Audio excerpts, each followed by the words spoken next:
Jurassic Park by Michael Crichton. Read by William Roberts. Reptiles are abhorrent because of their cold body, pale color, cartilaginous skeleton, filthy skin, fierce aspect, calculating eye, offensive smell, harsh voice, squalid habitation, and terrible venom. Wherefore their creator has not exerted his powers to make many of them. Linnaeus, 1797.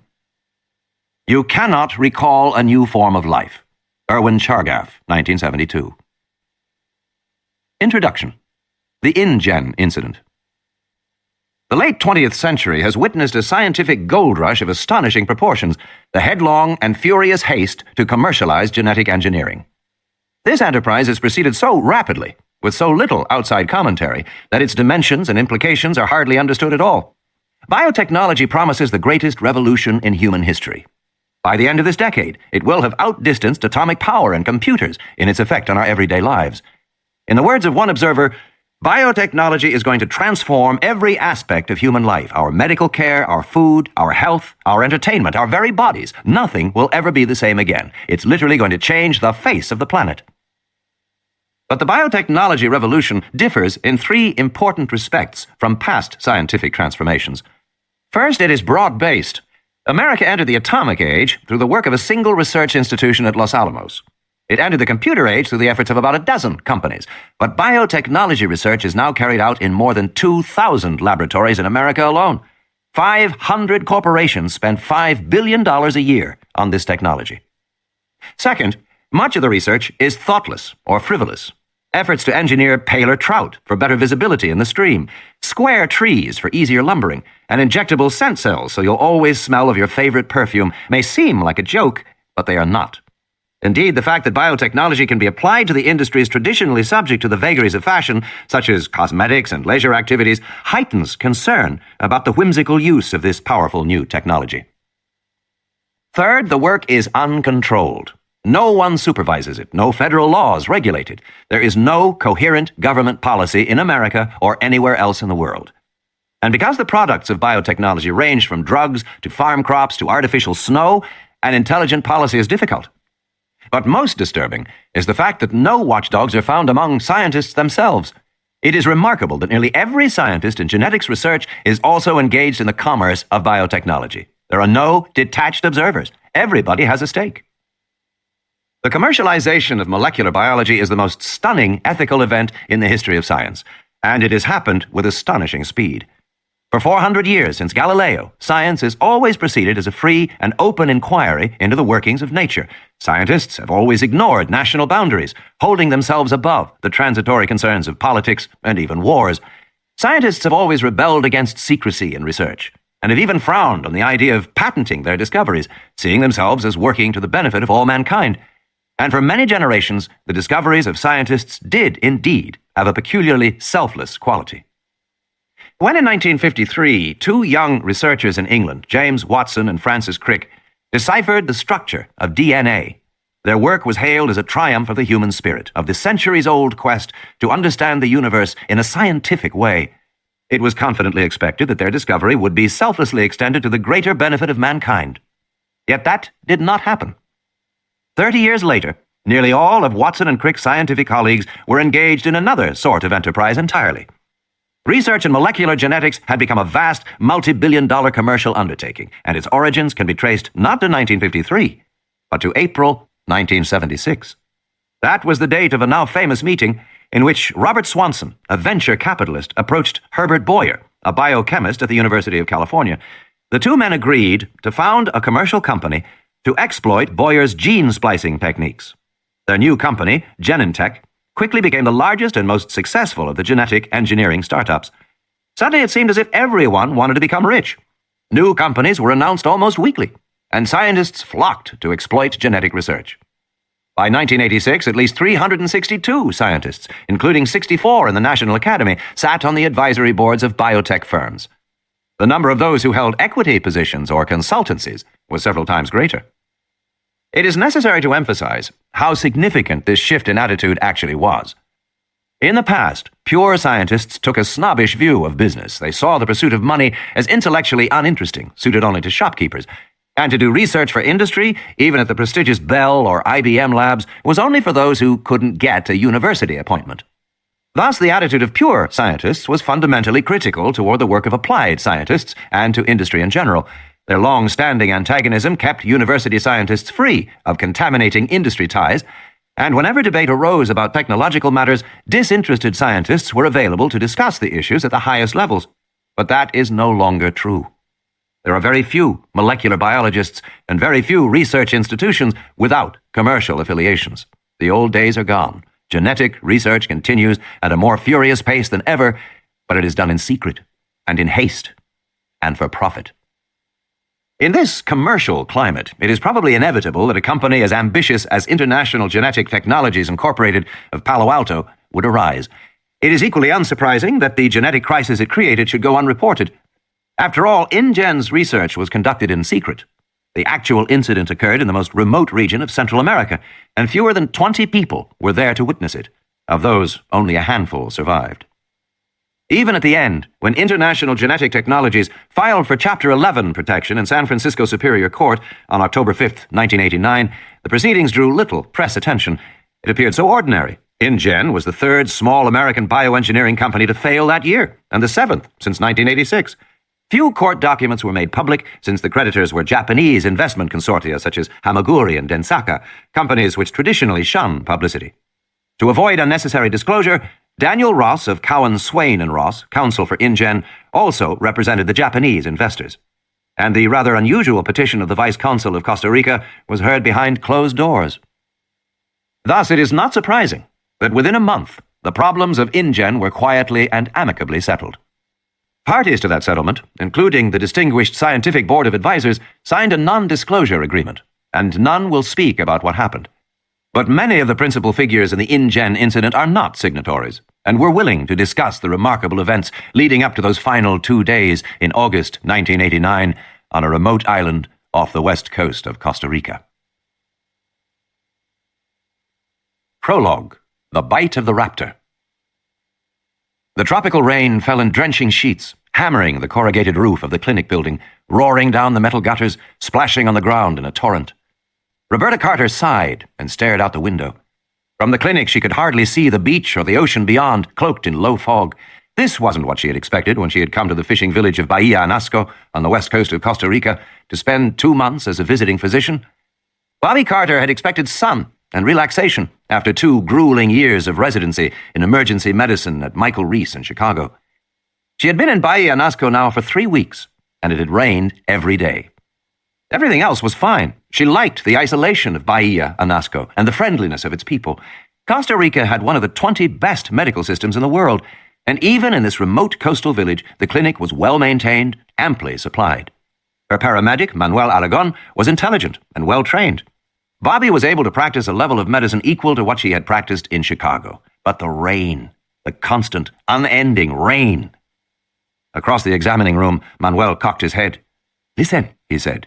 "Believe me, I hear it," Bobby said. "No, listen." And then she caught it. Another sound blended with the rain, a deeper rumble that built and emerged until it was clear. The rhythmic thumping of a helicopter. She thought, they can't be flying in weather like this. But the sound built steadily, and then the helicopter burst low through the ocean fog and roared overhead, circled and came back. She saw the helicopter swing back over the water near the fishing boats, then ease sideways to the rickety wooden dock and back toward the beach. It was looking for a place to land. It was a big-bellied Sikorsky with a blue stripe on the side, with the words InGen Construction.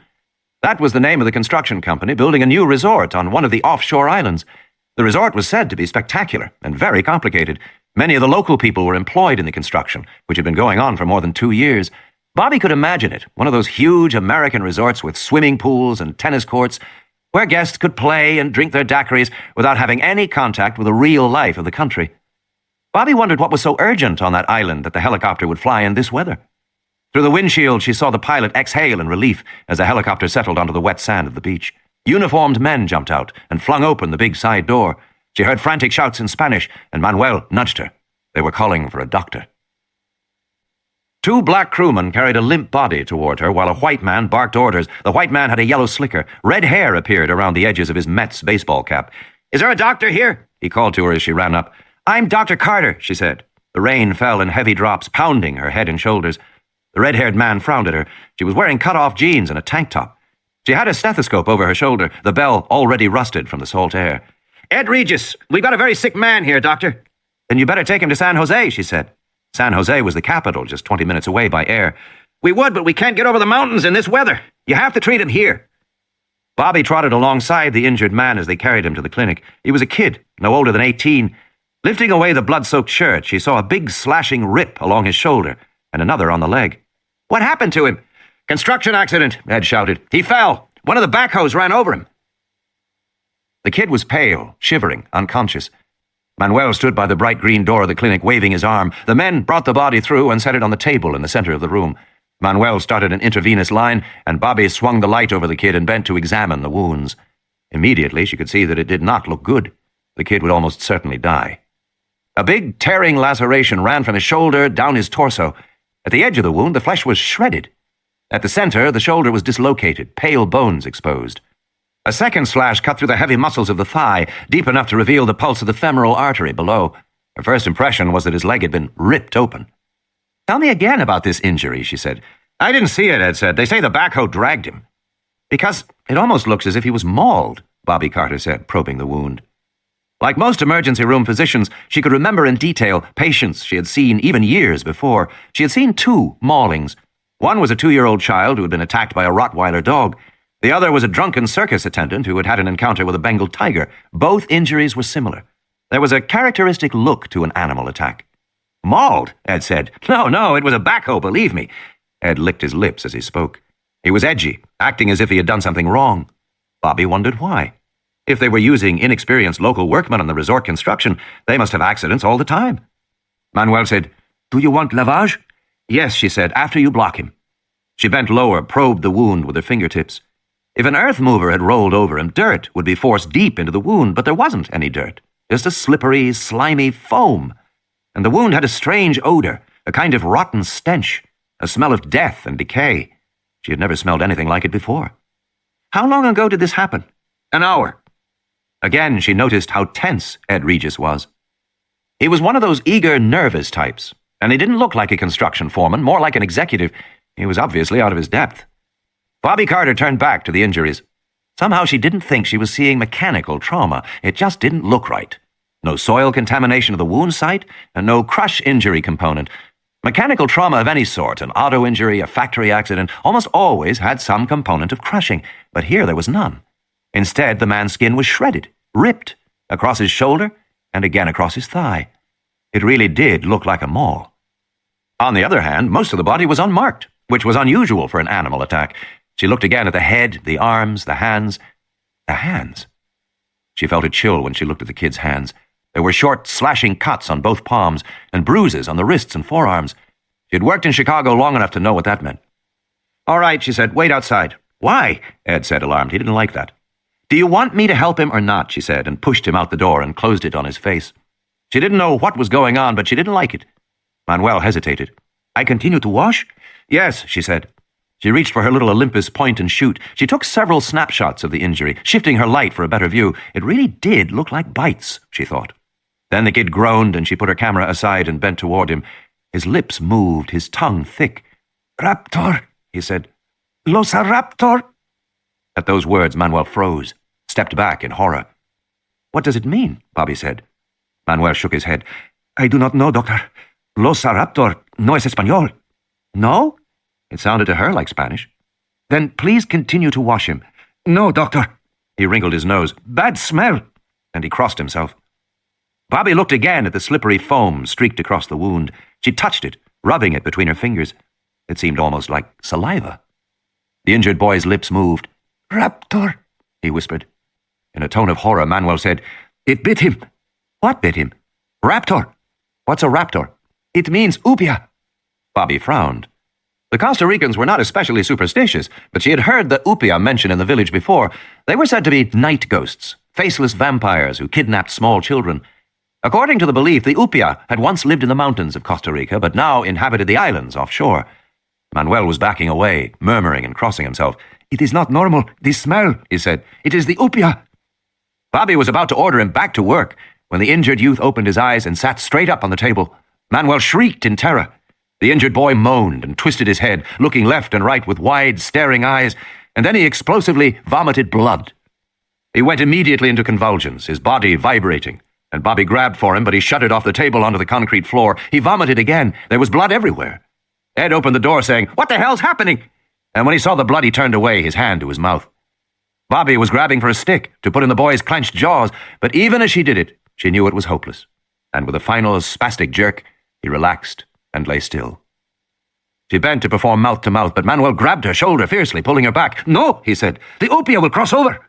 "Manuel, for God's sake, no!" He stared at her fiercely. "No, you do not understand these things."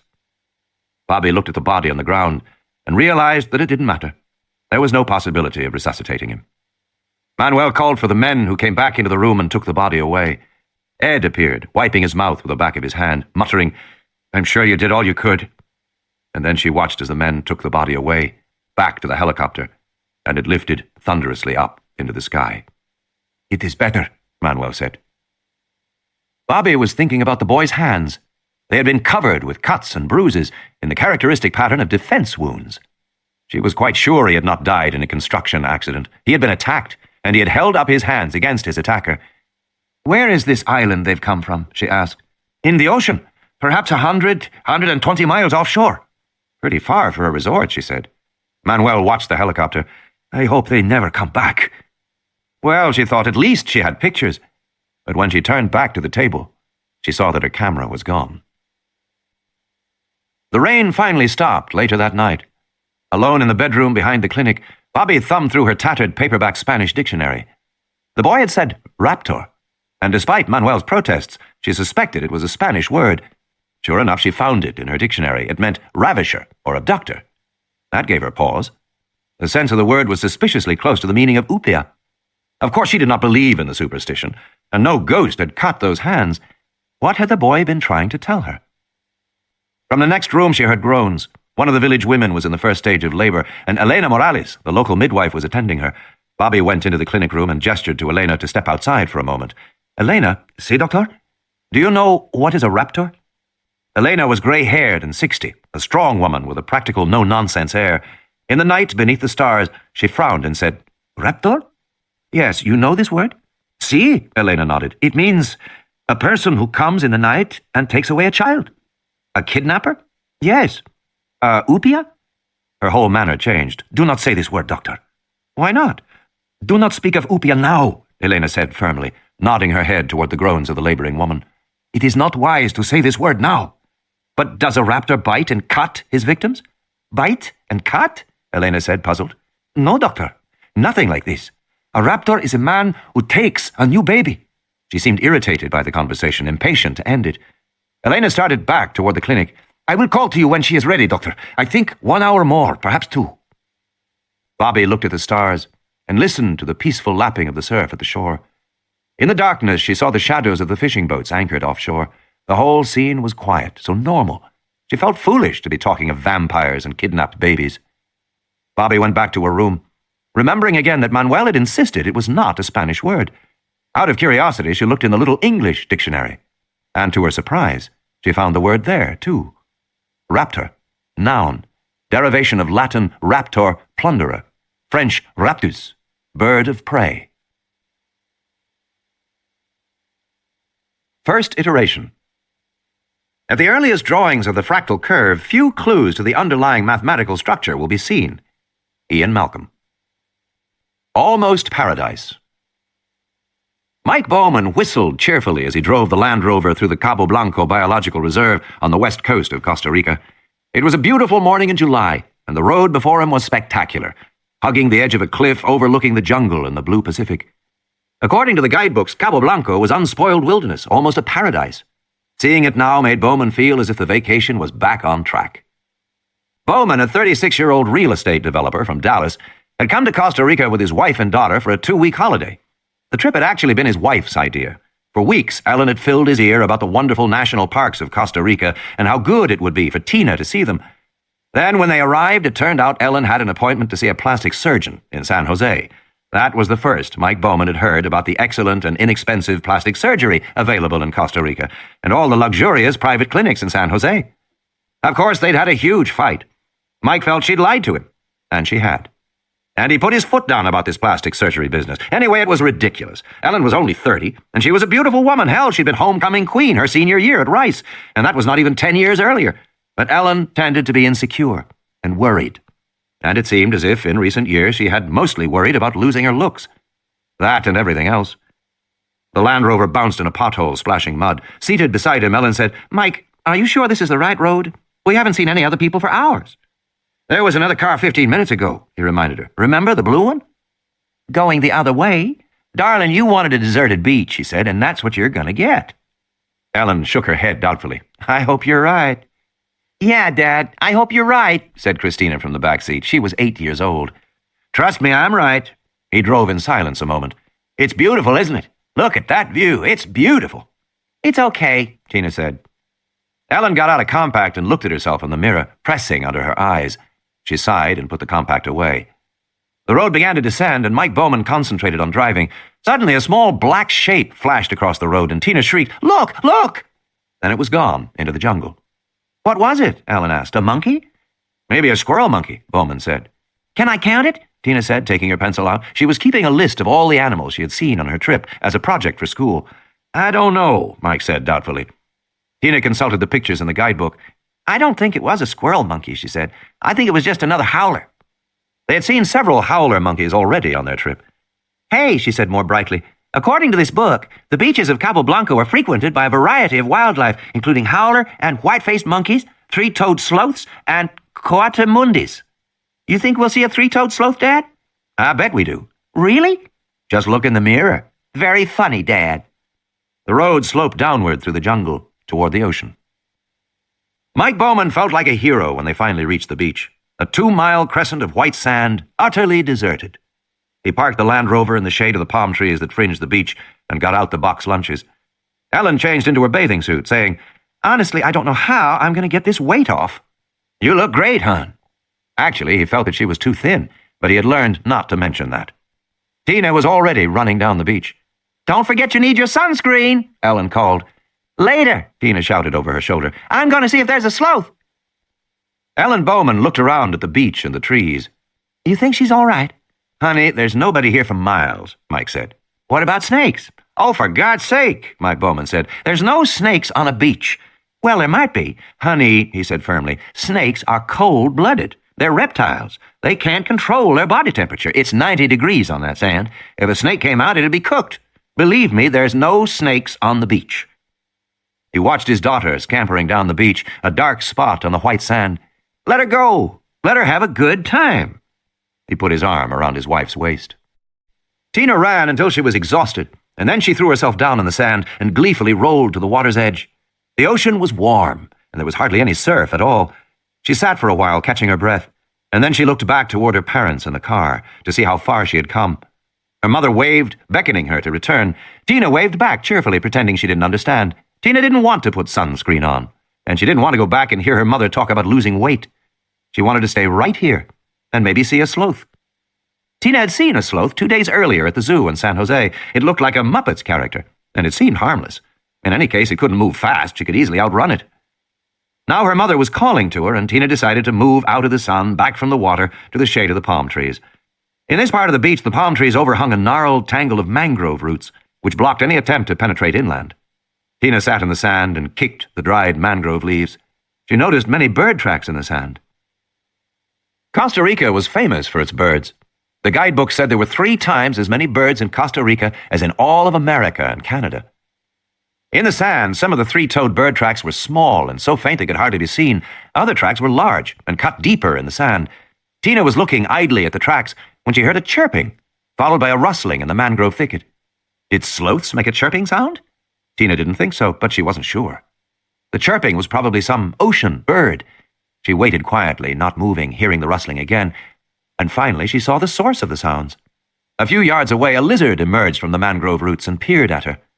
Tina held her breath. A new animal for her list. The lizard stood up on its hind legs, balancing on its thick tail, and stared at her. Standing like that, it was almost a foot tall, dark green with brown stripes along its back. Its tiny front legs ended in little lizard fingers that wiggled in the air. The lizard cocked its head as it looked at her. Tina thought it was cute. sort of like a big salamander. She raised her hand and wiggled her fingers back. The lizard wasn't frightened. It came toward her, walking upright on its hind legs. It was hardly bigger than a chicken, and like a chicken, it bobbed its head as it walked. Tina thought it would make a wonderful pet. She noticed that the lizard left 3-toed tracks that looked exactly like bird tracks. The lizard came closer to Tina. She kept her body still, not wanting to frighten the little animal. She was amazed that it would come so close, but she remembered that this was a national park. All the animals in the park would know that they were protected. This lizard was probably tame. Maybe it even expected her to give it some food. Unfortunately, she didn't have any. Slowly, Tina extended her hand, palm open, to show she didn't have any food. The lizard paused, cocked his head, and chirped. "Sorry," Tina said. "I just don't have anything." And then, without warning, the lizard jumped up onto her outstretched hand. Tina could feel its little toes pinching the skin of her palm, and she felt the surprising weight of the animal's body pressing her arm down, and then the lizard scrambled up her arm toward her face. "I just wish I could see her," Ellen Bowman said, squinting in the sunlight. "That's all, just see her." "I'm sure she's fine," Mike said, picking through the box lunch packed by the hotel.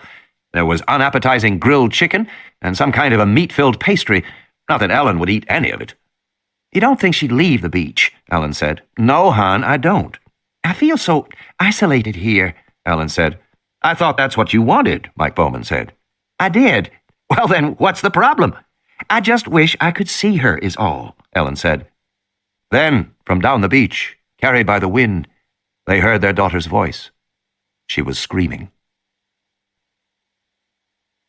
Punta Arenas.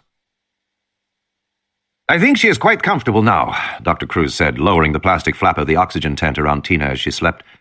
Mike Bowman sat beside the bed close to his daughter. Mike thought Dr. Cruz was probably pretty capable. He spoke excellent English, the result of training at medical centers in London and Baltimore. Dr. Cruz radiated competence, and the Clínica Santa Maria, the modern hospital in Punta Arenas, was spotless and efficient. But even so, Mike Bowman felt nervous. There was no getting around the fact that his only daughter was desperately ill, and they were far from home. When Mike had first reached Tina, she was screaming hysterically. Her whole left arm was bloody, covered with a profusion of small bites, each the size of a thumbprint, and there were flecks of sticky foam on her arm, like a foamy saliva. He carried her back down the beach. Almost immediately, her arm began to redden and swell. Mike would not soon forget the frantic drive back to civilization, the 4-wheel-drive Land Rover slipping and sliding up the muddy track into the hills, while his daughter screamed in fear and pain, and her arm grew more bloated and red. Long before they reached the park boundaries, the swelling had spread to her neck, and then Tina began to have trouble breathing. "She'll be all right now?" Ellen said, staring through the plastic oxygen tent. "I believe so," Dr. Cruz said. "I have given her another dose of steroids, and her breathing is much easier. And you can see the edema in her arm is greatly reduced." Mike Bowman said, "About those bites, we have no identification yet," the doctor said.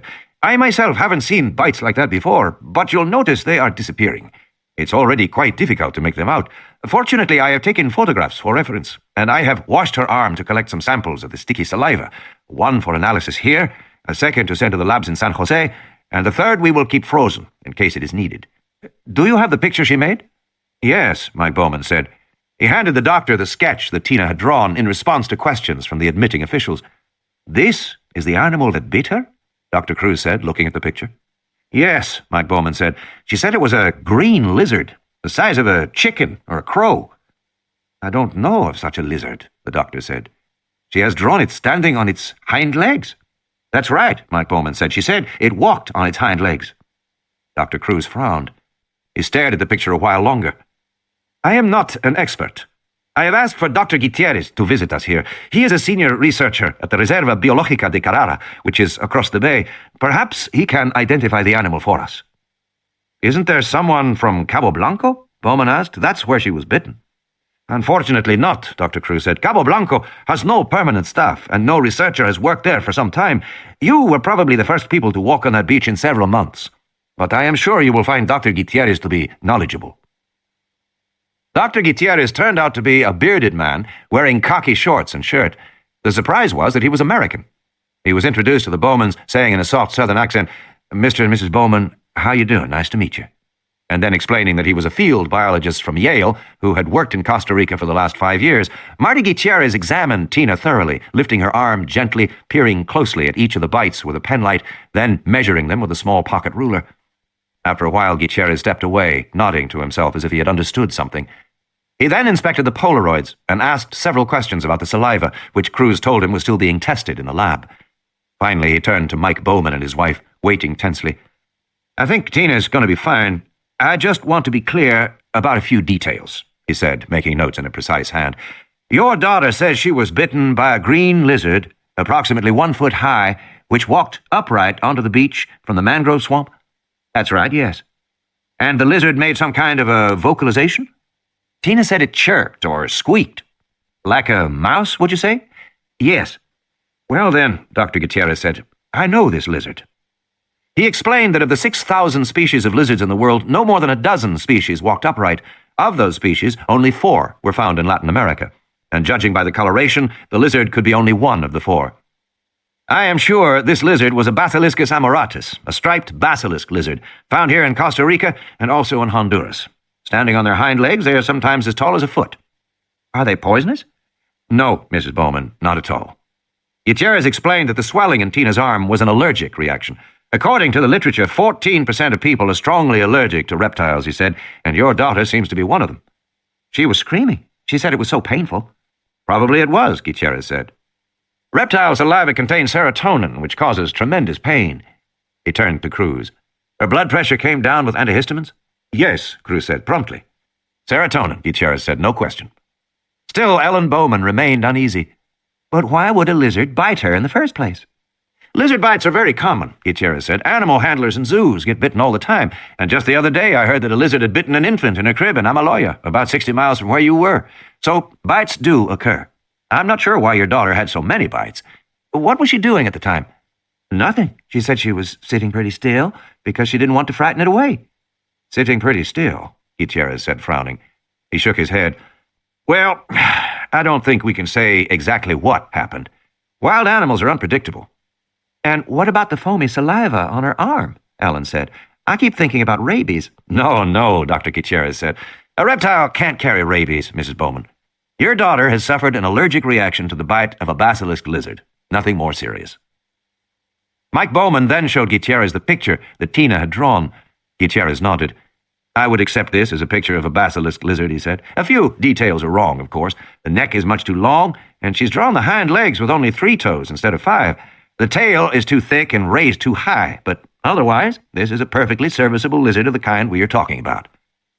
"But Tina specifically said the neck was long," Ellen Bowman insisted, "and she said there were 3 toes on the foot." "Tina's pretty observant," Mike Bowman said. "I'm sure she is," Gutierrez said, smiling, "but I still think your daughter was bitten by a common Basiliscus amoratus and had a severe herpetological reaction. Normal time course with medication is 12 hours. She should be just fine in the morning." In the modern laboratory in the basement of the Clinica Santa Maria, word was received that Dr. Gutierrez had identified the animal that had bitten the American child as a harmless basilisk lizard. Immediately, the analysis of the saliva was halted, even though a preliminary fractionation showed several extremely high molecular weight proteins of unknown biological activity. But the night technician was busy, and he placed the saliva samples on the holding shelf of the refrigerator. The next morning, the day clerk checked the holding shelf against the names of discharged patients. Seeing that Bowman Christina L. was scheduled for discharge that morning, the clerk threw out the saliva samples. At the last moment, he noticed that one sample had the red tag, which meant that it was to be forwarded to the university lab in San Jose. He retrieved the test tube from the wastebasket and sent it on its way. "Go on. Say thank you to Dr. Cruz," Ellen Bowman said, and pushed Tina forward. "Thank you, Dr. Cruz," Tina said. "I feel much better now." She reached up and shook the doctor's hand. Then she said, "You have a different shirt." For a moment, Dr. Cruz looked perplexed. Then he smiled. "That's right, Tina. When I work all night at the hospital, in the morning I change my shirt." "But not your tie?" "No, just my shirt." Ellen Bowman said, "Mike told you she's observant." "She certainly is." Dr. Cruz smiled and shook the little girl's hand gravely. "Enjoy the rest of your holiday in Costa Rica, Tina." "I will." The Bowman family had started to leave when Dr. Cruz said, "Oh, Tina, do you remember the lizard that bit you?" "Uh-huh." "You remember its feet?" "Uh-huh." "Did it have any toes?" "Yes." "How many toes did it have?" "3, she said. "How do you know that?" "Because I looked," she said. "Anyway, all the birds on the beach made marks in the sand with 3 toes like this." She held up her hand, middle 3 fingers spread wide. "And the lizard made those kind of marks in the sand, too." The lizard made marks like a bird? Uh-huh, Tina said. He walked like a bird, too. He jerked his head like this, up and down. She took a few steps, bobbing her head. After the Bowmans had departed, Dr. Cruz decided to report this conversation to Gutierrez at the biological station. I must admit the girl's story is puzzling, Gutierrez said. I've been doing some checking myself. I am no longer certain she was bitten by a basilisk. Not certain at all. Then what could it be? Well, Gutierrez said, let's not speculate prematurely. By the way, have you heard of any other lizard bites at the hospital? No. Why? Let me know, my friend, if you do. The beach. Marty Gutierrez sat on the beach and watched the afternoon sun fall lower in the sky until it sparkled harshly on the water of the bay and its rays reached beneath the palm trees to where he sat among the mangroves on the beach of Cabo Blanco. As best he could determine, he was sitting near the spot where the American girl had been 2 days before. Although it was true enough, as he had told the Bowmans, that lizard bites were common, Gutierrez had never heard of a basilisk lizard biting anyone, and he had certainly never heard of anyone being hospitalized for a lizard bite. Then, too, the bite radius on Tina's arm appeared slightly too large for a basilisk. When he got back to the Carrara station, he had checked the small research library there, but found no reference to basilisk lizard bites. Next, he checked International Biosciences Services, a computer database in America, but he found no references to basilisk bites or hospitalization for lizard bites. He then called the medical officer in Amaloya, who confirmed that a 9-day-old infant sleeping in its crib had been bitten on the foot by an animal the grandmother, the only person actually to see it, claimed was a lizard. Subsequently, the foot had become swollen, and the infant had nearly died. The grandmother described the lizard as green with brown stripes. It had bitten the child several times before the woman frightened it away. Strange, Gutierrez had said. No, like all the others, the medical officer replied, adding that he had heard of other biting incidents. A child in Vasquez, the next village up the coast, had been bitten while sleeping, and another in Puerto Sortrero. All these incidents had occurred in the last 2 months. All had involved sleeping children and infants. Such a new and distinctive pattern led Gutierrez to suspect the presence of a previously unknown species of lizard. This was particularly likely to happen in Costa Rica. Only 75 miles wide at its narrowest point, the country was smaller than the state of Maine. Yet within its limited space, Costa Rica had a remarkable diversity of biological habitats. Sea coasts on both the Atlantic and the Pacific, 4 separate mountain ranges, including 12,000-foot peaks and active volcanoes, rainforests, cloud forests, temperate zones, swampy marshes, and arid deserts. Such ecological diversity sustained an astonishing diversity of plant and animal life. Costa Rica had 3 times as many species of birds as all of North America, more than 1,000 species of orchids, more than 5,000 species of insects. New species were being discovered all the time at a pace that had increased in recent years for a sad reason. Costa Rica was becoming deforested, and as jungle species lost their habitats, they moved to other areas, and sometimes changed behavior as well. So a new species was perfectly possible, but along with the excitement of a new species was the worrisome possibility of new diseases. Lizards carried viral diseases, including several that could be transmitted to man. The most serious was central saurian encephalitis, or CSE, which caused a form of sleeping sickness in human beings and horses.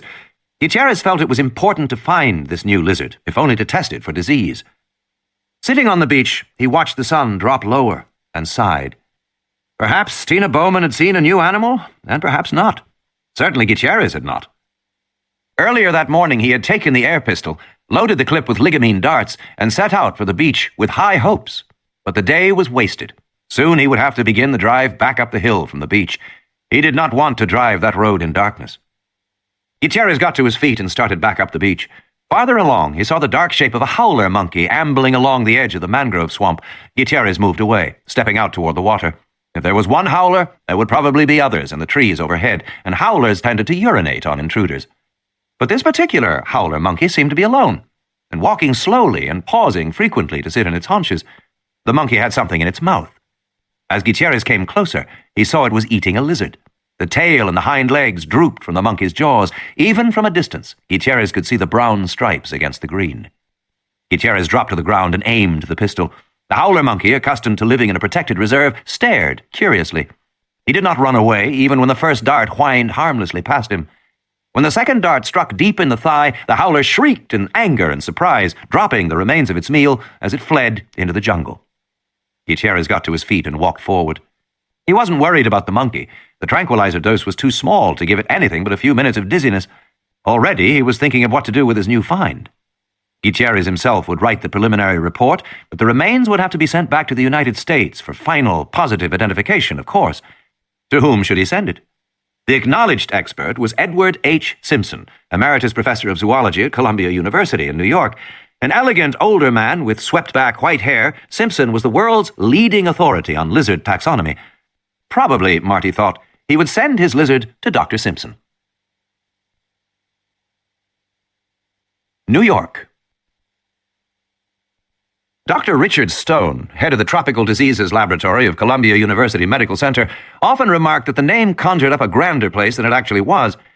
In the early 20th century, when the laboratory occupied the entire fourth floor of the Biomedical Research Building, crews of technicians worked to eliminate the scourges of yellow fever, malaria, and cholera.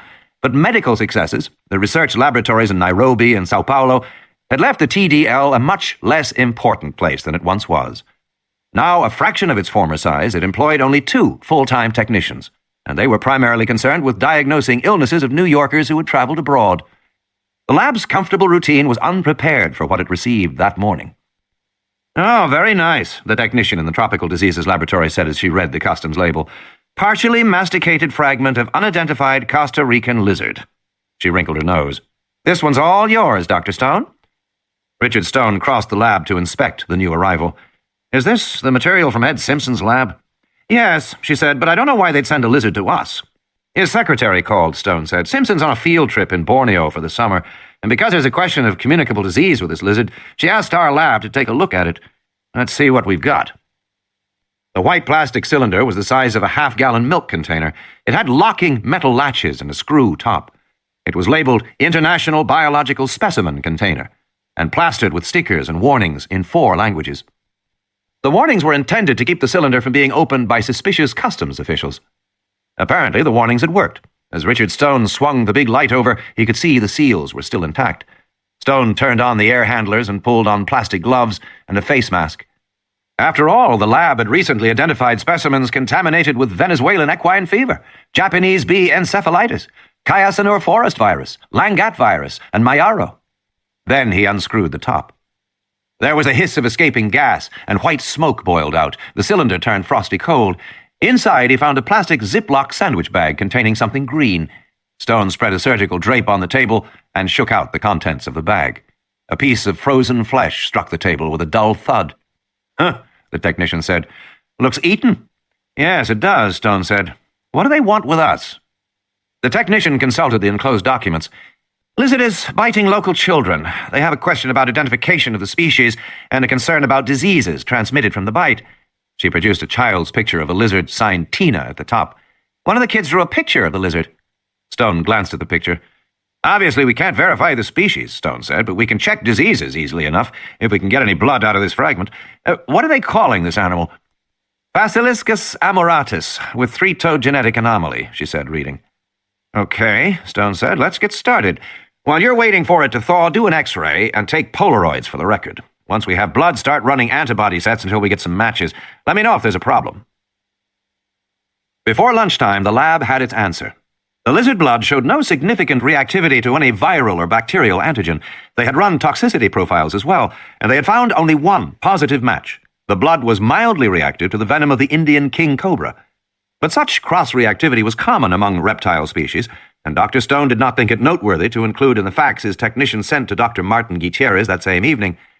There was never any question about identifying the lizard. That would await the return of Dr. Simpson. He was not due back for several weeks, and his secretary asked if the TDL would please store the lizard fragment in the meantime. Dr. Stone put it back in the Ziploc bag and stuck it in the freezer. Martin Gutierrez read the facts from the Columbia Medical Center Tropical Diseases Laboratory. It was brief. Subject, Basiliscus amoratus with genetic anomaly, forwarded from Dr. Simpson's office. Materials, posterior segment, query partially eaten animal. Procedures performed, X-ray, microscopic, immunological RTX for viral, parasitic, bacterial disease. Findings, no histologic or immunologic evidence for any communicable disease in man in this Basiliscus amoratus sample. Signed, Richard A. Stone, M.D., Director. Gutierrez made 2 assumptions based on the memo.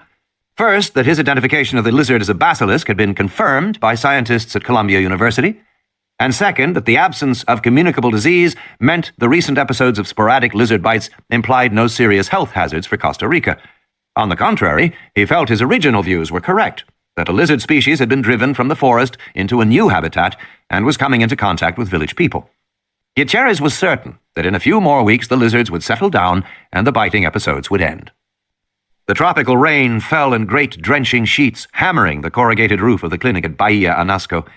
It was nearly midnight. Power had been lost in the storm, and the midwife Elena Morales was working by flashlight when she heard a squeaking, chirping sound.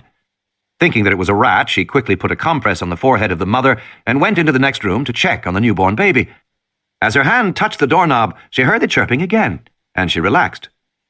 Evidently, it was just a bird flying in the window to get out of the rain. Costa Ricans said that when a bird came to visit a newborn child, it brought good luck. Elena opened the door.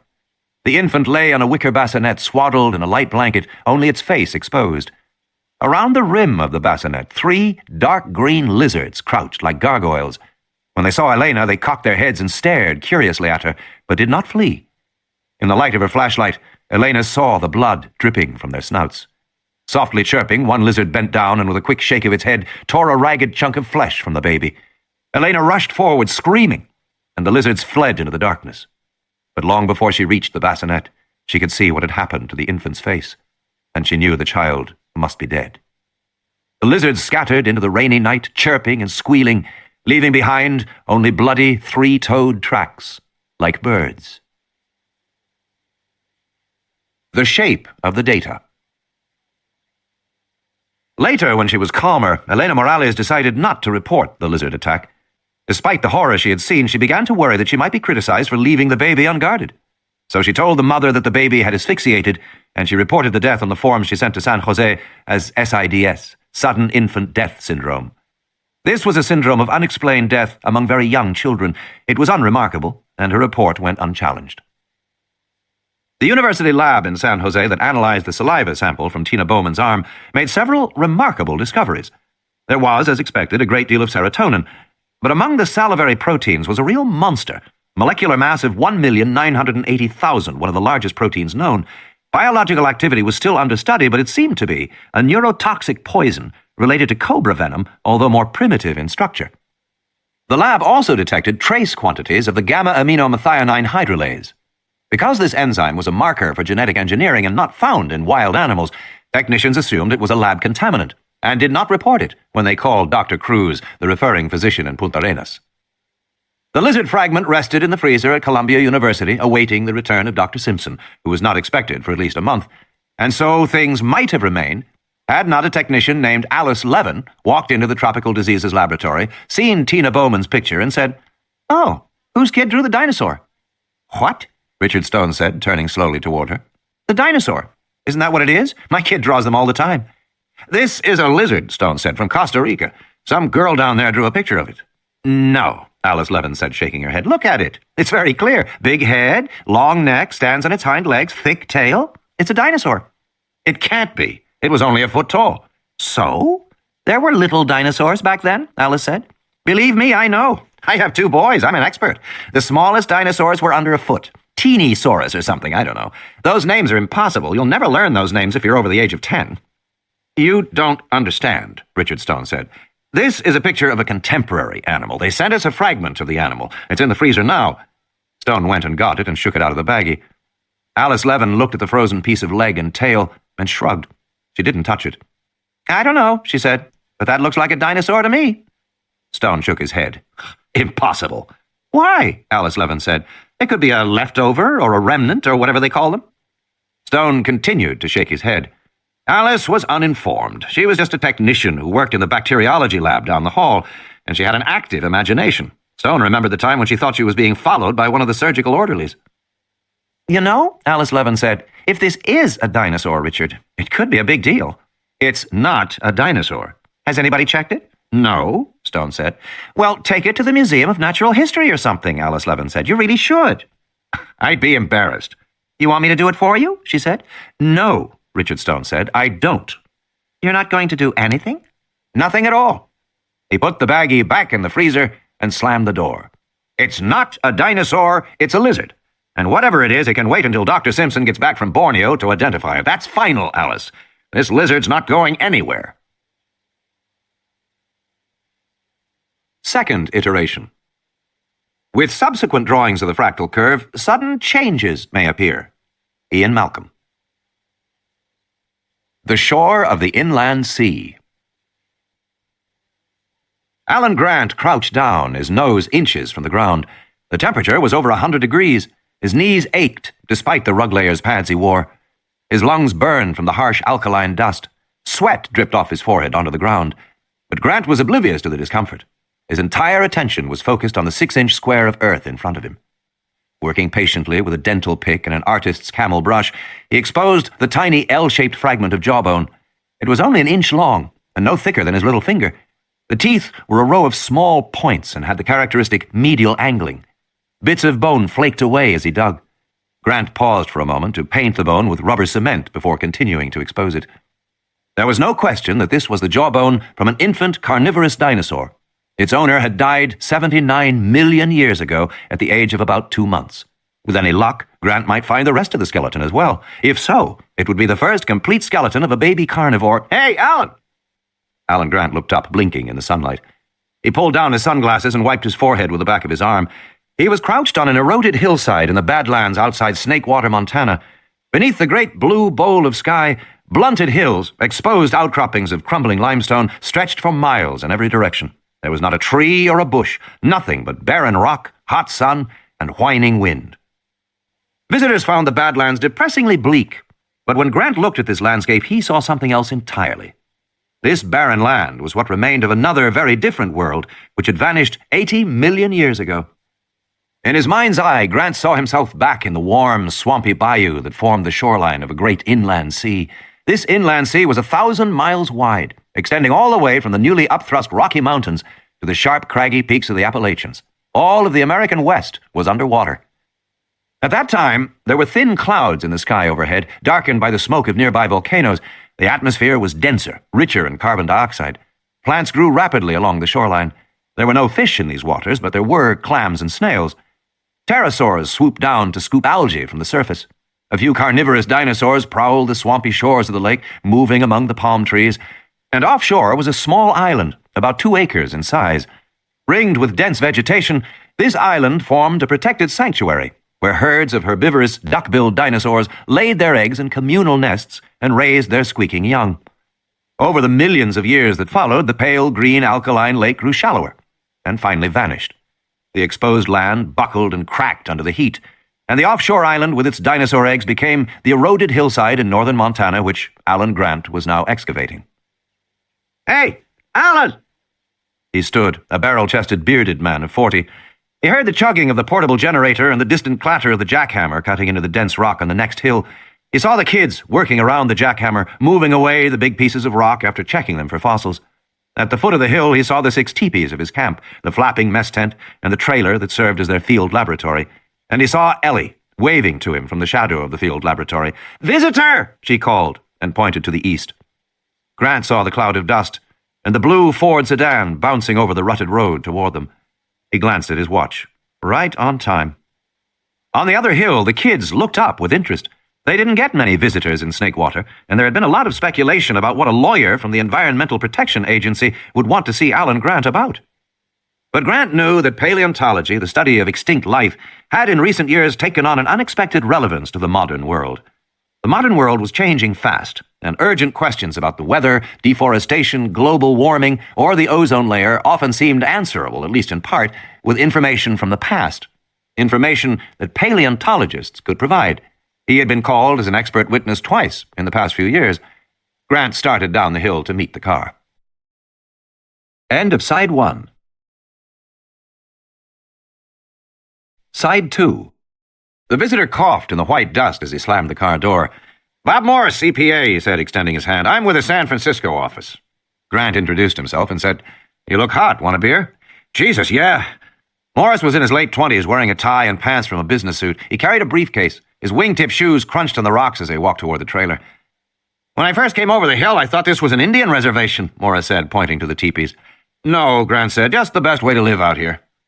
Grant explained that in 1978, the first year of the excavations, they had come out in North Slope octahedral tents, the most advanced available, but the tents always blew over in the wind. They tried other kinds of tents with the same result. Finally, they started putting up teepees, which were larger inside, more comfortable, and more stable in wind. These are Blackfoot teepees built around 4 poles, Grant said. Sioux teepees are built around 3, but this used to be Blackfoot territory, so we thought. Morris said, very fitting. He squinted at the desolate landscape and shook his head. How long you been out here? About 60 cases, Grant said. When Morris looked surprised, he explained, We measure time in beer. We start in June with 100 cases. We've gone through about 60 so far. 63, to be exact, Ellie Sattler said as they reached the trailer. Grant was amused to see Morris gaping at her. Ellie was wearing cut-off jeans and a work shirt tied at her midriff. She was 24 and darkly tanned. Her blonde hair was pulled back. Ellie keeps us going, Grant said, introducing her. She's very good at what she does. What does she do? Morris asked. Paleobotany, Ellie said, and I also do the standard field preps. She opened the door and they went inside. The air conditioning in the trailer only brought the temperature down to 85 degrees, but it seemed cool after the midday heat. The trailer had a series of long wooden tables with tiny bone specimens neatly laid out, tagged and labeled. Farther along were ceramic dishes and crocks. There was a strong odor of vinegar. Morris glanced at the bones. I thought dinosaurs were big, he said. They were, Ellie said, but everything you see here comes from babies. Snake water is important primarily because of the number of dinosaur nesting sites here. Until we started this work, there were hardly any infant dinosaurs known. Only 1 nest had ever been found, in the Gobi Desert. We've discovered a dozen different hadrosaur nests, complete with eggs and bones of infants. While Grant went to the refrigerator, she showed Morris the acetic acid baths, which were used to dissolve away the limestone from the delicate bones. They look like chicken bones, Morris said, peering into the ceramic dishes. Yes, she said, they're very bird-like. And what about those? Morris said, pointing through the trailer window to piles of large bones outside, wrapped in heavy plastic. Rejects, Ellie said. Bones too fragmentary when we took them out of the ground. In the old days, we just discard them, but nowadays we send them for genetic testing. Genetic testing? Morris said. Here you go, Grant said, thrusting a beer into his hand. He gave another to Ellie. She chugged hers, throwing her long neck back. Morris stared. We're pretty informal here, Grant said. Want to step into my office? Sure, Morris said. Grant led him to the end of the trailer, where there was a torn couch, a sagging chair, and a battered end table. Grant dropped onto the couch, which creaked and exhaled a cloud of chalky dust. He leaned back, thumped his boots up on the end table, and gestured for Morris to sit in the chair. Make yourself comfortable. Grant was a professor of paleontology at the University of Denver, and one of the foremost researchers in his field, but he had never been comfortable with social niceties. He saw himself as an outdoor man, and he knew that all the important work in paleontology was done outdoors with your hands. Grant had little patience for the academics, for the museum curators, for what he called teacup dinosaur hunters, and he took some pains to distance himself in dress and behavior from the teacup dinosaur hunters, even delivering his lectures in jeans and sneakers. Grant watched as Morris primly brushed off the seat of the chair before he sat down. Morris opened his briefcase, rummaged through his papers, and glanced back at Ellie, who was lifting bones with tweezers from the acid bath at the other end of the trailer, paying no attention to them. You're probably wondering why I'm here. Grant nodded. It's a long way to come, Mr. Morris. Well, Morris said, to get right to the point, the EPA is concerned about the activities of the Hannan Foundation. You received some funding from them. $30,000 a year, Grant said, nodding. For the last 5 years. What do you know about the foundation? Morris said. Grant shrugged. The Hannan Foundation is a respected source of academic grants. They fund research all over the world, including several dinosaur researchers. I know they support Bob Carey out of the Tyrrell in Alberta, and John Weller in Alaska, probably more. Do you know why the Hannan Foundation supports so much dinosaur research? Morris asked. Of course, it's because old John Hammond is a dinosaur nut. You've met Hammond? Grant shrugged. Once or twice. He comes here for brief visits. He's quite elderly, you know, and eccentric, the way rich people sometimes are, but always very enthusiastic. Why? Well, Morris said, the Hannan Foundation is actually a rather mysterious organization. He pulled out a Xeroxed world map marked with red dots and passed it to Grant. These are the digs the Foundation financed last year. Notice anything odd about them? Montana, Alaska, Canada, Sweden. They're all sites in the north. There's nothing below the 45th parallel. Morris pulled out more maps. It's the same year after year. Dinosaur projects to the south in Utah or Colorado or Mexico never get funded. The Hannan Foundation only supports cold weather digs. We'd like to know why." Grant shuffled through the maps quickly. If it was true that the Foundation only supported cold-weather digs, then it was strange behavior because some of the best dinosaur researchers were working in hot climates, and there are other puzzles, Morris said. For example, what is the relationship of dinosaurs to amber? Amber? Yes, it's the hard yellow resin of dried tree sap. I know what it is, Grant said, but why are you asking? Because, Morris said, over the last 5 years, Hammond has purchased enormous quantities of amber in America, Europe, and Asia, including many pieces of museum-quality jewelry. The Foundation has spent $17 million on amber. They now possess the largest privately held stock of this material in the world. I don't get it, Grant said. Neither does anybody else, Morris said. As far as we can tell, it doesn't make any sense at all. Amber is easily synthesized. It has no commercial or defense value. There's no reason to stockpile it. But Hammond has done just that over many years. Amber, Grant said, shaking his head. And what about his island in Costa Rica? Morris continued. 10 years ago, the Hammond Foundation leased an island from the government of Costa Rica, supposedly to set up a biological preserve. I don't know anything about that, Grant said, frowning. I haven't been able to find out much, Morris said. The island is 100 miles off the west coast. It's very rugged, and it's in an area of ocean where the combinations of wind and current make it almost perpetually covered in fog. They used to call it Cloud Island, Isla Nublar. Apparently, the Costa Ricans were amazed that anybody would want it. Morris searched in his briefcase. The reason I mention it, he said, is that, according to the records, you were paid a consultant's fee in connection with this island. I was? Grant said. Morris passed a sheet of paper to Grant. It was the Xerox of a check issued in March 1984 from InGen Incorporated, Farallon Road, Palo Alto, California, made out to Alan Grant in the amount of $12,000. At the lower corner, the check was marked Consultant Services / Costa Rica / Juvenile Hyperspace. Oh, sure, Grant said. I remember that. It was weird as hell, but I remember it, and it didn't have anything to do with an island. Alan Grant had found the first clutch of dinosaur eggs in Montana in 1979, and many more in the next 2 years, but he hadn't gotten around to publishing his findings until 1983. His paper, with its report of a herd of 10,000 duck-billed dinosaurs living along the shore of a vast inland sea, building communal nests of eggs in the mud, raising their infant dinosaurs in the herd, made Grant a celebrity overnight. The notion of maternal instincts in giant dinosaurs, and the drawings of cute babies poking their snouts out of the eggs, had appeal around the world. Grant was besieged with requests for interviews, lectures, books. Characteristically, he turned them all down, wanting only to continue his excavations. But it was during those frantic days of the mid-1980s that he was approached by the InGen Corporation with a request for consulting services. Had you heard of InGen before? Morris asked. No. How did they contact you? Telephone call. There was a man named Gennaro or Giannino, something like that. Morris nodded. Donald Gennaro, he said. He's the legal counsel for InGen. Anyway, he wanted to know about eating habits of dinosaurs, and he offered me a fee to draw up a paper for him. Grant drank his beer, set the can on the floor. Gennaro was particularly interested in young dinosaurs, infants and juveniles, what they ate. I guess he thought I would know about that. Did you? Not really, no. I told him that. We had found lots of skeletal material, but we had very little dietary data. But Gennaro said he knew we hadn't published everything, and he wanted whatever we had. And he offered a very large fee, $50,000. Morris took out a tape recorder and set it on the end table. You mind? No, go ahead. So, Gennaro telephoned you in 1984. What happened then? Well, Grant said, you see our operation here. $50,000 would support 2 full summers of digging. I told him I'd do what I could.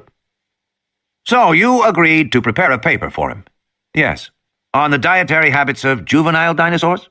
Yes. You met Gennaro? No, just on the phone. Did Gennaro say why he wanted this information? Yes, Grant said.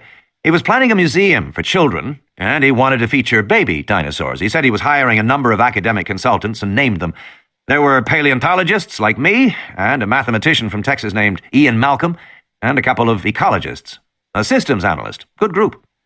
Morris nodded, making notes. So you accepted the consultancy? Yes. I agreed to send him a summary of our work, what we knew about the habits of the duck-billed hadrosaurs we'd found. What kind of information did you send? Morris asked. Everything. Nesting behavior, territorial ranges, feeding behavior, social behavior, everything. And how did Gennaro respond? He kept calling and calling, sometimes in the middle of the night. Would the dinosaurs eat this? Would they eat that? Should the exhibit include this? I could never understand why he was so worked up. I mean, I think dinosaurs are important too, but not that important. They've been dead 65 million years. You'd think his calls could wait until morning. I see, Morris said.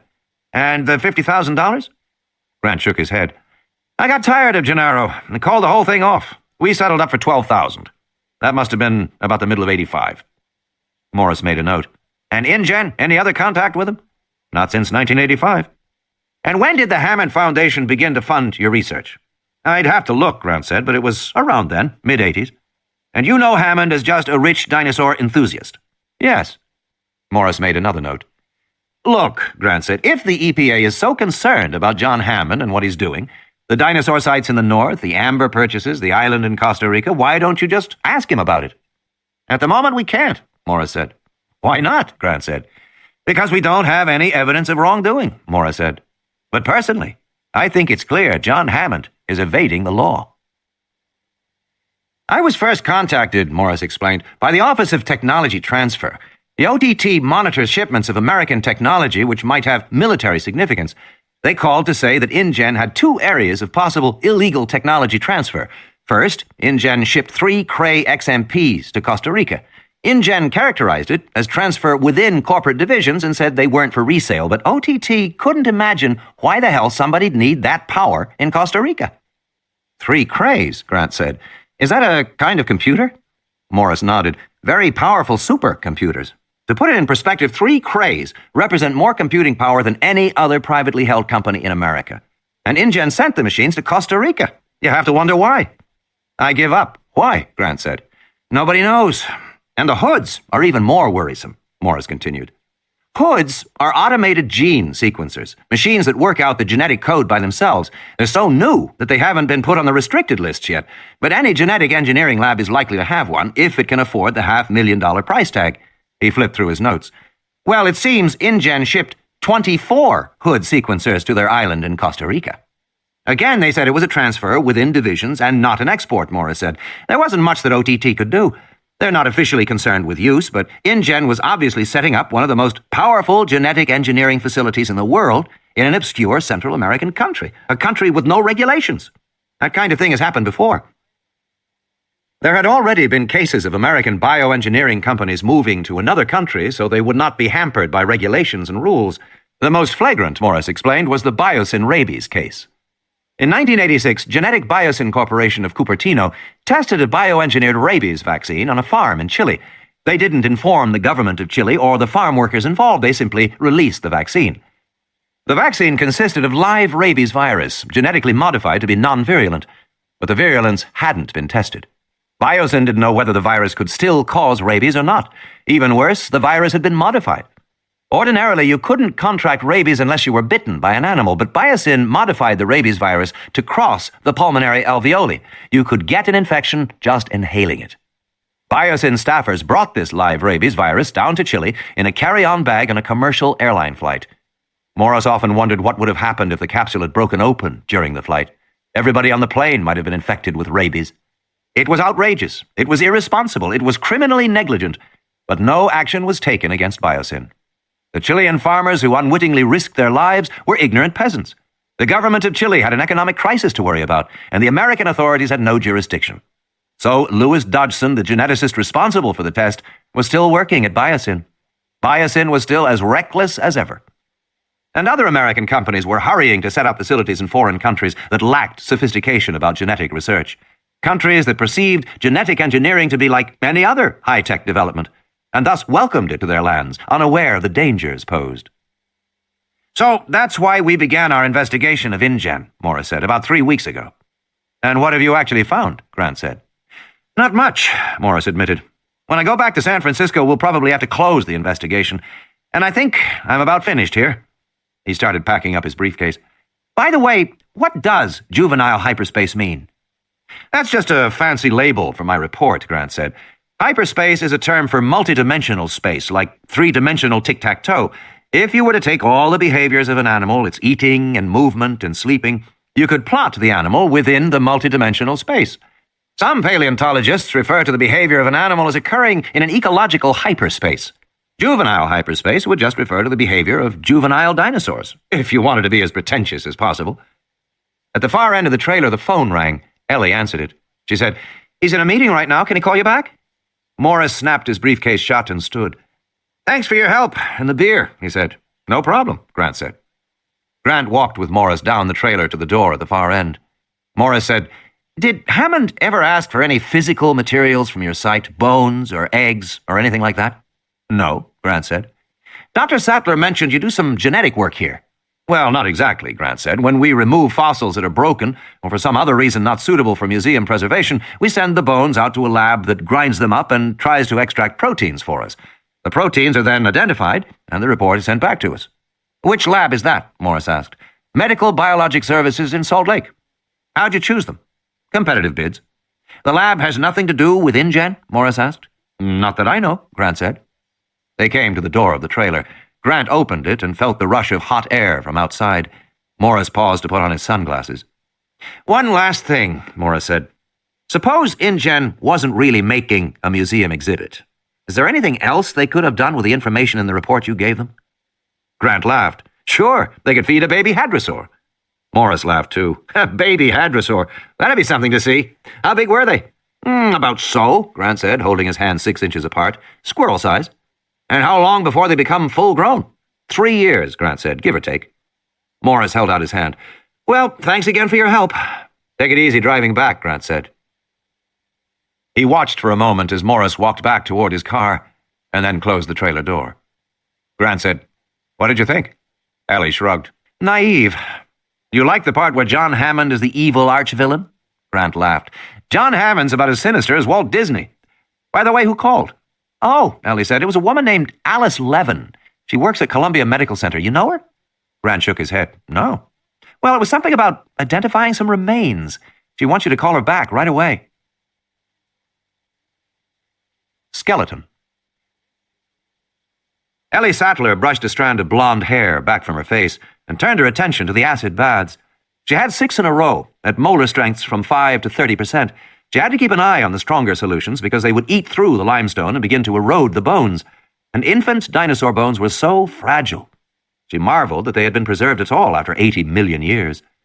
She listened idly as Grant said, "Miss Levin, this is Alan Grant. And what's this about a—" "You have what?" "A what?" He began to laugh. "Oh, I doubt that very much, Miss Levin. No, I really don't have time, I'm sorry. Well, I'll take a look at it, but I can pretty much guarantee it's a basilisk lizard, but yes, you can do that. All right, send it now." Grant hung up and shook his head. "These people." Ellie said, "What's it about?" "Some lizard she's trying to identify," Grant said. "She's going to fax me an x-ray." He walked over to the fax and waited as the transmission came through. "Incidentally, I've got a new find for you, a good one." "Yes?" Grant nodded. "Found it just before the kid showed up. On South Hill, Horizon 4. Infant velociraptor, jaw and complete dentition. So there's no question about identity, and the site looks undisturbed. We might even get a full skeleton." "That's fantastic," Ellie said. "How young?" "Young," Grant said. 2, maybe 4 months at most." "And it's definitely a velociraptor?" "Definitely," Grant said. "Maybe our luck has finally turned." For the last 2 years at Snakewater, the team had excavated only duck-billed hadrosaurs. They already had evidence for vast herds of these grazing dinosaurs roaming the Cretaceous plains in groups of 10 or 20,000, as buffalo would later roam, but increasingly the question that faced them was, where were the predators? They expected predators to be rare, of course.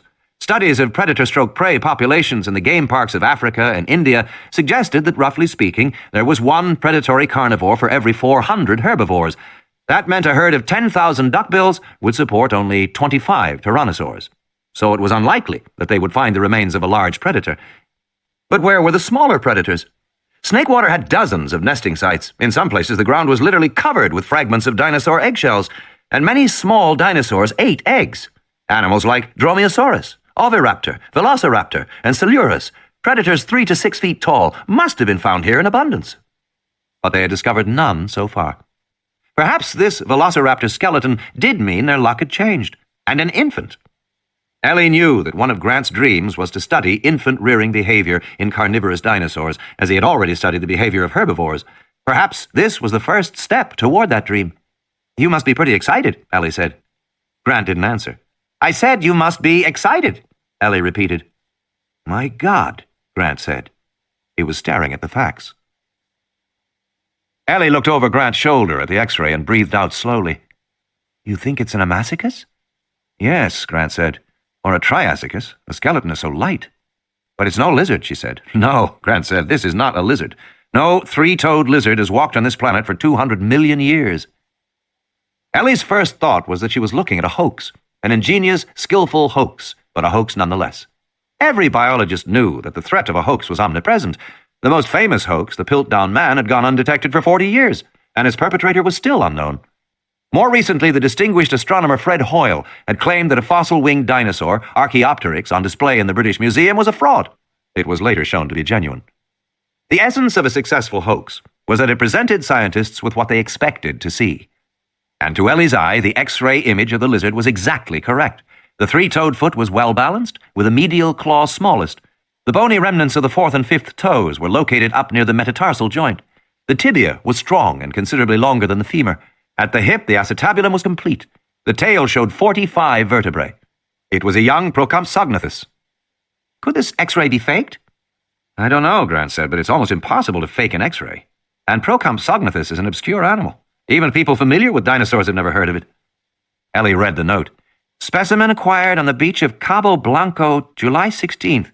Apparently a howler monkey was eating the animal, and this was all that was recovered. Oh, and it says the lizard attacked a little girl. I doubt that, Grant said. But perhaps. Procompsognathus was so small and light we assume it must be a scavenger, only feeding off dead creatures. And you can tell the size, he measured quickly. It's about 20 centimeters to the hips, which means the full animal would be about a foot tall, about as big as a chicken. Even a child would look pretty fearsome to it. It might bite an infant, but not a child. Ellie frowned at the X-ray image. Do you think this could really be a legitimate rediscovery, she said? Like the coelacanth? Maybe, Grant said. The coelacanth was a 5-foot-long fish, thought to have died out 65 million years ago, until a specimen was pulled from the ocean in 1938. But there were other examples. The Australian mountain pygmy possum was known only from fossils until a live one was found in a garbage can in Melbourne. And a 10,000-year-old fossil fruit bat from New Guinea was described by a zoologist who not long afterward received a living specimen in the mail. But could it be real? She persisted. What about the age? Grant nodded. The age is a problem. Most rediscovered animals were rather recent additions to the fossil record, 10 or 20,000 years old. Some were a few million years old. In the case of the coelacanth, 65 million years old. But the specimen they were looking at was much, much older than that. Dinosaurs had died out in the Cretaceous period 65 million years ago. They had flourished as the dominant life form on the planet in the Jurassic 190 million years ago, and they had first appeared in the Triassic roughly 220 million years ago. It was during the early Triassic period that Procompsognathus had lived, a time so distant that our planet didn't even look the same. All the continents were joined together in a single landmass called Pangaea, which extended from the north to the South Pole, a vast continent of ferns and forests with a few large deserts. The Atlantic Ocean was a narrow lake between what would become Africa and Florida. The air was denser, the land was warmer, there were hundreds of active volcanoes, and it was in this environment that Procompsognathus lived. Well, Ellie said, we know animals have survived. Crocodiles are basically Triassic animals living in the present. Sharks are Triassic, so we know it has happened before. Grant nodded. And the thing is, he said, how else do we explain it? It's either a fake, which I doubt, or else it's a rediscovery. What else could it be? The phone rang. Alice 11 again, Grant said. Let's see if she'll send us the actual specimen. He answered it and looked at Ellie surprised. Yes, I'll hold for Mr. Hammond. Yes, of course. Hammond? What does he want? Ellie said. Grant shook his head and then said into the phone, Yes, Mr. Hammond, yes, it's good to hear your voice, too. Yes, he looked at Ellie. Oh, you did? Oh, yes? Is that right?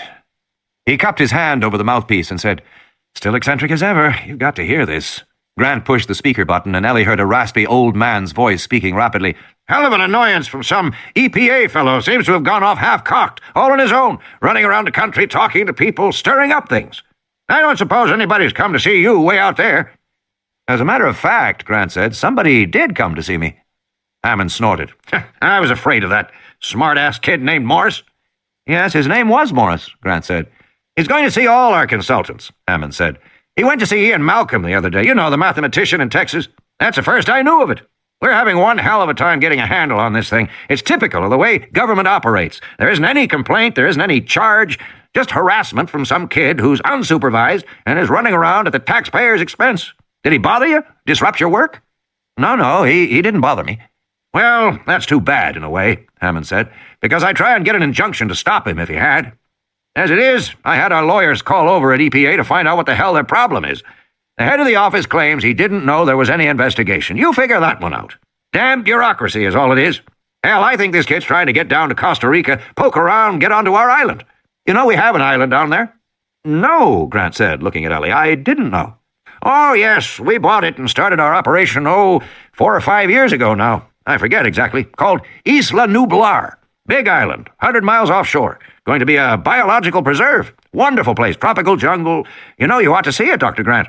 Sounds interesting, Grant said, but actually, it's almost finished now, you know, Hammond said.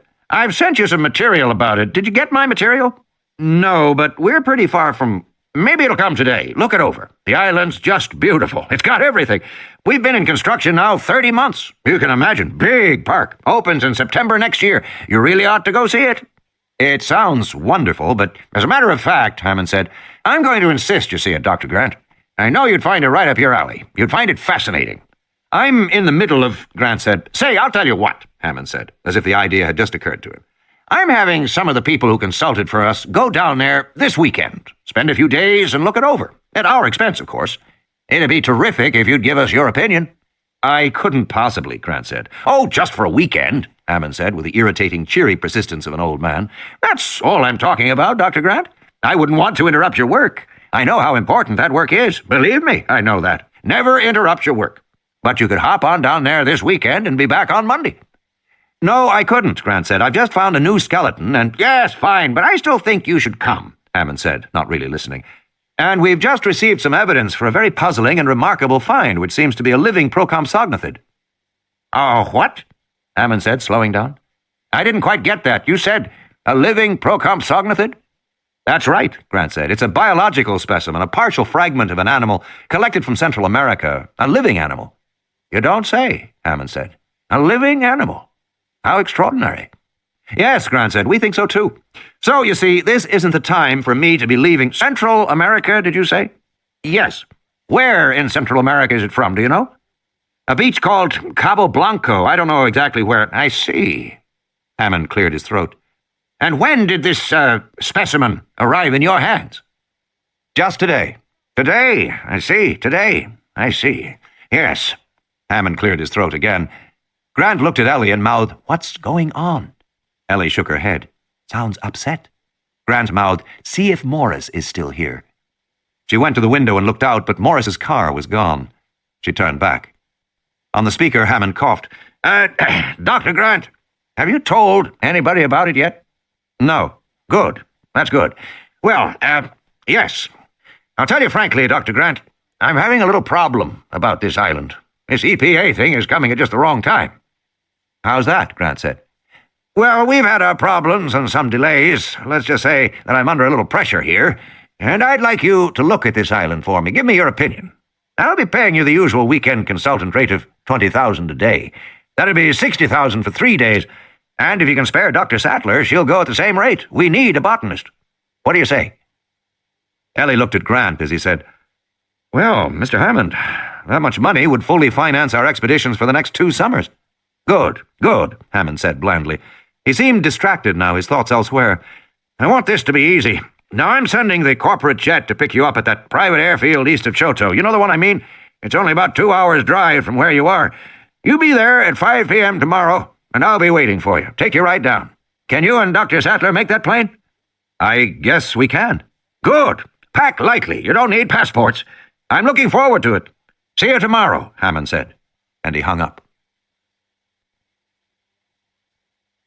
Cowan, Swain, and Ross. Midday sun streamed into the San Francisco law offices of Cowan, Swain, and Ross, giving the room a cheerfulness that Donald Gennaro did not feel. He listened on the phone and looked at his boss, Daniel Ross, cold as an undertaker in his dark pinstripe suit. "I understand, John," Gennaro said. "And Grant agreed to come?" "Good, good. Yes, that sounds fine to me. My congratulations, John." He hung up the phone and turned to Ross. "We can't trust Hammond anymore. He's under too much pressure. The EPA's investigating him, is behind schedule on his Costa Rican resort, and the investors are getting nervous. There have been too many rumors of problems down there. Too many workmen have died. And now this business about a living procompsit whatever on the mainland." What does that mean? Ross said. Maybe nothing, Gennaro said. But Hamachi is one of our principal investors. I got a report last week from Hamachi's representative in San Jose, the capital of Costa Rica. According to the report, some new kind of lizard is biting children on the coast. Ross blinked. New lizard? Yes, Gennaro said. We can't screw around with this. We've got to inspect that island right away. I've asked Hannan to arrange independent site inspections every week for the next 3 weeks. And what does Hannan say? He insists nothing is wrong on the island, claims he has all these security precautions. But you don't believe him, Ross said. No, Gennaro said, I don't. Donald Gennaro had come to Cowan Swain from a background in investment banking. Cowan Swain's high-tech clients frequently needed capitalization, and Gennaro helped them find the money. One of his first assignments back in 1982 had been to accompany John Hammond while the old man, then nearly 70, put together the funding to start the InGen Corporation. They eventually raised almost $1 billion, and Gennaro remembered it as a wild ride. Hammond's a dreamer, Gennaro said. A potentially dangerous dreamer, Ross said. We should never have gotten involved. What is our financial position? The firm, Gennaro said, owns 5%. General or limited? General. Ross shook his head. We should never have done that. It seemed wise at the time, Gennaro said. Hell, it was 8 years ago. We took it in lieu of some fees. And if you remember, Hammond's plan was extremely speculative. He was really pushing the envelope. Nobody really thought he could pull it off. But apparently he has, Ross said. In any case, I agree that an inspection is overdue. What about your site experts? I'm starting with experts Hammond already hired as consultants early in the project. Gennaro tossed a list onto Ross's desk. First group is a paleontologist, a paleobotanist, and a mathematician. They go down this weekend. I'll go with them. Will they tell you the truth? Ross said. I think so. None of them had much to do with the island, and one of them, the mathematician, Ian Malcolm, was openly hostile to the project from the start. Insisted it would never work. Could never work. And who else? Just a technical person, a computer system analyst. Review the park's computers and fix some bugs. He should be there by Friday morning. Fine, Ross said. You are making the arrangements? Hammond asked to place the calls himself. I think he wants to pretend that he's not in trouble, that it's just a social invitation, showing off his island. All right, Ross said, but just make sure it happens. Stay on top of it. I want this Costa Rican situation resolved within a week. Ross got up and walked out of the room. Gennaro dialed, heard the whining hiss of a radio phone. Then he heard a voice say, Grant here. Hi, Dr. Grant, this is Donald Gennaro. I'm the general counsel for InGen. We talked a few years back. I don't know if you remember. I remember, Grant said. Well, Gennaro said, I just got off the phone with John Hammond, who tells me the good news that you're coming down to our island in Costa Rica. Yes, Grant said. I guess we're going down there tomorrow. Well, I just want to extend my thanks to you for doing this on short notice. Everybody at InGen appreciates it. We've asked Ian Malcolm, who, like you, was one of the early consultants, to come down as well. He's the mathematician at UT in Austin. John Hammond mentioned that, Grant said. Well, good, Gennaro said. And I'll be coming too, as a matter of fact. By the way, this specimen you have found of what is it? Procomsognathus, Grant said. Yes, do you have the specimen with you, Dr. Grant, the actual specimen? No, Grant said. I've only seen an X-ray. The specimen is in New York. A woman from Columbia University called me. Well, I wonder if you could give me the details on that, Gennaro said. Then I can run down that specimen for Mr. Hammond, who's very excited about it. I'm sure you want to see the actual specimen, too. Perhaps I can even get it delivered to the island while you're all down there, Gennaro said. Grant gave him the information. Well, that's fine, Dr. Grant, Gennaro said. My regards to Dr. Sattler. I look forward to meeting you and him tomorrow. And Gennaro hung up. Plans. This just came, Ellie said the next day, walking to the back of the trailer with a thick manila envelope. One of the kids brought it back from town. It's from Hammond. Grant noticed the blue and white InGen logo as he tore open the envelope. Inside there was no cover letter, just a bound stack of paper. Pulling it out, he discovered it was blueprints. They were reduced, forming a thick book. The cover was marked Isla Nublar, Resort Guest Facilities, Full Set Safari Lodge. What the hell is this? He said. As he flipped open the book, a sheet of paper fell out. Dear Alan and Ellie, as you can imagine, we don't have much in the way of formal promotional materials yet, but this should give you some idea of the Isla Nublar project. I think it's very exciting. Looking forward to discussing this with you. Hope you can join us. Regards, John. I don't get it, Grant said. He flipped through the sheets. These are architectural plans. He turned to the top sheet. Visitor Center Stroke Lodge, Isla Nublar Resort. Client, InGen Incorporated, Palo Alto, California. Architects Dunning, Murphy and Associates, New York. Richard Murphy, design partner. Theodore Chen, senior designer. Sheldon James, administrative partner. Engineers Harlow, Whitney and Fields, Boston, structural. A.T. Mishikawa, Osaka, mechanical. Landscaping Shepperton Rogers, London. A. Ashikiga, H. Ayasu, Kanazawa. Electrical N.V. Kobayashi, Tokyo. A.R. Makasawa, senior consultant. Computer C/C, Integrated Computer Systems Incorporated, Cambridge, Massachusetts. Dennis Nedry, project supervisor. Grant turned to the plans themselves. They were stamped Industrial Secrets, Do Not Copy, and Confidential Work Product Not for Distribution. Each sheet was numbered, and at the top, these plans represent the confidential creations of InGen Incorporated. You must have signed document 112-4A, or you risk prosecution. Looks pretty paranoid to me, he said. Maybe there's a reason, Allie said. The next page was a topographical map. It showed Isla Nublar as an inverted teardrop, bulging at the north, tapering at the south. The island was 8 miles long, and the map divided it into several large sections. The northern section was marked Visitor Area, and it contained structures marked Visitor Arrivals, Visitor Center/Administration, Power/Desalinization/Support, Hammond Res, and Safari Lodge. Grant could see the outline of a swimming pool, the rectangles of tennis courts, and the round squiggles that represented planting and shrubbery. Looks like a resort, all right, Allie said. There followed detail sheets for the Safari Lodge itself. In the elevation sketches, the lodge looked dramatic, a long, low building with a series of pyramid shapes on the roof, but there was little about the other buildings in the visitor area, and the rest of the island was even more mysterious. As far as Grant could tell, it was mostly open space.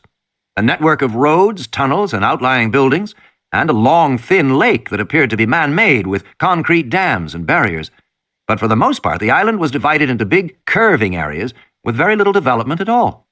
Each area was marked by codes. Stroke P, stroke proc, stroke V, stroke 2A. Stroke D, stroke trice, stroke L, stroke 5, parenthesis 4A plus 1, end parenthesis, and so on. Is there an explanation for the codes? She said. Grant flipped the pages rapidly, but he couldn't find one. Maybe they took it out, she said. I'm telling you, Grant said, paranoid. He looked at the big, curving divisions separated from one another by the network of roads. There were only 6 divisions on the whole island, and each division was separated from the road by a concrete moat. Outside each moat was a fence with a little lightning sign alongside it. That mystified them until they were finally able to figure out it meant the fences were electrified. That's odd, she said. Electrified fences at a resort?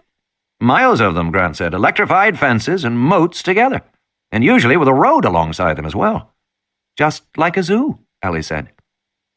They went back to the topographical map and looked closely at the contour lines. The roads had been placed oddly. The main road ran north-south, right through the central hills of the island, including one section of road that seemed to be literally cut into the side of a cliff above a river. It began to look as if there had been a deliberate effort to leave these open areas as big enclosures, separated from the roads by moats and electric fences, and the roads were raised up above ground level so you could see over the fences. You know, Ellie said, some of these dimensions are enormous. Look at this. This concrete moat is 30 feet wide. That's like a military fortification. So are these buildings, Grant said. He had noticed that each open division had a few buildings, usually located in out-of-the-way corners, but the buildings were all concrete, with thick walls. In side-view elevations, they looked like concrete bunkers, with small windows, like the Nazi pillboxes from old war movies. At that moment, they heard a muffled explosion, and Grant put the papers aside. Back to work, he said. Fire! There was a slight vibration, and then yellow contour lines traced across the computer screen. This time the resolution was perfect, and Alan Grant had a glimpse of the skeleton beautifully defined, the long neck arched back.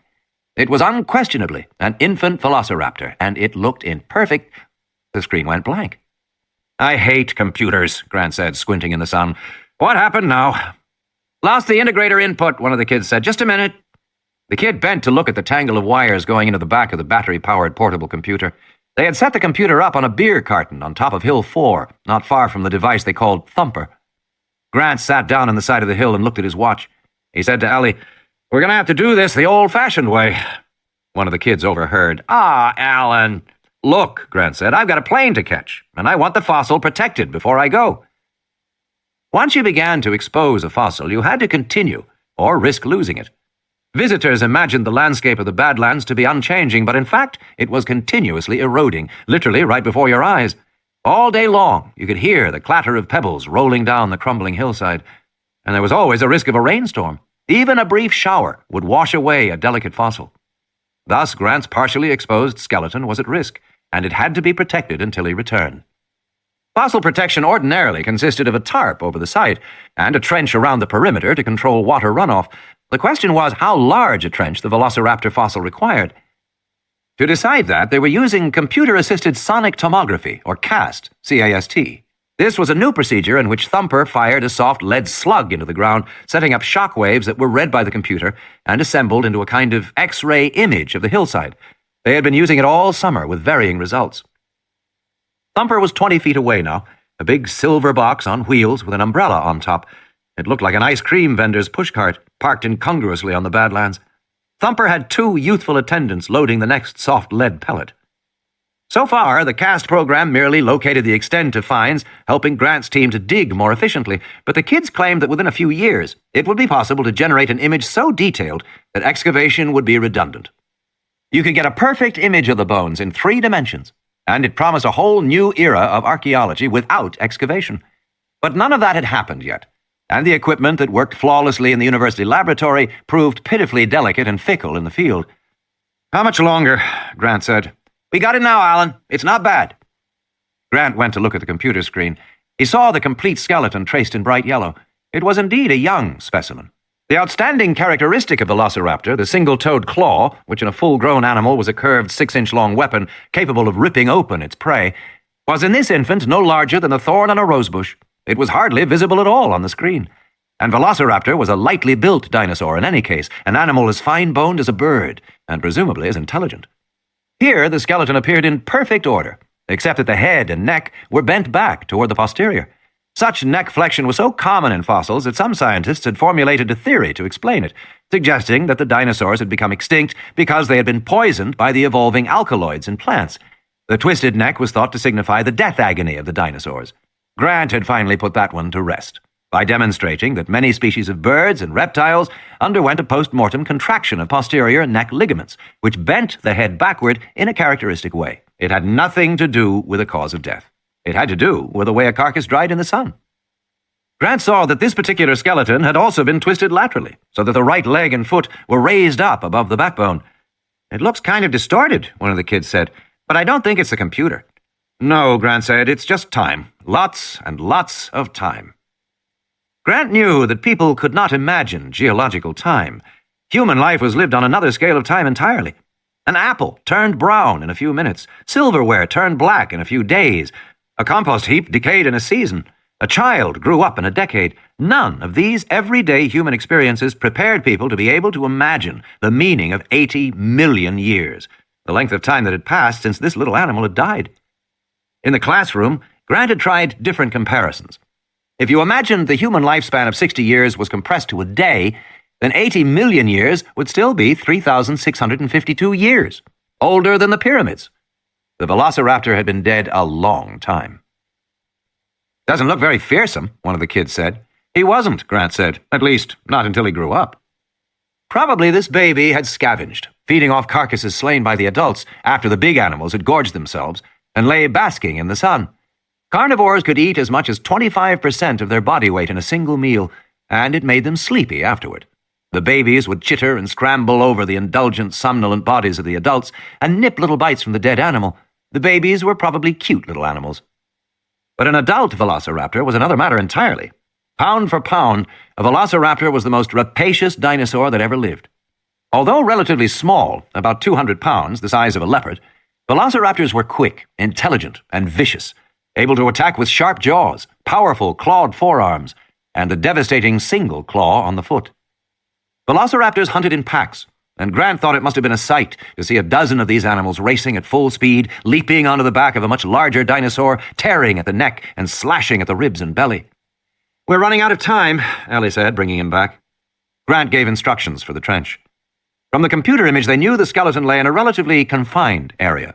A ditch around a 2-meter square would be sufficient. Meanwhile, Ellie lashed down the tarp that covered the side of the hill. Grant helped her pound in the final stakes. "How did the baby die?" one of the kids asked. "I doubt we'll know," Grant replied. "Infant mortality in the wild is high. In African parks it runs 70% among some carnivores.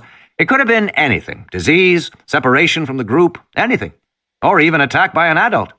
We know these animals hunted in packs, but we don't know anything about their social behavior in a group." The students nodded. They had all studied animal behavior, and they knew, for example, that when a new male took over a lion pride, the first thing he did was kill all the cubs. The reason was apparently genetic. The male had evolved to disseminate his genes as widely as possible, and by killing the cubs, he brought all the females into heat so that he could impregnate them. It also prevented the females from wasting their time nurturing the offspring of another male. Perhaps the velociraptor hunting pack was also ruled by a dominant male. They knew so little about dinosaurs, Grant thought. After 150 years of research and excavation all around the world, they still knew almost nothing about what the dinosaurs had really been like. "We've got to go," Ellie said, "if we're going to get the show to by 5. Hammond. Gennaro's secretary bustled in with a new suitcase. It still had the sales tags on it.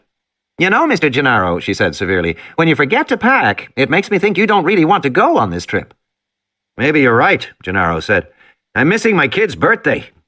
Saturday was Amanda's birthday, and Elizabeth had invited 20 screaming 4-year-olds to share it, as well as Cappy the clown and a magician.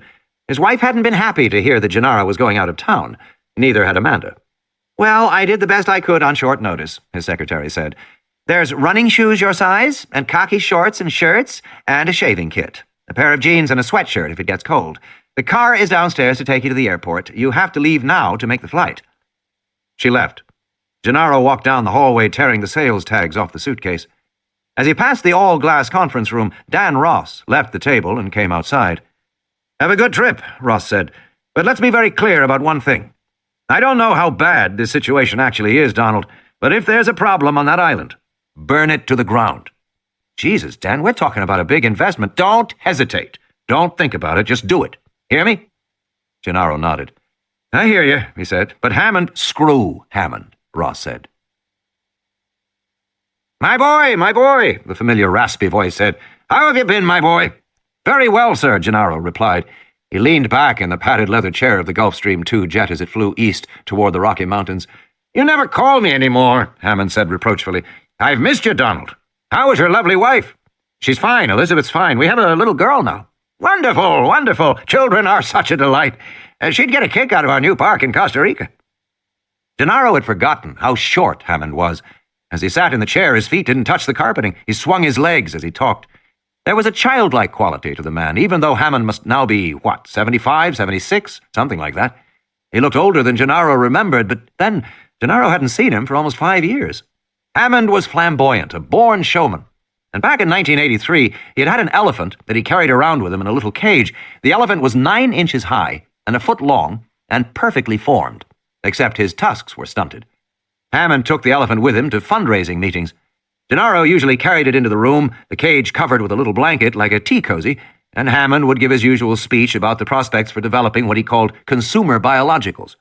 Then, at the dramatic moment, Hammond would whip away the blanket to reveal the elephant, and he would ask for money. The elephant was always a rousing success. Its tiny body, hardly bigger than a cat's, promised untold wonders to come from the laboratory of Norman Atherton, the Stanford geneticist who was Hammond's partner in the new venture. But as Hammond talked about the elephant, he left a great deal unsaid. For example, Hammond was starting a genetics company, but the tiny elephant hadn't been made by any genetic procedure. Atherton had simply taken a dwarf elephant embryo and raised it in an artificial womb with hormonal modifications. That in itself was quite an achievement, but nothing like what Hammond hinted had been done. Also, Atherton hadn't been able to duplicate his miniature elephant, and he tried. For one thing, everybody who saw the elephant wanted one. Then, too, the elephant was prone to colds, particularly during winter. The sneezes coming through the little trunk filled Hammond with dread. And sometimes the elephant would get his tusks stuck between the bars of the cage and snort irritably as he tried to get free. Sometimes he got infections around the tusk line. Hammond always fretted that his elephant would die before Atherton could grow a replacement. Hammond also concealed from prospective investors the fact that the elephant's behavior had changed substantially in the process of miniaturization. The little creature might look like an elephant, but he acted like a vicious rodent, quick-moving and mean-tempered. Hammond discouraged people from petting the elephant to avoid nipped fingers. And although Hammond spoke confidently of $7 billion in annual revenues by 1993, his project was intensely speculative. Hammond had vision and enthusiasm, but there was no certainty that his plan would work at all, particularly since Norman Atherton, the brains behind the project, had terminal cancer, which was a final point Hammond neglected to mention. Even so, with Gennaro's help, Hammond got his money. Between September of 1983 and November of 1985, John Alfred Hammond and his pachyderm portfolio raised $870 million in venture capital to finance his proposed corporation, International Genetic Technologies Incorporated. And they could have raised more, except Hammond insisted on absolute secrecy, and he offered no return on capital for at least 5 years. That scared a lot of investors off. In the end, they'd had to take mostly Japanese consortia. The Japanese were the only investors who had the patience. Sitting in the leather chair of the jet, Gennaro thought about how evasive Hammond was. The old man was now ignoring the fact that Gennaro's law firm had forced this trip on him. Instead, Hammond behaved as if they were engaged in a purely social outing. "It's too bad you didn't bring your family with you, Donald," he said. Gennaro shrugged. "It's my daughter's birthday. 20 kids already scheduled. The cake and the clown, you know how it is." "Oh, I understand," Hammond said. "Kids set their hearts on things." "Anyway, is the park ready for visitors?" Gennaro asked. "Well, not officially," Hammond said, "but the hotel is built, so there is a place to stay." "And the animals?" "Of course, the animals are all there, all in their spaces." Gennaro said, "I remember in the original proposal you were hoping for a total of 12... "Oh, we're far beyond that. We have 238 animals, Donald." 238? The old man giggled, pleased at Gennaro's reaction. "You can't imagine it. We have herds of them." 238? How many species? 15 different species, Donald. That's incredible, Gennaro said. That's fantastic. And what about all the other things you wanted, the facilities, the computers? All of it, Hammond said. Everything on that island is state-of-the-art. You'll see for yourself, Donald. It's perfectly wonderful. That's why this concern is so misplaced. There's absolutely no problem with the island. Gennaro said, then there should be absolutely no problem with an inspection. And there isn't, Hammond said, but it slows things down. Everything has to stop for the official visit. You've had delays anyway. You've postponed the opening. Oh, that. Hammond tugged at the red silk handkerchief in the breast pocket of his sport coat. It was bound to happen. Bound to happen. Why? Gennaro asked. Well, Donald, Hammond said, to explain that, you have to go back to the initial concept of the resort. The concept of the most advanced amusement park in the world, combining the latest electronic and biological technologies. I'm not talking about rides. Everybody has rides. Coney Island has rides. And these days, everybody has animatronic environments. The haunted house, the pirate den, the Wild West, the earthquake. Everyone has those things. So we set out to make biological attractions, living attractions. Attractions so astonishing they would capture the imagination of the entire world. Gennaro had to smile. It was almost the same speech, word for word, that he had used on the investors so many years ago. And we can never forget the ultimate object of the project in Costa Rica, to make money, Hammond said, staring out the windows of the jet. Lots and lots of money. I remember, Gennaro said. And the secret to making money in a park, Hammond said, is to limit your personnel costs. The food handlers, ticket takers, cleanup crews, repair teams. To make a park that runs with minimal staff. That was why we invested in all the computer technology. We automated wherever we could. I remember. But the plain fact is, Hammond said, when you put together all the animals and all the computer systems, you run into snags. Who ever got a major computer system up and running on schedule? Nobody I know. So you've just had normal startup delays? Yes, that's right, Hammond said. Normal delays. I heard there were accidents during construction, Gennaro said. Some workmen died. Yes, there were several accidents, Hammond said, and a total of 3 deaths. 2 workers died building the Cliff Road. 1 other died as a result of an earth mover accident in January, but we haven't had any accidents for months now. He put his hand on the younger man's arm. Donald, he said, believe me when I tell you that everything on the island is going forward as planned. Everything on that island is perfectly fine. The intercom clicked. The pilot said, Seatbelts, please. We're landing in Shoto. End of Side 2. Side 3. Shoto. Dry plains stretched away toward distant black buttes. The afternoon wind blew dust and tumbleweed across the cracked concrete. Grant stood with Ellie near the jeep and waited while the sleek Grumman jet circled for a landing. I hate to wait on the money men, Grant grumbled. Ellie shrugged. Goes with the job. Although many fields of science, such as physics and chemistry, had become federally funded, paleontology remained strongly dependent on private patrons. Quite apart from his own curiosity about the island in Costa Rica, Grant understood that if John Hammond asked for his help, he would give it. That was how patronage worked, how it had always worked. The little jet landed and rolled quickly toward them. Ellie shouldered her bag. The jet came to a stop, and a stewardess in a blue uniform opened the door. Inside, he was surprised at how cramped it was, despite the luxurious appointments. Grant had to hunch over as he went to shake Hammond's hand. Dr. Grant and Dr. Sattler, Hammond said. It's good of you to join us. Allow me to introduce my associate, Donald Gennaro. Gennaro was a stocky, muscular man in his mid-30s, wearing an Armani suit and wire-frame glasses. Grant disliked him on sight. He shook hands quickly. When Ellie shook hands, Gennaro said in surprise, "You're a woman." "These things happen," she said, and Grant thought, she doesn't like him either. Hammond turned to Gennaro. You know, of course, what Dr. Grant and Dr. Sattler do. They're paleontologists. They dig up dinosaurs. And then he began to laugh as if he found the idea very funny. "Take your seats, please," the stewardess said, closing the door. Immediately, the plane began to move. You'll have to excuse us, Hannan said, but we are in a bit of a rush. Donald thinks it's important we get right down there. The pilot announced 4 hours flying time to Dallas, where they would refuel and then go on to Costa Rica, arriving the following morning. "And how long will we be in Costa Rica?" Grant asked. "Well, that really depends," Gennaro said. "We have a few things to clear up." "Take my word for it," Hannan said, turning to Grant. "We'll be down there no more than 48 hours. Grant buckled his seatbelt. "This island of yours that we're going to, I haven't heard anything about it before. Is it some kind of secret?" "In a way," Hannan said. "We have been very, very careful about making sure nobody knows about it, until the day we finally open that island to a surprised and delighted public." Target of opportunity.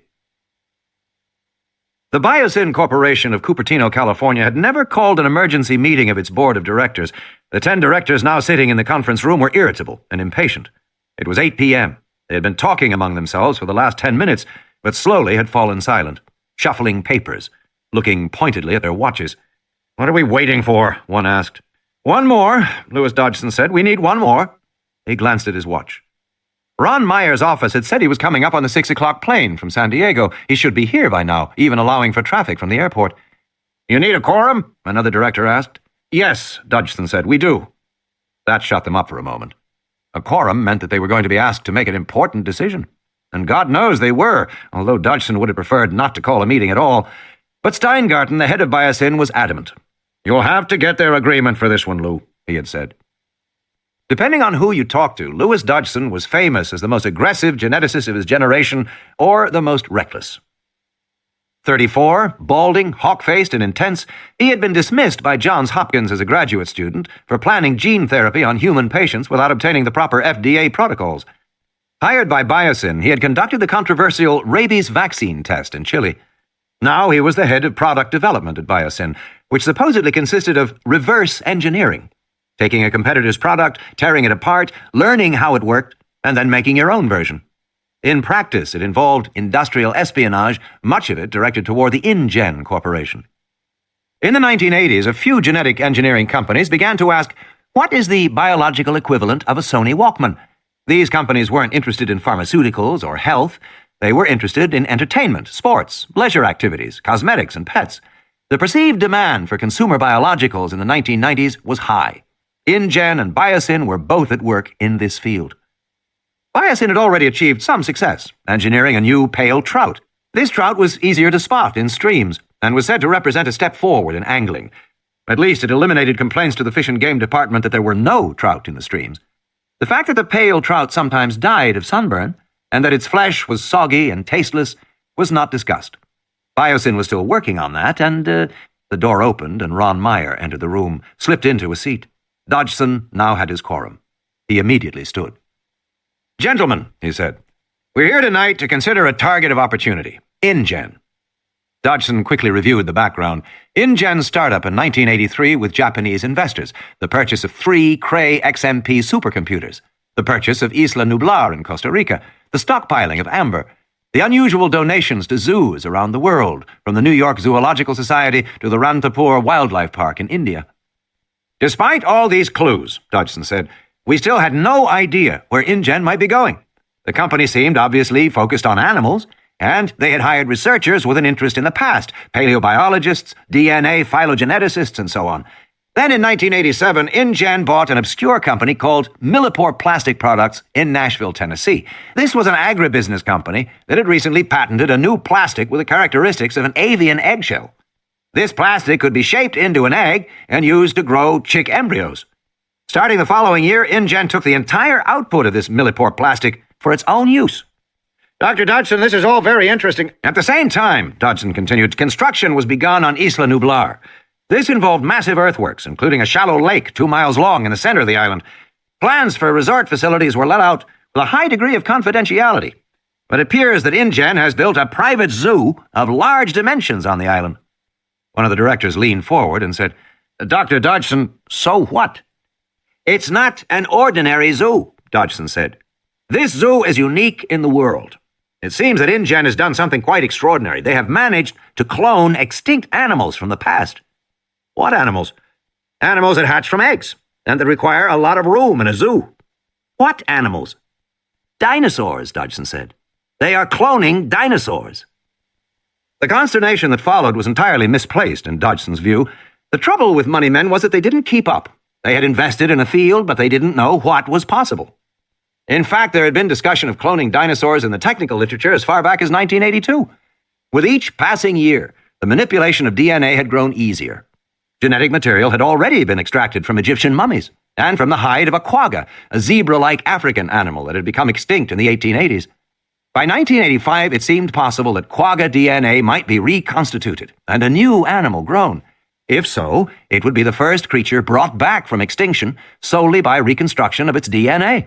If that was possible, what else was also possible? The mastodon? The saber-toothed tiger? The dodo?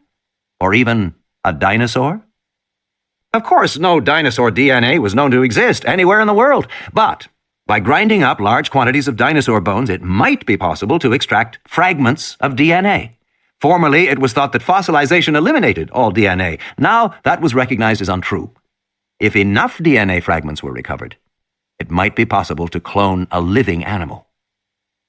Back in 1982, the technical problems had seemed daunting, but there was no theoretical barrier. It was merely difficult, expensive, and unlikely to work. Yet it was certainly possible, if anyone cared to try. InGen had apparently decided to try. What they have done, Dodgson said, is build the greatest single tourist attraction in the history of the world. As you know, zoos are extremely popular. Last year, more Americans visited zoos than all professional baseball and football games combined. And the Japanese love zoos. There are 50 zoos in Japan and more being built. And for this zoo, InGen can charge whatever they want, $2,000 a day, $10,000 a day. And then there is the merchandising, the picture books, T-shirts, video games, caps, stuffed toys, comic books, and pets. Pets? Of course. If InGen can make life-size dinosaurs, they can also make pygmy dinosaurs as household pets. What child won't want a little dinosaur as a pet, a little patented animal for their very own? InGen will sell millions of them. And InGen will engineer them so that these pet dinosaurs can only eat InGen pet food. Jesus, somebody said. Exactly, Dodgson said. The zoo is the centerpiece of an enormous enterprise. You said these dinosaurs will be patented? Yes. Genetically engineered animals can now be patented. The Supreme Court ruled on that in favor of Harvard in 1987. InGen will own its dinosaurs and no one else can legally make them. Well, what prevents us from creating our own dinosaurs? Someone said. Nothing, except that they have a 5-year start. It'll be almost impossible to catch up before the end of the century. He paused. Of course, if we could obtain examples of their dinosaurs, we could reverse engineer them and make our own, with enough modifications in the DNA to evade their patents. Can we obtain examples of their dinosaurs? Dodgson paused. I believe we can, yes.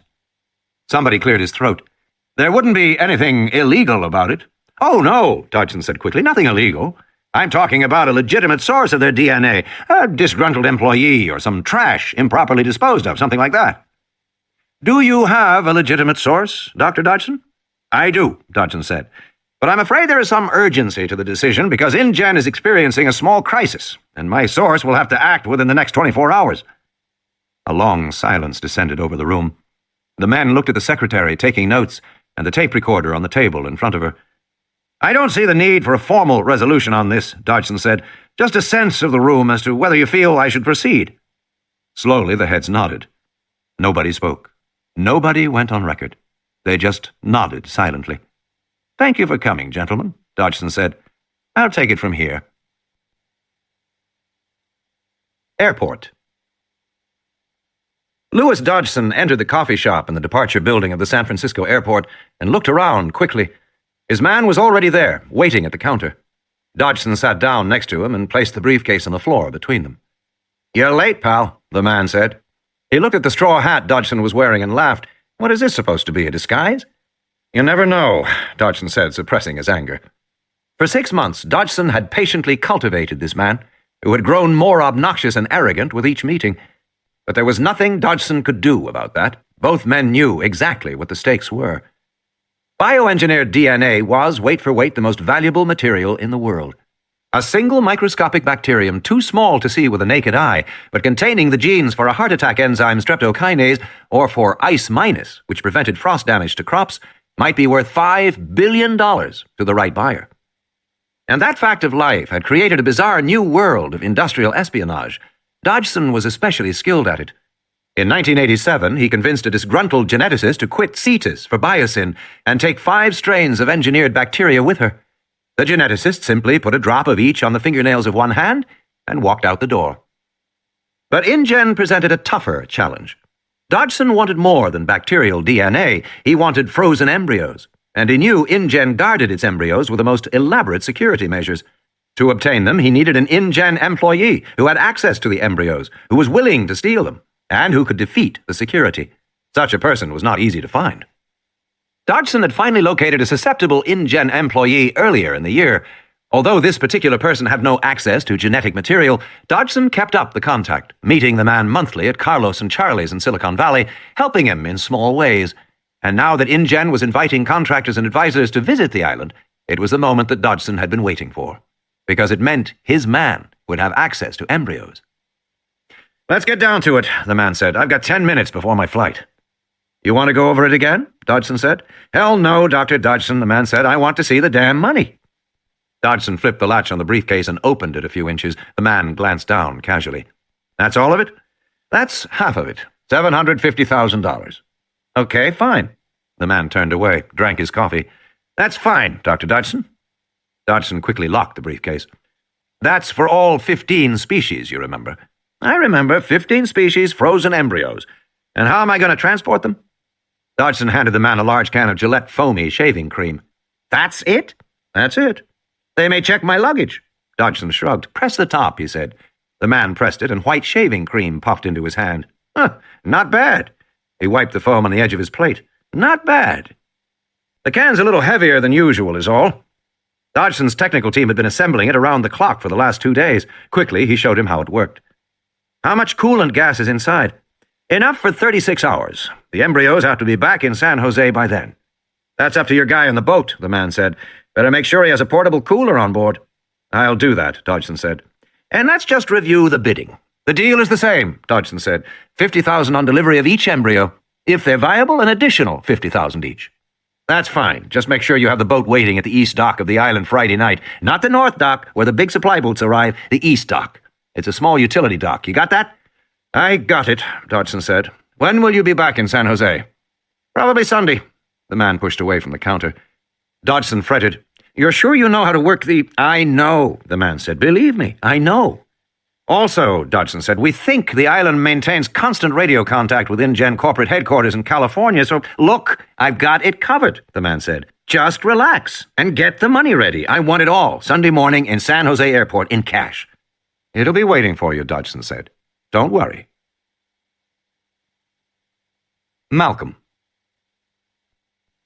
Shortly before midnight, he stepped on the plane at the Dallas airport, a tall, thin, balding man of 35, dressed entirely in black. Black shirt, black trousers, black socks, black sneakers.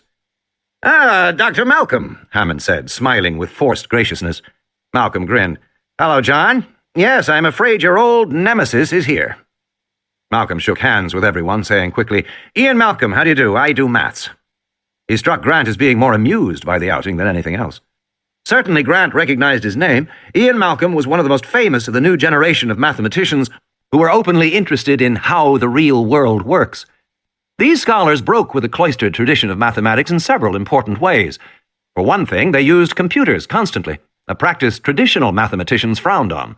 For another, they worked almost exclusively with nonlinear equations in the emerging field called chaos theory. For a third, they appeared to care that their mathematics described something that actually existed in the real world.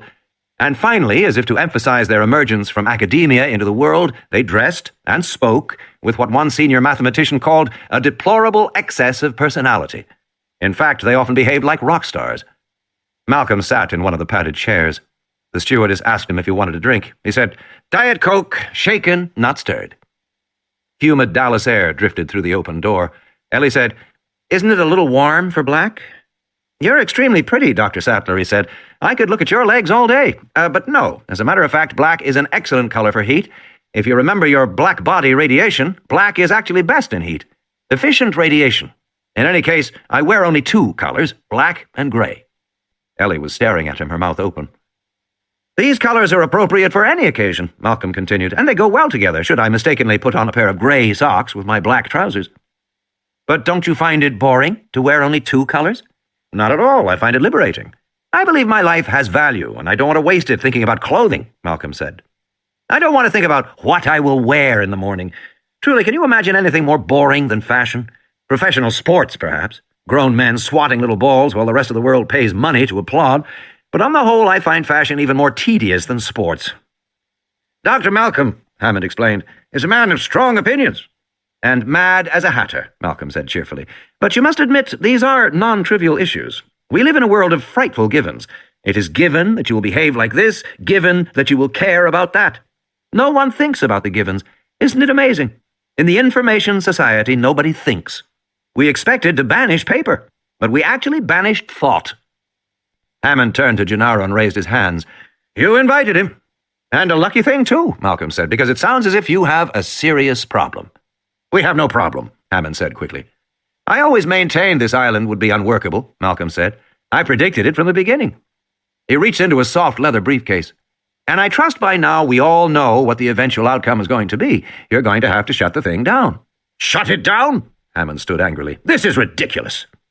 Malcolm shrugged, indifferent to Hammond's outburst. "I brought copies of my original paper for you to look at," he said. "The original consultancy paper I did for InGen. The mathematics are a bit sticky, but I can walk you through it. Are you leaving now?" "I have some phone calls to make," Hammond said, and went into the adjoining cabin. "Well, it's a long flight," Malcolm said to the others. "At least my paper will give you something to do." The plane flew through the night. Grant knew that Ian Malcolm had his share of detractors, and he could understand why some found his style too abrasive and his applications of chaos theory too glib. Grant thumbed through the paper, glancing at the equations. Gennaro said, "Your paper concludes that Hammond's island is bound to fail?" "Correct. Because of chaos theory?" "Correct. To be more precise, because of the behavior of the system in phase space." Gennaro tossed the paper aside and said, "Can you explain this in English?" "Surely," Malcolm said. "Let's see where we have to start. Do you know what a nonlinear equation is?" "No." "Strange attractors?" "No." "All right," Malcolm said. "Let's go back to the beginning." He paused, staring at the ceiling. "Physics has had great success at describing certain kinds of behavior. Planets in orbit, spacecraft going to the moon, pendulums and springs, and rolling balls, that sort of thing. The regular movement of objects. These are described by what are called linear equations, and mathematicians can solve those equations easily. We've been doing it for hundreds of years." "Okay," Gennaro said. "But there is another kind of behavior which physics handles badly. For example, anything to do with turbulence. Water coming out of a spout, air moving over an airplane wing, weather, blood flowing through the heart. Turbulent events are described by non-linear equations. They're hard to solve. In fact, they're usually impossible to solve. So, physics has never understood this whole class of events. Until about 10 years ago. The new theory that describes them is called chaos theory. Chaos theory originally grew out of attempts to make computer models of weather in the 1960s. Weather is a big, complicated system, namely the Earth's atmosphere as it interacts with the land and the sun. The behavior of this big, complicated system always defied understanding. So, naturally, we couldn't predict weather. But what the early researchers learned from computer models was that even if you could understand it, you still couldn't predict it. Weather prediction is absolutely impossible. The reason is that the behavior of the system is sensitively dependent on initial conditions. You lost me, Gennaro said.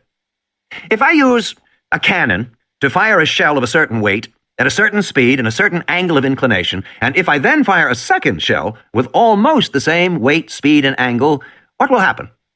The two shells will land at almost the same spot. Right, Malcolm said. That's linear dynamics. Okay, but if I have a weather system that I start up with a certain temperature and a certain wind speed and a certain humidity, and if I then repeat it with almost the same temperature, wind, and humidity, the second system will not behave almost the same. It'll wander off and rapidly will become very different from the first. Thunderstorms instead of sunshine. That's nonlinear dynamics. They are sensitive to initial conditions. Tiny differences become amplified. I think I see, Gennaro said. The shorthand is the butterfly effect. A butterfly flaps its wings in Peking, and weather in New York is different. So, chaos is all just random and unpredictable, Gennaro said. Is that it? No, Malcolm said. We actually find hidden regularities within the complex variety of a system's behavior. That's why chaos has now become a very broad theory that's used to study everything from the stock market to rioting crowds to brain waves during epilepsy. Any sort of complex system where there is confusion and unpredictability. We can find an underlying order, okay? Okay, Gennaro said, but what is this underlying order? It's essentially characterized by the movement of the system within phase space, Malcolm said. Jesus, Gennaro said, all I want to know is why you think Hammond's Island can't work. I understand, Malcolm said. I'll get there. Chaos theory says two things. First, that complex systems like weather have an underlying order. Second, the reverse of that simple systems can produce complex behavior. You hit a pool ball and it starts to carom off the sides of the table. In theory, that's a fairly simple system, almost a Newtonian system. Since you can know the force imparted to the ball and the mass of the ball, and you can calculate the angles at which it will strike the walls, you can predict the future behavior of the ball. In theory, you could predict the behavior of the ball far into the future as it keeps bouncing from side to side. You could predict where it will end up 3 hours from now, in theory. Okay, Gennaro nodded. But in fact, Malcolm said, it turns out you can't predict more than a few seconds into the future. Because almost immediately, very small effects, imperfections in the surface of the ball, tiny indentations in the wood of the table, start to make a difference. And it doesn't take long before they overpower your careful calculations. So it turns out that this simple system of a pool ball on a table has unpredictable behavior. Okay. And Hammond's project, Malcolm said, is another apparently simple system, animals within a zoo environment, that will eventually show unpredictable behavior. You know this because of theory, Malcolm said. But hadn't you better see the island to see what he's actually done? No, that is quite unnecessary. The details don't matter. Theory tells me that the island will quickly proceed to behave in unpredictable fashion. And you're confident of your theory? Oh, yes, Malcolm said, totally confident. He sat back in the chair. There is a problem with that island. It is an accident waiting to happen. Isla Nublar. With a whine, the rotors began to swing in circles overhead, casting shadows on the runway of San Jose Airport. Grant listened to the crackle in his earphones as the pilot talked to the tower. They had picked up another passenger in San Jose, a man named Dennis Nedry, who had flown in to meet them. He was fat and sloppy, eating a candy bar, and there was sticky chocolate on his fingers and flecks of aluminum foil on his shirt. Nedry had mumbled something about doing computers on the island and hadn't offered to shake hands. Through the plexi bubble, Grant watched the airport concrete drop away beneath his feet, and he saw the shadow of the helicopter racing along as they went west toward the mountains. It's about a 40-minute trip, Hannan said from one of the rear seats. Grant watched the low hills rise up, and then they were passing through intermittent clouds, breaking out into sunshine. The mountains were rugged, though he was surprised at the amount of deforestation, acre after acre of denuded, eroded hills. Costa Rica, Hannan said, has better population control than other countries in Central America, but even so, the land is badly deforested. Most of this is within the last 10 years. They came down out of the clouds on the other side of the mountains, and Grant saw the beaches of the west coast. They flashed over a small coastal village. Bahia Nasco, the pilot said. Fishing village. He pointed north. Up the coast there, you see the Cabo Blanco Preserve. They have beautiful beaches. The pilot headed straight out over the ocean. The water turned green, and then deep aquamarine. The sun shone on the water. It was about 10 in the morning. "Just a few minutes now," Hammond said, "and we should be seeing Isla Nublar." Isla Nublar, Hammond explained, was not a true island. Rather, it was a seamount, a volcanic upthrusting of rock from the ocean floor. "Its volcanic origins can be seen all over the island," Hammond said. "There are steam vents in many places, and the ground is often hot underfoot. Because of this, and also because of prevailing currents, Isla Nublar lies in a foggy area. As we get there, you will see... there we are!" The helicopter rushed forward, low to the water. Ahead, Grant saw an island, rugged and craggy, rising sharply from the ocean. "Christ, it looks like Alcatraz," Malcolm said. Its forested slopes were wreathed in fog, giving the island a mysterious appearance. "Much larger, of course," Hammond said. 8 miles long and 3 miles wide at the widest point. In total, some 22 square miles, making it the largest private animal preserve in North America." The helicopter began to climb and headed toward the north end of the island. Grant was trying to see through the dense fog.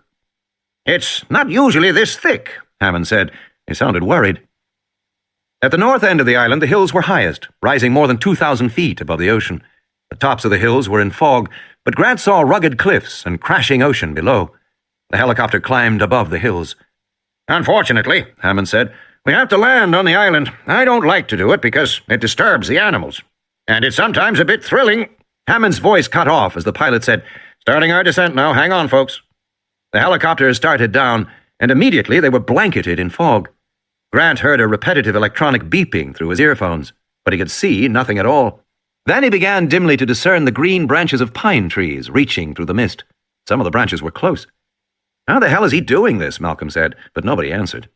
The pilot swung his gaze left, then right, looking at the pine forest. The trees were still close. The helicopter descended rapidly. "Jesus," Malcolm said. The beeping was louder. Grant looked at the pilot. He was concentrating. Grant glanced down and saw a giant, glowing fluorescent cross beneath the plexi bubble at his feet. There were flashing lights at the corners of the cross. The pilot corrected slightly and touched down on a helipad. The sound of the rotors faded and died. Grant sighed and released his seatbelt. "We have to come down fast that way," Hammond said, "because of the wind shear. There is often bad wind shear on this peak, and, well, we're safe." Someone was running up to the helicopter, a man with a baseball cap and red hair. He threw open the door and said cheerfully, "Hi, I'm Ed Regis. Welcome to Isla Nublar, everybody. And watch your step, please." A narrow path wound down the hill. The air was chilly and damp. As they moved lower, the mist around them thinned, and Grant could see the landscape better. It looked, he thought, rather like the Pacific Northwest, the Olympic Peninsula. "That's right," Regis said. "Primary ecology is deciduous rainforest, rather different from the vegetation on the mainland, which is more classical rainforest. But this is a microclimate that only occurs at elevation. On the slopes of the northern hills, the majority of the island is tropical." Down below, they could see the white roofs of large buildings nestled among the planting. Grant was surprised. The construction was elaborate. They moved lower out of the mist, and now he could see the full extent of the island stretching away to the south. As Regis had said, it was mostly covered in tropical forest. To the south, rising above the palm trees, Grant saw a single trunk with no leaves at all, just a big curving stump. Then the stump moved and twisted around to face the new arrivals. Grant realized that he was not seeing a tree at all. He was looking at the graceful, curving neck of an enormous creature rising 50 feet into the air. He was looking at a dinosaur. "Welcome." "My God," Ellie said softly. They were all staring at the animal above the trees. "My God." Her first thought was that the dinosaur was extraordinarily beautiful. Books portrayed them as oversized, dumpy creatures, but this long-necked animal had a gracefulness, almost a dignity about its movements. And it was quick. There was nothing lumbering or dull in its behavior. The sauropod peered alertly at them and made a low trumpeting sound, rather like an elephant. A moment later, a second head rose above the foliage, and then a third, and a fourth. "My God," Ellie said again. Gennaro was speechless. He had known all along what to expect. He had known about it for years, but he had somehow never believed it would happen. And now he was shocked into silence. The awesome power of the new genetic technology, which he had formerly considered to be just so many words in an overwrought sales pitch, the power suddenly became clear to him. These animals were so big. They were enormous, big as a house, and so many of them. Actual damn dinosaurs, just as real as you could want. Gennaro thought, We are going to make a fortune on this place, a fortune. He hoped to God the island was safe. Grant stood on the path on the side of the hill with a mist on his face, staring at the grey necks craning above the palms. He felt dizzy, as if the ground were sloping away too steeply. He had trouble getting his breath, because he was looking at something he had never expected to see in his life. Yet he was seeing it. The animals in the mist were perfect apatosaurs, medium-sized sauropods. His stunned mind made academic associations. North American herbivores, late Jurassic horizon, commonly called brontosaurs, first discovered by E.D. Cope in Montana in 1876. Specimens associated with Morrison Formation strata in Colorado, Utah, and Oklahoma. Recently, Berman and McIntosh had reclassified it as a Diplodocus, based on skull appearance. Traditionally, Brontosaurus was thought to spend most of its time in shallow water, which would help support its large bulk. Although this animal was clearly not in the water, it was moving much too quickly, the head and neck shifting above the palms in a very active manner, a surprisingly active manner. Grant began to laugh. "What is it?" Hannan said, worried. "Is something wrong?" Grant just shook his head and continued to laugh. He couldn't tell them that what was funny was that he had seen the animal for only a few seconds, but he had already begun to accept it, and to use his observations to answer long-standing questions in the field. He was still laughing as he saw a fifth and a sixth neck crane up above the palm trees. The sauropods watched the people arrive. They reminded Grant of oversized giraffes. They had the same pleasant, rather stupid gaze. "I take it they're not animatronic," Malcolm said. "They're very lifelike." "Yes, they certainly are," Hannan said. "Well, they should be, shouldn't they?" From the distance, they heard the trumpeting sound again. First one animal made it, and then the others joined in. "That's their call," Ed Regis said, "welcoming us to the island." Grant stood and listened for a moment, entranced. "You probably want to know what happens next," Hammond was saying, continuing down the path. "We've scheduled a complete tour of the facilities for you, and a trip to see the dinosaurs in the park later this afternoon. I'll be joining you for dinner, and we'll answer any remaining questions you may have then. Now, if you'll go with Mr. Regis—" The group followed Ed Regis toward the nearest buildings. Over the path, a crude hand-painted sign read, "Welcome to Jurassic Park." Third iteration. Details emerge more clearly as the fractal curve is redrawn. Ian Malcolm. Jurassic Park. They moved into a green tunnel of overarching palms leading toward the main visitor building. Everywhere, extensive and elaborate planting emphasized the feeling that they were entering a new world, a prehistoric tropical world, and leaving the normal world behind. Ellie said to Grant, "They look pretty good." "Yes," Grant said. "I want to see them up close. I want to lift up their toe pads and inspect their claws and feel their skin and open their jaws and have a look at their teeth. Until then, I don't know for sure, but yes, they look good." "I suppose it changes your field a bit," Malcolm said. Grant shook his head. "It changes everything," he said. For 150 years, ever since the discovery of gigantic animal bones in Europe, the study of dinosaurs had been an exercise in scientific deduction. Paleontology was essentially detective work, searching for clues in the fossil bones and the trackways of the long-vanished giants. The best paleontologists were the ones who could make the most clever deductions. And all the great disputes of paleontology were carried out in this fashion, including the bitter debate, in which Grant was a key figure, about whether dinosaurs were warm-blooded. Scientists had always classified dinosaurs as reptiles, cold-blooded creatures drawing the heat they needed for life from the environment. A mammal could metabolize food to produce bodily warmth, but a reptile could not. Eventually, a handful of researchers, led chiefly by John Ostrom and Robert Baker at Yale, began to suspect that the concept of sluggish, cold-blooded dinosaurs was inadequate to explain the fossil record. In classic deductive fashion, they drew conclusions from several lines of evidence. First was posture. Lizards and reptiles were bent-legged sprawlers, hugging the ground for warmth. Lizards didn't have the energy to stand on their hind legs for more than a few seconds, but the dinosaurs stood on straight legs, and many walked erect on their hind legs. Among living animals, erect posture occurred only in warm-blooded mammals and birds. Thus, dinosaur posture suggested warm-bloodedness. Next, they studied metabolism, calculating the pressure necessary to push blood up the 18-foot-long neck of a brachiosaur, and concluding that it could only be accomplished by a 4-chambered, hot-blooded heart. They studied trackways, fossil footprints left in mud, and concluded that dinosaurs ran as fast as a man. Such activity implied warm blood. They found dinosaur remains above the Arctic Circle in a frigid environment unimaginable for a reptile.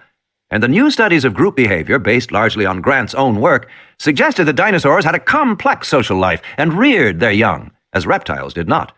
Turtles abandoned their eggs, but dinosaurs probably did not. The warm-blooded controversy had raged for 15 years, before a new perception of dinosaurs as quick-moving, active animals was accepted, but not without lasting animosities. At conventions, there were still colleagues who did not speak to one another. But now, if dinosaurs could be cloned, why, Grant's field of study was going to change instantly. The paleontological study of dinosaurs was finished. The whole enterprise, the museum halls with their giant skeletons and flocks of echoing schoolchildren, the university laboratories with their bone trays, the research papers, the journals, all of it was going to end. "You don't seem upset," Malcolm said. Grant shook his head. "It's been discussed in the field. Many people imagined it was coming, but not so soon." "Story of our species," Malcolm said, laughing. "Everybody knows it's coming, but not so soon." As they walked down the path, they could no longer see the dinosaurs, but they could hear them, trumpeting softly in the distance. Grant said, "My only question is, where'd they get the DNA?"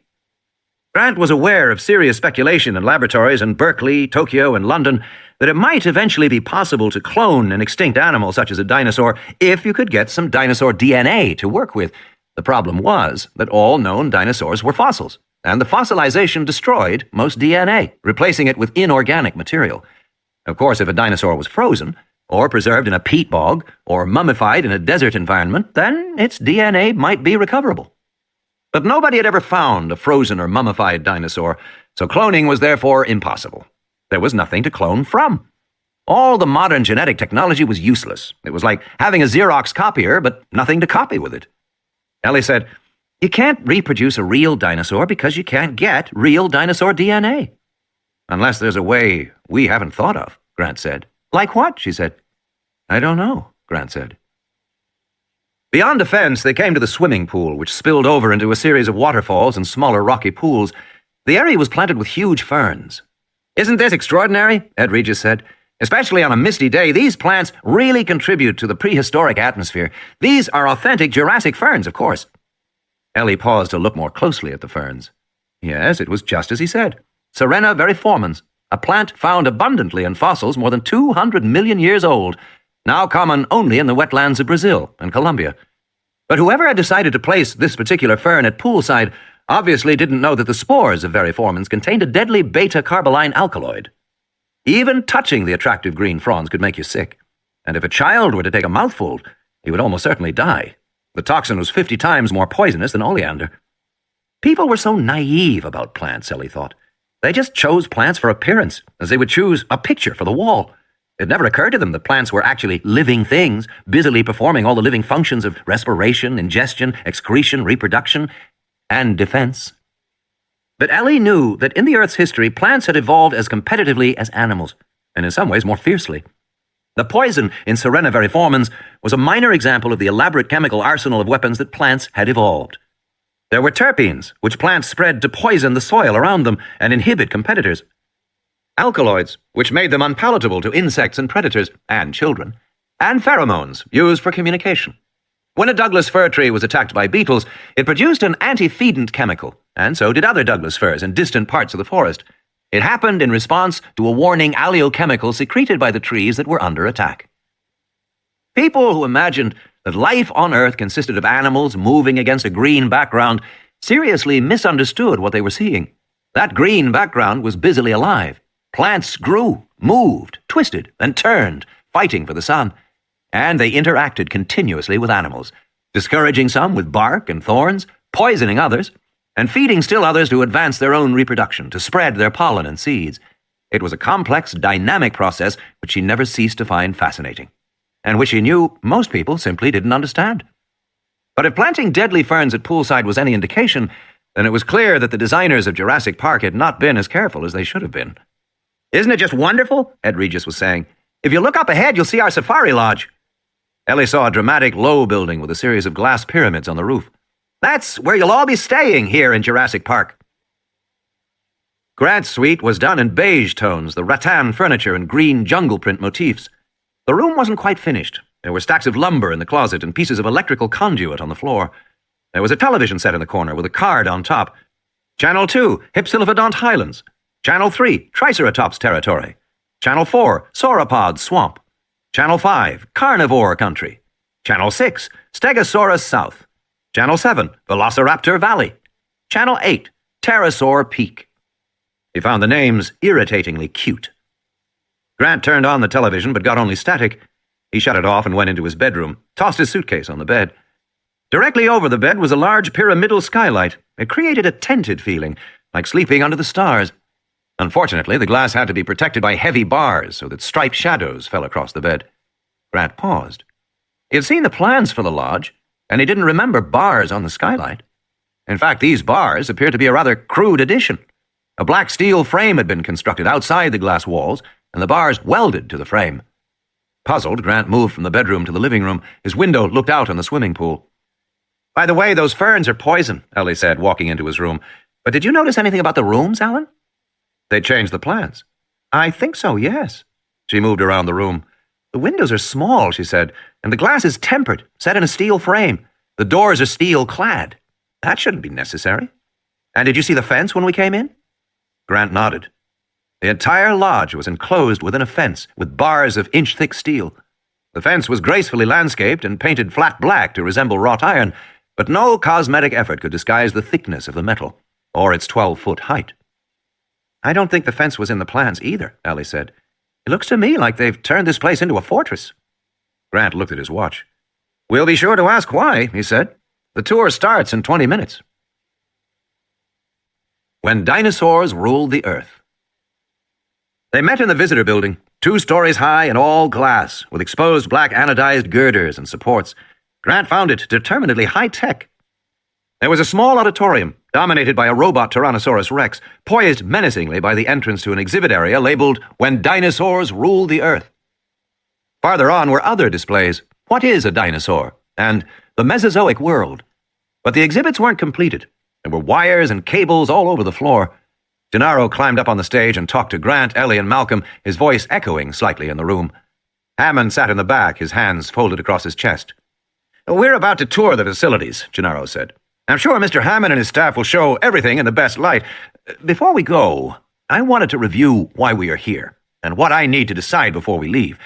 Basically, as you all realize by now, this is an island in which genetically engineered dinosaurs have been allowed to move in a natural park-like setting, forming a tourist attraction. The attraction isn't open to tourists yet, but it will be in a year. Now, my question for you is a simple one. Is this island safe? Is it safe for visitors? And is it safely containing the dinosaurs?" Gennaro turned down the room lights. "There are 2 pieces of evidence which we have to deal with. First of all, there is Dr. Grant's identification of a previously unknown dinosaur on the Costa Rican mainland. This dinosaur is known only from a partial fragment. It was found in July of this year, after it supposedly bit an American girl on a beach. Dr. Grant can tell you more later. I've asked for the original fragment, which is in a lab in New York, to be flown here so that we can inspect it directly. Meanwhile, there is a second piece of evidence. Costa Rica has an excellent medical service, and it tracks all kinds of data. Beginning in March, there were reports of lizards biting infants in their cribs, and also, I might add, biting old people who were sleeping soundly. These lizard bites were sporadically reported in coastal villages from Ismaloya to Punta Arenas. After March, lizard bites were no longer reported. However, I have this graph from the Public Health Service in San Jose of infant mortality in the towns of the West Coast earlier this year. I direct your attention to 2 features of this graph, Gennaro said. First, infant mortality is low in the months of January and February, then spikes in March, then it's low again in April. But from May onward, it is high, right through July, the month the American girl was bitten. The Public Health Service feels that something is now affecting infant mortality, and it is not being reported by the workers in the coastal villages. The second feature is the puzzling bi-weekly spiking, which seems to suggest some kind of alternating phenomenon is at work. The lights came back on. "All right," Gennaro said. "That's the evidence I want explained. Now, are there any—" "We can save ourselves a great deal of trouble," Malcolm said. "I'll explain it for you now." "You will?" Gennaro said. "Yes," Malcolm said. "First of all, animals have very likely gotten off the island." "Oh, balls," Hammond growled from the back. "And second, the graph from the Public Health Service is almost certainly unrelated to any animals that have escaped." Grant said, "How do you know that?" "You'll notice that the graph alternates between high and low spikes," Malcolm said. "That is characteristic of many complex systems. For example, water dripping from a tap. If you turn on the faucet just a little, you'll get a constant drip, drip, drip. But if you open it a little more, so that there's a bit of turbulence in the flow, then you'll get alternating large and small drops. Drip, drip, drip, drip, like that. You can try it yourself. Turbulence produces alternation. It's a signature. And you will get an alternating graph like this for the spread of any new illness in a community. But why do you say it isn't caused by escaped dinosaurs? Grant said. Because it is a non-linear signature, Malcolm said. You'd need hundreds of escaped dinosaurs to cause it, and I don't think hundreds of dinosaurs have escaped. So I conclude that some other phenomenon, such as a new variety of flu, is causing the fluctuations you see in the graph. Gennaro said, but you think the dinosaurs have escaped? Probably, yes. Why? Because of what you are attempting here. Look, this island is an attempt to recreate a natural environment from the past, to make an isolated world where extinct creatures roam freely, correct? Yes. But from my point of view, such an undertaking is impossible. The mathematics are so self-evident that they don't need to be calculated. It's rather like my asking you whether on $1 billion in income you had to pay tax. You wouldn't need to pull out your calculator to check. You'd know tax was owed.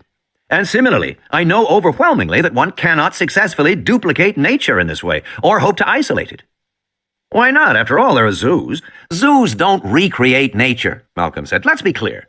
Zoos take the nature that already exists and modify it very slightly to create holding pens for animals. Even those minimal modifications often fail. The animals escape with regularity. But a zoo is not a model for this park. This park is attempting something far more ambitious than that, something much more akin to making a space station on Earth. Gennaro shook his head. I don't understand.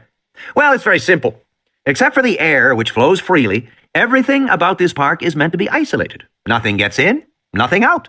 The animals kept here are never to mix with the greater ecosystems of Earth. They are never to escape. And they never have, Hannan snorted. Such isolation is impossible, Malcolm said flatly. It simply cannot be done. It can. It's done all the time. I beg your pardon, Malcolm said, but you don't know what you're talking about. You arrogant little snot, Hannan said. He stood and walked out of the room. Gentlemen, Gennaro said.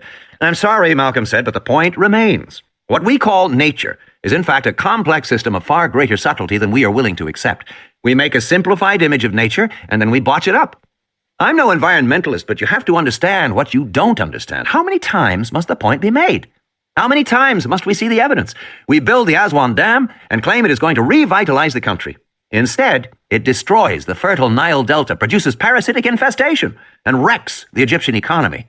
We build a... Excuse me, Gennaro said, but I think I hear the helicopter. That's probably the sample for Dr. Grant to look at. He started out of the room. They all followed.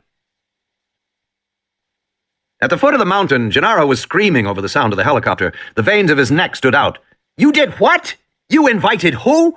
Take it easy, Hannan said. Gennaro screamed, Are you out of your goddamn mind? Now look here, Hannan said, drawing himself up.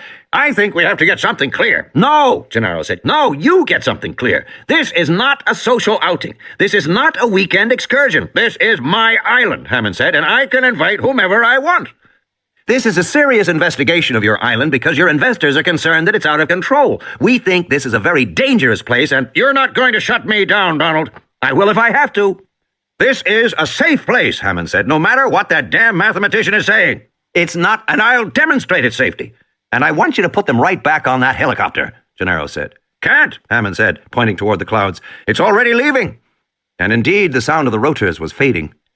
God damn it, Gennaro said. Don't you see you're needlessly risking... Hannan said. Let's continue this later. I don't want to upset the children.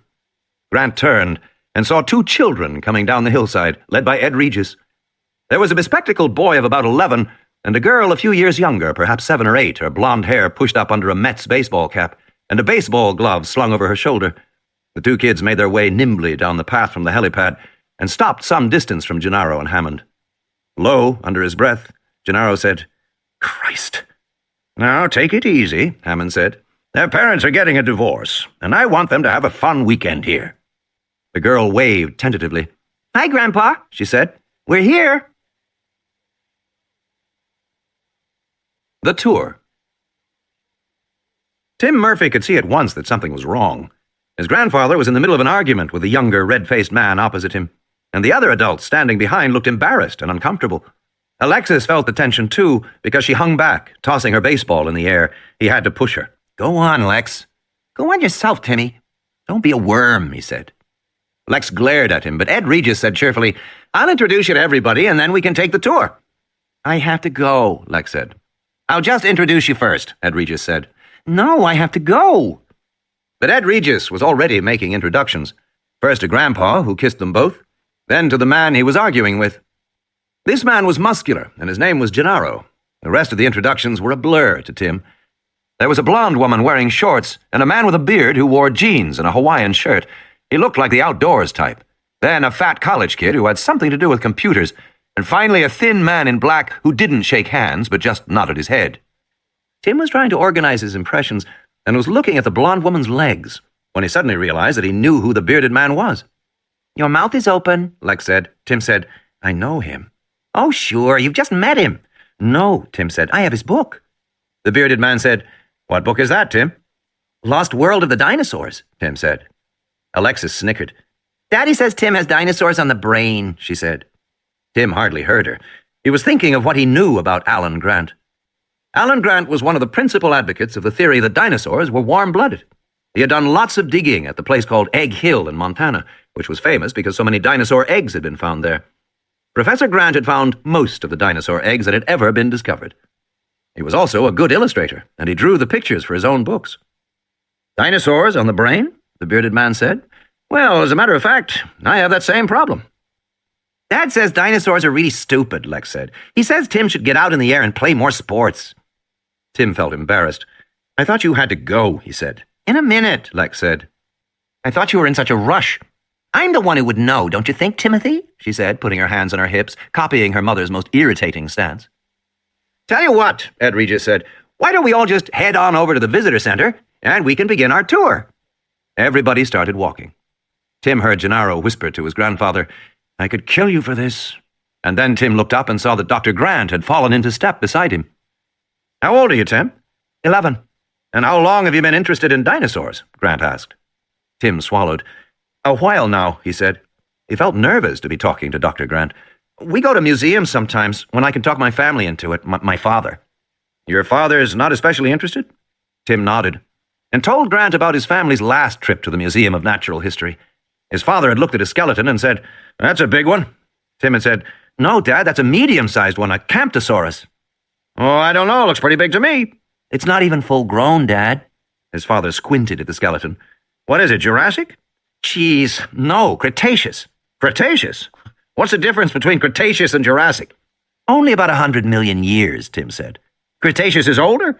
No, Dad, Jurassic is older. Well, his father said, stepping back, it looks pretty damn big to me. And he turned to Tim for agreement. Tim knew he had better agree with his father, so he just muttered something, and they went on to another exhibit. Tim stood in front of one skeleton, a Tyrannosaurus rex, the mightiest predator the Earth had ever known for a long time. Finally, his father said, What are you looking at? I'm counting the vertebrae, Tim said. The vertebrae? In the backbone. I know what vertebrae are, his father said, annoyed. He stood there a while longer, and then he said, Why are you counting them? I think they're wrong. Tyrannosaurus should only have 37 vertebrae in the tail. This has more. You mean to tell me, his father said, that the Museum of Natural History has a skeleton that's wrong? I can't believe that. It's wrong, Tim said. His father stomped off toward a guard in the corner. What did you do now? His mother said to Tim. I didn't do anything, Tim said. I just said the dinosaur is wrong, that's all. And then his father came back with a funny look on his face, because of course the guard told him that the Tyrannosaurus had too many vertebrae in the tail. How'd you know that? His father asked. I read it, Tim said. That's pretty amazing, son, he said, and he put his hand on his shoulder, giving it a squeeze. You know how many vertebrae belong in that tail. I've never seen anything like it. You really do have dinosaurs on the brain. And then his father said he wanted to catch the last half of the Mets game on TV, and Lex said she did too, so they left the museum. And Tim didn't see any other dinosaurs, which was why they had come there in the first place. But that was how things happened in his family. How things used to happen in his family, Tim corrected himself. Now that his father was getting a divorce from his mother, things would probably be different. His father had already moved out, and even though it was weird at first, Tim liked it. He thought his mother had a boyfriend, but he couldn't be sure, and of course he would never mention it to Lex. Lex was heartbroken to be separated from her father, and in the last few weeks she had become so obnoxious that... Was it 5027, Grant said. I'm sorry, Tim said. The Tyrannosaurus at the museum, was it 5027? Yes, Tim said. How'd you know? Grant smiled. They've been talking about fixing it for years, but now it may never happen. Why is that? Because of what is taking place here, Grant said, on your grandfather's island. Tim shook his head. He didn't understand what Grant was talking about. My mom said it was just a resort, with swimming and tennis. Not exactly, Grant said. I'll explain as we walk along. Now I'm a damn babysitter, Ed Regis thought unhappily, tapping his foot as he waited in the visitor center. That was what the old man had told him. You watch my kids like a hawk. They're your responsibility for the weekend. Ed Regis didn't like it at all. He felt degraded. He wasn't a damn babysitter.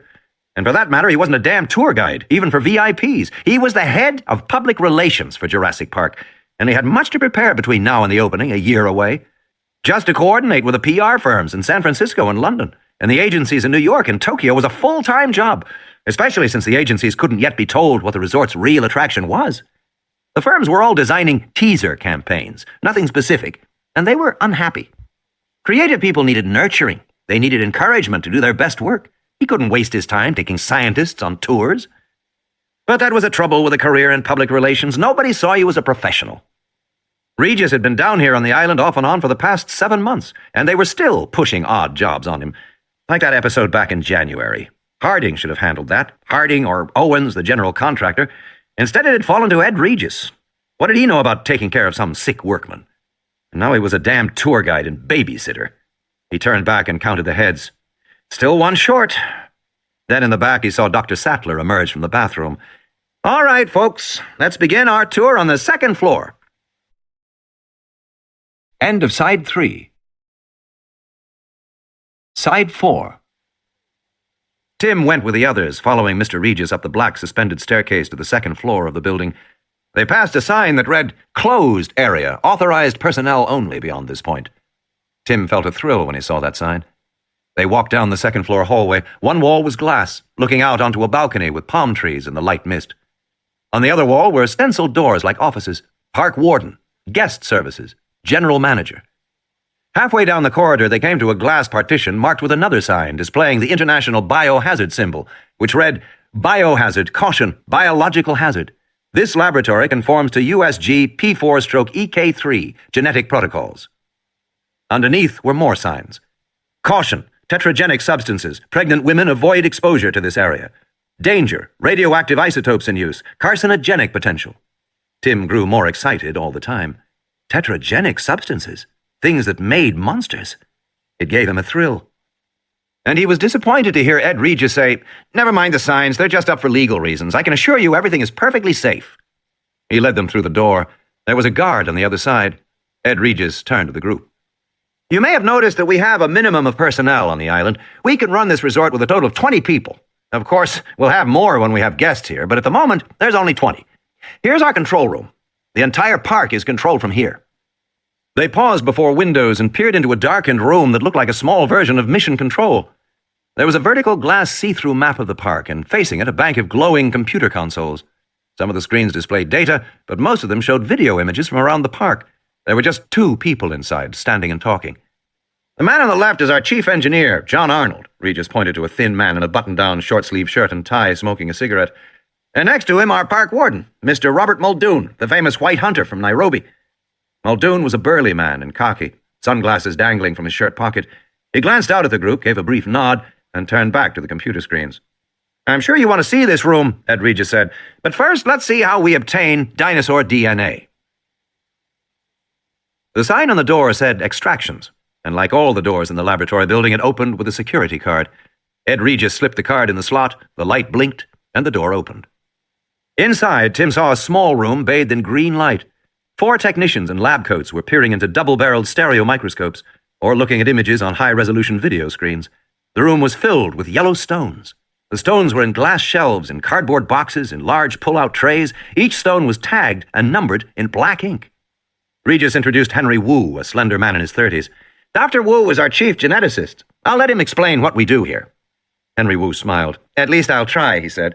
"Genetics is a bit complicated, but you're probably wondering where our dinosaur DNA comes from." "It crossed my mind," Grant said. "As a matter of fact," Wu said, "there are 2 possible sources. Using the Loy antibody extraction technique, we can sometimes get DNA directly from dinosaur bones." "What kind of a yield?" Grant asked. Well, most soluble protein is leached out during fossilization, but 20% of the proteins are still recoverable by grinding up the bones and using Loy's procedure.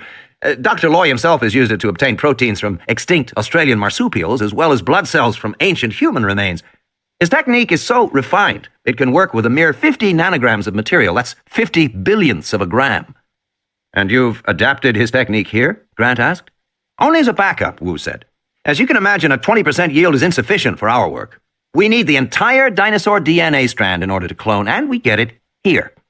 He held up one of the yellow stones. From amber, the fossilized resin of prehistoric tree sap. Grant looked at Ellie, then at Malcolm. That's really quite clever, Malcolm said, nodding. I still don't understand, Grant admitted. Tree sap, Wu explained, often flows over insects and traps them. The insects are then perfectly preserved within the fossil. One finds all kinds of insects in amber, including biting insects that have sucked blood from larger animals. Sucked the blood, Grant repeated. His mouth fell open. You mean sucked the blood of dinosaurs? Hopefully, yes. And then the insects are preserved in amber. Grant shook his head. I'll be damned. That just might work. I assure you it does work, Wu said. He moved to one of the microscopes where a technician positioned a piece of amber containing a fly under the microscope. On the video monitor, they watched as he inserted a long needle through the amber into the thorax of the prehistoric fly. If this insect has any foreign blood cells, we may be able to extract them and obtain paleo-DNA, the DNA of an extinct creature. We won't know for sure, of course, until we extract whatever is in there, replicate it, and test it. That is what we have been doing for 5 years now. It has been a long, slow process, but it has paid off.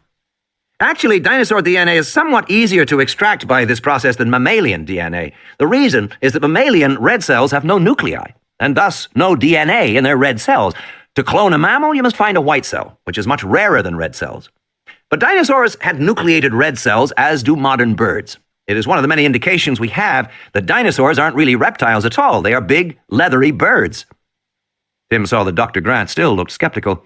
And Dennis Nedry, the messy fat man, appeared completely uninterested, as if he knew it all already. Nedry kept looking impatiently toward the next room. I see Mr. Nedry has spotted the next phase of our work, Wu said. How we identify the DNA we have extracted. For that we use powerful computers. They went through sliding doors into a chilled room. There was a loud humming sound. 2 6-foot-tall round towers stood in the center of the room, and along the walls were rows of waist-high stainless steel boxes. This is our high-tech laundromat, Dr. Wu said. The boxes along the walls are all Hamachi Hood automated gene sequencers. They are being run at very high speed by the Cray XMP supercomputers, which are the towers in the center of the room. In essence, you are standing in the middle of an incredibly powerful genetics factory. There were several monitors, all running so fast it was hard to see what they were showing. Wu pushed a button and slowed one image. Here you see the actual structure of a small fragment of dinosaur DNA, Wu said. Notice the sequence is made up of 4 basic compounds: adenine, thymine, guanine, and cytosine. This amount of DNA probably contains instructions to make a single protein, say a hormone or an enzyme. The full DNA molecule contains 3 billion of these bases. If we looked at a screen like this once a second for 8 hours a day, it'd still take more than 2 years to look at the entire DNA strand. It's that big. He pointed to the image. This is a typical example because you see the DNA has an error down here in line 1201. Much of the DNA we extract is fragmented or incomplete. So the first thing we have to do is repair it. Or rather, the computer has to. It'll cut the DNA using what are called restriction enzymes. The computer will select a variety of enzymes that might do the job. Here is the same section of DNA with the points of the restriction enzymes located. As you can see in lines 1201, 2 enzymes will cut on either side of the damaged point. Ordinarily, we'll let the computers decide which to use, but we also need to know what base pairs we should insert to repair the injury. For that, we have to align various cut fragments, like so. Another screen flashed up, headed Restriction Enzyme Sequence Alignment, displaying a series of long and short overlapping bars. Now we are finding a fragment of DNA that overlaps the injury area and will tell us what is missing. And you can see we can find it and go ahead and make the repair. The dark bars you see are restriction fragments, small sections of dinosaur DNA broken by enzymes and then analyzed. The computer is now recombining them by searching for overlapping sections of code. It's a little bit like putting a puzzle together. The computer can do it very rapidly. And here is the revised DNA strand, repaired by the computer. The operation you've witnessed would have taken months in a conventional lab, but we can do it in seconds. Then are you working with the entire DNA strand? Grant asked. Oh, no, Wu said. That's impossible. We've come a long way from the 60s when it took a whole laboratory 4 years to decode a screen like this. Now the computers can do it in a couple of hours, but even so, the DNA molecule is too big. We look only at the sections of the strand that differ from animal to animal or from contemporary DNA. Only a few % of the nucleotides differ from one species to the next. That's what we analyze, and it's still a big job. Dennis Nedry yawned. He'd long ago concluded that InGen must be doing something like this. A couple of years earlier, when InGen had hired Nedry to design the park control systems, one of the initial design parameters called for data records with 3 by 10 to the 9th fields. Nedry just assumed that was a mistake, and had called Palo Alto to verify it, but they had told him the spec was correct. 3 billion fields. Nedry had worked on a lot of large systems. He'd made a name for himself, setting up worldwide telephone communications for multinational corporations. Often those systems had millions of records. He was used to that. But InGen wanted something so much larger. Puzzled, Nedry had gone to see Barney Fellows over at Symbolics near the MIT campus in Cambridge.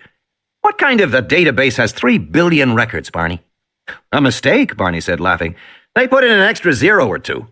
It's not a mistake, I checked. It's what they want. But that's crazy, Barney said. It's not workable. Even if you had the fastest processors and blindingly fast algorithms, a search would still take days, maybe weeks. Yeah, Nedry said, I know. Fortunately, I'm not being asked to do algorithms. I'm just being asked to reserve storage and memory for the overall system, but still. What could the database be for? Barney frowned. You operating under an ND? Yes, Nedry said. Most of his jobs required non-disclosure agreements. Can you tell me anything? It's a bioengineering firm. Bioengineering, Barney said. Well, there's the obvious. Which is? A DNA molecule. Oh, come on, Nedry said. Nobody could be analyzing a DNA molecule. He knew biologists were talking about the Human Genome Project to analyze a complete human DNA strand, but that would take 10 years of coordinated effort, involving laboratories around the world. It was an enormous undertaking, as big as the Manhattan Project, which made the atomic bomb. This is a private company, Nedry said. With 3 billion records, Barney said, I don't know what else it could be. Maybe they're being optimistic designing their system. Very optimistic, Nedry said. Or maybe they're just analyzing DNA fragments, but they've got RAM-intensive algorithms. That made more sense. Certain database search techniques ate up a lot of memory. You know who did their algorithms? No, Nedry said. This company is very secretive. Well, my guess is they're doing something with DNA, Barney said. What's the system? Multi-XMP. Multi-XMP? You mean more than one, Cray? Wow. Barney was frowning now, thinking that one over. Can you tell me anything else? Sorry, Nedry said. I can't. And he had gone back and designed the control systems. It had taken him and his programming team more than a year, and it was especially difficult because the company wouldn't ever tell him what the subsystems were for. The instructions were simply, design a module for record keeping, or design a module for visual display. They gave him design parameters, but no details about use. He had been working in the dark. And now that the system was up and running, he wasn't surprised to learn there were bugs. What did they expect? And they'd ordered him down here in a panic, all hot and bothered about his bugs. It was annoying, Nedry thought. Nedry turned back to the group as Grant asked, And once the computer has analyzed the DNA, how do you know what animal it encodes? We have 2 procedures, Wu said. The first is phylogenetic mapping. DNA evolves over time, like everything else in an organism, hands or feet or any other physical attribute. So we can take an unknown piece of DNA and determine roughly by computer where it fits in the evolutionary sequence. It's time-consuming, but it can be done. And the other way? Wu shrugged. Just grow it and find out what it is, he said. That's what we usually do. I'll show you how that's accomplished. Tim felt a growing impatience as the tour continued. He liked technical things, but even so he was losing interest. They came to the next door, which was marked Fertilization. Dr. Wu unlocked the door with his security card and they went inside. Tim saw still another room with technicians working at microscopes. In the back was a section entirely lit by blue ultraviolet light. Dr. Wu explained that their DNA work required the interruption of cellular mitosis at precise instants, and therefore they kept some of the most virulent poisons in the world. Helotoxins, colchicinoids, beta-alkaloids, he said, pointing to a series of syringes set out under the UV light. Kill any living animal within a second or 2. Tim would have liked to know more about the poisons, but Dr. Wu droned on about using unfertilized crocodile ova and replacing the DNA, and then Professor Grant asked some complicated questions. To one side of the room were big tanks marked Liquid N2, and there were big walk-in freezers with shelves of frozen embryos, each stored in a tiny silver foil wrapper. Lex was bored. Nedry was yawning, and even Dr. Sattler was losing interest. Tim was tired of looking at these complicated laboratories. He wanted to see the dinosaurs. The next room was labeled Hatchery. "It's a little warm and damp in here," Dr. Wu said. "We keep it at 99 degrees Fahrenheit and a relative humidity of 100%. We also run a higher O2 concentration. It's up to 33%. "Jurassic atmosphere," Grant said. "Yes, at least we presume so. If any of you feel faint, just tell me." Dr. Wu inserted his security card into the slot and the outer door hissed open. "Just a reminder, don't touch anything in this room. Some of the eggs are permeable to skin oils. And watch your heads. The sensors are always moving." He opened the inner door to the nursery, and they went inside. Tim faced a vast open room bathed in deep infrared light. The eggs lay on long tables, their pale outlines obscured by the hissing low mist that covered the tables. The eggs were all moving gently, rocking. Reptile eggs contain large amounts of yolk, but no water at all. The embryos must extract water from the surrounding environment, hence the mist. Dr. Wu explained that each table contained 150 eggs and represented a new batch of DNA extractions. The batches were identified by numbers at each table: Steg-458-2 or Trice-390-4. Waist deep in the mist, the workers in the nursery moved from one egg to the next, plunging their hands into the mist, turning the eggs every hour, and checking the temperatures with thermal sensors. The room was monitored by overhead TV cameras and motion sensors. An overhead thermal sensor moved from one egg to the next, touching each with a flexible wand, beeping, then going on. "In this hatchery, we have produced more than a dozen crops of extractions, giving us a total of 238 live animals. Our survival rate is somewhere around 0.4%, and we naturally want to improve that. But by computer analysis, we're working with something like 500 variables, 120 environmental, another 200 intra-egg, and the rest from the genetic material itself. Our eggs are plastic. The embryos are mechanically inserted and then hatched here." "And how long to grow?" "Dinosaurs mature rapidly, attaining full size in 2 to 4 years, so we now have a number of adult specimens in the park."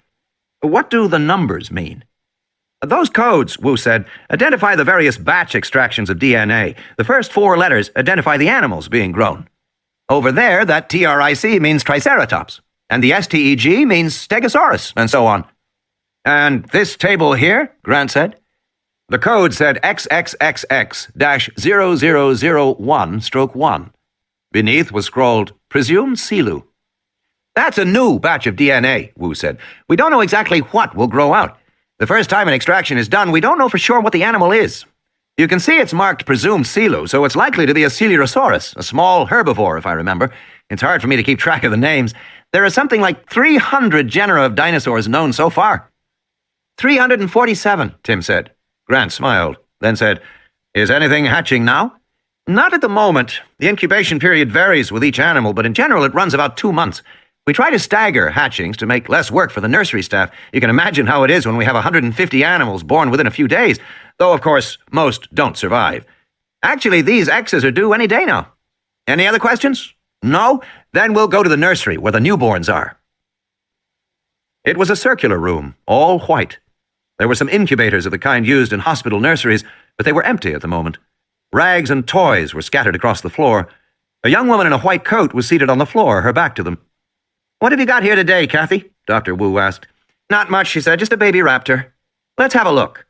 The woman got to her feet and stepped aside. Tim heard Nedry say, "It looks like a lizard." The animal on the floor was about 1.5 feet long, the size of a small monkey. It was dark yellow with brown stripes like a tiger. It had a lizard's head and long snout, but it stood upright on strong hind legs balanced by a thick straight tail. Its smaller front legs waved in the air. It cocked its head to one side and peered at the visitors staring down at it. "Velociraptor," Alan Grant said in a low voice. "Velociraptor mongoliensis," Wu said, nodding. "A predator. This one's only 6 weeks old." "I just excavated a raptor," Grant said as he bent down for a closer look. Immediately, the little lizard sprang up, leaping over Grant's head into Tim's arms. "Hey! They can jump," Wu said. "The babies can jump. So can the adults, as a matter of fact." Tim caught the velociraptor and held it to him. The little animal didn't weigh very much, a pound or two. The skin was warm and completely dry. The little head was inches from Tim's face. Its dark, beady eyes stared at him. A small forked tongue flicked in and out. "Will he hurt me?" "No, she's friendly." "Are you sure about that?" asked Gennaro with a look of concern. "Oh, quite sure," Wu said. "At least until she grows a little older." But in any case, the babies don't have any teeth, even egg teeth. Egg teeth? Nedry said. Most dinosaurs are born with egg teeth, little horns on the tip of the nose, like rhino horns, to help them break out of the eggs. But raptors aren't. They poke a hole in the eggs with their pointed snouts, and then the nursery staff has to help them out. You have to help them out, Grant said, shaking his head. What happens in the wild? In the wild? When they breed in the wild, Grant said. When they make a nest. Oh, they can't do that, Wu said. None of our animals is capable of breeding. That's why we have this nursery. It's the only way to replace stock in Jurassic Park. Why can't the animals breed? Well, as you can imagine, it's important that they not be able to breed, Wu said. And whenever we faced a critical matter such as this, we designed redundant systems. That is, we always arranged at least 2 control procedures. In this case, there are 2 independent reasons why the animals can't breed. First of all, they're sterile, because we irradiate them with X-rays. And the second reason? All the animals in Jurassic Park are female, Wu said with a pleased smile. Malcolm said, I should like some clarification about this, because it seems to me that irradiation is fraught with uncertainty. The radiation dose may be wrong, or aimed at the wrong anatomical area of the animal. All true, Wu said, but we're quite confident we have destroyed gonadal tissue. And as for them all being female, Malcolm said, is that checked? Does anyone go out and lift up the dinosaur's skirts to have a look? I mean, how does one determine the sex of a dinosaur anyway? Sex organs vary with the species. It's easy to tell on some, subtle on others, but to answer your question, the reason we know all the animals are female is that we literally make them that way. We control their chromosomes, and we control the intra-egg developmental environment. From a bioengineering standpoint, females are easier to breed. You probably know that all vertebrate embryos are inherently female. We all start life as females. It takes some kind of added effect, such as a hormone at the right moment during development, to transform the growing embryo into a male. But left to its own devices, the embryo will naturally become female. So our animals are all female. We tend to refer to some of them as male, such as the Tyrannosaurus rex. We all call it a him.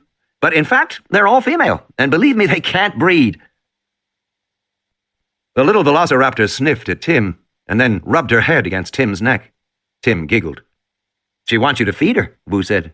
What does she eat? Mice, but she's just eaten, so we won't feed her again for a while. The little raptor leaned back, stared at Tim, and wiggled her forearms again in the air. Tim saw the small claws on the 3 fingers of each hand.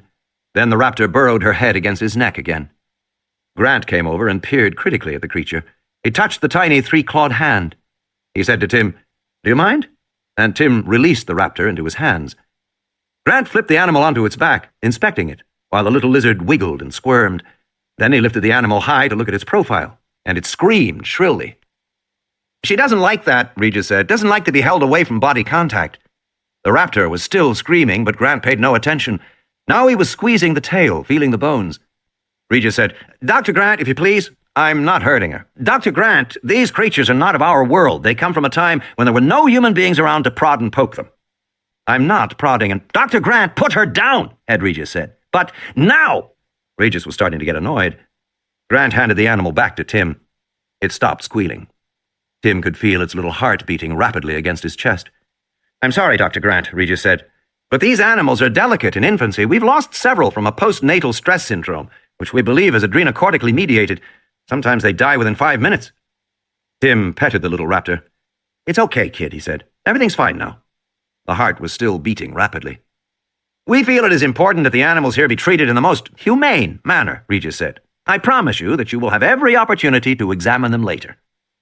But Grant couldn't stay away. He again moved toward the animal in Tim's arms, peering at it. The little velociraptor opened her jaws and hissed at Grant, in a posture of sudden intense fury. Fascinating, Grant said. Can I stay and play with her? Tim said. Not right now, Ed Regis said, glancing at his watch. It's 3 o'clock, and it's a good time for a tour of the park itself, so you can see all the dinosaurs in the habitats we have designed for them. Tim released the velociraptor, which scampered across the room, grabbed a cloth rag, put it in her mouth, and tugged at the end with her tiny claws. Control. Walking back toward the control room, Malcolm said, I have one more question, Dr. Wu. How many different species have you made so far? I'm not exactly sure, Wu said. I believe the number at the moment is 15. 15 species. Do you know, Ed? Yes, it's 15, Ed Regis said, nodding. You don't know for sure? Malcolm said, affecting astonishment. Wu smiled. I stopped counting, he said, after the first dozen.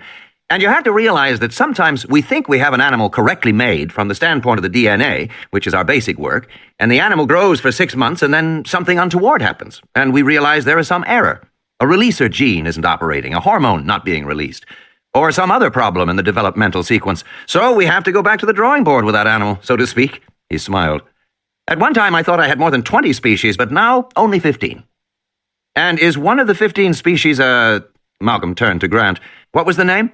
Procompsognathus, Grant said. You have made some Procompsognathuses, or whatever they're called? Malcolm asked. Oh, yes, Wu said immediately. Compies are very distinctive animals, and we made an unusually large number of them. Why is that? Well, we want Jurassic Park to be as real an environment as possible, as authentic as possible. And the Procompsognathids are actual scavengers from the Jurassic period, rather like jackals. So we wanted to have the compies around to clean up. You mean to dispose of carcasses? Yes, if there were any. But with only 230-odd animals in our total population, we don't have many carcasses, Wu said. That wasn't the primary objective. Actually, we wanted the compies for another kind of waste management entirely. Which was? Well, Wu said, we have some very big herbivores on this island.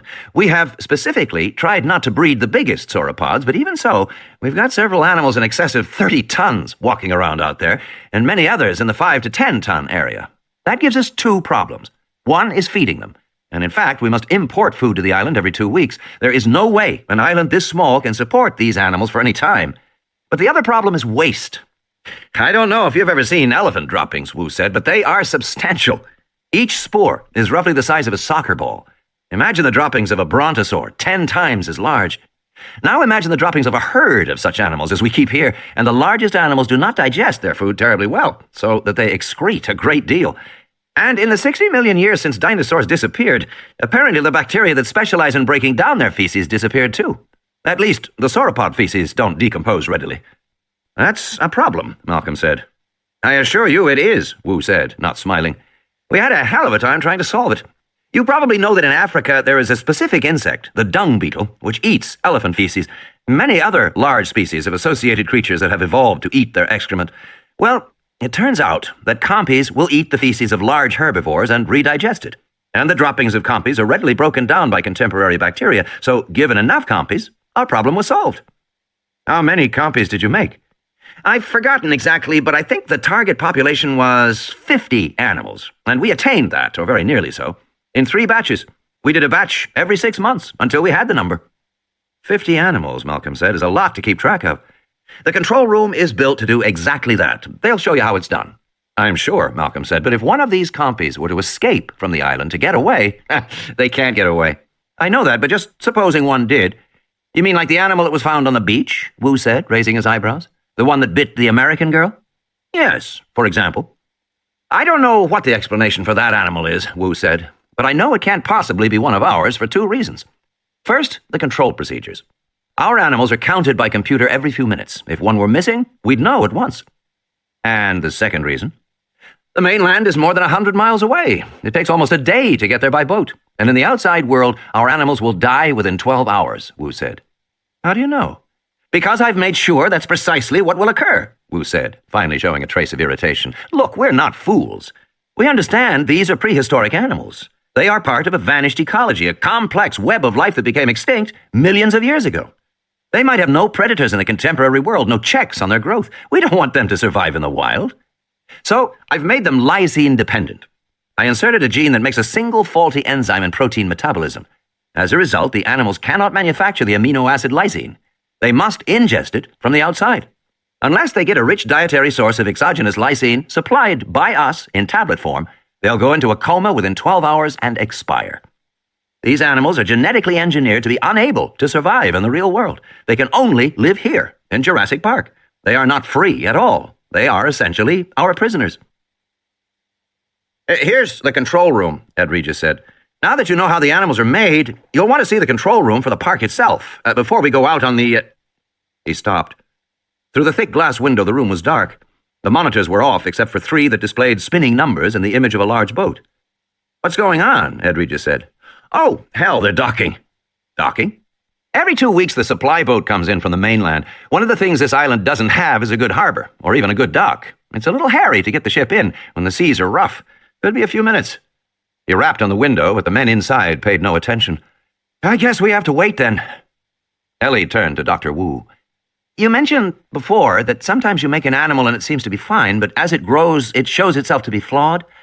Yes, Wu said. I don't think there's any way around that. We can duplicate the DNA, but there is a lot of timing in development, and we don't know if everything is working unless we actually see an animal develop correctly.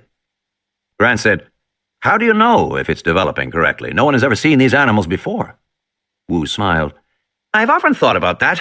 I suppose it is a bit of a paradox. Eventually, I hope paleontologists such as yourself will compare our animals with a fossil record to verify the developmental sequence. Ellie said, But the animal we just saw, the velociraptor, you said it was a Mongoliensis? From the location of the amber, Wu said. It is from China. Interesting, Grant said. I was just digging up an infant Anteropus. Are there any full-grown raptors here? Yes, Ed Regis said, without hesitation. 8 adult females. The females are the real hunters. They're pack hunters, you know. Will we see them on the tour?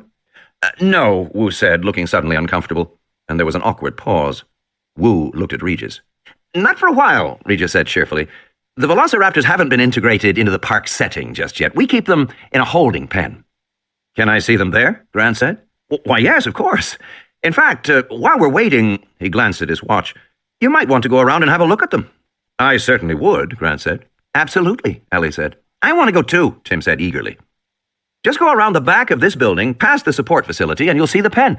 But don't get too close to the fence. Do you want to go too? He said to the girl. No, Lex said. She looked appraisingly at Regis. You want to play a little pickle? Throw a few? Well, sure, Ed Regis said. Why don't you and I go downstairs, and we'll do that while we wait for the control room to open up. Grant walked with Ellie and Malcolm around the back of the main building, with a kid tagging along. Grant liked kids. It was impossible not to like any group so openly enthusiastic about dinosaurs. Grant used to watch kids in museums as they stared open-mouthed at the big skeletons rising above them. He wondered what their fascination really represented. He finally decided the children liked dinosaurs because these giant creatures personified the uncontrollable force of looming authority. They were symbolic parents, fascinating and frightening like parents. And kids loved them, as they loved their parents. Grant also suspected that was why even young children learned the names of dinosaurs. It never failed to amaze him when a 3-year-old shrieked, Stegosaurus! Saying these complicated names was a way of exerting power over the giants, a way of being in control. What do you know about Velociraptor? Grant asked Tim. He was just making conversation. It's a small carnivore that hunted in packs, like Deinonychus, Tim said. That's right, Grant said, although Deinonychus is now considered one of the velociraptors. And the evidence for pack hunting is all circumstantial. It derives in part from the appearance of the animals, which are quick and strong, but small for dinosaurs, just 150 to 300 pounds each. We assume they hunted in groups if they were to bring down larger prey. And there are some fossil finds in which a single large prey animal is associated with several raptor skeletons, suggesting they hunted in packs. And, of course, raptors were large-brained, more intelligent than most dinosaurs. How intelligent is that? Malcolm asked. Depends on who you talk to, Grant said.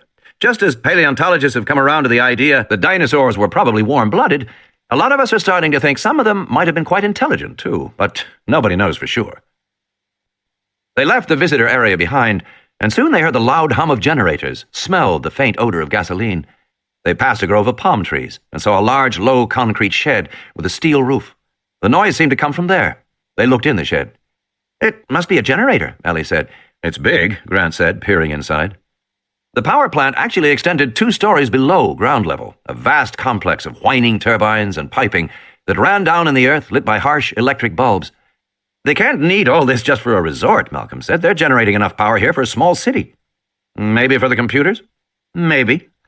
Grant heard bleating and walked north a few yards. He came to an animal enclosure with goats. By a quick count, he estimated there were 50 or 60 goats. What's that for? Ellie asked. Beats me. Probably they feed them to the dinosaurs, Malcolm said. The group walked on, following a dirt path through a dense bamboo grove. At the far side, they came to a double-layer chain-link fence 12 feet high, with spirals of barbed wire at the top.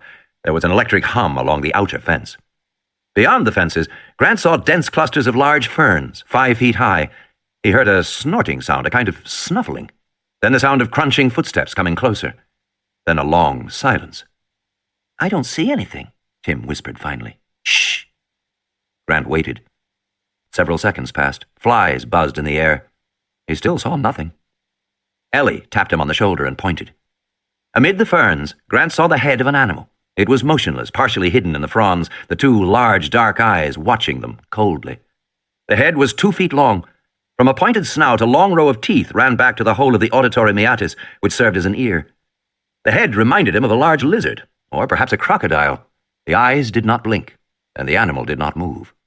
Its skin was leathery with a pebbled texture, and basically the same coloration as the infant's, yellow-brown, with darker reddish markings like the stripes of a tiger.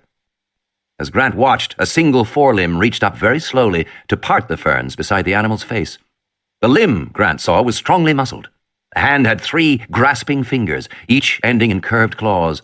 The hand gently, slowly, pushed aside the ferns. Grant felt a chill and thought, "He's hunting us." For a mammal like man, there was something indescribably alien about the way reptiles hunted their prey. No wonder men hated reptiles. The stillness, the coldness, the pace was all wrong. To be among alligators or other large reptiles was to be reminded of a different kind of life, a different kind of world, now vanished from the earth. Of course, this animal didn't realize that he had been spotted, The attack came suddenly, from the left and right. Charging raptors covered the 10 yards to the fence with shocking speed. Grant had a blurred impression of powerful 6-foot-tall bodies, stiff balancing tails, limbs with curving claws, open jaws with rows of jagged teeth. The animals snarled as they came forward, and then leapt bodily into the air, raising their hind legs with their big dagger claws. Then they struck the fence in front of them, throwing off twin bursts of hot sparks. The velociraptors fell backward to the ground, hissing. The visitors all moved forward, fascinated. Only then did the third animal attack, leaping up to strike the fence at chest level. Tim screamed in fright as the sparks exploded all around him. The creature snarled, a low reptilian hissing sound, and leapt back among the ferns.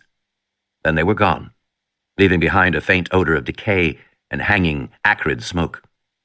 "Holy shit," Tim said. "It was so fast," Ellie said. "Pack hunters," Grant said, shaking his head. "Pack hunters for whom ambush is an instinct." "Fascinating." "I wouldn't call them tremendously intelligent," Malcolm said. On the other side of the fence they heard snorting in the palm trees. Several heads poked slowly out of the foliage. Grant counted 3, 4, 5. The animals watched them, staring coldly. A black man in coveralls came running up to them. "Are you all right?" "We're okay," Grant said. "The alarms were set off." The man looked at the fence, dented and charred. "They attacked you?" "3 of them did, yes." The black man nodded. "They do that all the time. Hit the fence, take a shock. They never seem to mind." "Not too smart, are they?" Malcolm said. The black man paused. He squinted at Malcolm in the afternoon light. "Be glad for that fence, senor," he said, and turned away. From beginning to end, the entire attack could not have taken more than 6 seconds. Grant was still trying to organize his impressions. The speed was astonishing. The animals were so fast he had hardly seen them move. Walking back, Malcolm said, "They are remarkably fast." "Yes," Grant said, "much faster than any living reptile. A bull alligator can move quickly, but only over a short distance, 5 or 6 feet. Big lizards like the 5-foot Komodo dragons of Indonesia have been clocked at 30 miles an hour, fast enough to run down a man, and they kill men all the time. But I'd guess the animal behind the fence was more than twice that fast." "Cheetah speed," Malcolm said, 60, 70 miles an hour. "Exactly." "But they seem to dart forward," Malcolm said, "rather like birds." "Yes. In the contemporary world, only very small mammals like the cobra-fighting mongoose had such quick responses. Small mammals. And, of course, birds. The snake-hunting secretary bird of Africa, or the cassowary. In fact, the velociraptor conveyed precisely the same impression of deadly, swift menace Grant had seen in the cassowary, the clawed, ostrich-like bird of New Guinea.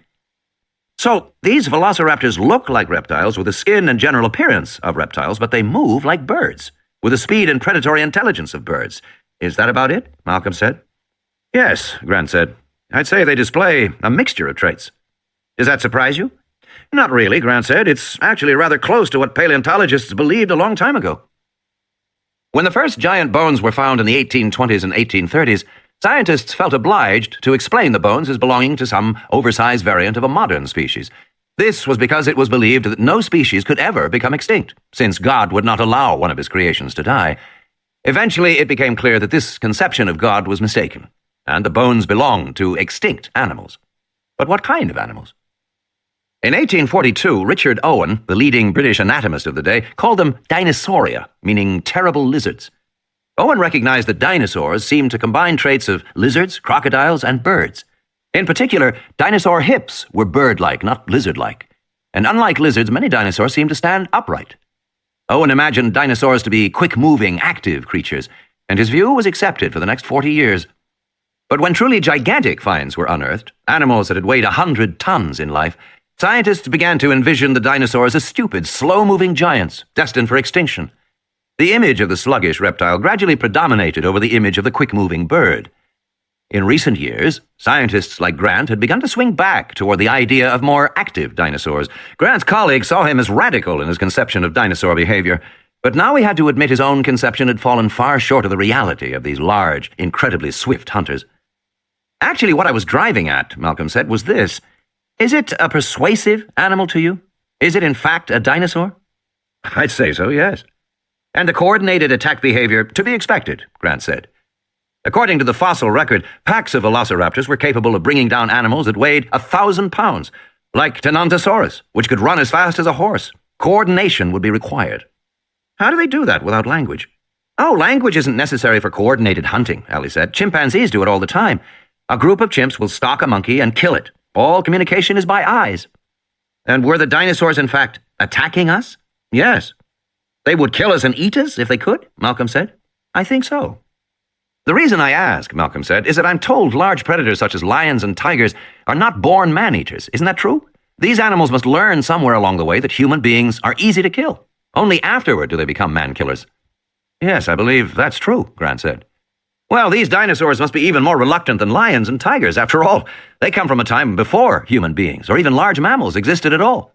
God knows what they think when they see us. So I wonder, have they learned somewhere along the line that humans are easy to kill? The group fell silent as they walked. In any case, Malcolm said, I shall be extremely interested to see the control room now. Version 4.4. Was there any problem with the group? Hammond asked. No, Henry Wu said. There was no problem at all. They accepted your explanation?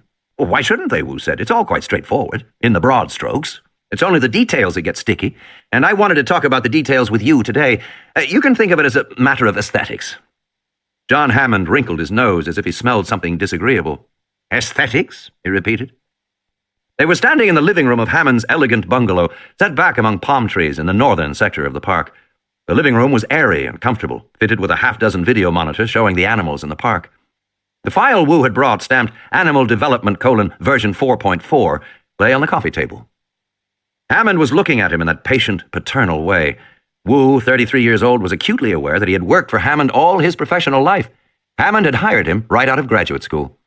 Of course, there are practical consequences as well, Wu said. I really think you should consider my recommendations for Phase 2. We should go to version 4.4. You want to replace all the current stock of animals? Hammond said. Yes, I do. Why? What's wrong with them? Nothing, Wu said, except that they're real dinosaurs. That's what I asked for, Henry, Hammond said, smiling. And that's what you gave me. I know, Wu said, but you see... He paused. How could he explain this to Hammond? Hammond hardly ever visited the island, and it was a peculiar situation that Wu was trying to convey. Right now, as we stand here, almost no one in the world has ever seen an actual dinosaur. Nobody knows what they're really like. Yes, the dinosaurs we have now are real, Wu said, pointing to the screens around the room.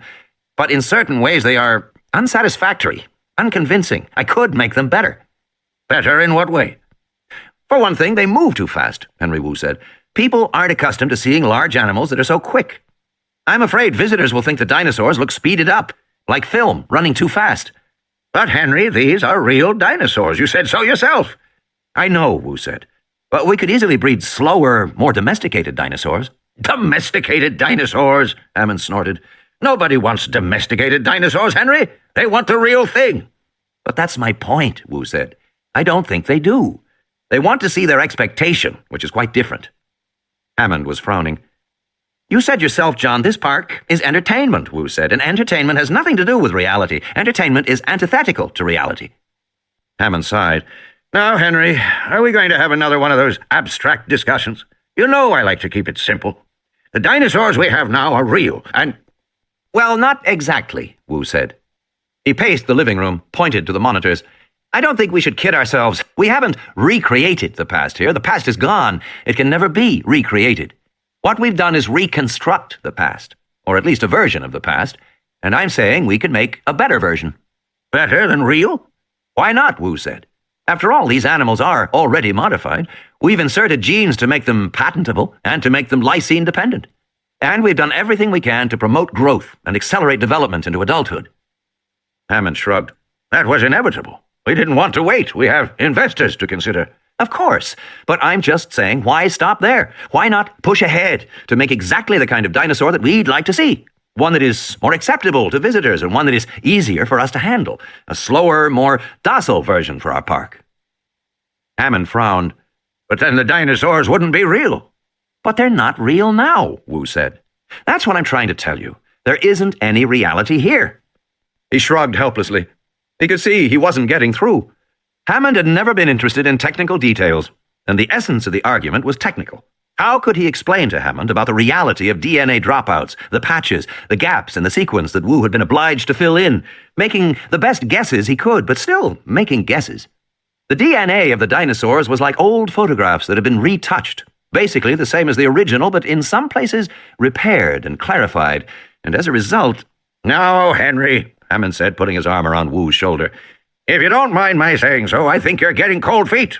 You've been working very hard for a long time, and you've done a hell of a job. A hell of a job. And it's finally time to reveal to some people what you've done. It's natural to be a little nervous, to have some doubts.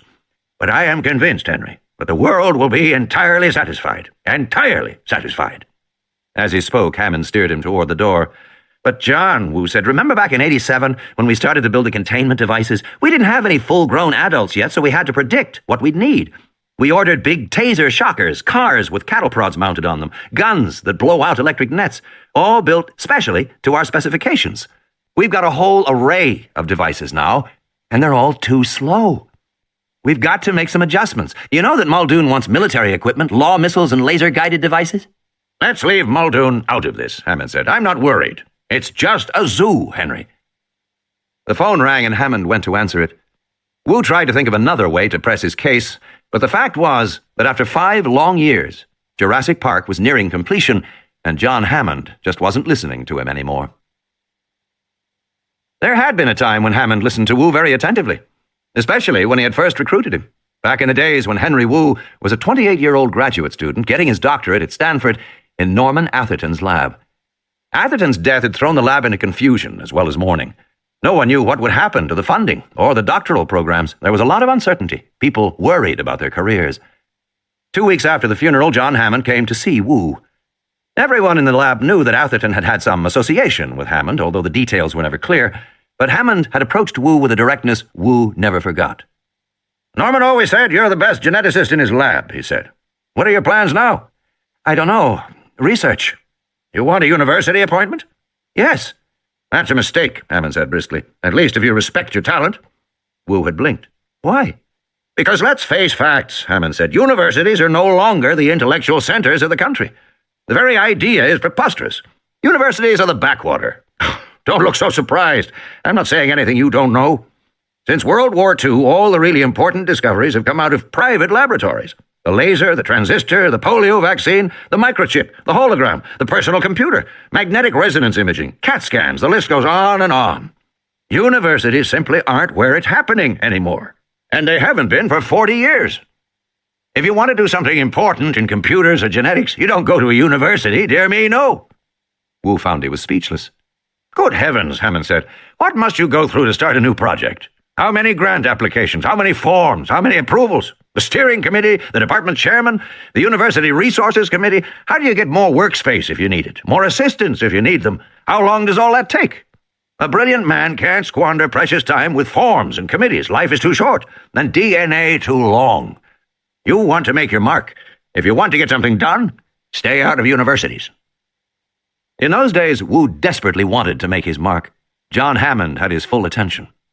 "I'm talking about work," Hammond continued. "Real accomplishment. What does a scientist need to work? He needs time, and he needs money. I'm talking about giving you a 5-year commitment and $10 million a year in funding. $50 million. And no one tells you how to spend it. You decide. Everyone else just gets out of your way."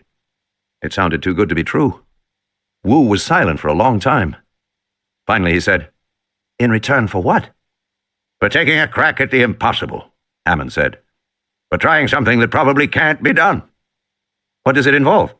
I can't give you details, but the general area involves cloning reptiles. I don't think that's impossible, Wu said. Reptiles are easier than mammals. Cloning's probably only 10, 15 years off, assuming some fundamental advances. I've got 5 years, Hannan said, and a lot of money, for somebody who wants to take a crack at it now. Is my work publishable? Eventually. Not immediately, No. But eventually publishable? Wu asked, sticking on this point. Hammond had laughed. Don't worry. If you succeed, the whole world will know about what you've done, I promise you. And now it seemed the whole world would indeed know, Wu thought.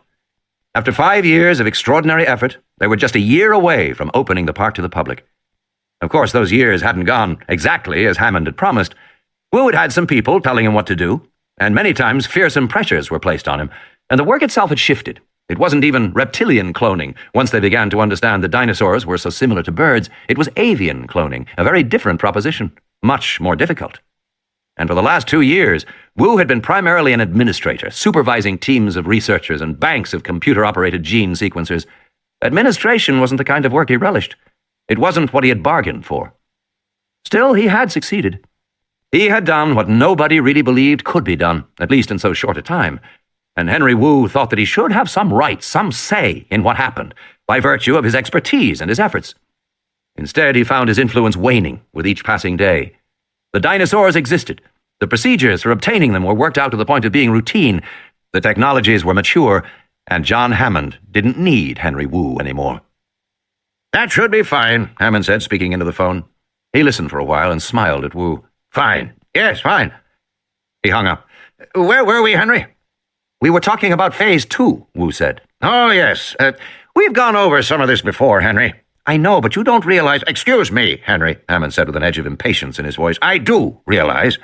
And I must tell you frankly, Henry, I see no reason to improve upon reality. Every change we've made in the genome has been forced on us by law or necessity. We may make other changes in the future to resist disease or for other reasons, but I don't think we should improve upon reality just because we think it's better that way. We have real dinosaurs out there now. That's what people want to see, and that's what they should see. That's our obligation, Henry. That's honest, Henry. And smiling, Hammond opened the door for him to leave. Control. Grant looked at all the computer monitors in the darkened control room, feeling irritable. Grant didn't like computers. He knew that this made him old-fashioned, dated as a researcher, but he didn't care. Some of the kids who worked for him had a real feeling for computers, an intuition. Grant never felt that. He found computers to be alien, mystifying machines.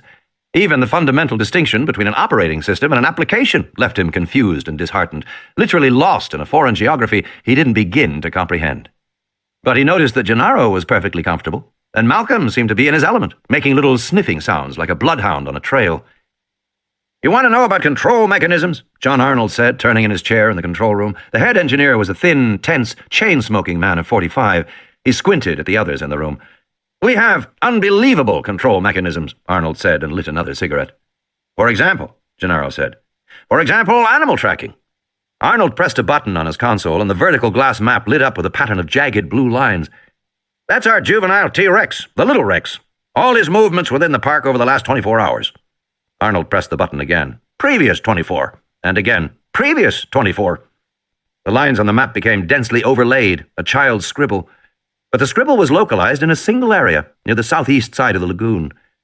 You get a sense of his home range over time, Arnold said. He's young, so he stays close to the water, and he stays away from the big adult Rex. You put up the big Rex and the little Rex, and you'll see their paths never cross. Where is the big Rex right now? Gennaro asked. Arnold pushed another button. The map cleared, and a single glowing spot with a code number appeared in the fields northwest of the lagoon. He's right there. And the little Rex? Hell, I'll show you every animal in the park, Arnold said. The map began to light up like a Christmas tree, dozens of spots of light, each tagged with a code number. That's 238 animals as of this minute. How accurate? Within 5 feet. Arnold puffed on the cigarette. Let's put it this way. You drive out in a vehicle, and you'll find the animals right there, exactly as they're shown on the map. How often is this updated? Every 30 seconds. Pretty impressive, Gennaro said. How's it done? We have motion sensors all around the park, Arnold said. Most of them hardwired, some radio telemetered. Of course, motion sensors won't usually tell you the species, but we get image recognition direct off the video. Even when we're not watching the video monitors, the computer is, and checking where everybody is. Does the computer ever make a mistake? Only with the babies. It mixes those up sometimes because they're such small images, but we don't sweat that. The babies almost always stay close to herds of adults. Also, you have the category tally. What's that? Once every 15 minutes, the computer tallies the animals in all categories, Arnold said. Like this. Total animals, 238. Tyrannosaurs expected, 2. Found, 2. Version 4.1. Myosaurs expected, 21. Found, 21. Version 3.3. Stegosaurs expected, 4. Found, 4. Version 3.9. Triceratops expected, 8. Found, 8. Version 3.1. Procompsognathids expected, 49. Found, 49. Version 3.9. Othnielia expected, 16. Found, 16. Version 3.1. Velociraptors expected, 8. Found, 8. Version 3.0. Apatosaurs expected, 17. Found, 17. Version 3.1. Hadrosaurs expected, 11. Found, 11. Version 3.1. Dilophosaurs expected, 7. Found, 7. Version 4.3. Pterosaurs expected, 6. Found, 6. Version 4.3. Hypsilophodontids expected, 33. Found, 33. Version 2.9. Euplocephalids expected, 16. Found, 16. Version 4.0. Styracosaurs expected, 18. Found, 18. Version 3.9. Microceratops expected, 22. Found, 22. Version 4.1. Total expected, 238. Total found, 238. End of Side 4.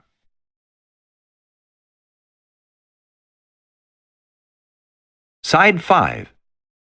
What you see here, Arnold said, is an entirely separate counting procedure. It isn't based on the tracking data, it's a fresh look. The whole idea is that the computer can't make a mistake because it compares two different ways of gathering the data.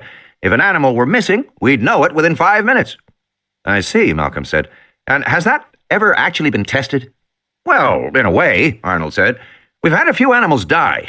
An Othnelian got caught in the branches of a tree and strangled. One of the stegos died of that intestinal illness that keeps bothering them. One of the hypsilophodonts fell and broke his neck. And in each case, once the animal stopped moving, the numbers stopped tallying, and the computer signaled an alert. Within 5 minutes? Yes. Grant said, what is the right-hand column? Release version of the animals. The most recent are version 4.1 or 4.3. We're considering going to version 4.4. Version numbers? You mean like software, new releases? Well, yes, Arnold said. It is like software in a way. As we discover the glitches in the DNA, Dr. Wu's labs have to make a new version. The idea of living creatures being numbered like software, being subject to updates and revisions, troubled Grant.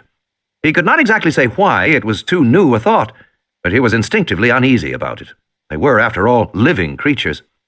Arnold must have noticed his expression because he said, Look, Dr. Grant, there's no point getting starry-eyed about these animals. It's important for everyone to remember that these animals are created by man. Sometimes there are bugs. So as we discover the bugs, Dr. Wu's labs have to make a new version. And we need to keep track of what version we have out there. Yes, of course you do, Malcolm said impatiently. But going back to the matter of counting, I take it all the counts are based on motion sensors? Yes. And these sensors are everywhere in the park? They cover 92% of the land area, Arnold said. There are only a few places we can't use them. For example, we can't use them on the Jungle River because the movement of the water and the convection rising from the surface screws up the sensors. But we have them nearly everywhere else. And if the computer tracks an animal into an unsensed zone, it'll remember and look for the animal to come out again. And if it doesn't, it gives us an alarm. Now then, Malcolm said, you show 49 procompsognathids. Suppose I suspect that some of them aren't really the correct species. How would you show me that I'm wrong? 2 ways, Arnold said. First of all, I can track individual movements against the other presumed compies. The compies are social animals. They move in a group. We have 2 compy groups in the park, so the individual should be within either Group A or Group B. Yes, but the other way is direct visual, he said. He punched buttons, and one of the monitors began to flick rapidly through images of compies numbered from 1 to 49. These pictures are current ID images from within the last 5 minutes. So you can see all the animals if you want to? Yes. I can visually review all the animals whenever I want. How about physical containment, Gennaro said. Can they get out of their enclosures?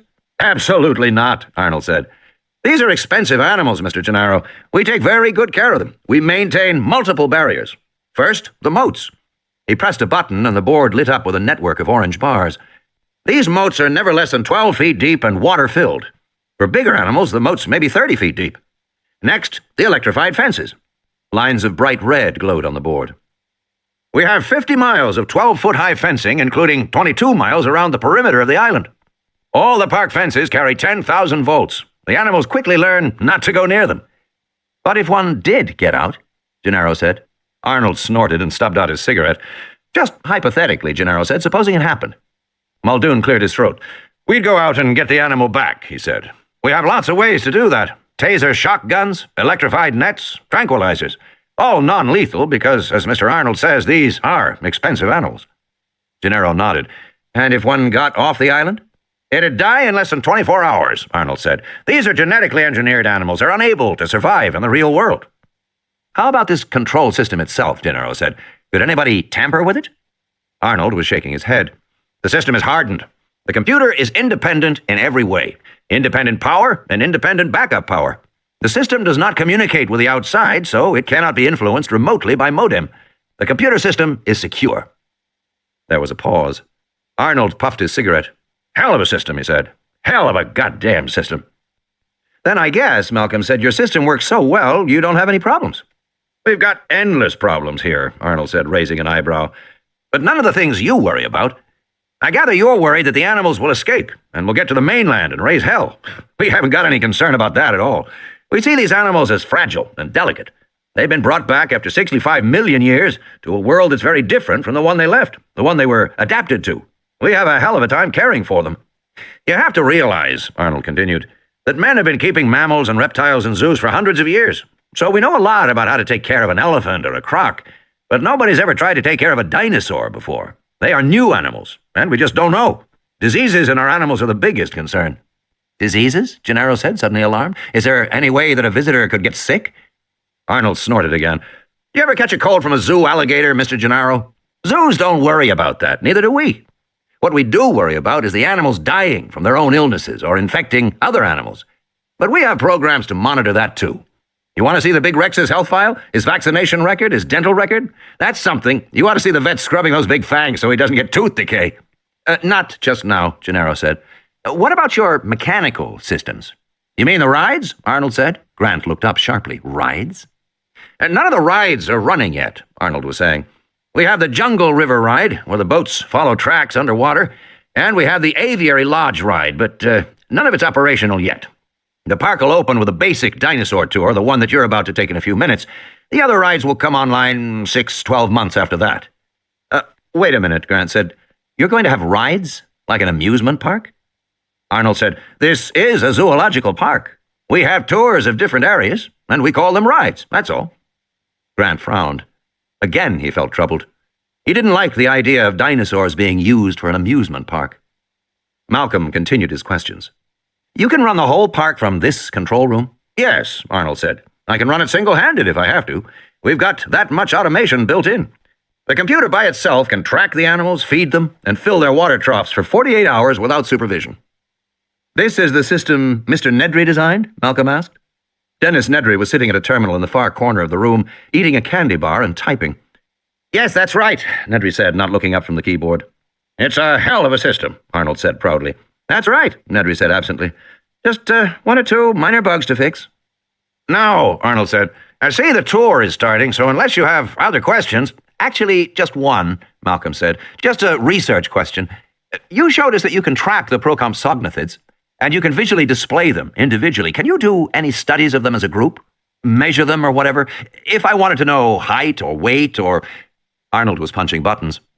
Another screen came up, headed Height Distribution Procompsognathids, over a graph showing a smooth, symmetrical distribution curve with a single peak at 34 centimeters, based on the height of the procompsognathids in the park. We can do all of that, and very quickly, Arnold said.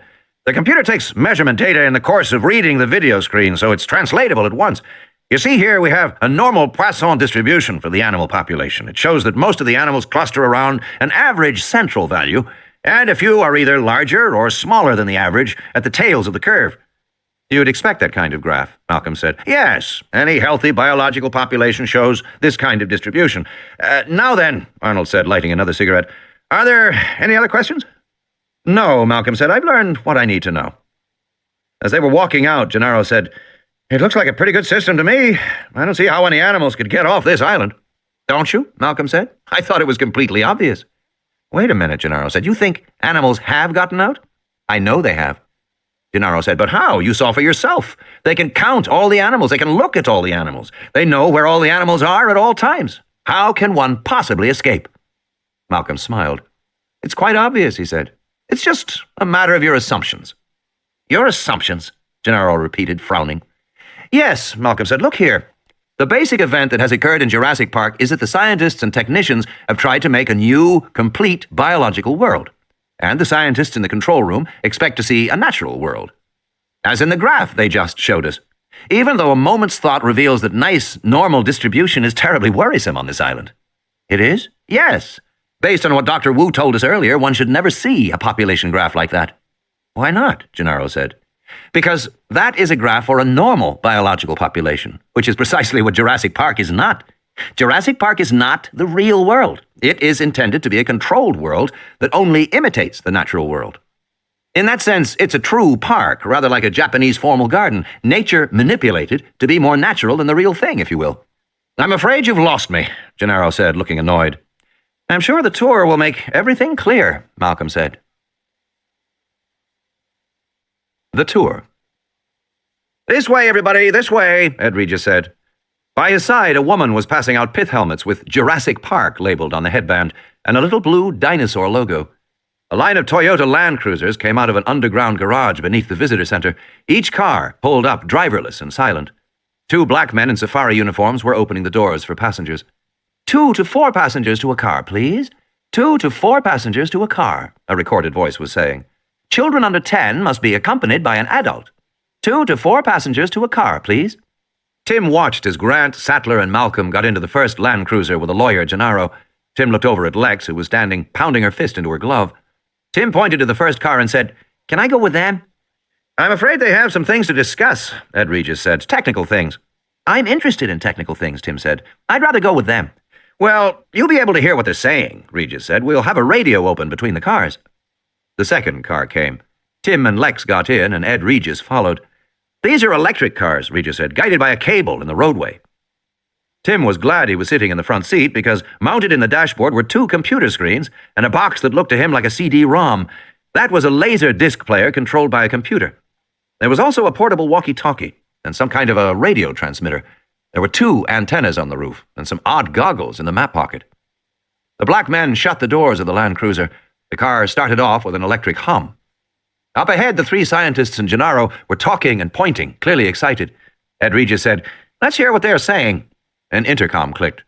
I don't know what the hell you think you're doing here, Gennaro said over the intercom. He sounded very angry. I know quite well why I'm here, Malcolm said. You're here to advise me, not play goddamn mind games. I've got 5% of this company and a responsibility to make sure that Hammond has done his job responsibly. Now you goddamn come here. Ed Regis pressed the intercom button and said, In keeping with the non-polluting policies of Jurassic Park, these lightweight electric Land Cruisers have been specially built for us by Toyota in Osaka. Eventually, we hope to drive among the animals, just as they do in African game parks. But for now, sit back and enjoy the self-guided tour. He paused. And, by the way, we can hear you back here. Oh, Christ, Gennaro said. I have to be able to speak freely. I didn't ask for these damn kids to come... Ed Regis smiled blandly and pushed a button. We'll just begin the show, shall we? They heard a fanfare of trumpets, and the interior screens flashed Welcome to Jurassic Park. A sonorous voice said, Welcome to Jurassic Park. You are now entering the lost world of the prehistoric past, a world of mighty creatures long gone from the face of the earth, which you are privileged to see for the first time. That's Richard Kiley, Ed Regis said. We spared no expense. The Land Cruiser passed through a grove of low, stumpy palm trees. Richard Kiley was saying, Notice, first of all, the remarkable plant life that surrounds you. Those trees to your left and right are called cycads, the prehistoric predecessors of palm trees. Cycads were a favorite food of the dinosaurs. You can also see Bennettitalians and ginkgos. The world of the dinosaur included more modern plants, such as pine and fir trees, and swamp cypresses. You will see these as well. The Land Cruiser moved slowly among the foliage. Tim noticed the fences and retaining walls were screened by greenery to heighten the illusion of moving through real jungle. "We imagine the world of the dinosaurs," said Richard Kiley's voice, "as a world of huge vegetarians, eating their way through the giant swampy forests of the Jurassic and Cretaceous world 100 million years ago. But most dinosaurs were not as large as people think. The smallest dinosaurs were no bigger than a house cat, and the average dinosaur was about as big as a pony. We are first going to visit one of these average-sized animals, called hypsilophodonts. If you look to your left, you may catch a glimpse of them now." They all looked to the left. The Land Cruiser stopped on a low rise where a break in the foliage provided a view to the east. They could see a sloping forested area which opened into a field of yellow grass that was about 3 feet high. There were no dinosaurs. "Where are they?" Lex said. Tim looked at the dashboard. The transmitter lights blinked and the CD-ROM whirred. Obviously, the disc was being accessed by some automatic system. He guessed that the same motion sensors that tracked the animals also controlled the screens in the Land Cruiser. The screens now showed pictures of hypsilophodonts and printed out data about them. The voice said, "Hypsilophodonts are the gazelles of the dinosaur world, small, quick animals that once roamed everywhere in the world, from England to Central Asia to North America. We think these dinosaurs were so successful because they had better jaws and teeth for chewing plants than their contemporaries did. In fact, the name hypsilophodontid means high-ridged tooth, which refers to the characteristic self-sharpening teeth of these animals. You can see them in the plains directly ahead, and also perhaps in the branches of the trees." "In the trees?" Lex said. "Dinosaurs in the trees?" Tim was scanning with binoculars, too. "To the right," he said, "halfway up that big green trunk." In the dappled shadows of the tree, a motionless dark green animal about the size of a baboon stood on a branch. It looked like a lizard standing on its hind legs. It balanced itself with a long, drooping tail. "That's an othnielia," Tim said. "The small animals you see are called othnielia," the voice said, "in honor of the 19th century dinosaur hunter Othniel Marsh of Yale." Tim spotted 2 more animals on the higher branches of the same tree. They were all about the same size. None of them were moving. "Pretty boring," Lex said. "They're not doing anything." "The main herd of animals can be found in the grassy plain below you," said the voice. "We can rouse them with a simple mating call." A loudspeaker by the fence gave a long nasal call, like the honking of geese. From the field of grass directly to their left, 6 lizard heads poked up, one after another. The effect was comical, and Tim laughed. The heads disappeared. The loudspeaker gave the call again, and once again the heads poked up in exactly the same way, one after another. The fixed repetition of the behavior was striking. "Hypsilophodonts are not especially bright animals," the voice explained. "They have roughly the intelligence of a domestic cow." The heads were dull green, with a mottling of dark browns and blacks that extended down the slender necks. Judging from the size of the heads, Tim guessed their bodies were 4 feet long, about as large as deer. Some of the hypsilophodonts were chewing, the jaws working. One reached up and scratched its head with a 5-fingered hand. The gesture gave the creature a pensive, thoughtful quality. "If you see them scratching, that is because they have skin problems. The veterinary scientists here at Jurassic Park think it may be a fungus or an allergy, but they're not sure yet. After all, these are the first dinosaurs in history ever to be studied alive." The electric motor of the car started, and there was a grinding of gears. At the unexpected sound, the herd of hypsilophodonts suddenly leapt into the air and bounded above the grass like kangaroos, showing their full bodies with massive hind limbs and long tails in the afternoon sunlight. In a few leaps, they were gone. Now that we've had a look at these fascinating herbivores, we will go on to some dinosaurs that are a little larger. Quite a bit larger, in fact. The Land Cruisers continued onward, moving south through Jurassic Park. Control. "Gears are grinding," John Arnold said in the darkened control room. "Have maintenance check the electric clutches on vehicles BB4 and BB5 when they come back." "Yes, Mr. Arnold," replied the voice on the intercom. "A minor detail," Hammond said, walking in the room. Looking out, he could see the 2 Land Cruisers moving south through the park. Muldoon stood in the corner, silently watching. Arnold pushed his chair back from the central console at the control panel. "There are no minor details, Mr. Hammond," he said, and he lit another cigarette. Nervous at most times, Arnold was especially edgy now. He was only too aware that this was the first time visitors had actually toured the park. In fact, Arnold's team didn't often go into the park. Harding, the vet, sometimes did. The animal handlers went to the individual feeding houses, but otherwise they watched the park from the control room. And now, with visitors out there, he worried about 100 details. John Arnold was a systems engineer who had worked on the Polaris submarine missile in the late 1960s, until he had his first child and the prospect of making weapons became too distasteful. Meanwhile, Disney had started to create amusement park rides of great technological sophistication. and they employed a lot of aerospace people. Arnold helped build Disney World in Orlando, and had gone on to implement major parks at Magic Mountain in California, Old Country in Virginia, and Astroworld in Houston. His continuous employment at parks had eventually given him a somewhat skewed view of reality. Arnold contended, only half-jokingly, that the entire world was increasingly described by the metaphor of the theme park. Paris is a theme park, he once announced after a vacation, although it's too expensive, and the park employees are unpleasant and sullen. For the past 2 years, Arnold's job had been to get Jurassic Park up and running. As an engineer, he was accustomed to long time schedules. He often referred to the September opening, by which he meant September of the following year. And as the September opening approached, he was unhappy with the progress that had been made. He knew from experience that it sometimes took years to work the bugs out of a single park ride, let alone get a whole park running properly. "You're just a worrier," Hannan said. "I don't think so," Arnold said. "You've got to realize that from an engineering standpoint, Jurassic Park is by far the most ambitious theme park in history. Visitors will never think about it, but I do." He ticked the points off on his fingers. "First, Jurassic Park has all the problems of any amusement park: ride maintenance, queue control, transportation, food handling, living accommodations, trash disposal, security.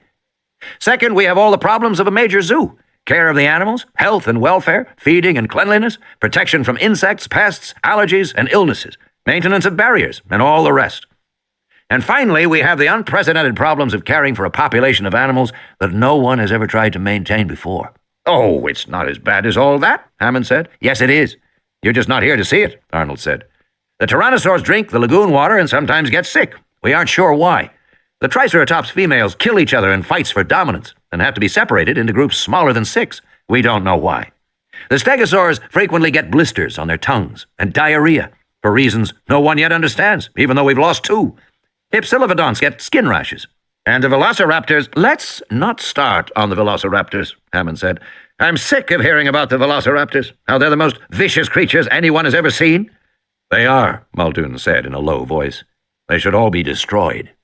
"You wanted to fit them with radio collars," Hannan said, and I agreed. "Yes, and they promptly chewed the collars off. But even if the raptors never get free," Arnold said, "I think we have to accept that Jurassic Park is inherently hazardous." "Oh, balls," Hannan said. "Whose side are you on, anyway?" "We now have 15 species of extinct animals, and most of them are dangerous," Arnold said. "We've been forced to delay the Jungle River ride because of the Dilophosaurs, and the Teratops Lodge in the Avery, because the pterodactyls are so unpredictable. These aren't engineering delays, Mr. Hammond. They're problems with control of the animals." "You had plenty of engineering delays," Hannan said. "Don't blame it on the animals." "Yes, we have. In fact, it's all we could do to get the main attraction, Park Drive, working correctly, to get the CD-ROMs inside the cars to be controlled by the motion sensors. It's taken weeks of adjustment to get that working properly. And now the electric gear shifts on the cars are acting up. The gear shifts." "Let's keep it in perspective," Hannan said. "You get the engineering correct, and the animals will fall into place. After all, they're trainable." From the beginning, this had been one of the core beliefs of the planners. The animals, however exotic, would fundamentally behave like animals in zoos anywhere. They would learn the regularities of their care, and they would respond. "Meanwhile, how's the computer?" Hannan said. He glanced at Dennis Nedry, who was working at a terminal in the corner of the room. "This damn computer has always been a headache." "We're getting there," Nedry said. "If you had done it right in the first place," Hannan began, but Arnold put a restraining hand on his arm. Arnold knew there was no point in antagonizing Nedry while he was working. "It's a large system," Arnold said. "There are bound to be glitches." In fact, the bug list now ran to more than 130 items, and included many odd aspects. For example, the animal feeding program reset itself every 12 hours, not every 24 hours, and would not record feedings on Sundays. As a result, the staff could not accurately measure how much the animals were eating. The security system, which controlled all the security card-operated doors, cut out whenever main power was lost and did not come back on with auxiliary power. The security program only ran with main power. The physical conservation program, intended to dim lights after 10 p.m., only worked on alternate days of the week. The automated fecal analysis, called Autopoop, designed to check for parasites in the animal stools, invariably recorded all specimens as having the parasite Phagostomum venulosum, although none did. The program then automatically dispensed medication into the animal's food. If the handlers dumped the medicine out of the hoppers to prevent its being dispensed, an alarm sounded, which could not be turned off. And so it went, page after page of errors. When he had arrived, Dennis Nedry had been under the impression that he could make all the fixes himself over the weekend. He had paled when he saw the full listing. Now he was calling his office in Cambridge, telling his staff programmers they were going to have to cancel their weekend plans and work overtime until Monday. And he had told John Arnold that he would need to use every telephone link between Isla Nublar and the mainland just to transfer program data back and forth to his programmers. While Nedry worked, Arnold punched up a new window in his own monitor. It allowed him to see what Nedry was doing at the corner console. Not that he didn't trust Nedry, but Arnold just liked to know what was going on. He looked at the graphics display on his right-hand console, which showed the progress of the electric land cruisers. They were following the river, just north of the aviary and the Ornithischian paddock. "If you look to your left," said the voice, "you will see the dome of the Jurassic Park aviary, which is not yet finished for visitors." Tim saw sunlight glinting off aluminum struts in the distance. "And directly below is our Mesozoic jungle river, where, if you are lucky, you just may catch a glimpse of a very rare carnivore. Keep your eyes peeled, everyone." Inside the Land Cruiser, the screen showed a bird-like head topped with a flaming red crest, but everyone in Tim's car was looking out the windows. The car was driving along a high ridge, overlooking a fast-moving river below. The river was almost enclosed by dense foliage on both sides. "There they are now," said the voice. "The animals you see are called Dilophosaurs." Despite what the recording said, Tim saw only one. The Dilophosaur crouched on its hind legs by the river, drinking. It was built on the basic carnivore pattern with a heavy tail, strong hind limbs, and a long neck. Its 10-foot-tall body was spotted yellow and black like a leopard. But it was the head that held Tim's attention. Two broad, curving crests ran along the top of the head from the eyes to the nose. The crests met in the center, making a V shape above the dinosaur's head. The crests had red and black stripes, reminiscent of a parrot or toucan. The animal gave a soft hooting cry like an owl. "They're pretty," Lex said. "Dilophosaurus," the tape said, "is one of the earliest carnivorous dinosaurs. Scientists thought their jaw muscles were too weak to kill prey and imagined they were primarily scavengers, but now we know they are poisonous." "Hey," Tim grinned, "all right." Again, the distinctive hooting call of the Dilophosaur drifted across the afternoon air toward them. Lex shifted uneasily in her seat. "Are they really poisonous, Mr. Regis?" "Don't worry about it," Ed Regis said. "But are they?" "Well, yes, Lex. Along with such living reptiles as Gila monsters and rattlesnakes, Dilophosaurus secretes a hematotoxin from glands in its mouth. Unconsciousness follows within minutes of a bite. The dinosaur will then finish the victim off at its leisure, making Dilophosaurus a beautiful but deadly addition to the animals you see here at Jurassic Park. The Land Cruiser turned a corner, leaving the river behind. Tim looked back, hoping for a last glimpse of the Dilophosaur. This was amazing. Poisonous dinosaurs. He wished he could stop the car, but everything was automatic. He bet Dr. Grant wanted to stop the car, too. "If you look on the bluff to the right, you'll see Les Gigantes, the site of our superb 3-star dining room. Chef Alain Richard hails from the world-famous Le Beaumanière in France. Make your reservations by dialing 4 from your hotel rooms." Tim looked up on the bluff and saw nothing. Not for a while, though," Ed Regis said. "The restaurant won't even start construction until November." Continuing on our prehistoric safari, we come next to the herbivores of the Ornithischian group. If you look to your right, you can probably see them now. Tim saw two animals standing motionless in the shade of a large tree. Triceratops, the size and gray color of an elephant, with the truculent stance of a rhino. The horns above each eye curved 5 feet into the air, looking almost like inverted elephant tusks. A third rhino-like horn was located near the nose, and they had the beaky snout of a rhino. "Unlike other dinosaurs," the voice said, "Triceratops serratus can't see well. They're nearsighted, like the rhinos of today, and they tend to be surprised by moving objects. They'd charge our car if they were close enough to see it. But relax, folks, we're safe enough here. Triceratops have a fan-shaped crest behind their heads. It's made of solid bone, and it's very strong. These animals weigh about 7 tons each. Despite their appearance, they are actually quite docile. They know their handlers, and they'll allow themselves to be petted. They particularly like to be scratched in the hindquarters." "Why don't they move?" Lex said. She rolled down her window. "Hey, stupid dinosaur, move!" "Don't bother the animals, Lex," Ed Regis said. "Why, it's stupid. They just sit there like a picture in a book," Lex said. The voice was saying, "Easy-going monsters from a bygone world stand in sharp contrast to what we will see next. The most famous predator in the history of the world, the mighty tyrant lizard known as Tyrannosaurus rex." "Good. Tyrannosaurus rex," Tim said. "I hope he's better than these bozos," Lex said, turning away from the Triceratops. The Land Cruiser rumbled forward. Big Rex. The mighty tyrannosaurs arose late in dinosaur history. Dinosaurs ruled the Earth for 120 million years. but there were tyrannosaurs for only the last 15 million years of that period. The land cruisers had stopped at the rise of a hill. They overlooked a forested area sloping down to the edge of the lagoon. The sun was falling to the west, sinking into a misty horizon. The whole landscape of Jurassic Park was bathed in soft light, with lengthening shadows. The surface of the lagoon rippled in pink crescents. Farther south, they saw the graceful necks of the apatosaurs standing at the water's edge, their bodies mirrored in the moving surface. It was quiet, except for the soft drone of cicadas. As they stared out at that landscape, it was possible to believe that they had really been transported millions of years back in time to a vanished world. "It works, doesn't it?" they heard Ed Regis say over the intercom. "I like to come here sometimes in the evening and just sit." Grant was unimpressed. "Where is T-Rex?" "Good question. You often see the little one down in the lagoon. The lagoon's stocked, so we have fish in there. The little one has learned to catch the fish. Interesting how he does it. He doesn't use his hands, but he ducks his whole head under the water like a bird." "The little one?" "The little T-Rex. He's a juvenile, 2 years old, and about a third grown now, stands 8 feet high, weighs 1.5 tons. The other one's a full-grown tyrannosaur, but I don't see him at the moment." "Maybe he's down hunting the apatosaurs," Grant said. Regis laughed, his voice tinny over the radio. "He would if he could, believe me. Sometimes he stands by the lagoon and stares at those animals and wiggles those little forearms of his in frustration. But the T-Rex territory is completely enclosed with trenches and fences. They're disguised from view, but believe me, he can't go anywhere." "Then where is he?" "Hiding," Regis said. "He's a little shy." "Shy?" Malcolm said. "Tyrannosaurus Rex is shy?" "Well, he conceals himself as a general rule. You almost never see him out in the open, especially in daylight." "Why is that?" "We think it's because he has sensitive skin and sunburns easily." Malcolm began to laugh. Grant sighed.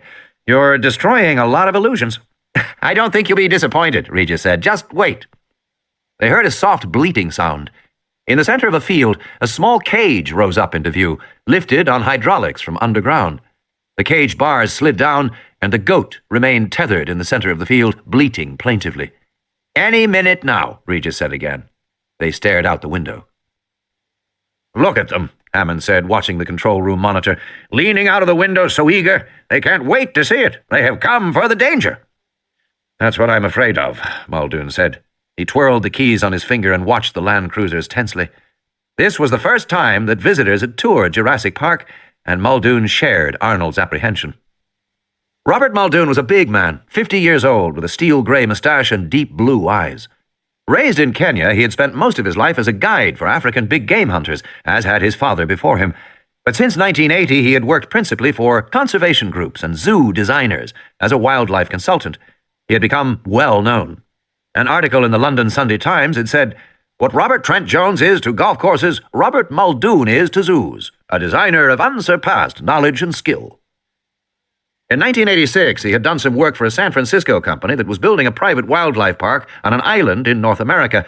Muldoon had laid out the boundaries for different animals, defining space and habitat requirements for lions, elephants, zebras, and hippos, identifying which animals could be kept together and which had to be separated. At the time, it had been a fairly routine job. He had been more interested in an Indian park called Tiger World in southern Kashmir. Then, a year ago, he was offered a job as game warden of Jurassic Park. It coincided with a desire to leave Africa. The salary was excellent. Muldoon had taken it on for a year. He was astonished to discover the park was really a collection of genetically engineered prehistoric animals. It was, of course, interesting work, but during his years in Africa, Muldoon had developed an unblinking view of animals, an unromantic view, that frequently set him at odds with the Jurassic Park management in California, particularly the little martinet standing beside him in the control room. In Muldoon's opinion, cloning dinosaurs in a laboratory was one thing, maintaining them in the wild was quite another. It was Muldoon's view that some dinosaurs were too dangerous to be kept in a park setting. In part, the danger existed because they still knew so little about the animals. For example, nobody even suspected the Dilophosaurs were poisonous until they were observed hunting indigenous rats on the island, biting the rodents and then stepping back to wait for them to die. And even then, nobody suspected the Dilophosaurs could spit until one of the handlers was almost blinded by spitting venom. After that, Hammond had agreed to study Dilophosaur venom, which was found to contain 7 different toxic enzymes. It was also discovered that the Dilophosaurs could spit a distance of 50 feet. Since this raised the possibility that a guest in a car might be blinded, management decided to remove the poison sacs. The vets had tried twice on 2 different animals without success. No one knew where the poison was being secreted. and no one would ever know until an autopsy was performed on a Dilophosaur and management would not allow one to be killed. Muldoon worried even more about the velociraptors. They were instinctive hunters, and they never passed up prey. They killed even when they weren't hungry. They killed for the pleasure of killing. They were swift, strong runners and astonishing jumpers. They had lethal claws on all 4 limbs. One swipe of a forearm would disembowel a man, spilling his guts out. And they had powerful tearing jaws that ripped flesh instead of biting it. They were far more intelligent than the other dinosaurs, and they seemed to be natural cage breakers. Every zoo expert knew that certain animals were especially likely to get free of their cages. Some, like monkeys and elephants, could undo cage doors. Others, like wild pigs, were unusually intelligent and could lift gate fasteners with their snouts. But who would suspect that the giant armadillo was a notorious cage breaker? Or the moose? Yet a moose was almost as skillful with its snout as an elephant with its trunk. Moose were always getting free. They had a talent for it. And so did velociraptors. Raptors were at least as intelligent as chimpanzees. And like chimpanzees, they had agile hands that enabled them to open doors and manipulate objects. They could escape with ease. And when, as Muldoon had feared, one of them finally escaped, it killed 2 construction workers and maimed a 3rd before being recaptured. After that episode, the visitor lodge had been reworked with heavy barred gates, a high perimeter fence, and tempered glass windows, and the raptor holding pen was rebuilt with electronic sensors to warn of another impending escape. Muldoon wanted guns as well, and he wanted shoulder-mounted Law missile launchers. Hunters knew how difficult it was to bring down a 4-ton African elephant, and some of the dinosaurs weighed 10 times as much. Management was horrified, insisting there be no guns anywhere on the island. When Muldoon threatened to quit and to take his story to the press, a compromise was reached. In the end, 2 specially built laser-guided missile launchers were kept in a locked room in the basement. Only Muldoon had keys to the room. Those were the keys Muldoon was twirling now. "I'm going downstairs," he said. Arnold, watching the control screens, nodded. The 2 land cruisers sat at the top of the hill, waiting for the T-Rex to appear. "Hey," Dennis Nedry called from the far console. "As long as you're up, give me a Coke, okay?" Grant waited in the car, watching quietly. The bleating of the goat became louder, more insistent. The goat tugged frantically at its tether, racing back and forth. Over the radio, Grant heard Lex say in alarm, "What's going to happen to the goat? Is she going to eat the goat?" "I think so," someone said to her, and then Ellie turned the radio down. Then they smelled the odor, a garbage stench of putrefaction and decay that drifted up the hillside toward them. Grant whispered, "He's here." "She," Malcolm said. The goat was tethered in the center of the field, 30 yards from the nearest trees. The dinosaur must be somewhere among the trees, but for a moment Grant could see nothing at all. Then he realized he was looking too low. The animal's head stood 20 feet above the ground, half concealed among the upper branches of the palm trees. Malcolm whispered, "Oh my God, she's as large as a bloody building." Grant stared at the enormous square head, 5 feet long, mottled reddish-brown, with huge jaws and fangs. The Tyrannosaur's jaws worked once, opening and closing, but the huge animal did not emerge from hiding. Malcolm whispered, "How long will it wait?" "Maybe 3 or 4 minutes. Maybe—" The Tyrannosaur sprang silently forward, fully revealing her enormous body. In 4 bounding steps, she covered the distance to the goat, bent down, and bit it through the neck. The bleating stopped. There was silence. Poised over her kill, the Tyrannosaur became suddenly hesitant. Her massive head turned on the muscular neck, looking in all directions. She stared fixedly at the land cruiser, high above on the hill. Malcolm whispered, "Can she see us?" "Oh, yes," Regis said on the intercom. "Let's see if she's going to eat here in front of us or if she's going to drag the prey away." The Tyrannosaur bent down and sniffed the carcass of the goat. A bird chirped. Her head snapped up, alert, watchful. She looked back and forth, scanning in small, jerking shifts. "Like a bird," Ellie said. Still the Tyrannosaur hesitated. "What is she afraid of?" Malcolm whispered. "Probably another Tyrannosaur," Grant whispered. Big carnivores like lions and tigers often became cautious after a kill, behaving as if suddenly exposed. 19th century zoologists imagined the animals felt guilty for what they had done, but contemporary scientists documented the effort behind a kill, hours of patient stalking before the final lunge, as well as the frequency of failure. The idea of nature red in tooth and claw was wrong. Most often, the prey got away. When a carnivore finally brought down an animal, it was watchful for another predator who might attack it and steal its prize. Thus, this Tyrannosaur was probably fearful of another Tyrannosaur. The huge animal bent over the goat again.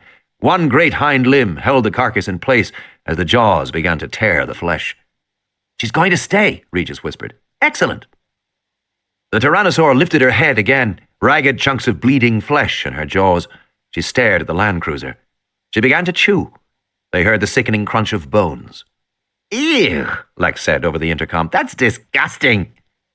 And then, as if caution had finally gotten the better of her, the Tyrannosaur lifted the remains of the goat in her jaws and carried them silently back among the trees.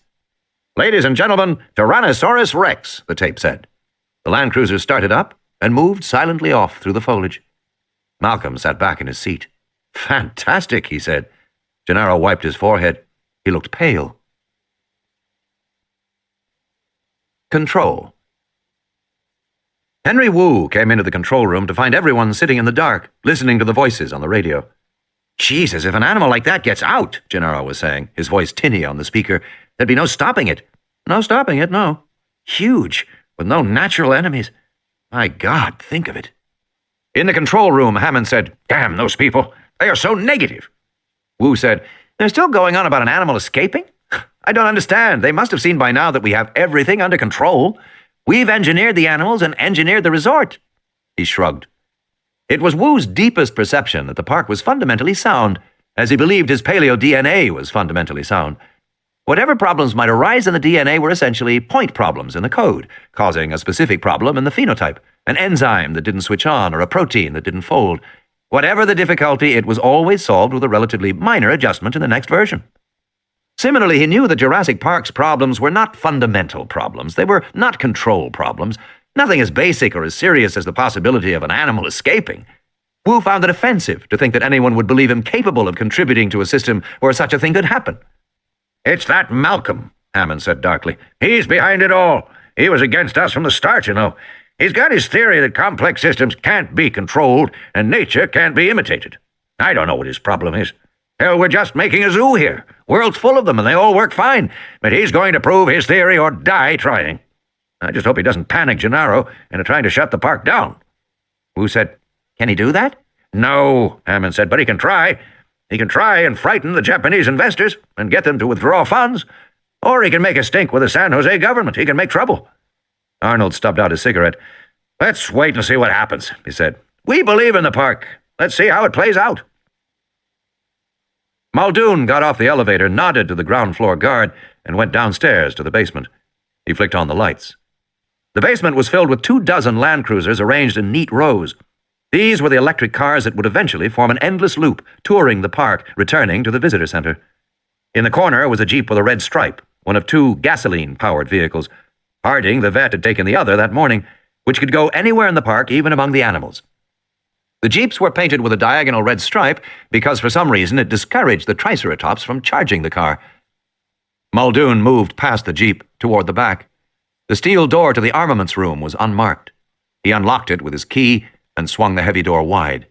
Gun racks lined the interior. He pulled out a Randler shoulder launcher and a case of canisters. He tucked 2 gray rockets under his other arm. After locking the door behind him, he put the gun into the back seat of the Jeep.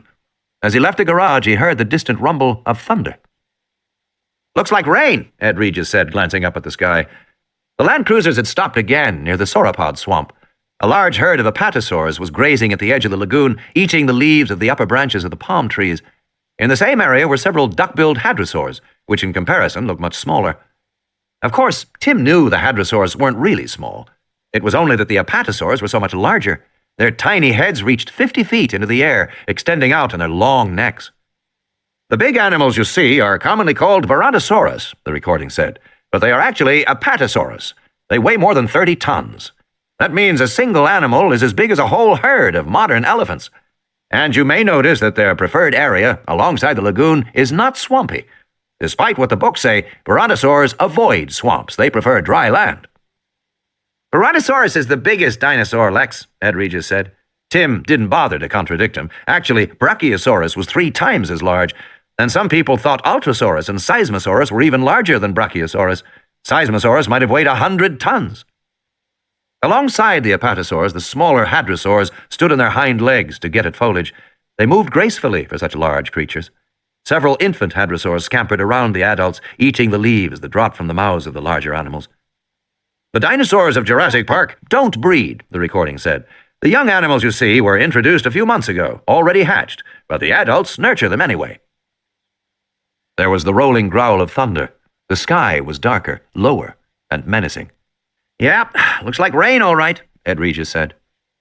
The car started forward and Tim looked back at the hadrosaurs. Suddenly, off to one side, he saw a pale yellow animal moving quickly. There were brownish stripes on its back. He recognized it instantly. "Hey!" he shouted. "Stop the car!" "What is it?" Ed Regis said. "Quick! Stop the car!" "We move on now to see the last of our great prehistoric animals, the stegosaurs," the recorded voice said. "What's the matter, Tim?" "I saw one! I saw one in the field out there." "Saw what?" "A raptor in that field." "The stegosaurs are a mid-Jurassic animal evolving about 170 million years ago," the recording said. "Several of these remarkable herbivores live here at Jurassic Park." "Oh, I don't think so, Tim," Ed Regis said. "Not a raptor." "I did! Stop the car!" There was a babble on the intercom as the news was relayed to Grant and Malcolm. "Tim says he saw a raptor." "Where?" "Back at the field." "Let's go back and look." "We can't go back," Ed Regis said. "We can only go forward. The cars are programmed." "We can't go back?" Grant said. "No," Regis said. "Sorry. You see, it's kind of a ride." "Tim, this is Professor Malcolm," said a voice cutting in on the intercom. "I have just one question for you about this raptor. How old would you say it was?" "Older than the baby we saw today," Tim said, "and younger than the big adults in the pen. The adults were 6 feet tall. This one was about half that size." "That's fine," Malcolm said. "I only saw it for a second," Tim said. "I'm sure it wasn't a raptor," Ed Regis said. "It couldn't possibly be a raptor. Must have been one of the Aussies. They're always jumping their fences. We have a hell of a time with them." "I know I saw a raptor," Tim said. "I'm hungry," Lex said. She was starting to whine. In the control room, Arnold turned to Wu. "What do you think the kids saw?" "I think it must have been an Aussie." Arnold nodded. "We have trouble tracking Aussies because they spend so much time in the trees." The Aussies were an exception to the usual minute-to-minute control they maintained over the animals. The computers were constantly losing and picking up the Aussies as they went into the trees and then came down again. "What burns me," Hannan said, "is that we have made this wonderful park, this fantastic park, and our very first visitors are going through it like accountants, just looking for problems. They aren't experiencing the wonder of it at all." "That's their problem," Arnold said. "We can't make them experience wonder." The intercom clicked and Arnold heard a voice drawl. John, this is the NB over at the dock. We haven't finished offloading, but I'm looking at that storm pattern south of us. I'd rather not be tied up here if this chop gets any worse." Arnold turned to the monitor showing the cargo vessel, which was moored at the dock on the east side of the island. He pressed the radio button. "How much left to do, Jim?" Just the 3 final equipment containers. I haven't checked the manifest, but I assume you can wait another 2 weeks for it. We're not well berthed here, you know, and we're 100 miles offshore." "You're requesting permission to leave?" "Yes, John." "I want that equipment," Hammond said. "That's equipment for the labs. We need it." "Yes," Arnold said, "but you didn't want to put money into a storm barrier to protect the pier, so we don't have a good harbor. If the storm gets worse, the ship will be pounded against the dock. I've seen ships lost that way. Then you've got all the other expenses, replacement of the vessel, plus salvage to clear your dock, and you can't use your dock until you do." Hammond gave a dismissing wave. "Get them out of there." "Permission to leave, Anby," Arnold said into the radio. "See you in 2 weeks," the voice said. On the video monitor, they saw the crew on the decks, casting off the lines. Arnold turned back to the main console bank. He saw the land cruisers moving through fields of steam. "Where are they now?" Hammond said. "It looks like the South Fields," Arnold said. The southern end of the island had more volcanic activity than the north. "That means they should be almost to the Stegos. I'm sure they'll stop and see what Harding is doing." Stegosaur. As the land cruiser came to a stop, Ellie Sattler stared through the plumes of steam at the Stegosaurus. It was standing quietly, not moving. A jeep with a red stripe was parked alongside it. "I have to admit, that's a funny-looking animal," Malcolm said. The Stegosaurus was 20 feet long with a huge, bulky body and vertical armor plates along its back. The tail had dangerous-looking 3-foot spikes, but the neck tapered to an absurdly small head with a stupid gaze, like a very dumb horse. As they watched, a man walked around from behind the animal. "That's our vet, Dr. Harding," Regis said over the radio. "He's anesthetized the stego, which is why it's not moving. It's sick." Grant was already getting out of the car, hurrying toward the motionless stegosaur. Ellie got out and looked back as the second land cruiser pulled up and the 2 kids jumped out. "What's he sick with?" Tim said. "They're not sure," Ellie said. The great leathery plates along the stegosaur's spine drooped slightly. It breathed slowly, laboriously, making a wet sound with each breath. "Is it contagious?" Lex said. They walked toward the tiny head of the animal where Grant and the vet were on their knees, peering into the stegosaur's mouth. Lex wrinkled her nose. "This thing sure is big," she said, "and smelly." Yes, it is. Ellie had already noticed the stegosaur had a peculiar odor, like rotting fish. It reminded her of something she knew but couldn't quite place. In any case, she had never smelled a stegosaur before. Maybe this was its characteristic odor. But she had her doubts.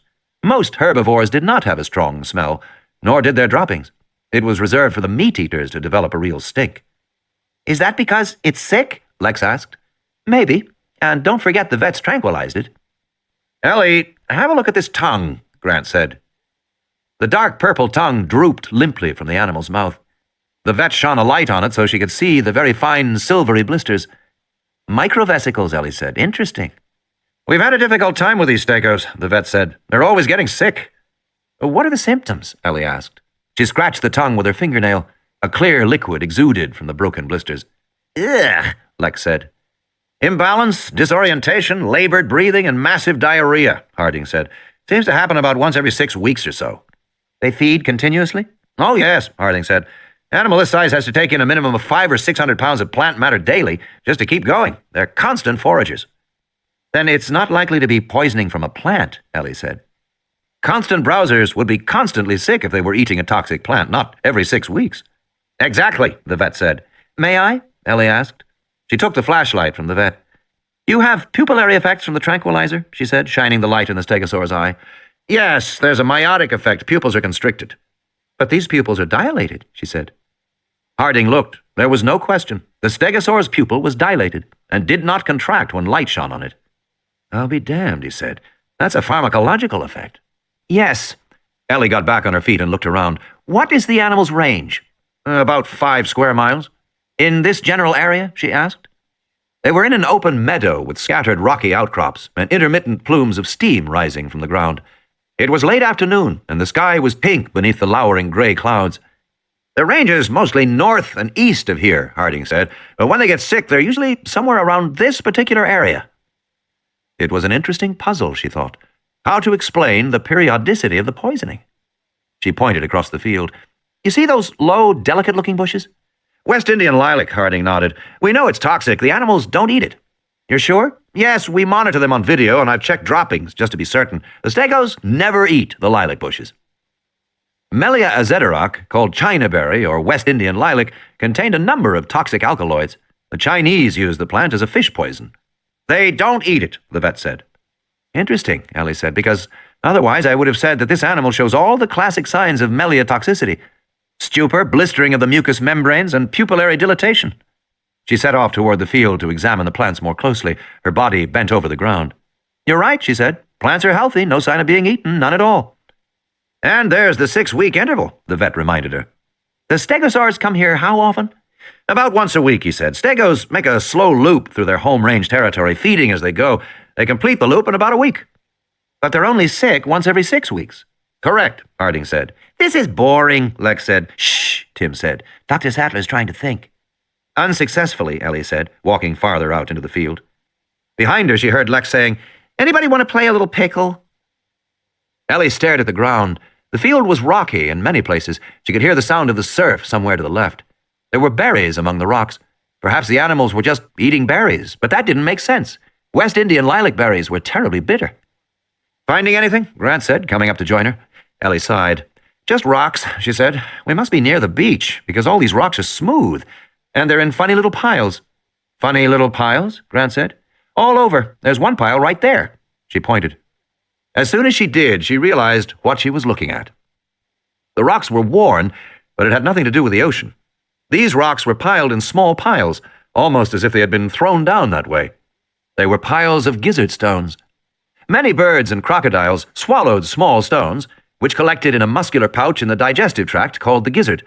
Squeezed by the muscles of the gizzard, the stones helped crush tough plant food before it reached the stomach, and thus aided digestion. Some scientists thought dinosaurs also had gizzard stones. For one thing, dinosaur teeth were too small and too little worn to have been used for chewing food. It was presumed that dinosaurs swallowed their food whole and let the gizzard stones break down the plant fibers. And some skeletons had been found with an associated pile of small stones in the abdominal area, but it had never been verified, and gizzard stones, Grant said. I think so, yes. They swallow these stones, and after a few weeks the stones are worn smooth. So they regurgitate them, leaving this little pile, and swallow fresh stones. And when they do, they swallow berries as well and get sick. I'll be damned, Grant said. I'm sure you're right. He looked at the pile of stones, brushing through them with his hand, following the instinct of a paleontologist. Then he stopped. Ellie, he said, take a look at this. Put it there, babe, right in the old mitt, Lex cried, and Gennaro threw the ball to her. She threw it back so hard that his hands stung. Take it easy, I don't have a glove. You wimp, she said contemptuously. Annoyed, he fired the ball at her and heard it smack in the leather. Now that's more like it, she said. Standing by the dinosaur, Gennaro continued to play catch as he talked to Malcolm. How does this sick dinosaur fit into your theory? It's predicted, Malcolm said. Gennaro shook his head. Is anything not predicted by your theory? Look, Malcolm said, it's nothing to do with me. It's chaos theory. But I notice nobody is willing to listen to the consequences of the mathematics because they imply very large consequences for human life. Much larger than Heisenberg's principle or Gödel's theorem, which everybody rattles on about. Those are actually rather academic considerations, philosophical considerations. But chaos theory concerns everyday life. Do you know why computers were first built? No, Gennaro said. Burn it in there, Lex yelled. Computers were built in the late 1940s because mathematicians like John von Neumann thought that if you had a computer, a machine to handle a lot of variables simultaneously, you would be able to predict the weather. Weather would finally fall to human understanding, and men believed that dream for the next 40 years. They believed that prediction was just a function of keeping track of things. If you knew enough, you could predict anything. That's been a cherished scientific belief since Newton. And chaos theory throws it right out the window. It says that you can never predict certain phenomena at all. You can never predict the weather more than a few days away. All the money that has been spent on long-range forecasting, about $500 million in the last few decades, is money wasted. It's a fool's errand. It's as pointless as trying to turn lead into gold. We look back at the alchemists and laugh at what they were trying to do, but future generations will laugh at us the same way. We've tried the impossible and spent a lot of money doing it.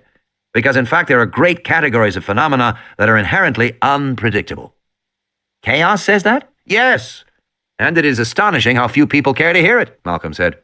I gave all this information to Hammond long before he broke ground on this place. You're going to engineer a bunch of prehistoric animals and set them on an island? Fine. A lovely dream. Charming. But it won't go as planned. It is inherently unpredictable, just as the weather is. You told him this? Gennaro said. Yes. I also told him where the deviations would occur. Obviously, the fitness of the animals to the environment was one area. This stegosaur is 100 million years old. It isn't adapted to our world. The air is different. The solar radiation is different. The land is different. The insects are different. The sounds are different. The vegetation is different. Everything is different. The oxygen content is decreased. This poor animal's like a human being at 10,000 feet altitude. Listen to him wheezing. And the other areas? Broadly speaking, the ability of the park to control the spread of life forms, because the history of evolution is that life escapes all barriers. Life breaks free. Life expands to new territories. Painfully, perhaps even dangerously, but life finds a way. Malcolm shook his head. I don't mean to be philosophical, but there it is. Gennaro looked over. Ellie and Grant were across the field, waving their arms and shouting. Did you get my Coke? Dennis Nedry asked as Muldoon came back into the control room. Muldoon didn't bother to answer. He went directly to the monitor and looked at what was happening. Over the radio, we heard Harding's voice saying, The Stego, finally, handle on now. What's that about? Muldoon said. They're down by the South Point, Arnold said. That's why they're breaking up a little. I'll switch them to another channel. But they found out what's wrong with the Stegos. Eating some kind of berry. Hammond nodded. I knew we'd solve that sooner or later, he said. It's not very impressive, Gennaro said. He held the white fragment, no larger than a postage stamp, up on his fingertip in the fading light. You sure about this, Alan? Absolutely sure, Grant said. What gives it away is the patterning on the interior surface, the interior curve. Turn it over and you will notice a faint pattern of raised lines, making roughly triangular shapes. Yes, I see them. Well, I've dug out 2 eggs with patterns like that at my site in Montana. You're saying this is a piece of dinosaur eggshell? Absolutely, Grant said. Harding shook his head. These dinosaurs can't breed. Evidently they can, Gennaro said. That must be a bird egg, Harding said. We have literally dozens of species on the island. Grant shook his head. Look at the curvature. The shell is almost flat. That's from a very big egg. And notice the thickness of the shell. Unless you have ostriches on this island, It's a dinosaur egg. But they can't possibly breed, Harding insisted. All the animals are female. All I know, Grant said, is that this is a dinosaur egg. Malcolm said, Can you tell the species? Yes, Grant said. It's a velociraptor egg. End of Side 5. Side 6. Control. Absolutely absurd, Hannan said in the control room, listening to the report over the radio. It must be a bird egg. That's all it can be. The radio crackled. He heard Malcolm's voice. Let's do a little test, shall we? Ask Mr. Arnold to run one of his computer tallies. Now? Yes, right now. I understand you can transmit it to the screen in Dr. Harding's car. Do that too, will you? No problem, Arnold said. A moment later, the screen in the control room printed out the same list as before of the total animal numbers in the park. There was no change in the figures. I hope you're satisfied, Hannan said. Are you receiving it down there on your screen? We see it, Malcolm said. Everything accounted for, as always. He couldn't keep the satisfaction out of his voice. Now then, Malcolm said, can you have the computer search for a different number of animals? Like what? Arnold said. Try 239. Just a minute, Arnold said, frowning. A moment later, the screen printed the list again. Above the list, the total number of animals was now given as 239. At the bottom of the list, the totals now read expected animals 238, found animals 239. The list itself was unchanged, except for the number of found Procompsognathids. Hannan sat forward. What the hell is that?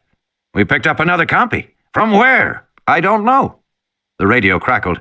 Now then, can you ask the computer to search for, let us say, 300 animals? What is he talking about? Hannan said, his voice rising. 300 animals? What's he talking about? Just a minute, Arnold said. That'll take a few minutes.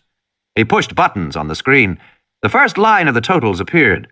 Total animals, 239. I don't understand what he's driving at, Hannan said. I'm afraid I do, Arnold said. He watched the screen. The numbers on the first line were clicking. Total animals, 244. 244? Hannan said. What's going on? The computer is counting the animals in the park, Wu said. All the animals. I thought that's what it always did. He spun. Nedry, have you screwed up again? No, Nedry said, looking up from his console. Computer allows the operator to enter an expected number of animals in order to make the counting process faster, but it's a convenience, not a flaw. He's right, Arnold said. We just always used the base count of 238 because we assumed there couldn't be more. Total animals, 262. Wait a minute, Hannan said. These animals can't breed. The computer must be counting field mice or something. I think so too, Arnold said. It's almost certainly an error in the visual tracking. But we'll know soon enough. Hannan turned to Wu. They can't breed, can they? No, Wu said. Total animals, 270. Where are they coming from? Arnold said. Damned if I know, Wu said. They watched the numbers climb. Total animals, 283. Over the radio, they heard Gennaro say, Holy shit, how much more? And they heard the girl say, I'm getting hungry. When are we going home? Pretty soon, Lex. On the screen, there was a flashing error message. Error, search parameters, 300 animals not found. An error, Hannan said, nodding. I thought so. I had the feeling all along there must be an error. But a moment later, the screen printed, total animals 292. Tyrannosaurs expected 2, found 2, version 4.1. Myosaurs expected 21, found 22, version unknown. Stegosaurs expected 4, found 4, version 3.9. Triceratops expected 8, found 8, version 3.1. Procompsognathids expected 49, found 65, version unknown. Othnielia expected 16, found 23, version unknown. Velociraptors expected 8, found 37, version unknown. Apatosaurs expected 17, found 17, version 3.1. Hadrosaurs expected 11, found 11, version 3.1. Dilophosaurs expected 7, found 7, version 4.3. Pterosaurs expected 6, found 6, version 4.3. Hypsilophodontids expected 33, found 34, version unknown. Euploscephalids expected 16, found 16, version 4.0. Styracosaurs expected 18, found 18, version 3.9. Microceratops expected 22, found 22, version 4.1. Total expected 238, total found 292. The radio crackled. Now you see the flaw in your procedures, Malcolm said. You only tracked the expected number of dinosaurs. You were worried about losing animals, and your procedures were designed to advise you instantly if you had less than the expected number. But that wasn't the problem. The problem was you had more than the expected number. Christ, Arnold said. There can't be more, Wu said. We know how many we've released. There can't be more than that.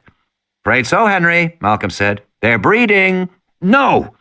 Even if you don't accept Grant's eggshell, you can prove it with your own data. Take a look at the Compy height graph. Arnold will put it up for you. Arnold did so, and they saw the same smooth single curve as before, the heights peaking at 33 and 34 centimeters.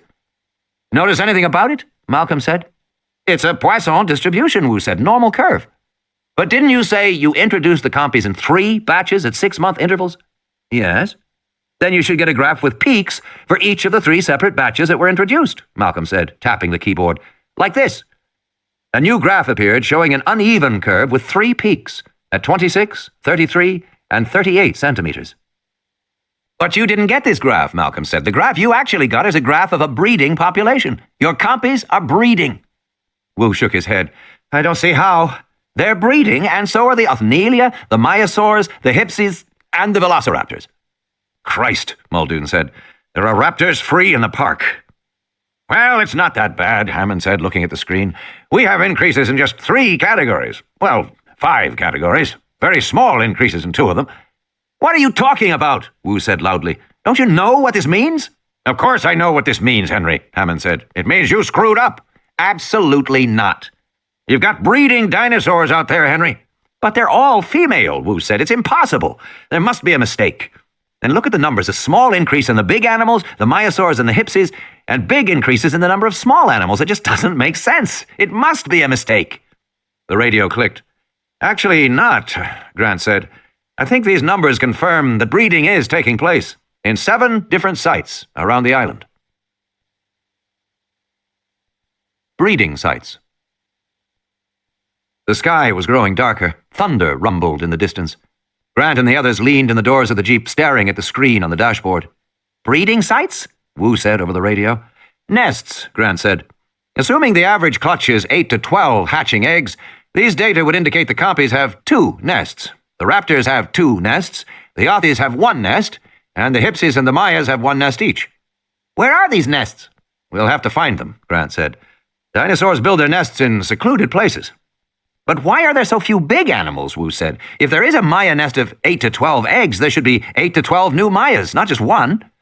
That's right, Grant said. Except that the raptors and the Compies that are loose in the park are probably eating the eggs of the bigger animals, and perhaps eating the newly hatched young as well. But we've never seen that, Arnold said over the radio.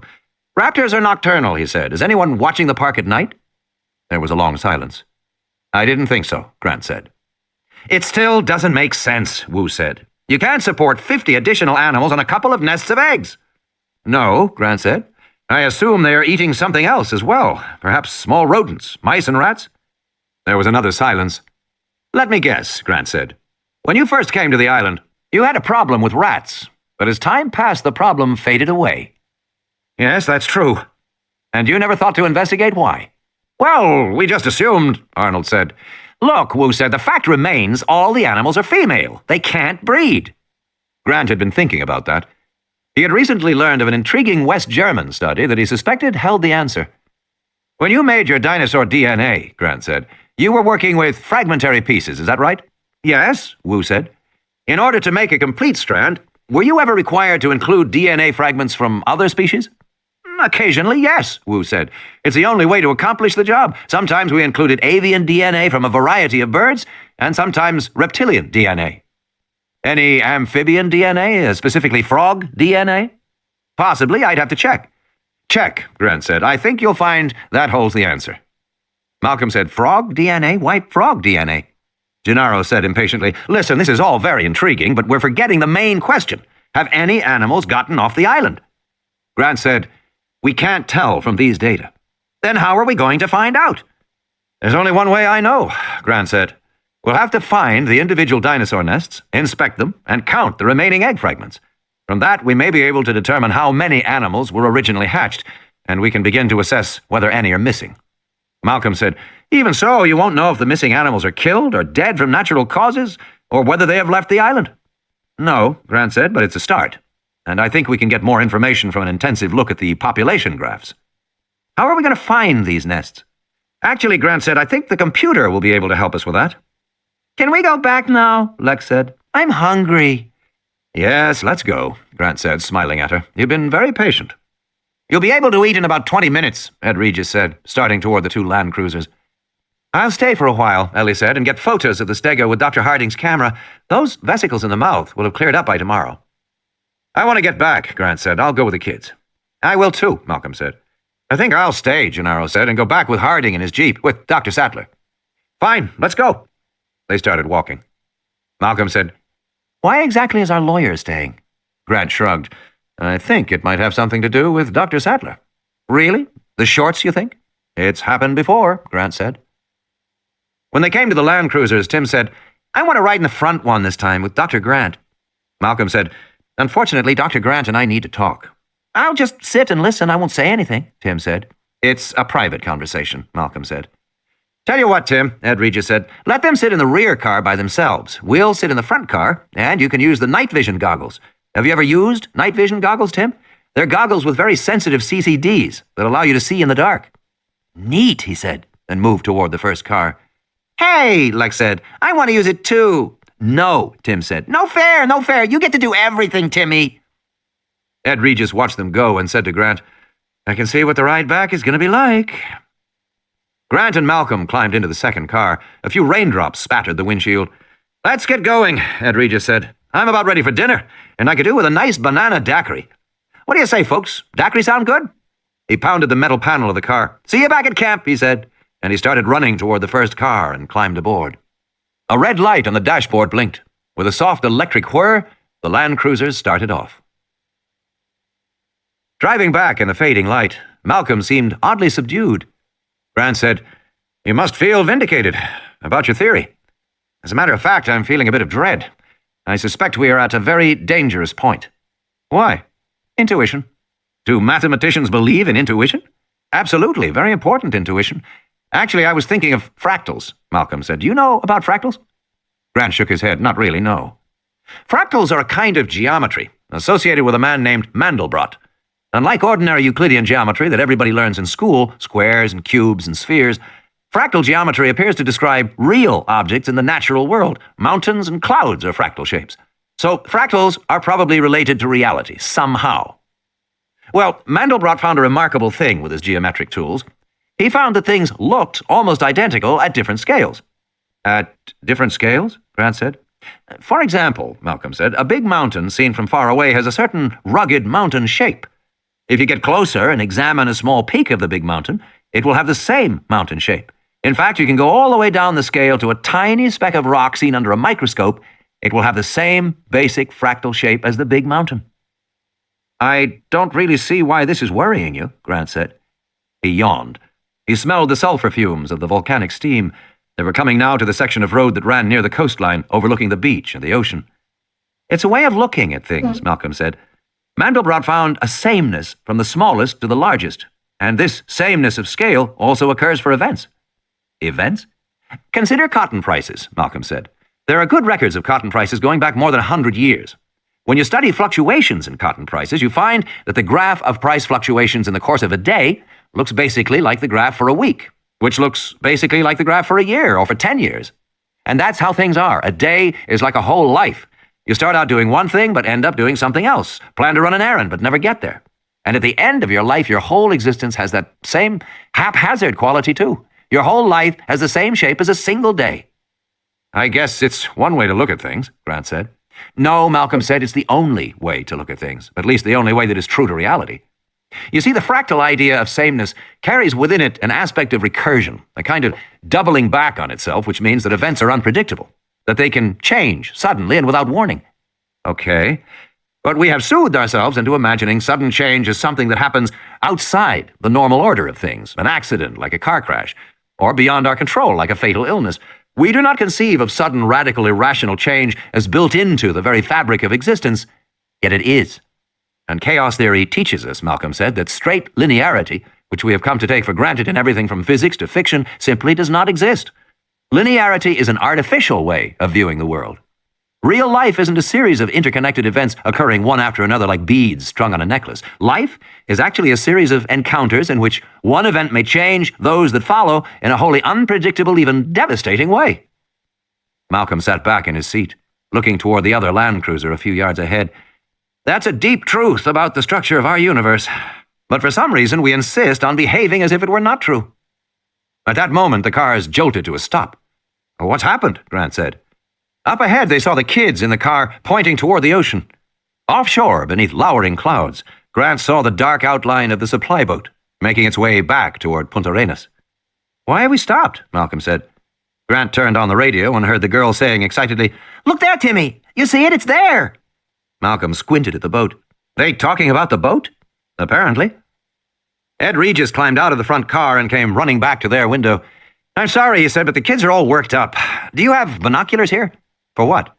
"The little girl says she sees something on the boat, some kind of animal," Regis said. Grant grabbed the binoculars and rested his elbows on the window ledge of the Land Cruiser. He scanned the long shape of the supply ship. It was so dark it was almost a silhouette. As he watched, the ship's running lights came on, brilliant in the dark purple twilight. "Do you see anything?" Regis said. "No," Grant said. "They're low down," Lex said over the radio. "Look low down." Grant tilted the binoculars down, scanning the hull just above the waterline. The supply ship was broad-beamed with a splash flange that ran the length of the ship, but it was quite dark now, and he could hardly make out details. "No, nothing." "I can see them," Lex said impatiently. "Near the back. Look near the back." "How can she see anything in this light?" Malcolm said. "Kids can see," Grant said. "They've got visual acuity we forgot we ever had." He swung the binoculars toward the stern, moving them slowly, and suddenly he saw the animals. They were playing, darting among the silhouetted stern structures. He could see them only briefly, but even in the fading light he could tell that they were upright animals, about 2 feet tall, standing with stiff, balancing tails. "You see them now?" Lex said. "I see them," he said.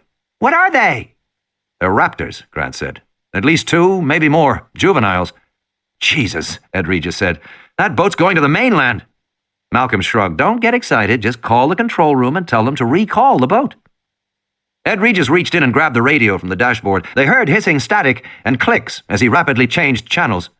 "There's something wrong with this one," he said. "It's not working." He ran off to the first Land Cruiser. They saw him duck into it. Then he looked back at them.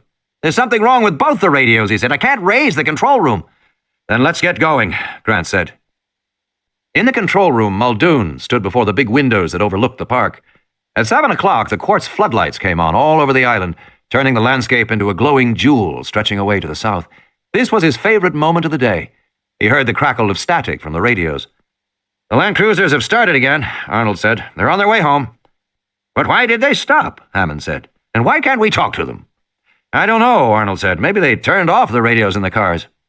"Probably the storm," Muldoon said. "Interference from the storm."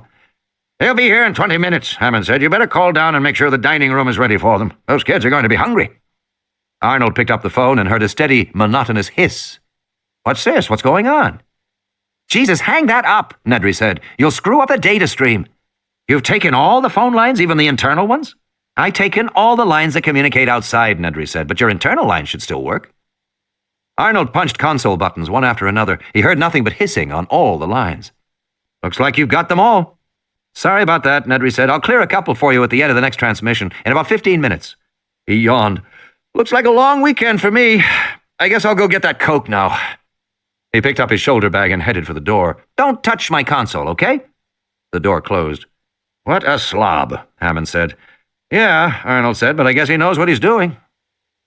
Along the side of the road, clouds of volcanic steam misted rainbows in the bright quartz lights. Grant said into the radio, "How long does it take the ship to reach the mainland?" 18 hours, Ed Regis said, "more or less. It's pretty reliable." He glanced at his watch. "It should arrive around 11 tomorrow morning." Grant frowned. "You still can't talk to the control room?" "Not so far." "How about Harding? Can you reach him?" "No, I've tried. He may have his radio turned off." Malcolm was shaking his head. "So we're the only ones who know about the animals on the ship."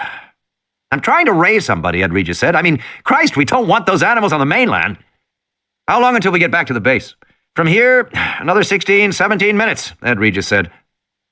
At night, the whole road was illuminated by big floodlights. It felt to Grant as if they were driving through a bright green tunnel of leaves. Large raindrops spattered the windshield. Grant felt the Land Cruiser slow, then stop. Now what? Lex said, "I don't want to stop. Why do we stop?" And then suddenly, all the floodlights went out. The road was plunged into darkness. Lex said, "Hey!"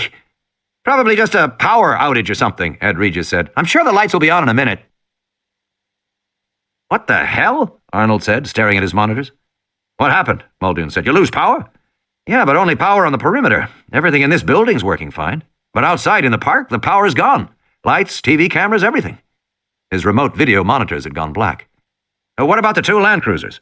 "Stopped somewhere around the Tyrannosaur paddock." "Well," Muldoon said, "call maintenance and let's get the power back on." Arnold picked up one of his phones and heard hissing, Nedry's computers talking to each other. "No phones. That damn Nedry. Nedry? Where the hell is he?" Dennis Nedry pushed open the door marked fertilization. With the perimeter power out, all the security card locks were disarmed. Every door in the building opened with a touch. The problems with the security system were high on Jurassic Park's bug list. Nedry wondered if anybody ever imagined that it wasn't a bug, that Nedry had programmed it that way. He had built in a classic trapdoor. Few programmers of large computer systems could resist the temptation to leave themselves a secret entrance. Partly it was common sense. If inept users locked up the system and then called you for help, you always had a way to get in and repair the mess. And partly it was a kind of signature. Kilroy was here. And partly it was insurance for the future. Nedry was annoyed with the Jurassic Park project. Late in the schedule, InGen had demanded extensive modifications to the system, but hadn't been willing to pay for them, arguing they should be included under the original contract. Lawsuits were threatened. Letters were written to Nedry's other clients, implying that Nedry was unreliable. It was blackmail. And in the end, Nedry had been forced to eat his overages on Jurassic Park and to make the changes that Hammond wanted. But later, when he was approached by Louis Dodgson at Biosyn, Nedry was ready to listen, and able to say that he could indeed get past Jurassic Park security. He could get into any room, any system, anywhere in the park, because he had programmed it that way, just in case. He entered the fertilization room. The lab was deserted. As he had anticipated, all the staff was at dinner. Nedry unzipped his shoulder bag and removed the can of Gillette shaving cream. He unscrewed the base and saw the interior was divided into a series of cylindrical slots. He pulled on a pair of heavy insulated gloves and opened the walk-in freezer marked "Contents Viable, Biological, Maintain -10 degrees centigrade minimum." The freezer was the size of a small closet, with shelves from floor to ceiling. Most of the shelves contained reagents and liquids in plastic sacks. To one side, he saw a smaller nitrogen cold box with a heavy ceramic door. He opened it, and a rack of small tubes slid out in a cloud of white liquid nitrogen smoke. The embryos were arranged by species: Stegosaurus, Apatosaurus, Hadrosaurus, Tyrannosaurus. Each embryo in a thin glass container wrapped in silver foil, stoppered with polyline. Nedry quickly took 2 of each, slipping them into the shaving cream can. Then he screwed the base of the can shut and twisted the top. There was a hiss of releasing gas inside, and the can frosted in his hands. Dodgson had said there was enough coolant to last 36 hours, more than enough time to get back to San Jose. Nedry left the freezer, returned to the main lab. He dropped the can back in his bag, zipped it shut.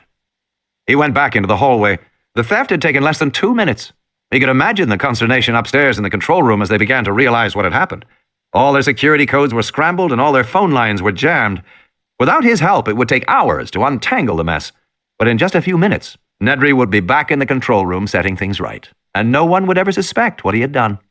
Grinning, Dennis Nedry walked down to the ground floor, nodded to the guard, and continued downstairs to the basement. Passing the neat lines of electric Land Cruisers, he went to the gasoline-powered Jeep parked against the wall.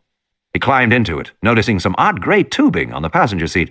It looked almost like a rocket launcher, he thought, as he turned the ignition key and started the Jeep. Nedry glanced at his watch. From here into the park, and 3 minutes straight to the East Dock. 3 minutes from there back to the control room. Piece of cake. "Damn it," Arnold said, punching buttons on the console. "It's all screwed up." Muldoon was standing at the windows looking out at the park. The lights had gone out all over the island, except in the immediate area around the main buildings. He saw a few staff personnel hurrying to get out of the rain, but no one seemed to realize anything was wrong. Muldoon looked over at the visitor lodge, where the lights burned brightly. "Uh-oh," Arnold said. "We have real trouble." "What's that?" Muldoon said. He turned away from the window, and so he didn't see the Jeep drive out of the underground garage and head east along the maintenance road into the park. "That idiot Nedry turned off the security systems," Arnold said. "The whole building's opened up. None of the doors are locked anymore." "I'll notify the guards," Muldoon said. That's the least of it, Arnold said. When you turn off the security, you turn off all the peripheral fences as well. The fences? Muldoon said. The electrical fences, Arnold said. They're off, all over the island. You mean, that's right, Arnold said. The animals can get out now. Arnold lit a cigarette. Probably nothing will happen, but you never know. Muldoon started toward the door. I better drive out and bring in the people and those 2 Land Cruisers, he said, just in case. Muldoon quickly went downstairs to the garage. He wasn't really worried about the fences going down. Most of the dinosaurs had been in their paddocks for 9 months or more, and they had brushed up against the fences more than once, with notable results. Muldoon knew how quickly animals learn to avoid shock stimuli. You could train a laboratory pigeon with just 2 or 3 stimulation events, so it was unlikely that dinosaurs would now approach the fences. Muldoon was more concerned about what the people in the cars would do. He didn't want them getting out of the Land Cruisers, because once the power came back on, the cars would start moving again whether the people were inside them or not. They might be left behind. Of course, in the rain, it was unlikely they would leave the cars, but still, you never knew. He reached the garage and hurried toward the Jeep. It was lucky, he thought, that he had had the foresight to put the launcher in it. He could start right out and be out there, and it was gone. What the hell? Muldoon stared at the empty parking space, astonished. The Jeep was gone. What the hell was happening? 4th iteration. Inevitably, underlying instabilities begin to appear. Ian Malcolm. The main road. Rain drummed loudly on the roof of the Land Cruiser. Tim felt the night vision goggles pressing heavily on his forehead. He reached for the knob near his ear and adjusted the intensity.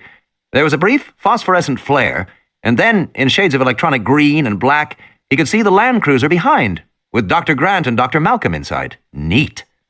Dr. Grant was staring out the front windshield toward him. Tim saw him pick up the radio from the dash. There was a burst of static, and then he heard Dr. Grant's voice. Can you see us back here? Tim picked up the radio from Ed Regis. I see you. Everything all right? We're fine, Dr. Grant. Stay in the car. We will, don't worry. He clicked the radio off. Ed Regis snorted. It's pouring down rain. Of course we'll stay in the car, he muttered. Tim turned to look at the foliage at the side of the road. Through the goggles, the foliage was a bright electronic green, and beyond he could see sections of the green grid pattern of the fence. The Land Cruisers were stopped on the downslope of a hill, which must mean they were someplace near the Tyrannosaur area. It would be amazing to see a Tyrannosaur with these night vision goggles, a real thrill. Maybe the Tyrannosaur would come to the fence and look over at them. Tim wondered if its eyes would glow in the dark when he saw them. That would be neat. But he didn't see anything, and eventually he stopped looking. Everyone in the cars fell silent. The rain thrummed on the roof of the car. Sheets of water streamed down over the sides of the windows. It was hard for Tim to see out, even with the goggles. How long have we been sitting here? Malcolm asked. I don't know, 4 or 5 minutes. I wonder what the problem is. Maybe a short circuit from the rain. But it happened before the rain really started. There was another silence. In a tense voice, Lex said, But there's no lightning, right? She'd always been afraid of lightning, and she now sat nervously squeezing her leather mitt in her hands. Dr. Grant said, What was that? We didn't quite read that. Just my sister talking. Oh. Tim again scanned the foliage, but saw nothing. Certainly nothing as big as a tyrannosaur. He began to wonder if the tyrannosaurs came out at night. Were they nocturnal animals? Tim wasn't sure if he had ever read that. He had the feeling the tyrannosaurs were all-weather, day or night animals. The time of day didn't matter to a tyrannosaur. The rain continued to pour. Hell of a rain, Ed Regis said. It's really coming down. Lex said, I'm hungry. I know that, Lex, Regis said, but we're stuck here, sweetie. The cars run on electricity and buried cables in the road. Stuck for how long? Until they fix the electricity. Listening to the sound of the rain, Tim felt himself growing sleepy. He yawned and turned to look at the palm trees on the left side of the road and was startled by a sudden thump as the ground shook. He swung back just in time to catch a glimpse of a dark shape as it swiftly crossed the road between the 2 cars. Jesus! What was it? It was huge. It was as big as the car. Tim, are you there? He picked up the radio. Yes, I'm here. Did you see it, Tim? No, Tim said. I missed it. What the hell was it? Malcolm said. Are you wearing the night vision goggles, Tim? Yes, I'll watch, Tim said. Was it the Tyrannosaur? Ed Regis asked. I don't think so. It was in the road. But you didn't see it, Ed Regis said. No. Tim felt bad that he had missed seeing the animal, whatever it was. There was a sudden white crack of lightning and his night goggles flared bright green. He blinked his eyes and started counting. 1 1,000, 2 1,000. The thunder crashed, deafeningly loud and very close. Lex began to cry. Oh, no! "Take it easy, honey," Ed Regis said. "It's just lightning."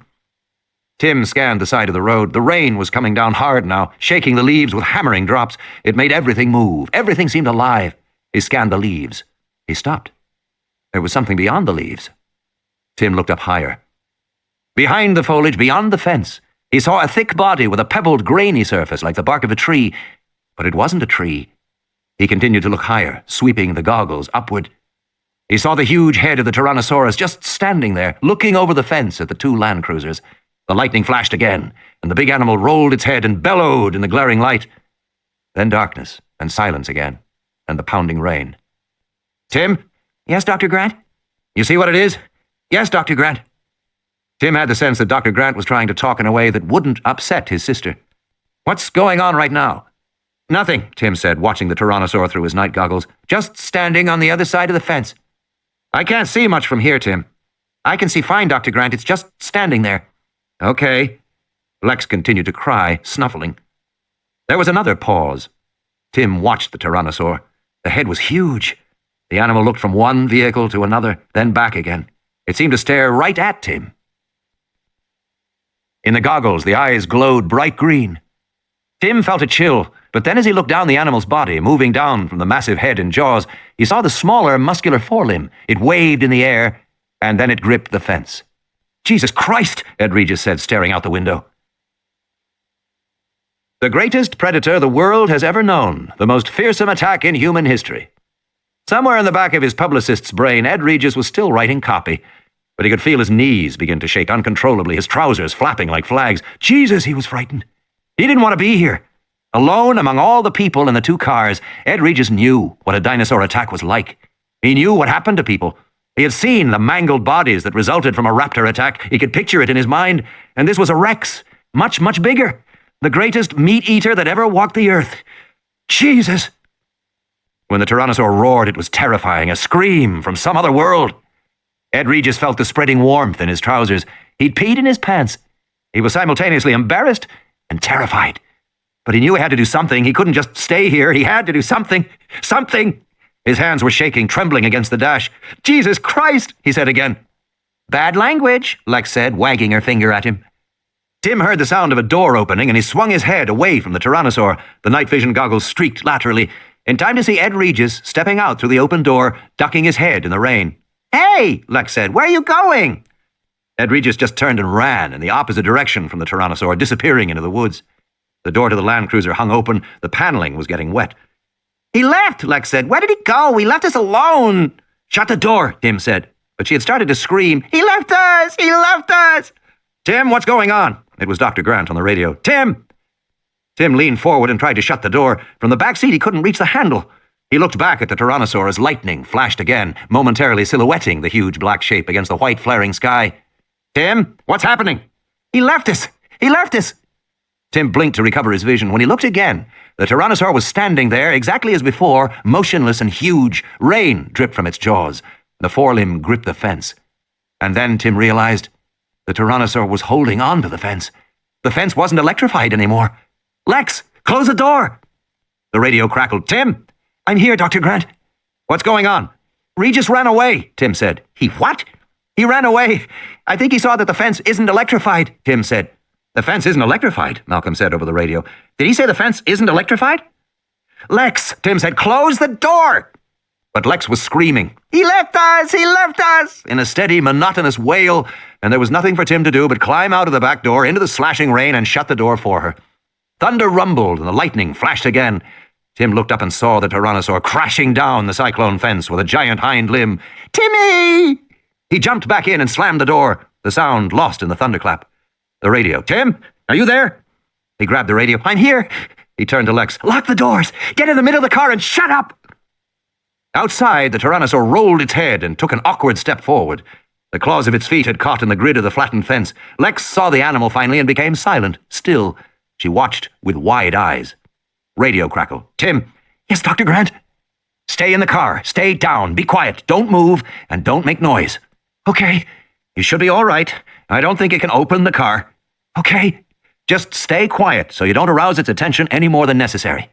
"Okay." Tim clicked the radio off. "You hear that, Lex?"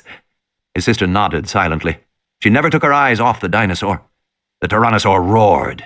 In the glare of lightning, they saw it pull free of the fence and take a bounding step forward. Now it was standing between the two cars. Tim couldn't see Dr. Grant's car anymore because the huge body blocked his view. The rain ran in rivulets down the pebbled skin of the muscular hind legs. He couldn't see the animal's head, which was high above the roofline. The Tyrannosaur moved around the side of their car. It went to the very spot where Tim had gotten out of the car, where Ed Regis had gotten out of the car. The animal paused there, the big head ducked down toward the mud.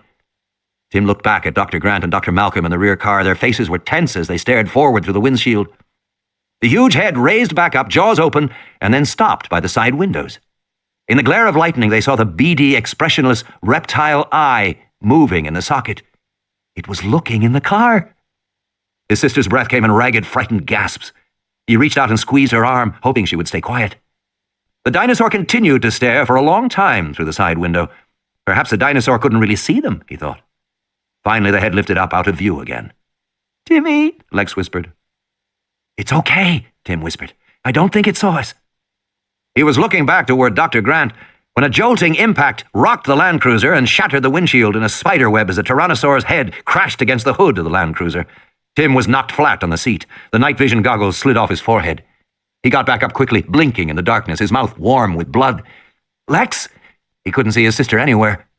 The Tyrannosaur stood near the front of the Land Cruiser, its chest moving as it breathed, the forelimbs making clawing movements in the air. "Lex!" Tim whispered. Then he heard her groan.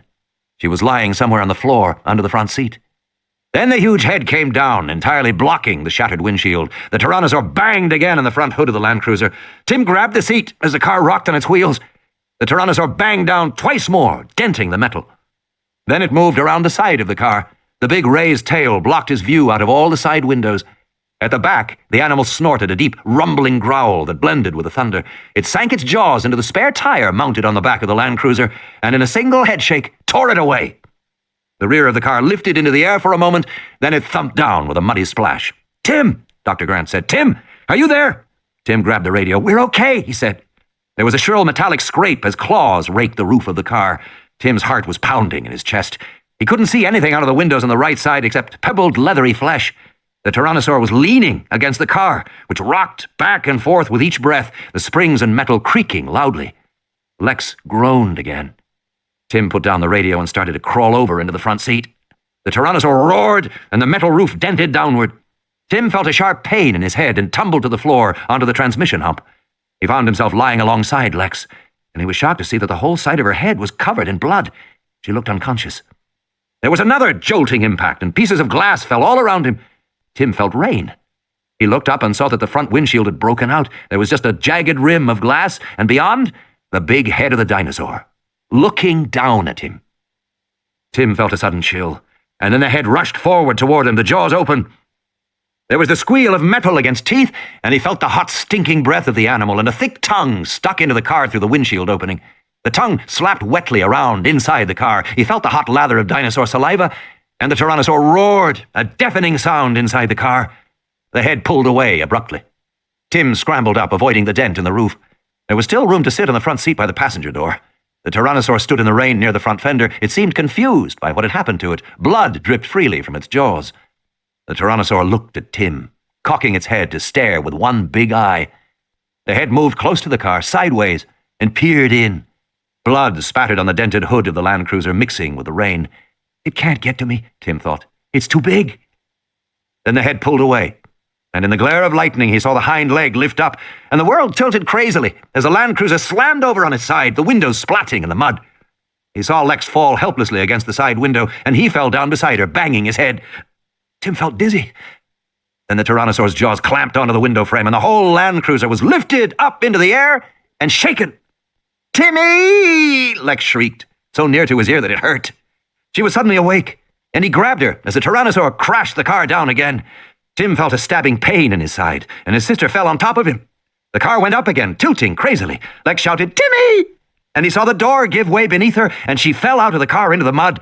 But Tim couldn't answer because in the next instant, everything swung crazily. He saw the trunks of the palm trees sliding downward past him, moving sideways through the air. He glimpsed the ground, very far below, the hot roar of the Tyrannosaur, the blazing eye, the tops of the palm trees. And then, with a metallic scraping shriek, The car fell from the Tyrannosaur's jaws, a sickening fall, and Tim's stomach heaved in the moment before the world became totally black and silent. In the other car, Malcolm gasped, "Jesus, what happened to the car?" Grant blinked his eyes as the lightning faded. The other car was gone. Grant couldn't believe it. He peered forward, trying to see through the rain-streaked windshield. The dinosaur's body was so large, it was probably just blocking... No. In another flash of lightning, he saw clearly the car was gone. "What happened?" Malcolm said. "I don't know." Faintly over the rain, Grant heard the sound of the little girl screaming. The dinosaur was standing in the darkness on the road up ahead, but they could see well enough to know that it was bending over now, sniffing the ground, or eating something on the ground. "Can you see?" Malcolm said, squinting. "Not much, no," Grant said. The rain pounded on the roof of the car. He listened for the little girl, but he didn't hear her anymore. The two men sat in the car listening. "Was it the girl?" Malcolm said finally. "It sounded like the girl." "It did, yes." "Was it?" "I don't know," Grant said. He felt a seeping fatigue overtake him. Blurred through the rainy windshield, the dinosaur was coming toward their car. Slow, ominous strides coming right toward them. Malcolm said, "You know, at times like this one feels, well, perhaps extinct animals should be left extinct. Don't you have that feeling now?" "Yes," Grant said. He was feeling his heart pounding. Do you have any suggestions about what we do now?" "I can't think of a thing," Grant said. Malcolm twisted the handle, kicked open the door, and ran. But even as he did, Grant could see he was too late. The Tyrannosaur too close. There was another crack of lightning, and in that instant of glaring white light, Grant watched in horror as the Tyrannosaur roared and leapt forward. Grant was not clear about exactly what happened next. Malcolm was running, his feet splashing in the mud. The Tyrannosaur bounded alongside him and ducked its massive head, and Malcolm was tossed into the air like a small doll. By then, Grant was out of the car too, feeling the cold rain slashing his face and body. The Tyrannosaur had turned its back to him, the huge tail swinging through the air. Grant was tensing to run for the woods when suddenly the Tyrannosaur spun back to face him and roared. Grant froze. He was standing beside the passenger door of the Land Cruiser, drenched in rain. He was completely exposed, the Tyrannosaur no more than 8 feet away. The big animal roared again. At so close a range, the sound was terrifyingly loud. Grant felt himself shaking with cold and fright. He pressed his trembling hands against the metal of the door panel to steady them. The Tyrannosaur roared once more, but it did not attack. It cocked its head and looked with first one eye, then the other at the Land Cruiser, and it did nothing. It just stood there. What was going on? The powerful jaws opened and closed.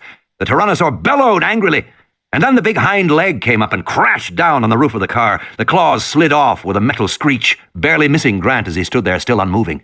The foot splashed in the mud.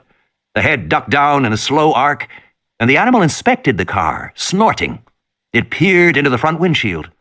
Then, moving toward the rear, it banged the passenger door shut and moved right toward Grant as he stood there. Grant was dizzy with fear, his heart pounding inside his chest. With the animal so close, he could smell the rotten flesh in the mouth, the sweetish blood smell, the sickening stench of the carnivore. He tensed his body, awaiting the inevitable. The big head slid past him, toward the rear of the car. Grant blinked. What had happened? Was it possible the Tyrannosaur hadn't seen him? It seemed as if it hadn't, but how could that be? Grant looked back to see the animal sniffing the rear-mounted tire. It nudged the tire with its snout, and then the head swung back. Again, it approached Grant. This time the animal stopped, the black flaring nostrils just inches away. Grant felt the animal's startling hot breath on his face. But the Tyrannosaur wasn't sniffing like a dog. It was just breathing. And if anything, it seemed puzzled. No, the Tyrannosaur couldn't see him, not if he stood motionless. And in a detached academic corner of his mind, he found an explanation for that, a reason why. The jaws opened before him, the massive head raised up. Grant squeezed his fists together and bit his lip, trying desperately to remain motionless, to make no sound. The Tyrannosaur bellowed in the night air. But by now Grant was beginning to understand. The animal couldn't see him, but it suspected he was there, somewhere, and was trying with its bellowing to frighten Grant into some revealing movement. So long as he stood his ground, Grant realized he was invisible. In a final gesture of frustration, the big hind leg lifted up and kicked the Land Cruiser over, and Grant felt searing pain and the surprising sensation of his own body flying through the air. It seemed to be happening very slowly, and he had plenty of time to feel the world turn colder and watch the ground rush up to strike him in the face. Return. "Oh, damn," Harding said. "Will you look at that?" They were sitting in Harding's gasoline-powered Jeep, staring forward past the flick-flick of the windshield wipers. In the yellow flare of the headlamps, a big fallen tree blocked the road. "Must have been the lightning," Gennaro said. "Hell of a tree." "We can't get past it," Harding said. "I better tell Arnold in control." He picked up the radio and twisted the channel dial. "Hello, John? Are you there, John?" There was nothing but steady, hissing static. "I don't understand," he said. "The radio lines seem to be down." "It must be the storm," Gennaro said. "I suppose," Harding said. "Try the Land Cruisers," Ellie said. Harding opened the other channels, but there was no answer. "Nothing," he said. "They're probably back to camp by now, and outside the range of our little set. In any case, I don't think we should stay here. It'll be hours before maintenance gets a crew out here to move that tree." He turned the radio off and put the Jeep into reverse. "What are you going to do?" Ellie said.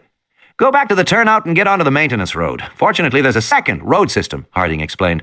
"We have one road for visitors and a second road for animal handlers and feed trucks and so on. We'll drive back on that maintenance road. It's a little longer and not so scenic, but you may find it interesting. If the rain lets up, we'll get a glimpse of some of the animals at night.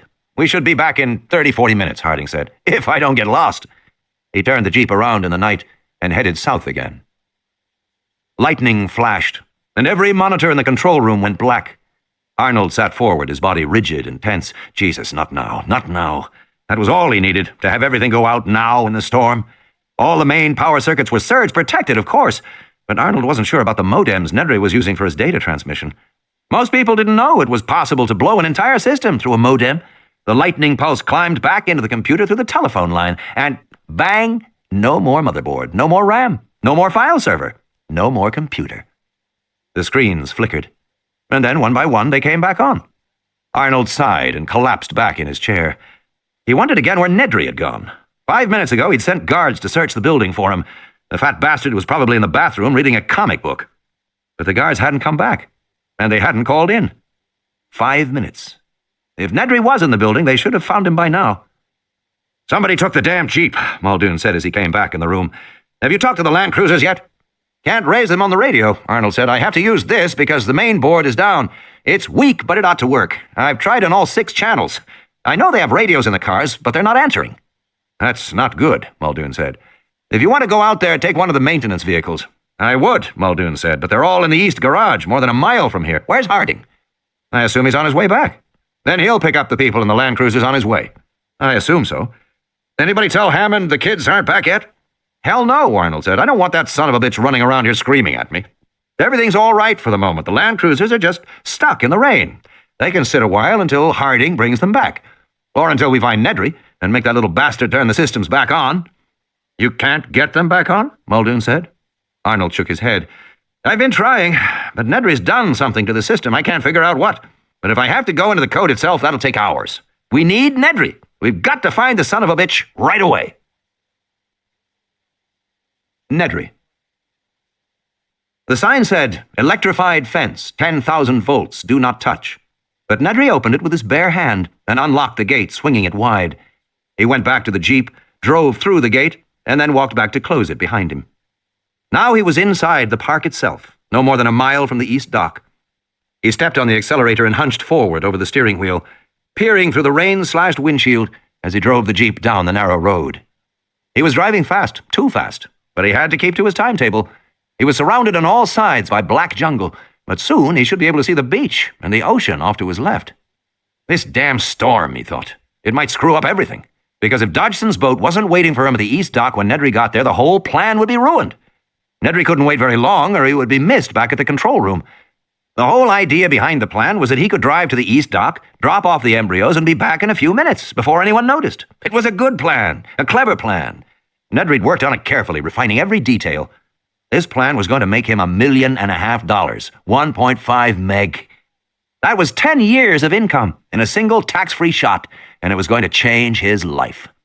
Nedry'd been damn careful, even to the point of making Dodgson meet him in the San Francisco airport at the last minute with an excuse about wanting to see the money. Actually, Nedry wanted to record his conversation with Dodgson and mention him by name on the tape, just so that Dodgson wouldn't forget he owed the rest of the money. Nedry was including a copy of the tape with the embryos. In short, Nedry had thought of everything. Except this damn storm. Something dashed across the road, a white flash in his headlights. It looked like a large rat. It scurried into the underbrush, dragging a fat tail. possum. Amazing that a possum could survive here. You'd think the dinosaurs would get an animal like that. Where was the damn dock? He was driving fast, and he'd already been gone 5 minutes. He should have reached the east dock by now. Had he taken a wrong turn? He didn't think so. He hadn't seen any forks in the road at all. Then where was the dock? It was a shock when he came around a corner and saw that the road terminated in a gray concrete barrier 6 feet tall and streaked dark with rain. He slammed on the brakes, and the Jeep fishtailed, losing traction in an end-to-end spin, and for a horrified moment he thought he was going to smash into the barrier. He knew he was going to smash, and he spun the wheel frantically, and the Jeep slid to a stop, the headlamps just a foot from the concrete wall. He paused there, listening to the rhythmic flick of the wipers. He took a deep breath and exhaled slowly. He looked back down the road. He'd obviously taken a wrong turn somewhere. He could retrace his steps, but that would take too long. He'd better try and find out where the hell he was. He got out of the Jeep, feeling heavy raindrops spatter his head. It was a real tropical storm, raining so hard that it hurt. He glanced at his watch, pushing the button to illuminate the digital dial. 6 minutes gone. Where the hell was he? He walked around the concrete barrier, and on the other side, along with the rain, he heard the sound of gurgling water. Could it be the ocean? Nedry hurried forward, his eyes adjusting to the darkness as he went. Dense jungle on all sides, raindrops slapping on the leaves. The gurgling sound became louder, drawing him forward, and suddenly he came out of the foliage and felt his feet sink into soft earth and saw the dark currents of the river. The river! He was at the jungle river. Damn, he thought. At the river where? The river ran for miles through the island. He looked at his watch again. 7 minutes gone. "You have a problem, Dennis," he said aloud. As if in reply, there was a soft hooting cry of an owl in the forest. Nedry hardly noticed. He was worrying about his plan. The plain fact was that time had run out. There wasn't a choice anymore. He had to abandon his original plan. All he could do was go back to the control room, restore the computer, and somehow try to contact Dodgson to set up the drop at the East Dock for the following night. Nedry would have to scramble to make that work, but he thought he could pull it off. The computer automatically logged all calls. After Nedry got through to Dodgson, he'd have to go back into the computer and erase the record of the call, but one thing was sure. He couldn't stay out in the park any longer, or his absence would be noticed. Nedry started back, heading toward the glow of the car's headlights. He was drenched and miserable. He heard the soft hooting cry once more, and this time he paused. That hadn't really sounded like an owl, and it seemed to be close by, in the jungle, somewhere off to his right.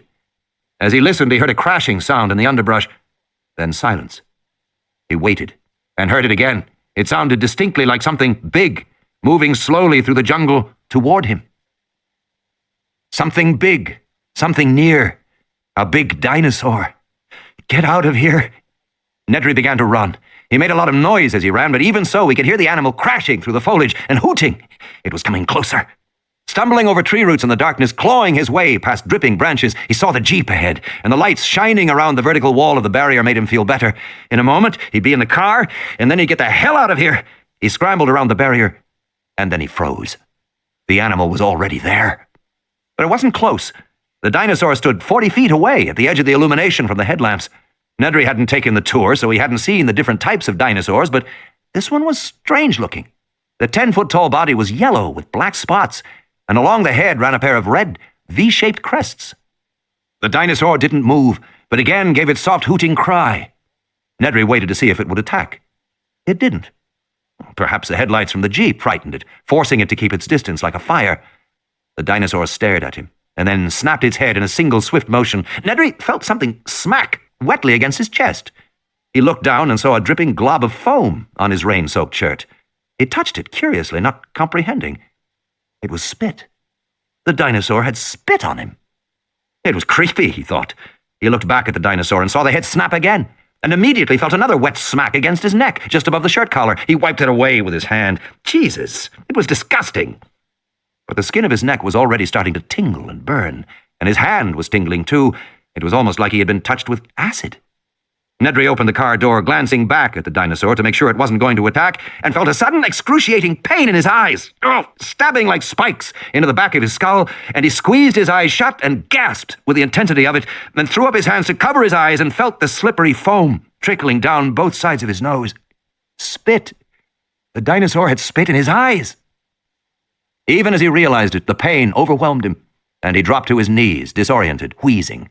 He collapsed onto his side, his cheek pressed to the wet ground, his breath coming in thin whistles through the constant, ever-screaming pain.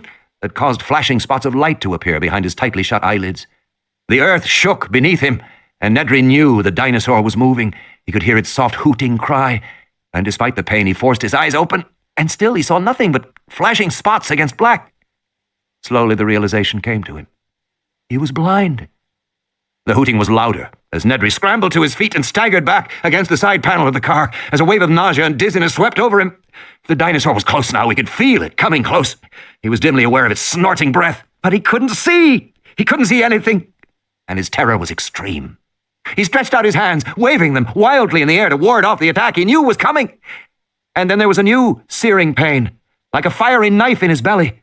And Nedry stumbled, reaching blindly down to touch the ragged edge of his shirt, and then a thick, slippery mass that was surprisingly warm. And with horror, he suddenly knew he was holding his own intestines in his hands. The dinosaur had torn him open. His guts had fallen out. Nedry fell to the ground and landed on something scaly and cold. It was the animal's foot. And then there was a new pain on both sides of his head. The pain grew worse, and as he was lifted to his feet, he knew the dinosaur had his head in its jaws, and the horror of that realization was followed by a final wish that it would all be ended soon. End of Side 6. Side 7. Bungalow. More coffee? Hammond asked politely. No, thank you, Henry Wu said, leaning back in his chair. I couldn't eat anything more. They were sitting in the dining room of Hammond's bungalow in a secluded corner of the park not far from the labs. Wu had to admit that the bungalow Hammond had built for himself was elegant, with sparse, almost Japanese lines. And the dinner had been excellent, considering the dining room wasn't fully staffed yet. But there was something about Hammond that Wu found troubling. The old man was different in some way, subtly different. All during dinner, Wu had tried to decide what it was. In part, a tendency to ramble, to repeat himself, to retell old stories. In part, it was an emotional lability, flaring anger one moment, maudlin sentimentality the next. But all that could be understood as a natural concomitant of age. John Hammond was, after all, almost 77. But there was something else. A stubborn evasiveness, an insistence on having his way, and in the end a complete refusal to deal with the situation that now faced the park.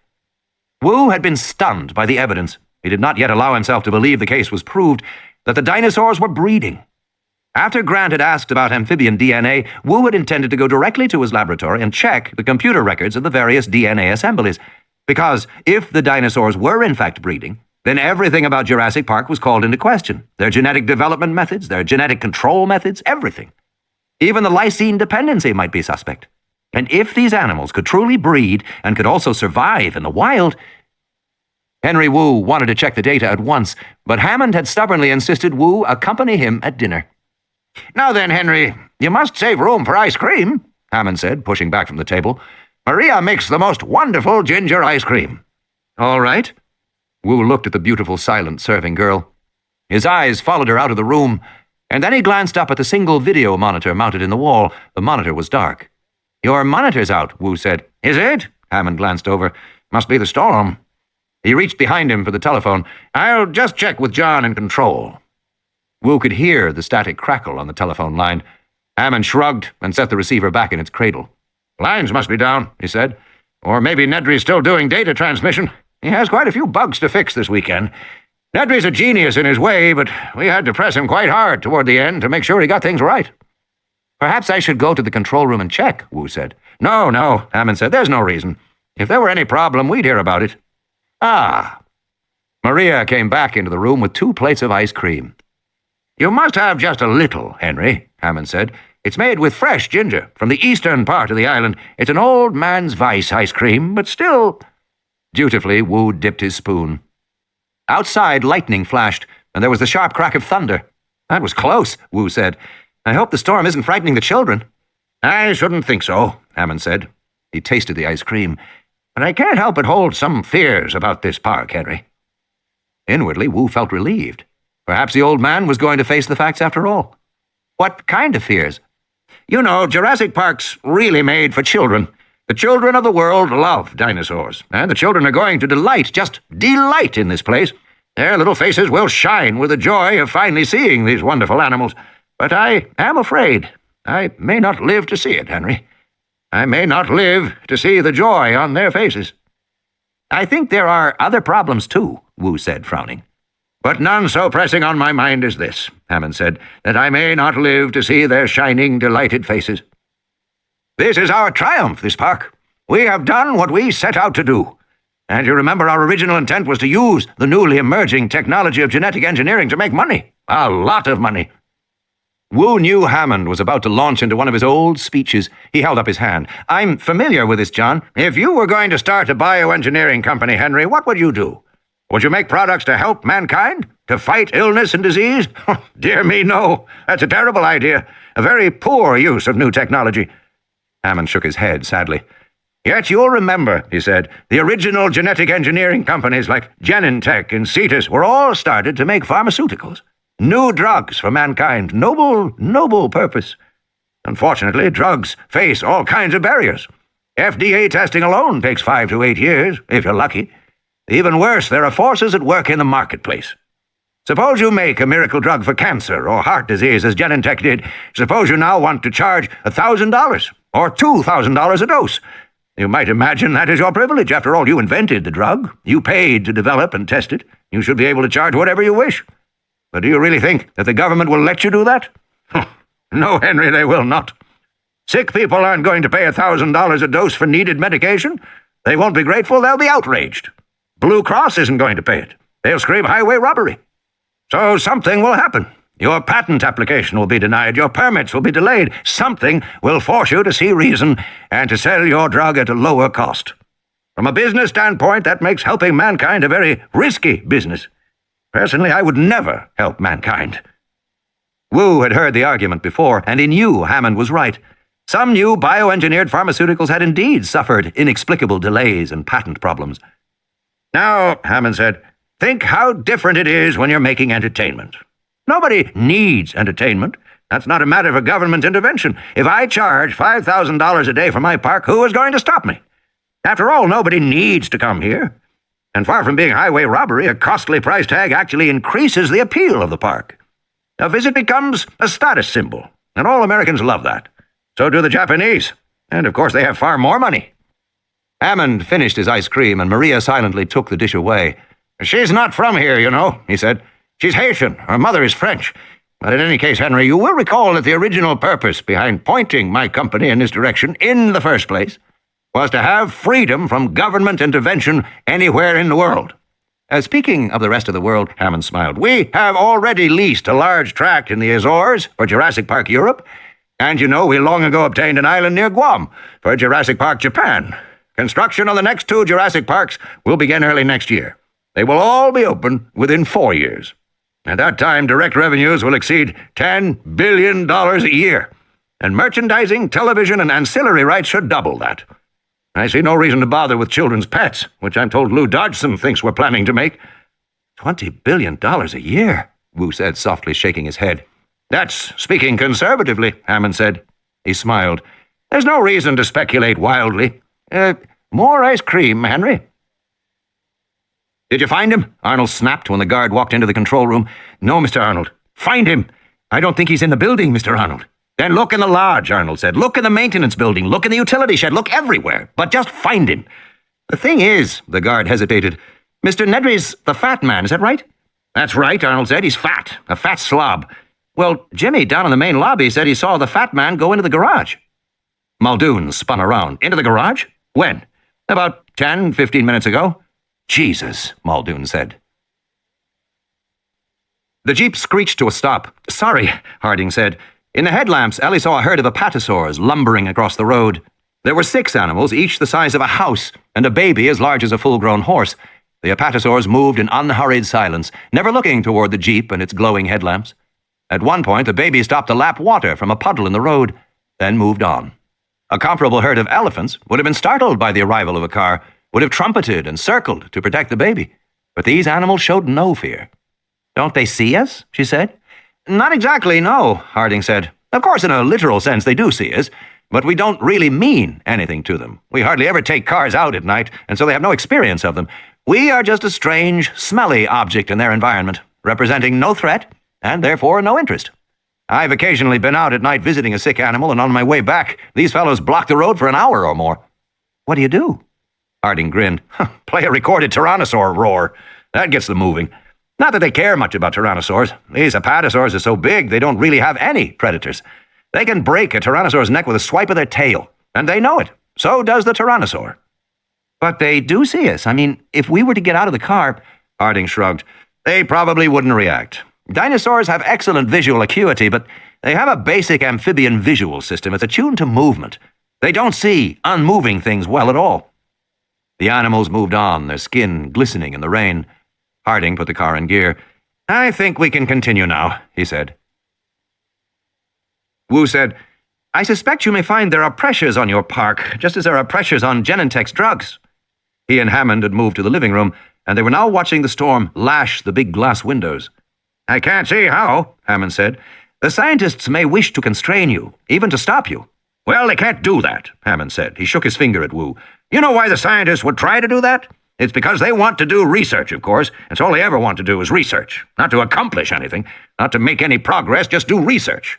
Well, they have a surprise coming to them. I wasn't thinking of that, Wu said. Hammond sighed. I'm sure it would be interesting for the scientists to do research, but you arrive at the point where these animals are simply too expensive to be used for research. This is wonderful technology, Henry, but it's also frightfully expensive technology. The fact is, it can only be supported as entertainment. Hammond shrugged. That's just the way it is. But if there are attempts to close down... Face the damn facts, Henry, Hammond said irritably. This isn't America. This isn't even Costa Rica. This is my island. I own it, and nothing is going to stop me from opening Jurassic Park to all the children of the world. He chuckled. Or at least to the rich ones. And I tell you, they'll love it. In the back seat of the Jeep, Ellie Sattler stared out the window. They had been driving through rain-drenched jungle for the last 20 minutes and had seen nothing since the apatosaurs crossed the road. We're near the Jungle River now, Harding said as he drove. It's off there somewhere to our left. Abruptly, he slammed on the brakes again. The car skidded to a stop in front of a flock of small green animals. Well, you're getting quite a show tonight, he said. Those are compies. Procompsognathids, Ellie thought, wishing that Grant were here to see them. This was the animal they had seen in the facts, back in Montana. The little dark green Procompsognathids scurried to the other side of the road, then squatted on their hind legs to look at the car, chittering briefly, before hurrying onward into the night. Odd, Harding said. Wonder where they're off to. Compies don't usually move at night, you know. They climb up in a tree and wait for daylight. Then why are they out now? Ellie said. I can't imagine. You know, compies are scavengers, like buzzards. They're attracted to a dying animal, and they have tremendously sensitive smell. They can smell a dying animal for miles. Then they're going to a dying animal? Dying or already dead. Should we follow them? Ellie said. I'd be curious, Harding said. Yes, why not? Let's go see where they're going. He turned the car around and headed back toward the compies. Tim Murphy lay in the Land Cruiser, his cheek pressed against the car door handle. He drifted slowly back to consciousness. He wanted only to sleep. He shifted his position and felt the pain in his cheekbone where it lay against the metal door. His whole body ached, his arms and his legs, and most of all his head. There was a terrible pounding pain in his head. All the pain made him want to go back to sleep. He pushed himself up on one elbow, opened his eyes, and retched, vomiting all over his shirt. He tasted sour bile and wiped his mouth with the back of his hand. His head throbbed. He felt dizzy and seasick, as if the world were moving, as if he were rocking back and forth on a boat. Tim groaned and rolled onto his back, turning away from the puddle of vomit. The pain in his head made him breathe in short, shallow gasps, and he still felt sick, as if everything were moving. He opened his eyes and looked around, trying to get his bearings. He was inside the Land Cruiser, but the car must have flipped over on its side because he was lying on his back against the passenger door, looking up at the steering wheel and beyond at the branches of a tree moving in the wind. The rain had nearly stopped, but water drops still fell on him through the broken front windshield. He stared curiously at the fragments of glass. He couldn't remember how the windshield had broken. He couldn't remember anything, except that they had been parked on the road and he had been talking to Dr. Grant when the Tyrannosaur came toward them. That was the last thing he remembered. He felt sick again and closed his eyes until the nausea passed. He was aware of a rhythmic creaking sound, like the rigging of a boat. Dizzy and sick to his stomach, he really felt as if the whole car were moving beneath him. But when he opened his eyes again, he saw it was true. The Land Cruiser was moving, lying on its side, swaying back and forth. The whole car was moving. Tentatively, Tim rose to his feet. Standing on the passenger door, he peered over the dashboard, looking out through the shattered windshield. At first, he saw only dense foliage moving in the wind, but here and there he could see gaps, and beyond the foliage, the ground was 20 feet below him. He stared uncomprehendingly. The Land Cruiser was lying on its side in the branches of a large tree, 20 feet above the ground, swaying back and forth in the wind. "Oh, shit," he said. What was he going to do? He stood on his tiptoes and peered out, trying to see better, grabbing the steering wheel for support. The wheel spun free in his hand, and with a loud crack, the Land Cruiser shifted position, dropping a few feet in the branches of the tree. He looked down through the shattered glass of the passenger door window at the ground below. "Oh, shit, he kept repeating it. "Oh, shit, oh, shit!" Another loud crack. The Land Cruiser jolted down another foot. He had to get out of here. He looked down at his feet. He was standing on the door handle. He crouched back down on his hands and knees to look at the handle. He couldn't see very well in the dark, but he could tell that the door was dented outward, so the handle couldn't turn. He'd never get the door open. He tried to roll the window down, but the window was stuck too. Then he thought of the back door. Maybe he could open that. He leaned over the front seat, and the Land Cruiser lurched with a shift in weight. Carefully, Tim reached back and twisted the handle on the rear door. It was stuck too. How was he going to get out? He heard a snorting sound and looked down. A dark shape passed below him. It wasn't the Tyrannosaur. This shape was tubby, and it made a kind of snuffling as it waddled along. The tail flopped back and forth, and Tim could see the long spikes. It was the Stegosaur, apparently recovered from its illness. Tim wondered where the other people were, Gennaro and Sattler and the vet. He had last seen them near the Stegosaur. How long ago was that? He looked at his watch, but the face was cracked. He couldn't see the numbers. He took the watch off and tossed it aside. The Stegosaur snuffled and moved on. Now the only sound was the wind in the trees and the creaking of the Land Cruiser as it shifted back and forth. He had to get out of here. Tim grabbed the handle, tried to force it, but it was stuck solid. It wouldn't move at all. Then he realized what was wrong. The rear door was locked. Tim pulled up the pin and twisted the handle. The rear door swung open, downward, and came to rest against the branch a few feet below. The opening was narrow, but Tim thought he could wriggle through it. Holding his breath, he crawled slowly back into the rear seat. The Land Cruiser creaked, but held its position. Gripping the doorpost on both sides, Tim slowly lowered himself down through the narrow, angled opening of the door. Soon he was lying flat on his stomach on the slanted door, his legs sticking out of the car. He kicked in the air, his feet touched something solid, a branch, and he rested his feet on it. As soon as he did, the branch bent down and the door swung wider, spilling him out of the Land Cruiser, and he fell, leaves scratching his face, his body bouncing from branch to branch, a jolt, searing pain, bright light in his head. He slammed to a stop. The wind knocked from him. Tim lay doubled over a large branch, his stomach burning pain. Tim heard another crack and looked up at the Land Cruiser, a big, dark shape 5 feet above him. Another crack. The car shifted. Tim forced himself to move, to climb down. He used to like to climb trees. He was a good tree climber, and this was a good tree to climb. The branches spaced close together, almost like a staircase. Crack! The car was definitely moving. Tim scrambled downward, slipping over the wet branches, feeling sticky sap on his hands, hurrying. He had not descended more than a few feet when the Land Cruiser creaked a final time and then slowly, very slowly nosed over. Tim could see the big green grille and the front headlights swinging down at him, and then the Land Cruiser fell free, gaining momentum as it rushed toward him, slamming against the branch where Tim had just been, and it stopped. His face, just inches from the dented grille, bent inward like an evil mouth, headlamps for eyes. Oil dripped on Tim's face. He was still 12 feet above the ground. He reached down, found another branch, and moved down. Above, he saw the branch bending under the weight of the Land Cruiser, and then it cracked, and the Land Cruiser came rushing down toward him, and he knew he could never escape it. He could never get down fast enough, so Tim just let go. He fell the rest of the way. Tumbling, banging, feeling pain in every part of his body, hearing the Land Cruiser smashing down through the branches after him like a pursuing animal, and then Tim's shoulder hit the soft ground, and he rolled as hard as he could and pressed his body against the trunk of the tree as the Land Cruiser tumbled down with a loud metallic crash and a sudden hot burst of electrical sparks that stung his skin and sputtered and sizzled on the wet ground around him. Slowly, Tim got to his feet. In the darkness, he heard the snuffling and saw the Stegosaur coming back, apparently attracted by the crash of the Land Cruiser. The dinosaur moved dumbly, the low head thrust forward, and the big cartilaginous plates running in 2 rows along the hump of the back. It behaved like an overgrown tortoise, stupid like that, and slow. Tim picked up a rock and threw it. "Get away!" The rock thunked dully off the plates. The Stegosaur kept coming. "Go on! Go!" He threw another rock and hit the Stegosaur in the head. The animal grunted, turned slowly away, and shuffled off in the direction it had come. Tim leaned against the crumpled Land Cruiser and looked around in the darkness. He had to get back to the others, but he didn't want to get lost. He knew he was somewhere in the park, probably not far from the main road, if he could only get his bearings. He couldn't see much in the dark, but then he remembered the goggles. He climbed through the shattered front windshield into the Land Cruiser and found the night vision goggles and the radio. The radio was broken and silent, so he left it behind, but the goggles still worked. He flicked them on, saw the reassuringly familiar phosphorescent green image. Wearing the goggles, he saw the battered fence off to his left and walked toward it. The fence was 12 feet high, but the Tyrannosaur had flattened it easily.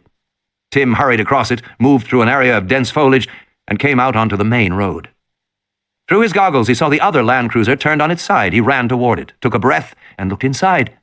The car was empty. No sign of Dr. Grant and Dr. Malcolm. Where had they gone? Where had everybody gone? He felt sudden panic standing alone in the jungle road at night with that empty car, and turned quickly in circles, seeing the bright green world in the goggles swirl. Something pale by the side of the road caught his eye. It was Lex's baseball. He wiped the mud off it. "Lex!" Tim shouted as loud as he could, not caring if the animals heard him. He listened, but there was only the wind and the plink of raindrops falling from the trees. "Lex!" He vaguely remembered that she had been in the Land Cruiser when the Tyrannosaur attacked. Had she stayed there, or had she gotten away? The events of the attack were confused in his mind. He wasn't exactly sure what had happened. Just to think of it made him uneasy. He stood in the road, gasping with panic. "Lex!" The night seemed to close in around him. Feeling sorry for himself, he sat in a cold, rainy puddle in the road and whimpered for a while. When he finally stopped, he still heard whimpering. It was faint, and it was coming from somewhere farther up the road. "How long has it been?" Muldoon said, coming back into the control room. He was carrying a black metal case. "Half an hour. Harding's jeep should be back here by now." Arnold stubbed out his cigarette. "I'm sure they'll arrive any minute now." "Still no sign of Nedry?" Muldoon said. "Nope, not yet." Muldoon opened the case, which contained 6 portable radios. "I'm going to distribute these to people in the building." He handed one to Arnold. "Take the charger, too. These are our emergency radios, but nobody had them plugged in, naturally. Let it charge about 20 minutes and then try and raise the cars." Henry Wu opened the door marked fertilization and entered the darkened lab. There was nobody here. Apparently, all the technicians were still at dinner. Wu went directly to the computer terminal and punched up the DNA logbooks. The logbooks had to be kept on computer. DNA was such a large molecule that each species required 10 gigabytes of optical disk space to store details of all the iterations. He was going to have to check all 15 species. That was a tremendous amount of information to search through. He still wasn't clear about why Grant thought frog DNA was important. Wu himself didn't often distinguish one kind of DNA from another. After all, most DNA in living creatures was exactly the same. DNA was an incredibly ancient substance. Human beings walking around in the streets of the modern world, bouncing their pink new babies, hardly stopped to think that the substance at the center of it all, the substance that began the dance of life, was a chemical almost as old as the Earth itself. The DNA molecule was so old that its evolution had essentially finished more than 2 billion years ago. There had been little new since that time. Just a few recent combinations of the old genes and not much of that. When you compared the DNA of man and the DNA of a lowly bacterium, you found that only about 10% of the strands were different. This innate conservatism of DNA emboldened Wu to use whatever DNA he wished. In making his dinosaurs, Wu had manipulated the DNA as a sculptor might clay or marble. He had created freely. He started the computer search program, knowing it would take 2 or 3 minutes to run. He got up and walked around the lab, checking instruments out of long-standing habit. He noted the recorder outside the freezer door, which tracked the freezer temperature. He saw there was a spike in the graph. That was odd, he thought. It meant somebody had been in the freezer. Recently, too, within the last half hour. But who would go in there at night? The computer beeped, signaling that the first of the data searches was complete. Wu went over to see what it had found, and when he saw the screen, he forgot all about the freezer and the graph spike. Leitska DNA search algorithm. DNA. Version search criteria, RNA, all, fragment, len greater than 0. DNA incorporating RNA fragments. Myosaurs, versions 2.1 to 2.9. Procompsognathids, versions 3.0 to 3.7. Othnielia, versions 3.1 to 3.3. Velociraptors, version 1.0 to 3.0. Hypsilophodontids, versions 2.4 to 2.7. The result was clear. All breeding dinosaurs incorporated rana, or frog DNA. None of the other animals did. Wu still did not understand why this had caused them to breed, but he could no longer deny that Grant was right. The dinosaurs were breeding. He hurried up to the control room. Lex. She was curled up inside a big 1-meter drainage pipe that ran under the road. She had her baseball glove in her mouth and she was rocking back and forth, banging her head repeatedly against the back of the pipe. It was dark in there, but he could see her clearly with his goggles. She seemed unhurt, and he felt a great burst of relief. "Lex, it's me, Tim." She didn't answer. She continued to bang her head on the pipe. "Come on out." She shook her head no. He could see she was badly frightened. "Lex," he said, "if you come out, I'll let you wear these night goggles." She just shook her head. "Look what I have," he said, holding up his hand. She stared uncomprehendingly. It was probably too dark for her to see. "It's your ball, Lex. I found your ball." "So what?" He tried another approach. "It must be uncomfortable in there. Cold, too. Wouldn't you like to come out?" She resumed, banging her head against the pipe. "Why not?" "There's aminals out there." That threw him for a moment. She hadn't said aminals for years. "The aminals are gone," he said. "There's a big one. A Tyrannosaurus Rex." "He's gone." "Where did he go?" "I don't know, but he's not around here now," Tim said, hoping it was true. Lex didn't move. He heard her banging again. Tim sat down in the grass outside the pipe where she could see him. The ground was wet where he sat. He hugged his knees and waited. He couldn't think of anything else to do. "I'm just going to sit here," he said, "and rest." "Is Daddy out there?" "No," he said, feeling strange. "He's back at home, Lex." "Is Mommy?" "No, Lex." "Are there any grown-ups out there?" Lex said. "Not yet, but I'm sure they'll come soon. They're probably on their way right now." Then he heard her moving inside the pipe, and she came out, shivering with cold and with dried blood on her forehead, but otherwise all right. She looked around in surprise and said, "Where's Dr. Grant?" "I don't know." "Well, he was here before." "He was? When?" "Before," Lex said. "I saw him when I was in the pipe." "Where'd he go?" "How am I supposed to know?" Lex said, wrinkling her nose. She began to shout, "Hello! Hello! Dr. Grant! Dr. Grant!" Tim was uneasy at the noise she was making. It might bring back the Tyrannosaur. But a moment later he heard an answering shout. It was coming from the right, over toward the Land Cruiser that Tim had left a few minutes before. With his goggles, Tim saw with relief that Dr. Grant was walking toward them. He had a big tear in his shirt at the shoulder, but otherwise he looked okay.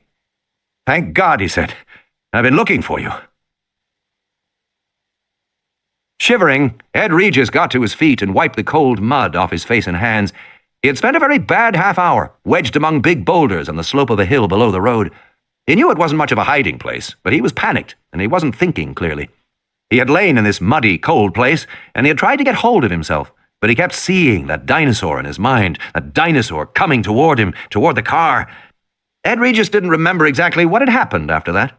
He remembered that Lex had said something, but he hadn't stopped. He couldn't stop. He had just kept running and running. Beyond the road, he had lost his footing and tumbled down the hill and come to rest by some boulders. And it had seemed to him that he could crawl in among the boulders and hide. There was enough room, so that was what he had done. Gasping and terrified, thinking of nothing except to get away from the Tyrannosaur.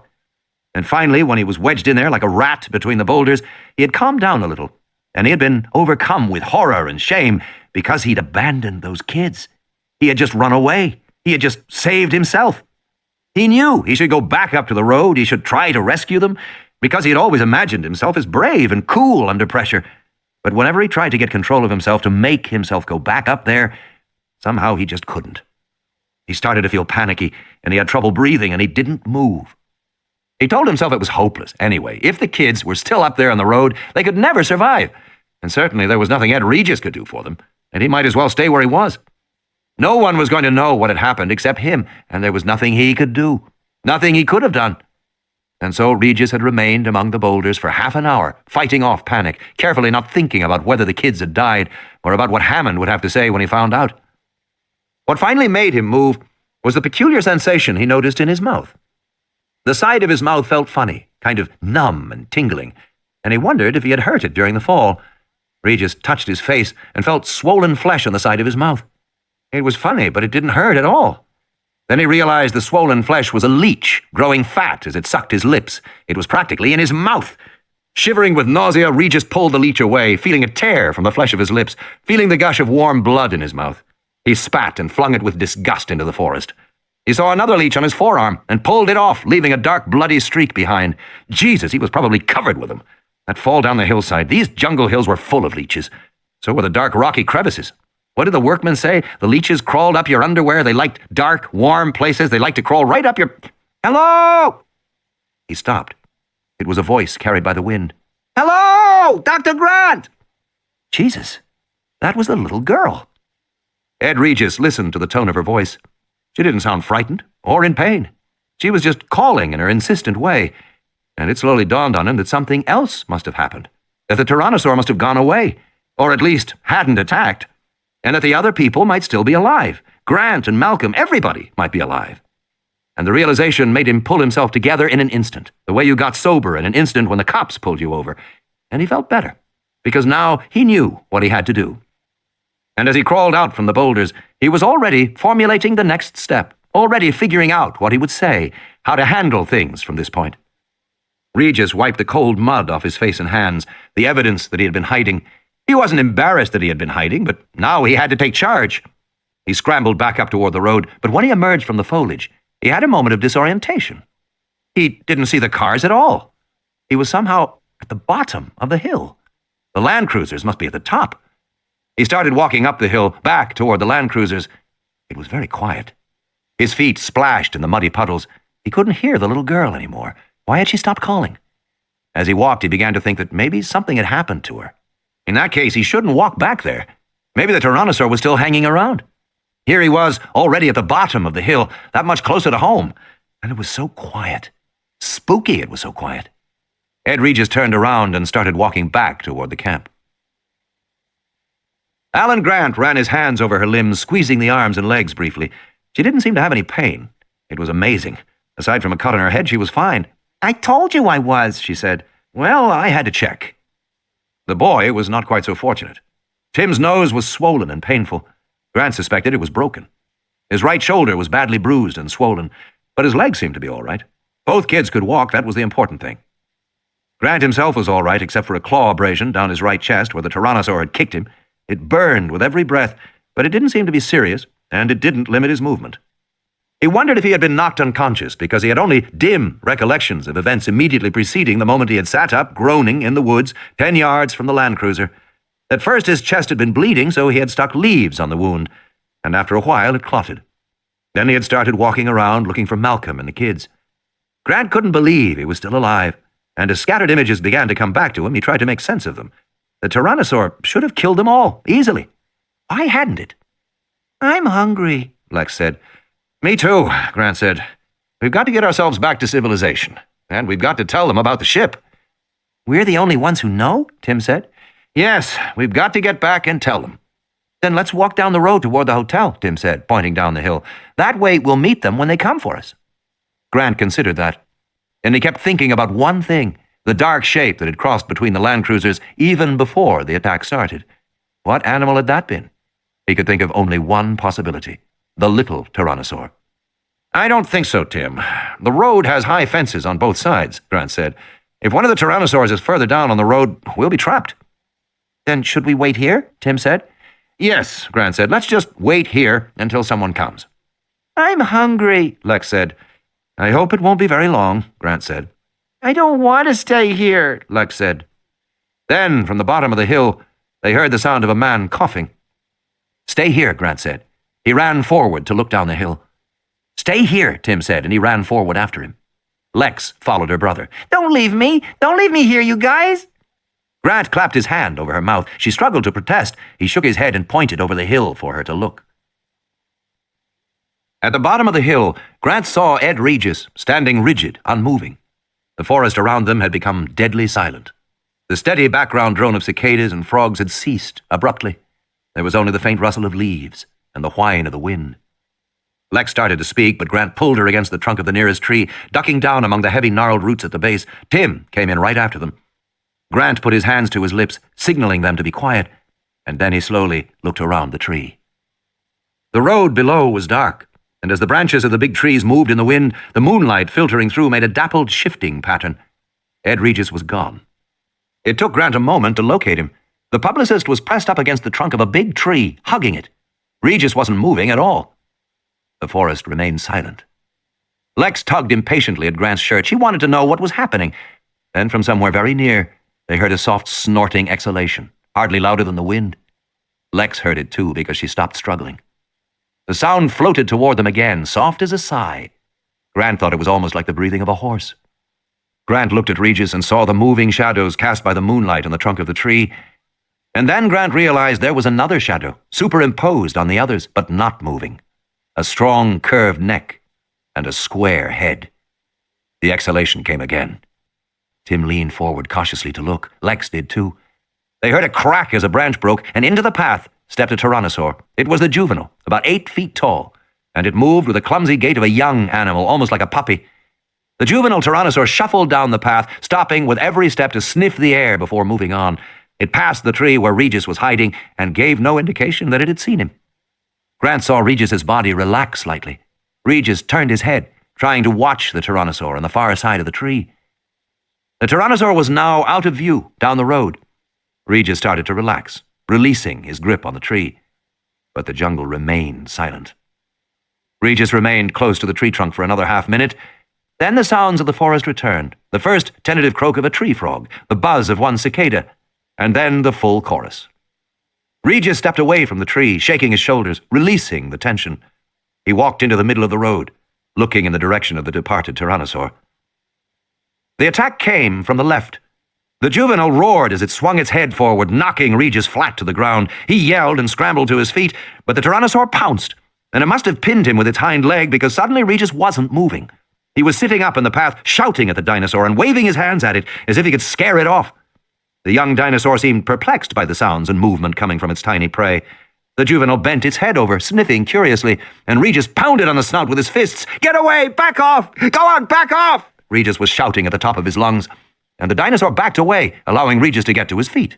Regis was shouting, "Yeah, you heard me! Back off! Get away!" as he moved away from the dinosaur.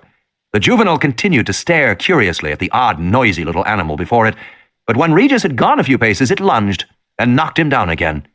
"It's playing with him," Grant thought. "Hey!" Regis shouted as he fell. But the juvenile did not pursue him, allowing him to get to his feet. He jumped to his feet and continued backing away. "You stupid! Back! Back! You heard me! Back!" he shouted like a lion tamer. The juvenile roared, but it did not attack, and Regis now edged toward the trees and high foliage to the right. In another few steps, he would be in hiding. "Back, you! Back!" Regis shouted. And then, at the last moment, the juvenile pounced and knocked Regis flat on his back. "Cut that out!" Regis yelled. And the juvenile ducked his head, and Regis began to scream. No words, just a high-pitched scream. The scream cut off abruptly, and when the juvenile lifted his head, Grant saw ragged flesh in his jaws. "Oh, no," Lex said softly. Beside her, Tim had turned away, suddenly nauseated. His night vision goggles slipped from his forehead and landed on the ground with a metallic clink. The juvenile's head snapped up, and it looked toward the top of the hill. Tim picked up his goggles as Grant grabbed both the children's hands and began to run. Control. In the night, the compies scurried along the side of the road. Harding's jeep followed a short distance behind. Ellie pointed farther up the road. "Is that a light?" "Could be," Harding said. "Looks almost like headlights." The radio suddenly hummed and crackled. They heard John Arnold say, "You there?" "Ah, there he is," Harding said, finally. He pressed the button. "Yes, John, we're here. We're near the river, following the compies. It's quite interesting." More crackling. Then, "Eat your cart!" "What did he say?" Gennaro said. "Something about a car," Ellie said. At Grant's dig in Montana, Ellie was the one who operated the radio phone. After years of experience, she had become skilled at picking up garbled transmissions. "I think he said he needs your car." Harding pressed the button. "John, are you there? We can't read you very well. John?" There was a flash of lightning, followed by a long sizzle of radio static. Then Arnold's tense voice. "Where are... Ooh! We're 1 mile north of the Hipsy paddock, near the river, following some compies." "No! Damn well! Get back here! Ow!" "Sounds like he's got a problem," Ellie said, frowning. There was no mistaking the tension in the voice. "Maybe we should go back." Harding shrugged. John's frequently got a problem. You know how engineers are. They want everything to go by the book. He pressed the button on the radio. John, say again, please. More crackling. More static. The loud crash of lightning. Then, Muldoon, need your car. Ow! Gennaro frowned. Is he saying Muldoon needs our car? That's what it sounded like, Ellie said. Well, that doesn't make any sense, Harding said. Other stuck. Muldoon wants car. I get it, Ellie said. The other cars are stuck on the road in the storm, and Muldoon wants to go get them. Harding shrugged. Why doesn't Muldoon take the other car? He pushed the radio button. John, tell Muldoon to take the other car. It's in the garage. The radio crackled. Listen, crazy bastards. Car. Harding pressed the radio button. I said it's in the garage, John. The car is in the garage. More static. Edry has one. I'm afraid this isn't getting us anywhere, Harding said. All right, John, we're coming in now. He turned the radio off and turned the car around. I just wish I understood what the urgency is. Harding put the Jeep in gear, and they rumbled down the road in the darkness. It was another 10 minutes before they saw the welcoming lights of the safari lodge, and as Harding pulled to a stop in front of the visitor center, they saw Muldoon coming toward them. He was shouting and waving his arms. God damn it, Arnold, you son of a bitch! God damn it, get this park back on track! Now! Get my grandkids back here, now! John Hannan stood in the control room screaming and stamping his little feet. He had been carrying on this way for the last 2 minutes, while Henry Wu stood in the corner looking stunned. Well, Mr. Hammond, Arnold said, Muldoon's on his way out right now to do exactly that. Arnold turned away and lit another cigarette. Hammond was like every other management guy Arnold had ever seen. Whether it was Disney or the Navy, management guys always behaved the same. They never understood the technical issues. And they thought that screaming was the way to make things happen. And maybe it was, if you were shouting at your secretaries to get you a limousine. But screaming didn't make any difference at all to the problems that Arnold now faced. The computer didn't care if it was screamed at. The power network didn't care if it was screamed at. Technical systems were completely indifferent to all this explosive human emotion. If anything, screaming was counterproductive because Arnold now faced the virtual certainty that Nedry wasn't coming back, which meant that Arnold himself had to go into the computer code and try to figure out what had gone wrong. It was going to be a painstaking job. He'd need to be calm and careful. Why don't you go downstairs to the cafeteria, Arnold said, and get a cup of coffee. We'll call you when we have more news. I don't want a Malcolm effect here, Hammond said. Don't worry about a Malcolm effect, Arnold said. Will you let me go to work? God damn you, Hammond said. I'll call you, sir, when I have news from Muldoon, Arnold said. He pushed buttons on his console and saw the familiar control screens change. Stroke Jurassic Park main module stroke. Stroke call libs. Include biostat.sys. Include sysrom.vst. Include net.sys. Include power.module. Stroke initialize. Arnold was no longer operating the computer. He had now gone behind the scenes to look at the code, the line-by-line instructions that told the computer how to behave. Arnold was unhappily aware that the complete Jurassic Park program contained more than 500,000 lines of code, most of it undocumented, without explanation. Wu came forward. What are you doing, John? Checking the code. By inspection? That'll take forever. Tell me, Arnold said. Tell me. The road. Muldoon took the curve very fast, the Jeep sliding on the mud. Sitting beside him, Gennaro clenched his fists. They were racing along the cliff road high above the river, now hidden below them in darkness. Muldoon accelerated forward. His face was tense. How much farther? Gennaro said. 2, maybe 3 miles. Ellie and Harding were back at the visitor center. Gennaro had offered to accompany Muldoon. The car swerved. It's been an hour, Muldoon said, an hour, with no word from the other cars. But they have radios, Gennaro said. We haven't been able to raise them, Muldoon said. Gennaro frowned. If I was sitting in a car for an hour in the rain, I'd sure try to use the radio to call for somebody. So would I, Muldoon said. Gennaro shook his head. You really think something could have happened to them? Chances are, Muldoon said, that they're perfectly fine, but I'll be happier when I finally see them. Should be any minute now. The road curved, then ran up a hill. At the base of the hill, Gennaro saw something white lying among the ferns by the side of the road. Hold it, Gennaro said, and Muldoon braked. Gennaro jumped out and ran forward in the headlights of the Jeep to see what it was. It looked like a piece of clothing, but there was... Gennaro stopped. Even from 6 feet away, he could see clearly what it was. He walked forward more slowly. Muldoon leaned out of the car and said, What is it? It's a leg, Gennaro said. The flesh of the leg was pale blue-white, terminating in a jagged, bloody stump where the knee had been. Below the calf, he saw a white sock and a brown slip-on shoe. It was a kind of shoe Ed Regis had been wearing. By then, Muldoon was out of the car, running past him to crouch over the leg. Jesus! He lifted the leg out of the foliage, raising it into the light of the headlamps, and blood from the stump gushed down over his hand. Gennaro was still 3 feet away. He quickly bent over, put his hands on his knees, squeezed his eyes shut, and breathed deeply, trying not to be sick. "Gennaro!" Muldoon's voice was sharp. "What? Move! You're blocking the light!" Gennaro took a breath and moved. When he opened his eyes, he saw Muldoon peering critically at the stump. "Torn at the joint line," Muldoon said. "Didn't bite it, twisted and ripped it. Just ripped his leg off." Muldoon stood up, holding the severed leg upside down, so the remaining blood dripped onto the ferns. His bloody hand smudged the white sock as he gripped the ankle. Gennaro felt sick again. "No question what happened," Muldoon was saying. "The T-Rex got him." Muldoon looked up the hill, then back to Gennaro. "You all right? Can you go on?" "Yes," Gennaro said. "I can go on." Muldoon was walking back toward the jeep, carrying the leg. "I guess we better bring this along," he said. "Doesn't seem right to leave it here. Christ, it's going to make a mess of the car. See if there's anything in the back, will you? A tarp or newspaper?" Gennaro opened the back door and rummaged around in the space behind the rear seat. He felt grateful to think about something else for a moment. The problem of how to wrap the severed leg expanded to fill his mind, crowding out all other thoughts. He found a canvas bag with a toolkit, a wheel rim, a cardboard box, and 2 tarps, he said. They were neatly folded plastic. "Give me one," Muldoon said, still standing outside the car. Muldoon wrapped the leg and passed the now shapeless bundle to Gennaro. Holding it in his hand, Gennaro was surprised at how heavy it felt. "Just put it in the back," Muldoon said. "If there's a way to wedge it, so it doesn't roll around." "Okay." Gennaro put the bundle in the back, and Muldoon got behind the wheel. He accelerated, the wheels spinning in the mud, then digging in. The jeep rushed up the hill, and for a moment at the top, the headlights still pointed upward into the foliage, and then they swung down, and Gennaro could see the road before them. "Jesus," Muldoon said. Gennaro saw a single Land Cruiser lying on its side in the center of the road. He couldn't see the second Land Cruiser at all. "Where's the other car?" Muldoon looked around briefly, pointed to the left. "There!"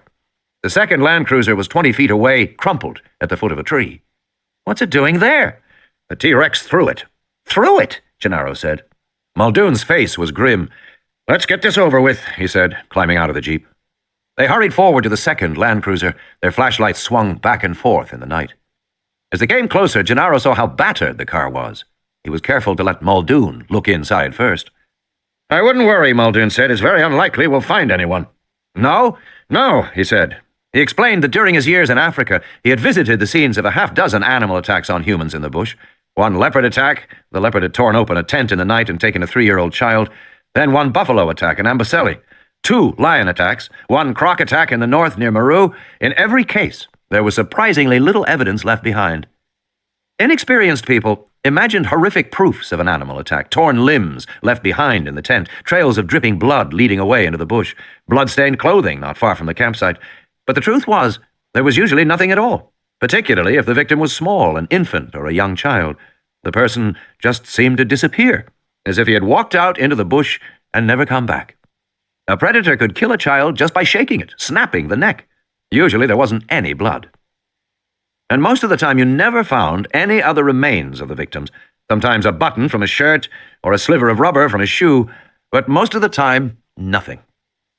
Predators took children, they preferred children, and they left nothing behind. So Muldoon thought it highly unlikely that they would ever find any remains of the children. But as he looked in now, he had a surprise. "I'll be damned," he said.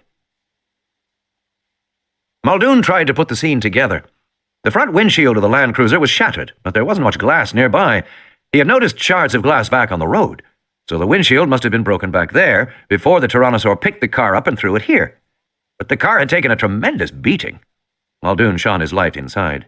"Empty?" Gennaro said tensely. "Not quite," Muldoon said. His flashlight glinted off a crushed radio handset, and on the floor of the car he saw something else, something curved and black. The front doors were dented and jammed shut, but he climbed in through the back door and crawled over the seat to pick up the black object. "It's a watch," he said, peering at it in the beam of his flashlight. A cheap digital watch with a molded black rubber strap. The LCD face was shattered. He thought the boy might have been wearing it, though he wasn't sure, but it was a kind of watch a kid would have. "What is it, a watch?" Gennaro said. "Yes, and there's a radio, but it's broken." "Is that significant?" "Yes, and there's something else. Muldoon sniffed. There was a sour odor inside the car. He shone the light around until he saw the vomit dripping off the side door panel. He touched it, still fresh. "One of the kids may still be alive," Muldoon said. Gennaro squinted at him. "What makes you think so?" "The watch," Muldoon said. "The watch proves it." He handed the watch to Gennaro, who held it in the glow of the flashlight and turned it over in his hands. "Crystal is cracked," Gennaro said. "That's right," Muldoon said. "And the band is uninjured." "Which means?" "The kid took it off." "That could have happened any time," Gennaro said. "Any time before the attack." "No," Muldoon said. "Those LCD crystals are tough. It takes a powerful blow to break them. The watch face was shattered during the attack." "So the kid took his watch off?" "Think about it," Muldoon said. "If you were being attacked by a tyrannosaur, would you stop to take your watch off?" "Maybe it was torn off."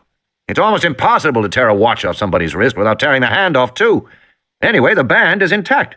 "No," Muldoon said. "The kid took it off himself. He looked at his watch, saw it was broken, and took it off. He had the time to do that." "When?" "It could only have been after the attack," Muldoon said. "The kid must have been in this car after the attack, and the radio was broken, so he left it behind too. He's a bright kid, and he knew they weren't useful." "If he's so bright," Gennaro said, "where'd he go? Because I'd stay right here and wait to be picked up." "Yes," Muldoon said, "but perhaps he couldn't stay here. Maybe the tyrannosaur came back, or some other animal. Anyway, something made him leave." "Then where'd he go?" Gennaro said. "Let's see if we can determine that," Muldoon said, and he strode off toward the main road. Gennaro watched Muldoon peering at the ground with his flashlight. His face was just inches from the mud, intent on his search. Muldoon really believed he was on to something, that at least one of the kids was still alive. Gennaro remained unimpressed. The shock of finding the severed leg had left him with a grim determination to close the park and destroy it. No matter what Muldoon said, Gennaro suspected him of unwarranted enthusiasm and hopefulness and— "You notice these prints?" Muldoon asked, still looking at the ground. "What prints?" Gennaro said. "These footprints, see them? Coming toward us from up the road. And they're adult-size prints, some kind of rubber-sole shoe. Notice the distinctive tread pattern." Gennaro saw only mud, puddles catching the light from the flashlights. "You can see," Muldoon continued, "the adult prints come to here, where they're joined by other prints, small and medium-size, moving around in circles, overlapping, almost as if they're standing together talking. But now here they are, and they seem to be running." He pointed off. "There, into the park." Gennaro shook his head. "You can see whatever you want in this mud." Muldoon got to his feet and stepped back. He looked down at the ground and sighed. "Say what you like. I'll wager one of the kids survived, and maybe both. Perhaps even an adult as well, if these big prints belong to someone other than Regis. We've got to search the park." "Tonight?" Gennaro said. But Muldoon wasn't listening. He had walked away toward an embankment of soft earth near a drain pipe for rain. He crouched again. "What was that little girl wearing?" "Christ," Gennaro said, "I don't know." Proceeding slowly, Muldoon moved farther toward the side of the road, and then they heard a wheezing sound. It was definitely an animal sound. "Listen," Gennaro said, feeling panic. "I think we better—" "Shh," Muldoon said. He paused, listening. "It's just the wind," Gennaro said. They heard the wheezing again, distinctly this time. It wasn't the wind.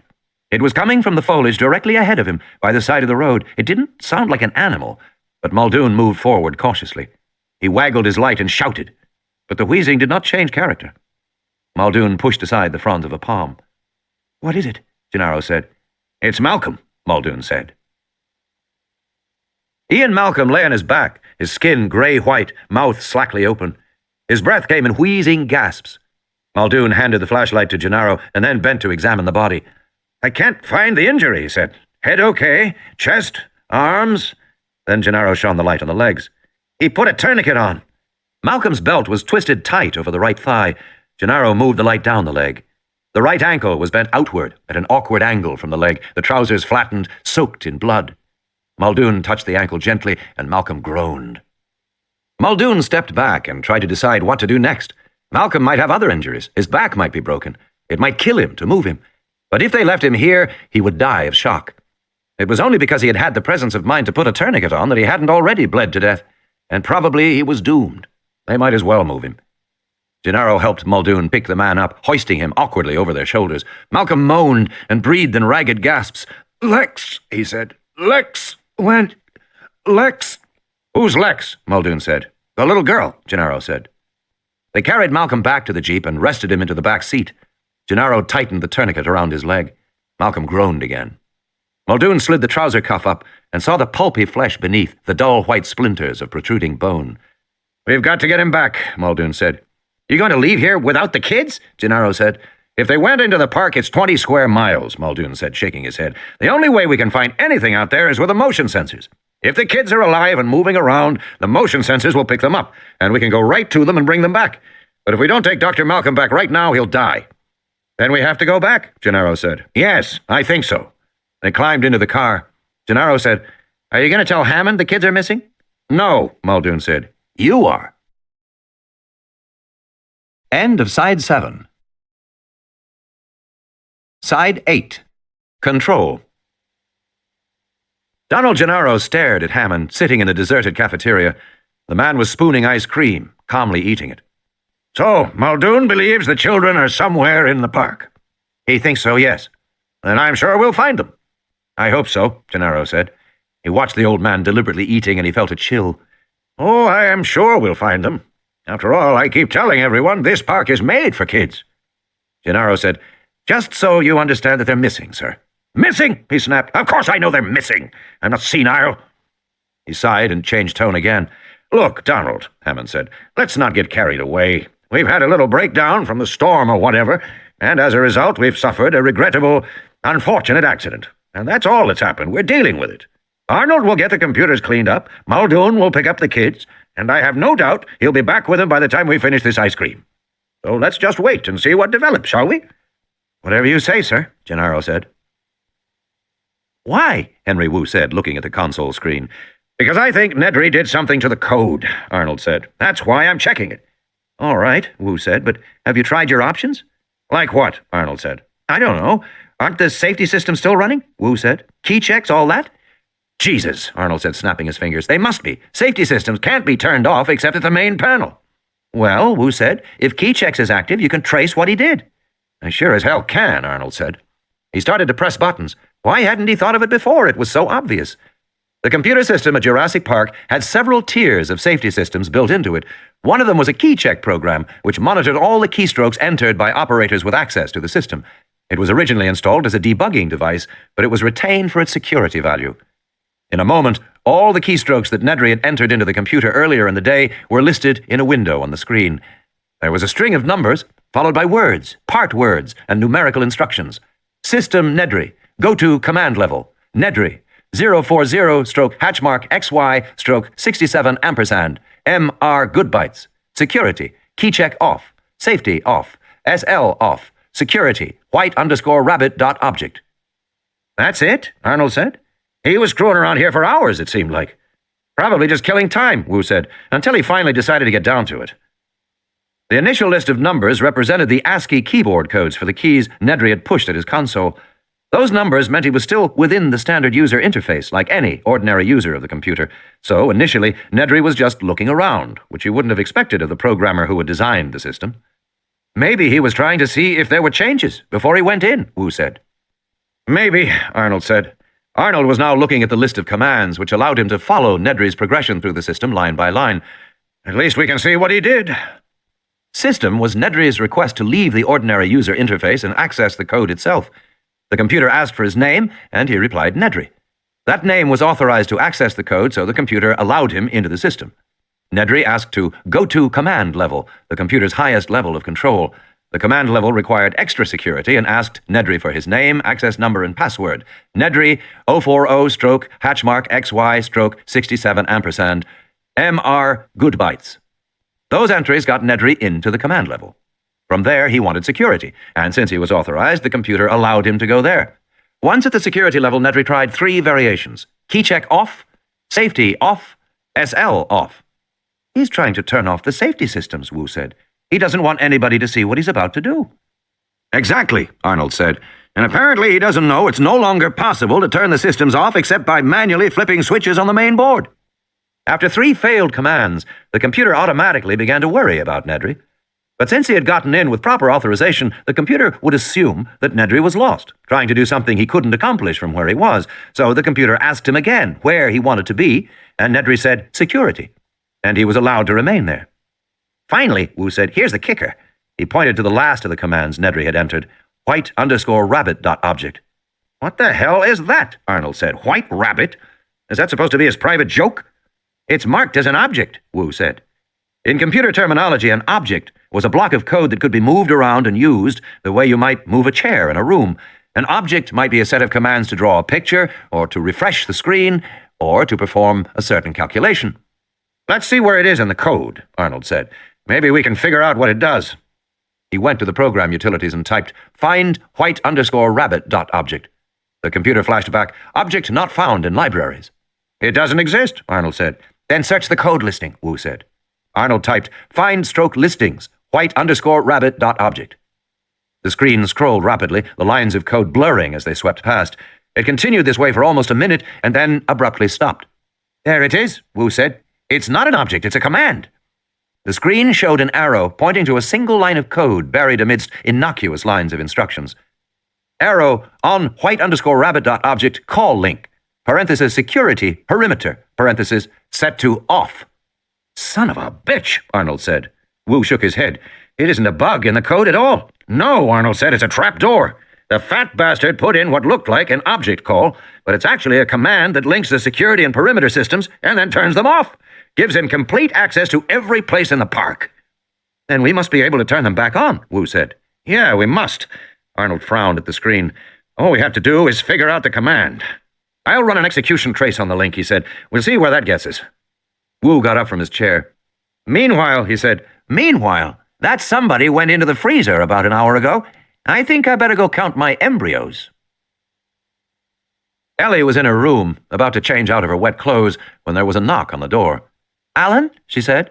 But when she opened the door, she saw Muldoon standing there, with a plastic-wrapped package under his arm. Muldoon was also soaking wet, and there were streaks of dirt on his clothes. I'm sorry, but we need your help, Muldoon said briskly. The land cruisers were attacked an hour ago. We brought Malcolm back, but he's in shock. He's got a very bad injury to his leg. He's still unconscious, but I put him in the bed in his room. Harding is on his way over. Harding, she said. What about the others? We haven't found the others yet, Dr. Sattler, Muldoon said. He was speaking slowly now. Oh, my God. But we think that Dr. Grant and the children are still alive. We think they went into the park, Dr. Sattler. Went into the park? We think so. Meanwhile, Malcolm needs help. I've called Harding. Shouldn't you call a doctor? There's no doctor on the island. Harding's the best we have. But surely you can call for a doctor, she said. No, Muldoon shook his head. Phone lines are down. We can't call out. He shifted the package in his arm. What's that? She said. Nothing. Just go to Malcolm's room and help Harding, if you will. And Muldoon was gone. She sat in her bed, shocked. Ellie Sattler was not a woman disposed to unnecessary panic, and she had known Grant to get out of dangerous situations before. Once he'd been lost in the Badlands for 4 days when a cliff gave way beneath him, and his truck fell 100 feet into a ravine.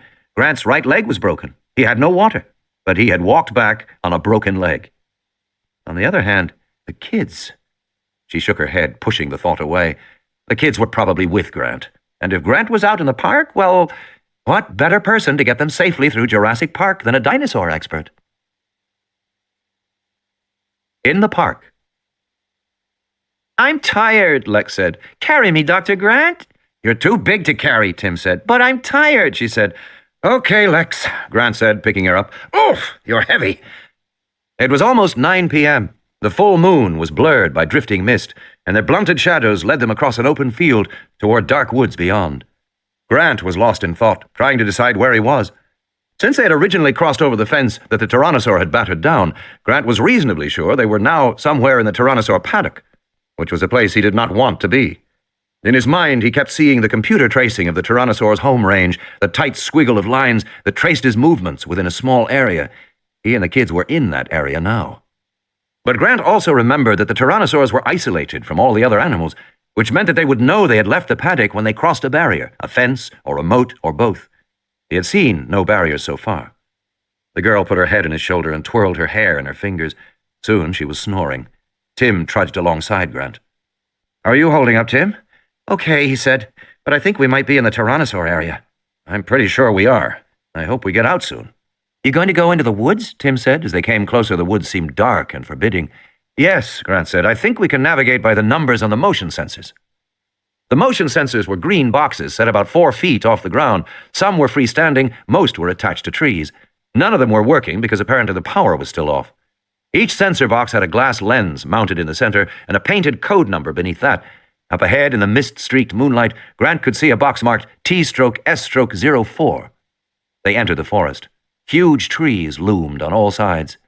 In the moonlight, a low mist clung to the ground, curling around the roots of the trees. It was beautiful, but it made walking treacherous. And Grant was watching the sensors.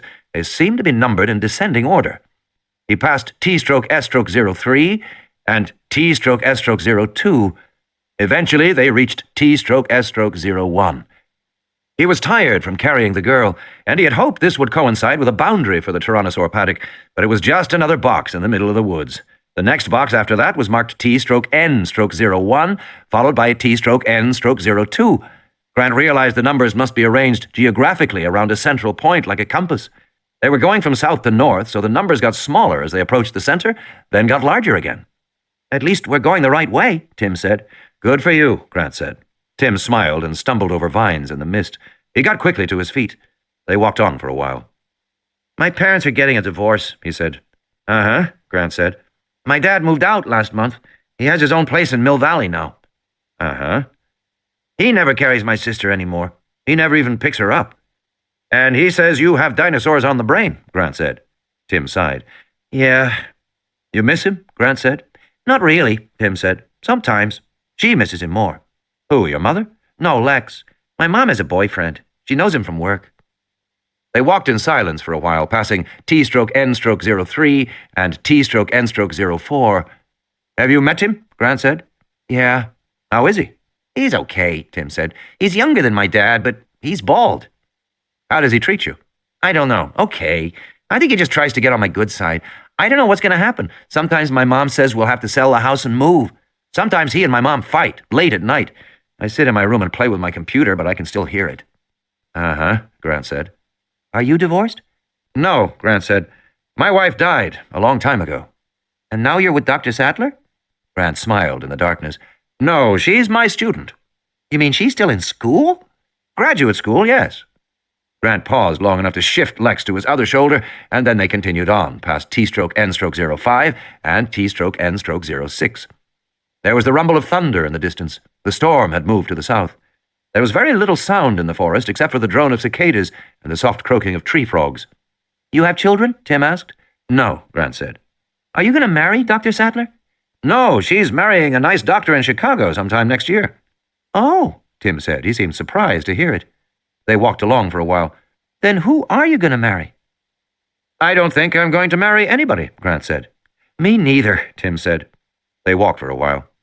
Tim said, "Are we going to walk all night?" "I don't think I can," Grant said. "We'll have to stop, at least for a few hours." He glanced at his watch. "We're okay. We've got almost 15 hours before we have to be back, before the ship reaches the mainland." "Where are we going to stop?" Tim asked immediately. Grant was wondering the same thing. His first thought was that they might climb a tree and sleep up there. But they would have to climb very high to get safely away from the animals, and Lex might fall out while she was asleep. And tree branches were hard. They wouldn't get any rest. At least he wouldn't. They needed someplace really safe. He thought back to the plans he had seen on the jet coming down. He remembered that there were outlying buildings for each of the different divisions. Grant didn't know what they were like because plans for the individual buildings weren't included, and he couldn't remember exactly where they were. But he remembered they were scattered all around the park. There might be buildings somewhere nearby. But that was a different requirement from simply crossing a barrier and getting out of the Tyrannosaur paddock. Finding a building meant a search strategy of some kind, and the best strategies were, "Tim, can you hold your sister for me? I'm going to climb a tree and have a look around." High in the branches, he had a good view of the forest, the tops of the trees extending away to his left and right. They were surprisingly near the edge of the forest. Directly ahead, the trees ended before a clearing with an electrified fence and a pale concrete moat. Beyond that, a large open field, in what he assumed was the sauropod paddock. In the distance, more trees and misty moonlight sparkling on the ocean. Somewhere he heard the bellowing of a dinosaur, but it was far away. He put on Tim's night vision goggles and looked again. He followed the gray curve of the moat, and then saw what he was looking for, the dark strip of a service road leading to the flat rectangle of a roof. The roof was barely above ground level, but it was there, and it wasn't far, maybe a quarter of a mile or so from the tree. When he came back down, Lex was sniffling. "What's the matter?" "I heard an aminal." "It won't bother us. Are you awake now? Come on." He led her to the fence. It was 12 feet high, with a spiral of barbed wire at the top. It seemed to stretch far above them in the moonlight. The moat was immediately on the other side. Lex looked up at the fence doubtfully. "Can you climb it?" Grant asked her. She handed him her glove and her baseball. Sure, easy. She started to climb. But I bet Timmy can't. Tim spun in fury. You shut up! Timmy's afraid of heights. I am not. She climbed higher. Are so. Am not. Then come and get me. Grant turned to Tim, pale in the darkness. The boy wasn't moving. You okay with the fence, Tim? Sure. Want some help? Timmy's a fraidy cat, Lex called. What a stupid jerk, Tim said, and he started to climb. It's freezing, Lex said. They were standing waist-deep in smelly water at the bottom of a deep concrete moat. They had climbed the fence without incident, except that Tim had torn his shirt on the coils of barbed wire at the top. Then they had all slid down into the moat, and now Grant was looking for a way out. At least I got Timmy over the fence for you, Lex said. He really is scared most times. Thanks for your help, Tim said sarcastically. In the moonlight, he could see floating lumps on the surface. He moved along the moat, looking at the concrete wall on the far side. The concrete was smooth. They couldn't possibly climb it. Ew, Lex said, pointing to the water. It won't hurt you, Lex. Grant finally found a place where the concrete had cracked and a vine grew down toward the water. He tugged on the vine, and it held his weight. Let's go, kids. They started to climb the vine back to the field above. It took only a few minutes to cross the field to the embankment leading to the below-grade service road and the maintenance building off to the right. They passed 2 motion sensors, and Grant noticed with some uneasiness that the sensors were still not working, nor were the lights. More than 2 hours had passed since the power first went out, and it was not yet restored. Somewhere in the distance they heard the tyrannosaur roar. Is he around here? Lex said. No, Grant said. We're in another section of park from him. They slid down a grassy embankment and moved toward the concrete building. In the darkness, it was forbidding, bunker-like. What is this place? Lex said. It's safe, Grant said, hoping that was true. The entrance gate was large enough to drive a truck through. It was fitted with heavy bars. Inside, they could see the building was an open shed with piles of grass and bales of hay stacked among equipment. The gate was locked with a heavy padlock. As Grant was examining it, Lex slipped sideways between the bars. Come on, you guys. Tim followed her. I think you can do it, Dr. Grant. He was right. It was a tight squeeze, but Grant was able to ease his body between the bars and get into the shed. As soon as he was inside, a wave of exhaustion struck him. I wonder if there's anything to eat, Lex said. Just hay. Grant broke open a bale and spread it around on the concrete. The hay in the center was warm. They lay down, feeling the warmth. Lex curled up beside him and closed her eyes. Tim put his arm around her. He heard the sauropods trumpeting softly in the distance. Neither child spoke. They were almost immediately snoring. Grant raised his arm to look at his watch, but it was too dark to see. He felt the warmth of the children against his own body. Grant closed his eyes and slept. Control. Muldoon and Gennaro came into the control room just as Arnold clapped his hands and said, "Got you little son of a bitch!" "What is it?" Gennaro said. Arnold pointed to the screen where arrows pointed to 4 more lines of code. Arrow on Feeney.object link set security perimeter. Arrow on Feeney.object call link.sst security perimeter set to on. Arrow on Feeney.object set link.sst security perimeter restore. Arrow on Feeney.object delete line rf white _ rabbit.object Feeney.object. That's it, Arnold said, pleased. That's what? Gennaro asked, staring at the screen. I finally found the command to restore the original code. The command called Feeney.object resets the linked parameters, namely the fence and the power. Good, Muldoon said. But it does something else, Arnold said. It then erases the code lines that refer to it. It destroys all evidence it was ever there. Pretty slick. Gennaro shook his head. I don't know much about computers. Although he knew enough to know what it meant when a high-tech company went back to the source code, it meant big, big problems. Well, watch this, Arnold said, and he typed in the command Feeney.object. The screen flickered and immediately changed. Muldoon pointed to the windows. Look! Outside, the big quartz lights were coming on throughout the park. They went to the windows and looked out.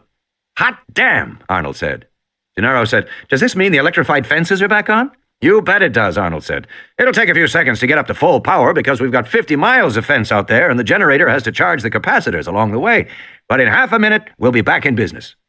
Arnold pointed to the vertical glass see-through map of the park. On the map, bright red lines were snaking out from the power station, moving throughout the park as electricity surged through the fences. And the motion sensors? Gennaro said. Yes, them too. It'll be a few minutes while the computer counts, but everything's working, Arnold said. 9:30, and we've got the whole damn thing back up and running. Grant opened his eyes. Brilliant blue light was streaming into the building through the bars of the gate. Quartz light. The power was back on. Groggily, he looked at his watch. It was just 9:30. He'd been asleep only a couple of minutes. He decided he could sleep a few minutes more, and then he would go back up to the field and stand in front of the motion sensors and wave, setting them off. The control room would spot him. They'd send a car out to pick him and the kids up. He'd tell Arnold to recall the supply ship, and they'd all finish the night in their own beds back in the lodge. He would do that right away. In just a couple of minutes, he yawned and closed his eyes again.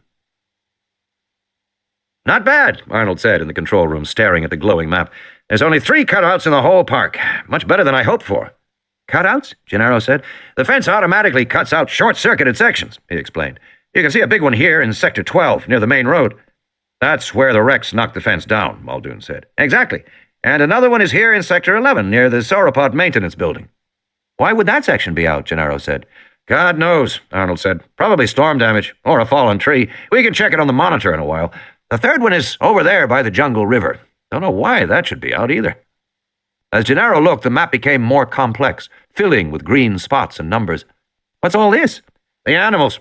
The motion sensors are working again, and the computer's starting to identify the location of all the animals in the park, and anybody else, too." Gennaro stared at the map. "You mean Grant and the kids?"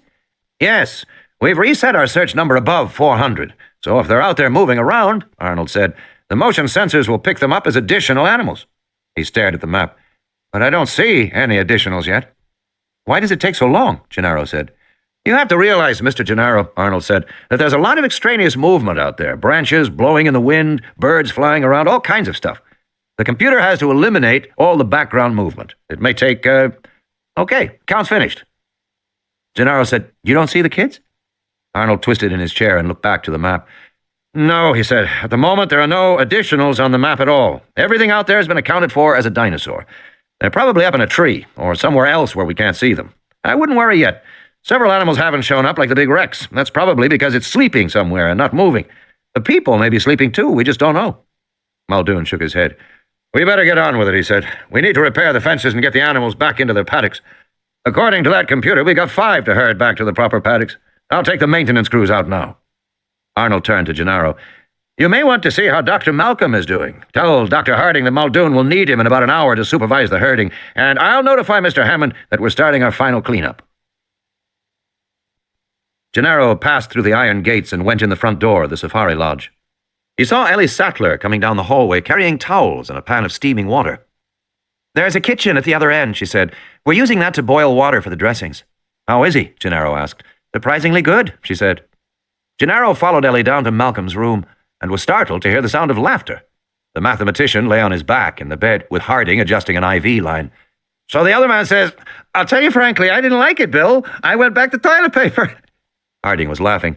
"It's not bad, is it?" Malcolm said, smiling. "Ah, Mr. Gennaro, you've come to see me. Now you know what happens from trying to get a leg up on the situation." Gennaro came in tentatively. Harding said, "He's on fairly high doses of morphine." "Not high enough, I can tell you," Malcolm said. "Christ, he's stingy with his drugs. Did they find the others yet?" "No, not yet," Gennaro said, "but I'm glad to see you doing so well." "How else should I be doing?" Malcolm said, "with a compound fracture of the leg that is likely septic and beginning to smell rather, pungent? But I always say if you can't keep a sense of humor—" Gennaro smiled. "Do you remember what happened?" "Of course I remember," Malcolm said. "Do you think you could be bitten by a Tyrannosaurus Rex and it would escape your mind?" "No, indeed, I'll tell you, you remember it for the rest of your life. In my case, perhaps not a terribly long time, but still, yes, I remember." Malcolm described running from the Land Cruiser in the rain and being chased down by the Rex. "It was my own damn fault. He was too close, but I was panicked. In any case, he picked me up in his jaws." "How?" Gennaro said. "Torso," Malcolm said and lifted his shirt. A broad semicircle of bruised punctures ran from his shoulder to his navel. "Lifted me up in his jaws, shook me bloody hard, and threw me down. And I was fine. Terrified, of course, but still and all fine. Right up to the moment he threw me. I broke the leg in the fall, but the bite was not half bad." He sighed, considering.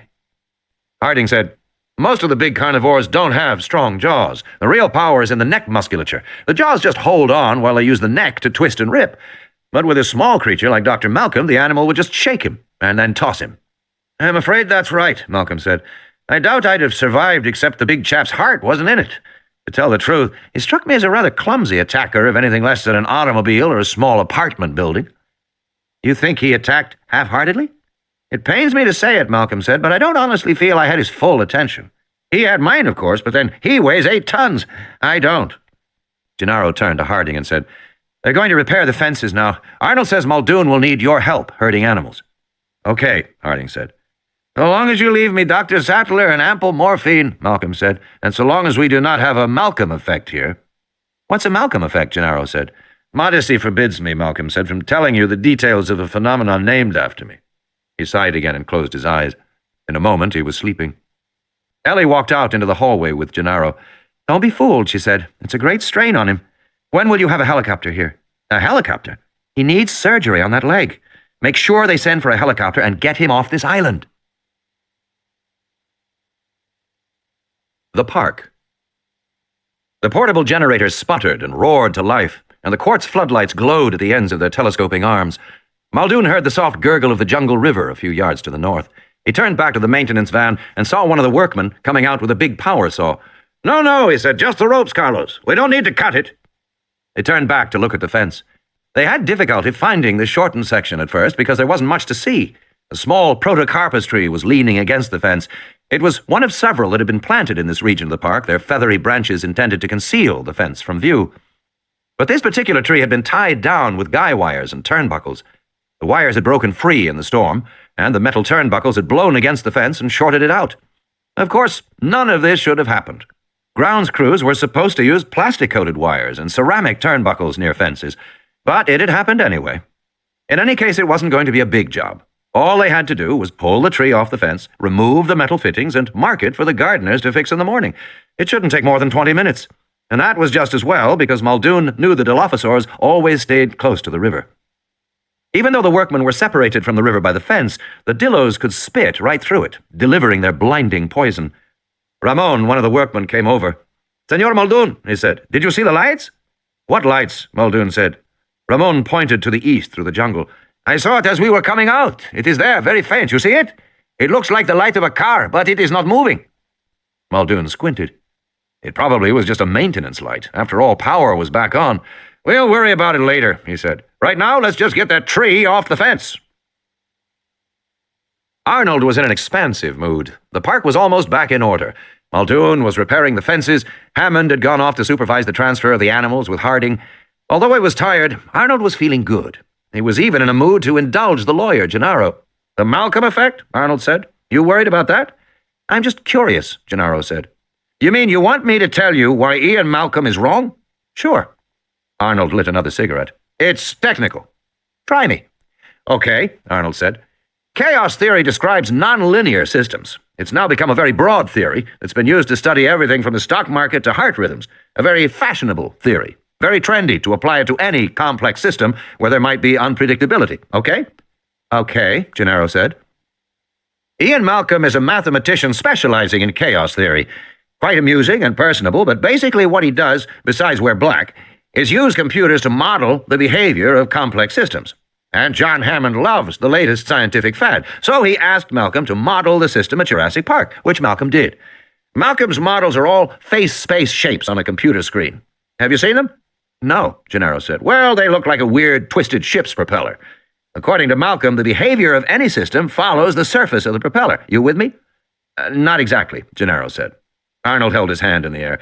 "Let's say I put a drop of water on the back of my hand. That drop is going to run off my hand. Maybe it'll run toward my wrist. Maybe it'll run toward my thumb, or down between my fingers.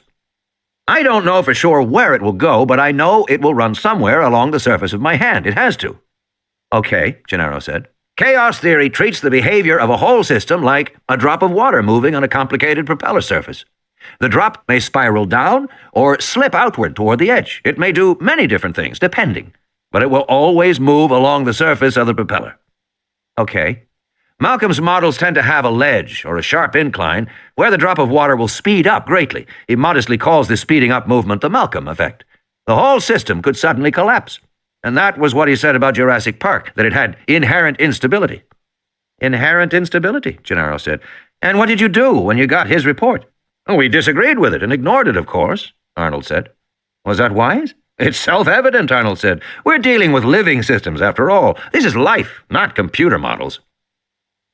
In the harsh quartz lights, the hypsilophodont's green head hung down out of the sling, the tongue dangling, the eyes dull. "Careful! Careful!" Hammond shouted as the crane began to lift. Harding grunted and eased the head back onto the leather straps. He didn't want to impede circulation through the carotid artery. The crane hissed as it lifted the animal into the air onto the waiting flatbed truck. The Hypsy was a small dryosaur, 7 feet long, weighing about 500 pounds. She was dark green with mottled brown spots. She was breathing slowly, but she seemed all right. Harding had shot her a few minutes before with a tranquilizer gun, and apparently he had guessed the correct dose. There was always a tense moment dosing these big animals. Too little, and they would run off into the forest, collapsing where you couldn't get to them. Too much, and they went into terminal cardiac arrest. This one had taken a single bounding leap and keeled over, perfectly dosed. "Watch it! Easy!" Hammond was shouting to the workmen. "Mr. Hammond," Harding said, "please." "Well, they should be careful." "They are being careful," Harding said. He climbed up onto the back of the flatbed as the Hypsy came down, and he set her into the restraining harness. Harding slipped on the cardiogram collar that monitored heartbeat, then picked up the big electronic thermometer the size of a turkey baster and slipped it into the rectum. It beeped, 96.2 degrees. "How is she?" Hammond asked fretfully. "She's fine," Harding said. "She's only dropped 1.5 degrees. "That's too much," Hammond said. "Too deep. You don't want her waking up and jumping off the truck," Harding snapped. Before coming to the park, Harding had been the chief of veterinary medicine at the San Diego Zoo and the world's leading expert on avian care. He flew all over the world, consulting with zoos in Europe, India, and Japan on the care of exotic birds. He'd had no interest when this peculiar little man showed up, offering him a position in a private game park. But when he learned what Hammond had done, it was impossible to pass up. Harding had an academic bent, and the prospect of writing the first textbook of veterinary internal medicine, Diseases of Dinosauria, was compelling. In the late 20th century, veterinary medicine was scientifically advanced. The best zoos ran clinics little different from hospitals. New textbooks were merely refinements of old. For a world-class practitioner, there were no worlds left to conquer. But to be the first to care for a whole new class of animals, that was something. And Harding had never regretted his decision. He had developed considerable expertise with these animals, and he didn't want to hear from Hammond now. The Hypsy snorted and twitched. She was still breathing shallowly. There was no ocular reflex yet, but it was time to get moving. "All aboard," Harding shouted. "Let's get this girl back to her paddock." "Living systems," Arnold said, "are not like mechanical systems. Living systems are never in equilibrium. They are inherently unstable. They may seem stable, but they're not. Everything is moving and changing. In a sense, everything is on the edge of collapse." Gennaro was frowning. "But lots of things don't change. Body temperature doesn't change, all kinds of other—" "Body temperature changes constantly," Arnold said. "Constantly. It changes cyclically over 24 hours, lowest in the morning, highest in the afternoon. It changes with mood, with disease, with exercise, with outside temperature, with food. It continuously fluctuates up and down, tiny jiggles on a graph. Because at any moment, some forces are pushing temperature up, or other forces are pulling it down. It is inherently unstable. And every other aspect of living systems is like that too." "So you're saying Malcolm's just another theoretician," Arnold said. "Sitting in his office, he made a nice mathematical model, and it never occurred to him that what he saw as defects were actually necessities. Look, when I was working on missiles, we dealt with something called resonant yaw. Resonant yaw meant that even though a missile was only slightly unstable off the pad, it was hopeless. It was inevitably going to go out of control, and it couldn't be brought back. That's a feature of mechanical systems. A little wobble can get worse until the whole system collapses. But those same little wobbles are essential to a living system. They mean the system is healthy and responsive. Malcolm never understood that." "Are you sure he didn't understand that? He seems pretty clear on the difference between living and non-living." "Look," Arnold said, "the proof is right here." He pointed to the screens. "In less than an hour," he said, "the park will be all back online. The only thing I've got left to clear is the telephones. For some reason, they're still out, but everything else will be working. And that's not theoretical, that's a fact." The needle went deep into the neck, and Harding injected the Medrine into the anesthetized female dryosaur as she lay on her side on the ground. Immediately, the animal began to recover, snorting and kicking her powerful hind legs. "Back, everybody," Harding said, scrambling away. "Get back." The dinosaur staggered to her feet, standing drunkenly. She shook her lizard head, stared at the people standing back in the quartz lights, and blinked. "She's drooling," Hammond said, worried. "Temporary," Harding said. "It'll stop." The dryosaur coughed, and then moved slowly across the field, away from the lights. "Why isn't she hopping?" "She will," Harding said. "It'll take her about an hour to recover fully. She's fine." He turned back to the car. "Okay, boys, let's go deal with the stego." Muldoon watched as the last of the stakes was pounded into the ground. The lines were pulled taut, and the protocarpus tree was lifted clear. Muldoon could see the blackened, charred streaks on the silver fence where the short had occurred. At the base of the fence, several ceramic insulators had burst. They would have to be replaced. But before that could be done, Arnold would have to shut down all the fences.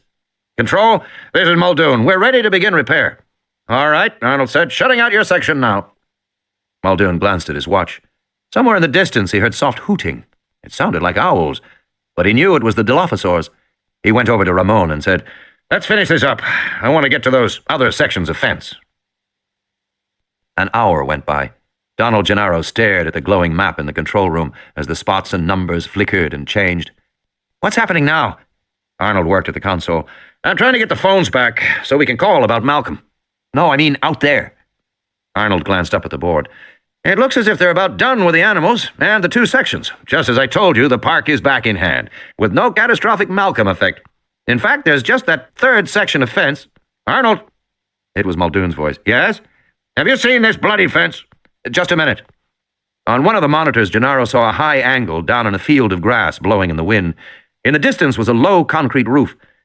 "That's the sauropod maintenance building," Arnold explained. "It's one of the utility structures we use for equipment, feed storage, and so on. We have them all around the park, in each of the paddocks." On the monitor, the video image panned. "We're turning the camera now to get a look at the fence." Gennaro saw a shining wall of metallic mesh in the light.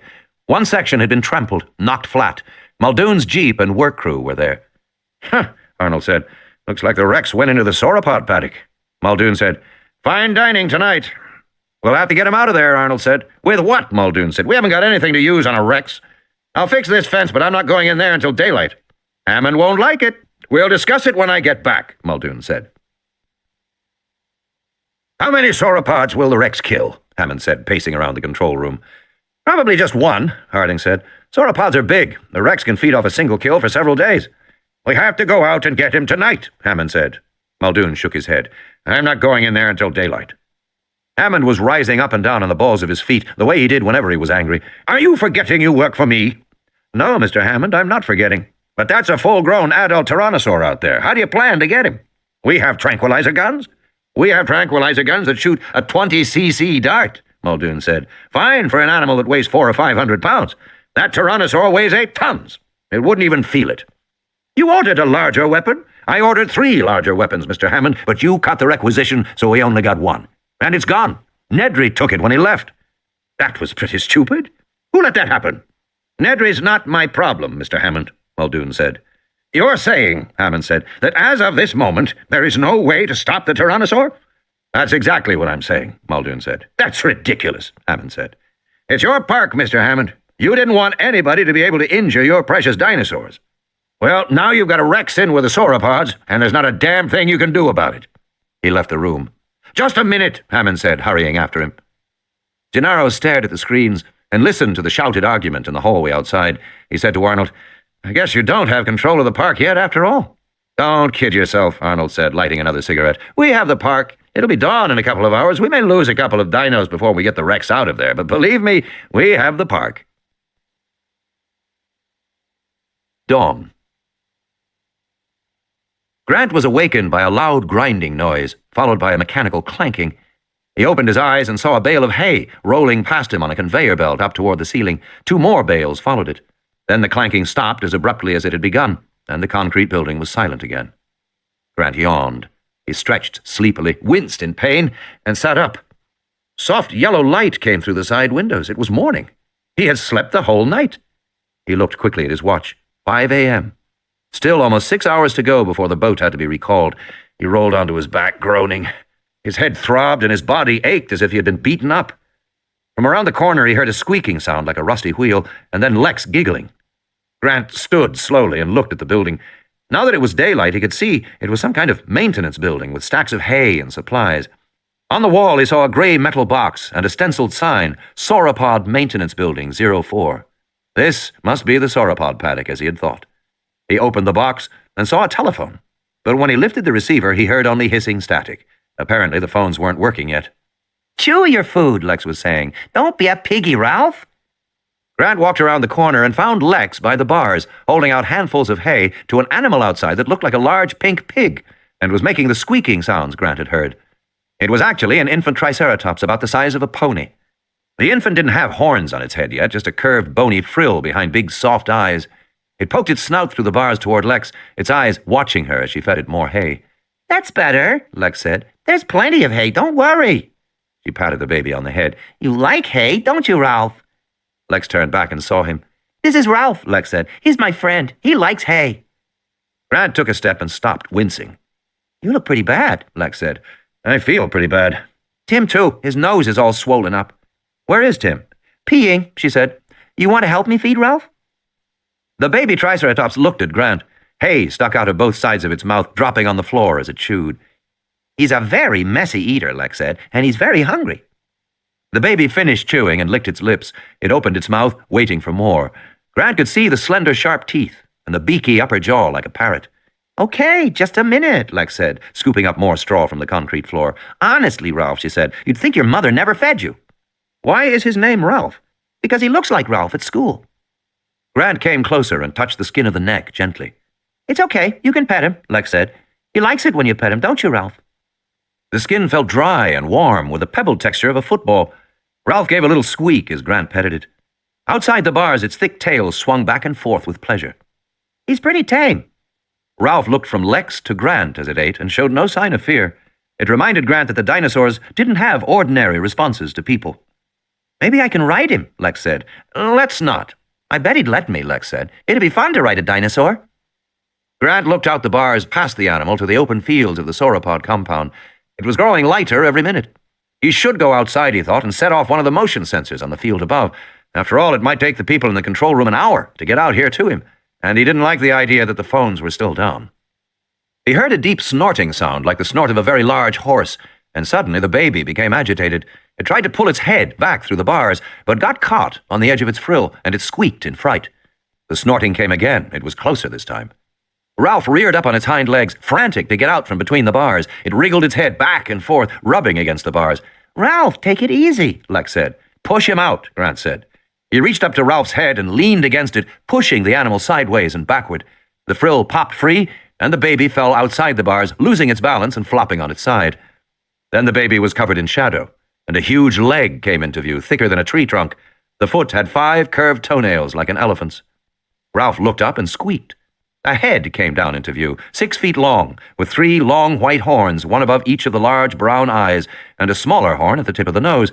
It was a full-grown triceratops. The big animal peered at Lex and Grant, blinking slowly, and then turned its attention to Ralph. A tongue came out and licked the baby. Ralph squeaked and rubbed up against the big leg happily. Is that his mom? Lex said. Looks like it, Grant said. Should we feed the mom too? Lex said. But the big triceratops was already nudging Ralph with her snout, pushing the baby away from the bars. Guess not. The infant turned away from the bars and walked off. From time to time, the big mother nudged her baby, guiding it away as they both walked out into the fields. Goodbye, Ralph, Lex said, waving. Tim came out of the shadows of the building. Tell you what, Grant said, I'm going up on the hill to set off the motion sensors so they'll know to come get us. You two stay here and wait for me. No, Lex said. Why? Stay here, it's safe here. You're not leaving us, she said. Right, Timmy? Right, Tim said. Okay, Grant said. They crawled through the bars, stepping outside. It was just before dawn. The air was warm and humid, the sky soft pink and purple. A white mist clung low to the ground. Some distance away, they saw the mother triceratops and the baby moving away toward a herd of large duck-billed hadrosaurs, eating foliage from trees at the edge of the lagoon. Some of the hadrosaurs stood knee-deep in the water. They drank, lowering their flat heads, meeting their own reflections in the still water. Then they looked up again, their heads swiveling. At the water's edge, one of the babies ventured out, squeaked, and scrambled back while the adults watched indulgently. Farther south, other hadrosaurs were eating the lower vegetation. Sometimes they reared up on their hind legs, resting their forelegs on the tree trunks so they could reach the leaves on higher branches. And in the far distance, a giant apatosaur stood above the trees, the tiny head swiveling on the long neck. The scene was so peaceful, Grant found it hard to imagine any danger. Yow! Lex shouted, ducking. 2 giant red dragonflies with 6-foot wingspans hummed past them. What was that? Dragonflies, he said. The Jurassic was a time of huge insects. Do they bite? Lex said. I don't think so, Grant said. Tim held out his hand. One of the dragonflies lighted on it. He could feel the weight of the huge insect. He's going to bite you, Lex warned. But the dragonfly just slowly flapped its red-veined, transparent wings, and then, when Tim moved his arm, flew off again. "Which way do we go?" Lex said. "There." They started walking across the field. They reached a black box mounted on a heavy metal tripod, the first of the motion sensors. Grant stopped and waved his hand in front of it, back and forth. But nothing happened. If the phones didn't work, perhaps the sensors didn't work either. "We'll try another one," he said, pointing across the field. Somewhere in the distance, they heard the roar of a large animal.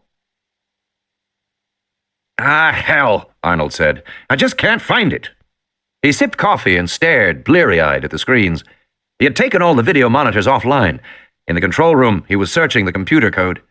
He was exhausted. He'd been working for 12 straight hours. He turned to Wu, who had come up from the lab. "Find what?" "The phones are still out. I can't get them back on. I think Nedry did something to the phones." Wu lifted one phone, heard hissing. "Sounds like a modem." "But it's not," Arnold said, "because I went down into the basement and shut off all the modems. What you're hearing is just white noise that sounds like a modem transmitting." "So the phone lines are jammed?" "Basically, yes. Nedry jammed them very well. He's inserted some kind of a lockout into the program code, and now I can't find it, because I gave that restore command which erased part of the program listings. But apparently the command to shut off the phones is still resident in the computer memory." Wu shrugged. "So, just reset, shut the system down, and you'll clear memory." "I've never done it before," Arnold said, "and I'm reluctant to do it. Maybe all the systems will come back on startup, but maybe they won't. I'm not a computer expert, and neither are you. Not really. And without an open phone line, we can't talk to anybody who is." "If the command is RAM resident, it won't show up in the code. You can do a RAM dump and search that, but you don't know what you're searching for. I think all you can do is reset." Gennaro stormed in. "We still don't have any telephones. Working on it. You've been working on it since midnight, and Malcolm is worse. He needs medical attention." "It means I'll have to shut down," Arnold said. "I can't be sure everything will come back on." Gennaro said, "Look, there's a sick man over in that lodge. He needs a doctor, or he'll die. You can't call for a doctor unless you have a phone. 4 people have probably died already. Now shut down and get the phones working." Arnold hesitated. "Well," Gennaro said, "well, it's just... the safety systems don't allow the computer to be shut down, and then turn the goddamn safety systems off. Can't you get it through your head that he's going to die unless he gets help?" "Okay," Arnold said. He got up and went to the main panel. He opened the doors and uncovered the metal swing latches over the safety switches. He popped them off, one after another. "You asked for it," Arnold said, "and you got it." He threw the master switch. The control room was dark. All the monitors were black. The 3 men stood there in the dark. "How long do we have to wait?" Gennaro said. 30 seconds, Arnold said. "P.U.," Lex said as they crossed the field. "What?" Grant said. "That smell," Lex said. "It stinks like rotten garbage." Grant hesitated. He stared across the field toward the distant trees, looking for movement. He saw nothing. There was hardly a breeze to stir the branches. It was peaceful and silent in the early morning. "I think it's your imagination," he said. "Is not." Then he heard the honking sound. It came from the herd of duck-billed hadrosaurs behind them, first one animal, then another and another, until the whole herd had taken up the honking cry. The duckbills were agitated, twisting and turning, hurrying out of the water, circling the young ones to protect them. They smell it too, Grant thought. With a roar, the tyrannosaur burst from the trees 50 yards away near the lagoon. It rushed out across the open field with huge strides. It ignored them, heading toward the herd of hadrosaurs. "I told you," Lex screamed. "Nobody listens to me." In the distance, the duckbills were honking and starting to run. Grant could feel the earth shake beneath his feet. "Come on, kids!" He grabbed Lex, lifting her bodily off the ground, and ran with Tim through the grass. He had glimpses of the tyrannosaur down by the lagoon, lunging at the hadrosaurs, which swung their big tails in defense and honked loudly and continuously. He heard the crashing of foliage and trees, and when he looked over again, the duckbills were charging. In the darkened control room, Arnold checked his watch. 30 seconds. The memory should be cleared by now. He pushed the main power switch back on. Nothing happened. Arnold's stomach heaved. He pushed the switch off, then on again. Still nothing happened. He felt sweat on his brow. "What's wrong?" Gennaro said. "Oh, hell," Arnold said. Then he remembered you had to turn the safety switches back on before you restarted the power. He flipped on the 3 safeties and covered them again with the latch covers. Then he held his breath and turned the main power switch. The room lights came on. The computer beeped. The screens hummed. "Thank God," Arnold said. He hurried to the main monitor. Below the heading Jurassic Park System Startup, there were rows of labels on the screen. Gennaro reached for the phone, but it was dead. No static hissing this time, just nothing at all. "What's this?" Give me a second, Arnold said. After a reset, all the system modules have to be brought online manually. Quickly, he went back to work. Why manually? Gennaro said. Will you just let me work, for Christ's sake? Wu said, the system is not intended to ever shut down, so if it does shut down, it assumes that there is a problem somewhere. It requires you to start up everything manually. Otherwise, if there were a short somewhere, the system would start up, short out, start up again, short out again, in an endless cycle. Okay, Arnold said, we're going. Gennaro picked up the phone and started to dial when he suddenly stopped. Jesus, look at that, he said. He pointed to one of the video monitors, but Arnold wasn't listening. He was staring at the map, where a tight cluster of dots by the lagoon had started to move in a coordinated way, moving fast, in a kind of swirl. What's happening? Gennaro said. The duckbills, Arnold said tonelessly. They've stampeded. The duckbills charged with surprising speed, their enormous bodies in a tight cluster, honking and roaring, the infants squealing and trying to stay out from underfoot. The herd raised a great cloud of yellow dust. Grant couldn't see the tyrannosaur. The duckbills were running right toward them.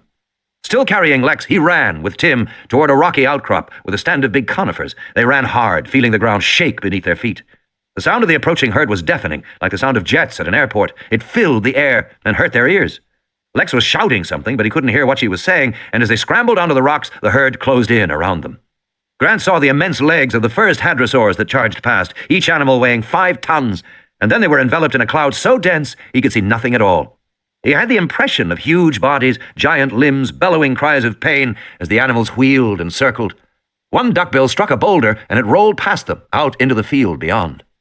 In the dense cloud of dust, they could see almost nothing beyond the rocks. They clung to the boulders, listening to the screams and honks, the menacing roar of the tyrannosaur. Lex dug her fingers into Grant's shoulder. Another hadrosaur slammed its big tail against the rocks, leaving a splash of hot blood.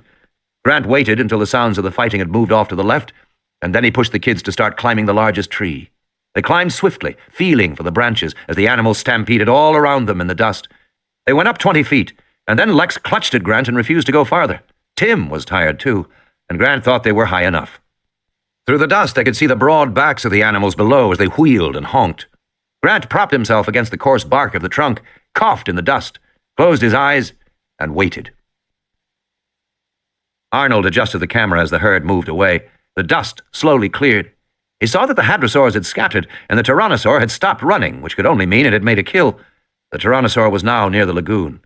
Arnold looked at the video monitor and said, Better get Muldoon to go out there and see how bad it is. I'll get him, Gennaro said, and left the room. The park. A faint crackling sound, like a fire in a fireplace. Something warm and wet tickled Grant's ankle. He opened his eyes and saw an enormous beige head. The head tapered to a flat mouth, shaped like the bill of a duck. The eyes, protruding above the flat duckbill, were gentle and soft like a cow's.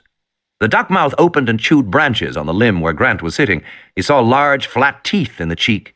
The warm lips touched his ankle again as the animal chewed. A duck-billed hadrosaur. He was astonished to see it up close. Not that he was afraid. All the species of duck-billed dinosaurs were herbivorous, and this one acted exactly like a cow. Even though it was huge, its manner was so calm and peaceful, Grant didn't feel threatened. He stayed where he was on the branch, careful not to move, and watched as it ate. The reason Grant was astonished was that he had a proprietary feeling about this animal. It was probably a myosaur from the late Cretaceous in Montana. With John Horner, Grant had been the first to describe the species. Myosaurs had an upcurved lip, which gave them the appearance of smiling. The name meant good mother lizard. Myosaurs were thought to protect their eggs until the babies were born and could take care of themselves.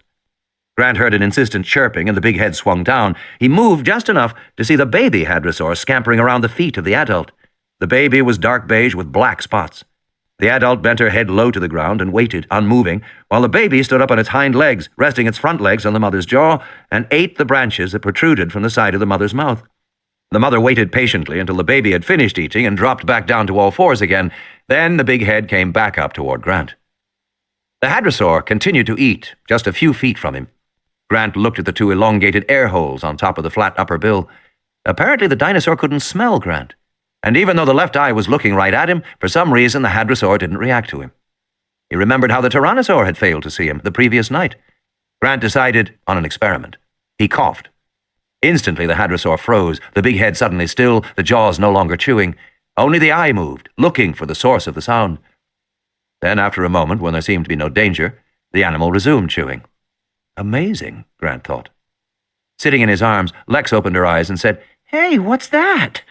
The hadrosaur trumpeted in alarm, a loud, resonant honk that so startled Lex that she nearly fell out of the tree. The hadrosaur pulled its head away from the branch and trumpeted again. "Don't make her mad," Tim said from the branch above. The baby chirped and scurried beneath the mother's legs as the hadrosaur stepped away from the tree. The mother cocked her head and peered inquisitively at the branch where Grant and Lex were sitting. With its upturned, smiling lips, the dinosaur had a comical appearance. "Is it dumb?" Lex said. "No," Grant said. "You just surprised her." "Well," Lex said, "is she going to let us get down or what?" The hadrosaur had backed 10 feet away from the tree. She honked again. Grant had the impression she was trying to frighten them away. But the dinosaur didn't really seem to know what to do. She acted confused and uneasy.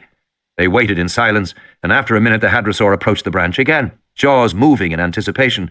She was clearly going to resume eating. "Forget it," Lex said. "I'm not staying here."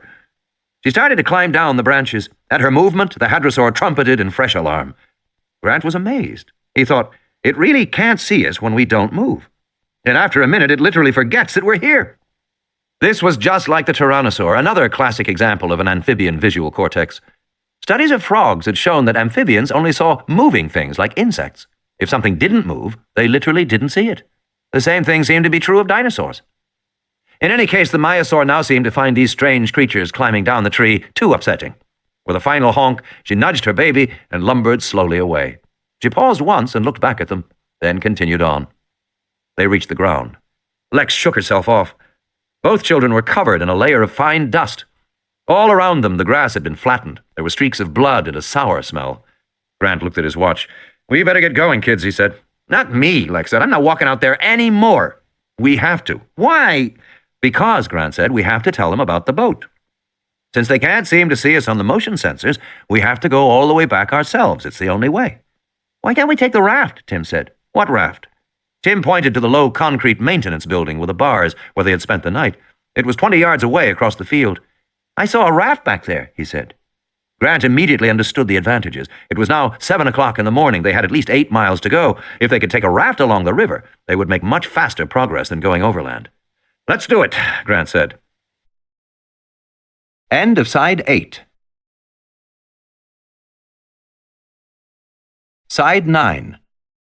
Arnold punched the visual search mode and watched as the monitors began to scan throughout the park, the images changing every 2 seconds. It was tiring to watch, but it was the fastest way to find Nedry's Jeep, and Muldoon had been adamant about that.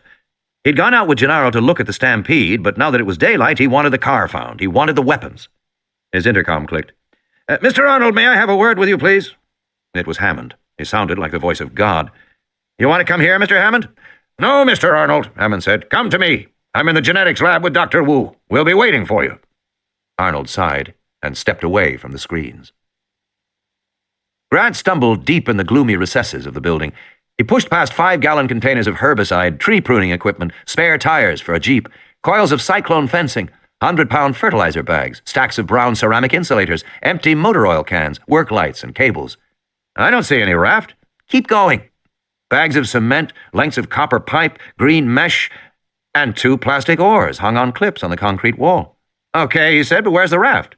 "It must be here somewhere," Tim said. "You never saw a raft?" "No, I just assumed it was here." Poking among the junk, Grant found no raft. But he did find a set of plans rolled up and speckled with mold from humidity, stuck back in a metal cabinet on the wall. He spread the plans on the floor, brushing away a big spider. He looked at them for a long time. "I'm hungry." "Just a minute." They were detailed topographical charts for the main area of the island where they now were. According to this, the lagoon narrowed into the river they had seen earlier, which twisted northward, right through the aviary, and on to within a half-mile of the visitor lodge. He flipped back through the pages. How to get to the lagoon? According to the plans, there should be a door at the back of the building they were in. Grant looked up and saw it, recessed back in the concrete wall. The door was wide enough for a car. Opening it, he saw a paved road running straight down toward the lagoon. The road was dug below ground level, so it couldn't be seen from above. Must be another service road. And it led to a dock at the edge of the lagoon. And clearly stenciled on the dock was raft storage. "Hey," Tim said, "look at this." He held out a metal case to Grant. Opening it, Grant found a compressed air pistol and a cloth belt that held darts. There were 6 darts in all, each as thick as his finger, labeled Moro 709. "Good work, Tim." He slung the belt around his shoulder and stuck the gun in his trousers. Is it a tranquilizer gun? I'd say so. What about the boat? Lex said. I think it's on the dock, Grant said. They started down the road. Grant carried the oars on his shoulder. I hope it's a big raft, Lex said, because I can't swim. Don't worry, he said. Maybe we can catch some fish, she said. They walked down the road with a sloping embankment rising up on both sides of them. They heard a deep, rhythmic snorting sound, but Grant could not see where it was coming from. Are you sure there's a raft down here? Lex said, wrinkling her nose. Probably, Grant said. The rhythmic snorting became louder as they walked, but they also heard a steady droning, buzzing sound. When they reached the end of the road, at the edge of the small concrete dock, Grant froze in shock. The tyrannosaur was right there. It was sitting upright in the shade of a tree, its hind legs stretched out in front. Its eyes were open, but it was not moving, except for its head, which lifted and fell gently with each snorting sound. The buzzing came from the clouds of flies that surrounded it, crawling over its face and slack jaws, its bloody fangs, and the red haunch of a killed hadrosaur that lay on its side behind the tyrannosaur. The tyrannosaur was only 20 yards away. Grant felt sure it must have seen him, but the big animal did not respond. It just sat there. It took him a moment to realize. The tyrannosaur was asleep, sitting up, but asleep. He signaled to Tim and Lex to stay where they were. Grant walked slowly forward onto the dock in full view of the tyrannosaur. The big animal continued to sleep, snoring softly. Near the end of the dock, a wooden shed was painted green to blend with the foliage. Grant quietly unlatched the door and looked inside. He saw a half-dozen orange life vests hanging on the wall, several rolls of wire mesh fencing, some coils of rope, and 2 big rubber cubes sitting on the floor. The cubes were strapped tight with flat rubber belts. Rafts. He looked back at Lex. She mouthed, "No boat." He nodded, "Yes." The tyrannosaur raised its forelimb to swipe at the flies buzzing around its snout, but otherwise it did not move. Grant pulled one of the cubes out onto the dock. It was surprisingly heavy. He freed the straps, found the inflation cylinder. With a loud hiss, the rubber began to expand, and then with a hiss whap, it popped fully open on the dock. The sound was fearfully loud in their ears. Grant turned, stared up at the dinosaur. The tyrannosaur grunted and snorted. It began to move. Grant braced himself to run, but the animal shifted its ponderous bulk, and then it settled back against the tree trunk and gave a long, growling belch. Lex looked disgusted, waving her hand in front of her face. Grant was soaked in sweat from the tension. He dragged the rubber raft across the dock. It flopped into the water with a loud splash. The dinosaur continued to sleep. Grant tied the boat up to the dock and returned to the shed to take out 2 life preservers. He put these in the boat and then waved for the kids to come out onto the dock. Pale with fear, Lex waved back, "No." He gestured, "Yes." The tyrannosaur continued to sleep. Grant stabbed in the air with an emphatic finger. Lex came silently, and he gestured for her to get into the raft. Then Tim got in, and they both put on their life vests. Grant got in and pushed off. The raft drifted silently out into the lagoon. Grant picked up his paddles and fitted them into the oarlocks. They moved farther from the dock. Lex sat back and sighed loudly with relief. Then she looked stricken and put her hand over her mouth. Her body shook with muffled sounds. She was suppressing a cough. She always coughed at the wrong times. "Lex!" Tim whispered fiercely, looking back toward the shore. She shook her head miserably and pointed to her throat. He knew what she meant, a tickle in her throat. What she needed was a drink of water. Grant was rowing, and Tim leaned over the side of the raft and scooped his hand in the lagoon, holding his cupped hand toward her. Lex coughed loudly, explosively. In Tim's ears, the sound echoed across the water like a gunshot. The tyrannosaur yawned lazily and scratched behind its ear with its hind foot, just like a dog. It yawned again. It was groggy after its big meal, and it woke up slowly. On the boat, Lex was making little gargling sounds. "Lex, shut up!" Tim said. "I can't help it," she whispered, and then she coughed again. Grant rowed hard, moving the raft powerfully into the center of the lagoon. On the shore, the tyrannosaur stumbled to its feet. "I couldn't help it, Timmy!" Lex shrieked miserably. "I couldn't help it!" "Shh!" Grant was rowing as fast as he could. "Anyway, it doesn't matter," she said. "We're far enough away. He can't swim." "Of course he can swim, you little idiot!" Tim shouted at her. On the shore, the tyrannosaur stepped off the dock and plunged into the water. It moved strongly into the lagoon after them. "Well, how should I know?" she said. "Everybody knows tyrannosaurs can swim. It's in all the books. Anyway, all reptiles can swim. Snakes can't. Of course snakes can, you idiot!" "Settle down," Grant said. "Hold on to something." Grant was watching the tyrannosaur, noticing how the animal swam. The tyrannosaur was now chest-deep in the water, but it could hold its big head high above the surface. Then Grant realized the animal wasn't swimming. It was walking, because moments later, only the very top of the head, the eyes and nostrils, protruded above the surface. By then, it looked like a crocodile, and it swam like a crocodile, swinging its big tail back and forth, so the water churned behind it. Behind the head, Grant saw the hump of the back and the ridges along the length of tail as it occasionally broke the surface. Exactly like a crocodile, he thought unhappily. The biggest crocodile in the world. I'm sorry, Dr. Grant, Lex wailed. I didn't mean it. Grant glanced over his shoulder. The lagoon was no more than 100 yards wide here, and they'd almost reached the center. If he continued, the water would become shallow again. The Tyrannosaur would be able to walk again, and he would move faster in shallow water. Grant swung the boat around and began to row north. What are you doing? The Tyrannosaur was now just a few yards away. Grant could hear its sharp, snorting breaths as it came closer. Grant looked at the paddles in his hands, but they were light plastic, not weapons at all. The Tyrannosaur threw its head back and opened its jaws wide, showing rows of curved teeth, and then, in a great muscular spasm, lunged forward to the raft, just missing the rubber gunnel, the huge skull slapping down, the raft rocking away on the crest of the splash. The Tyrannosaur sank below the surface, leaving gurgling bubbles. The lagoon was still. Lex gripped the gunnel handles and looked back. Did he drown? No, Grant said. He saw bubbles, then a faint ripple along the surface, coming toward the boat. Hang on, he shouted, as the head bucked up beneath the rubber, bending the boat and lifting it into the air, spinning them crazily before it splashed down again. Do something! Alexis screamed. Do something! Grant pulled the air pistol out of his belt. It looked pitifully small in his hands, but there was the chance that if he shot the animal in a sensitive spot, in the eye or the nose, the Tyrannosaur surface beside the boat opened its jaws and roared. Grant aimed and fired. The dart flashed in the light and smacked into the cheek. The Tyrannosaur shook its head and roared again, and suddenly they heard an answering roar floating across the water toward them. Looking back, Grant saw the juvenile T-Rex on the shore, crouched over the killed sauropod, claiming the kill as its own. The juvenile slashed at the carcass, then raised its head high and bellowed. The big Tyrannosaur saw it too, and the response was immediate. It turned back to protect its kill, swimming strongly toward the shore. He's going away, Lex squealed, clapping her hands. He's going away! Na na na na na, stupid dinosaur! From the shore, the juvenile roared defiantly. Enraged, the big Tyrannosaur burst from the lagoon at full speed, water streaming from its enormous body as it raced up the hill past the dock. The juvenile ducked its head and fled, its jaws still filled with ragged flesh. The big Tyrannosaur chased it, racing past the dead sauropod, disappearing over the hill. They heard its final threatening bellow, and then the raft moved to the north, around a bend in the lagoon, to the river. Exhausted from rowing, Grant collapsed back, his chest heaving. He couldn't catch his breath. He lay gasping in the raft. Are you okay, Dr. Grant? Lex asked. From now on, will you just do what I tell you? Okay, she sighed, as if he had just made the most unreasonable demand in the world. She trailed her arm in the water for a while. You stopped rowing, she said. I'm tired, Grant said. Then how come we're still moving? Grant sat up. She was right. The raft drifted steadily north. There must be a current. The current was carrying them north, toward the hotel. He looked at his watch and was astonished to see it was 15 minutes past 7. Only 15 minutes had passed since he had last looked at his watch. It seemed like 2 hours. Grant lay back against the rubber gunnels, closed his eyes, and slept.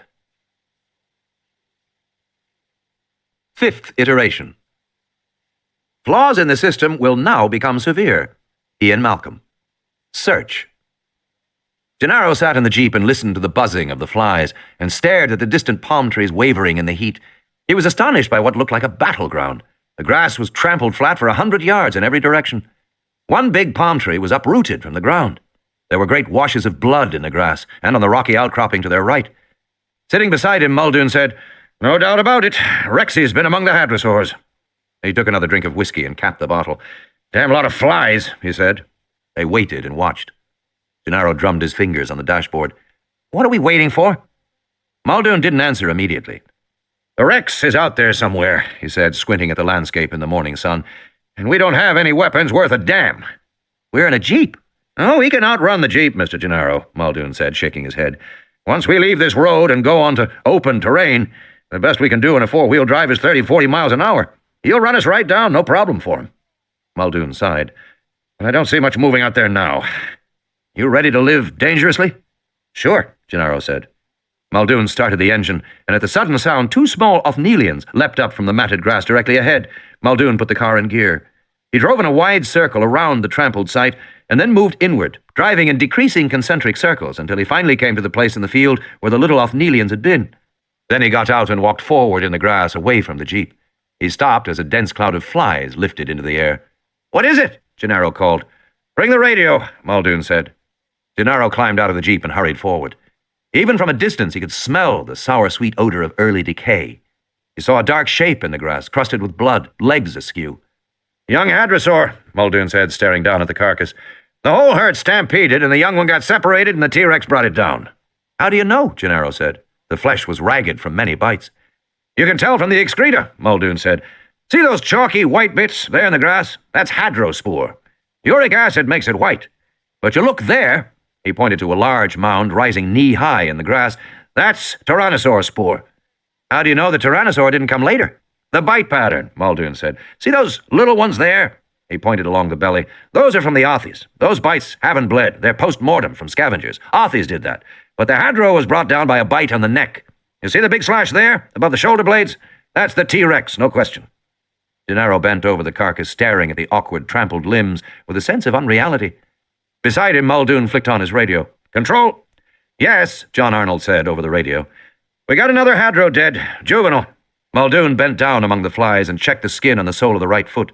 A number was tattooed there. Specimen is number HD-09. The radio crackled. I've got something for you, Arnold said. Oh, what's that? I found Nedry. The jeep burst through the line of palm trees along the east road and came out into a narrower service road leading toward the jungle river. It was hot in this area of the park, the jungle close and fetid around them. Muldoon was fiddling with a computer monitor in the jeep, which now showed a map of the resort with overlaid grid lines. They found him up on remote video, he said. Sector 1104 is just ahead. Farther up the road, Gennaro saw a concrete barrier, and the jeep parked alongside it. He must have taken the wrong turn off, Muldoon said, the little bastard. What did he take? Gennaro asked. Who says 15 embryos? Know what that's worth? Gennaro shook his head. Somewhere between 2 and 10 million, Muldoon said. He shook his head. Big stakes. As they came closer, Gennaro saw the body lying beside the car. The body was indistinct and green, but then green shapes scattered away as the jeep pulled to a stop. Compies, Muldoon said. The compies found him. A dozen Procompsognathids, delicate little predators no larger than ducks, stood at the edge of the jungle, chittering excitedly as the men climbed out of the car. Dennis Nedry lay on his back, the chubby boyish face now red and bloated. Flies buzzed around the gaping mouth and thick tongue. His body was mangled, the intestines torn open, one leg chewed through. Gennaro turned away quickly to look at the little compies which squatted on their hind legs a short distance away and watched the men curiously. The little dinosaurs had 5-fingered hands, he noticed. They wiped their faces and chins, giving them an eerily human quality, which, I'll be damned, Muldoon said. Wasn't the compies. What? Muldoon was shaking his head. See these blotches? On his shirt and face? Smell that sweet smell like old dried vomit? Gennaro rolled his eyes. He smelled it. That's Dillo saliva, Muldoon said. Spit from the Dilophosaurs. You see the damage on the corneas, all that redness? In the eyes, it's painful but not fatal. You've got about 2 hours to wash it out with the antivenin. We keep it all around the park, just in case. Not that it mattered to this bastard. They blinded him, then ripped him down the middle. Not a nice way to go. Maybe there's justice in the world after all. The Procompsognathids squeaked and hopped up and down as Muldoon opened the back door and took out grey metal tubing in a stainless steel case. It's all still there, he said. He handed 2 dark cylinders to Gennaro. What are these? Gennaro said. Just what they look like, Muldoon said. Rockets. As Gennaro backed away, he said, Watch it. You don't want to step in something. Gennaro stepped carefully over Nedry's body. Muldoon carried the tubing to the other jeep and placed it in the back. He climbed behind the wheel. Let's go. What about him? Gennaro said, pointing to the body. What about him? Muldoon said. We've got things to do. He put the car in gear. Looking back, Gennaro saw the compies resume their feeding. One jumped up and squatted on Nedry's open mouth as it nibbled the flesh of his nose. The jungle river became narrower. The banks closed in on both sides until the trees and foliage overhanging the banks met high above to block out the sun. Tim heard the cry of birds and saw small chirping dinosaurs leaping among the branches.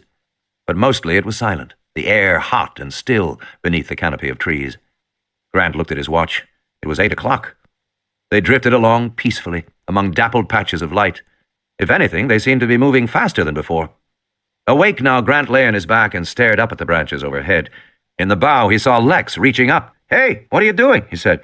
You think we can eat these berries? She pointed to the trees. Some of the overhanging branches were close enough to touch. Tim saw clusters of bright red berries on the branches. No, Grant said. Why, those little dinosaurs are eating them. She pointed to small dinosaurs scampering in the branches. No, Lex. She sighed, dissatisfied with his authority. I wish Daddy was here, she said. Daddy always knows what to do. What are you talking about, Tim said. He never knows what to do. Yes, he does. She sighed. Lex stared at the trees as they slid past, their big roots twisting toward the water's edge. Just because you're not his favorite. Tim turned away, said nothing. But don't worry. Daddy likes you, too, even if you're into computers and not sports. Dad's a real sports nut, Tim explained to Grant. Grant nodded. Up in the branches, small, pale yellow dinosaurs, barely 2 feet tall, hopped from tree to tree. They had beaky heads like parrots.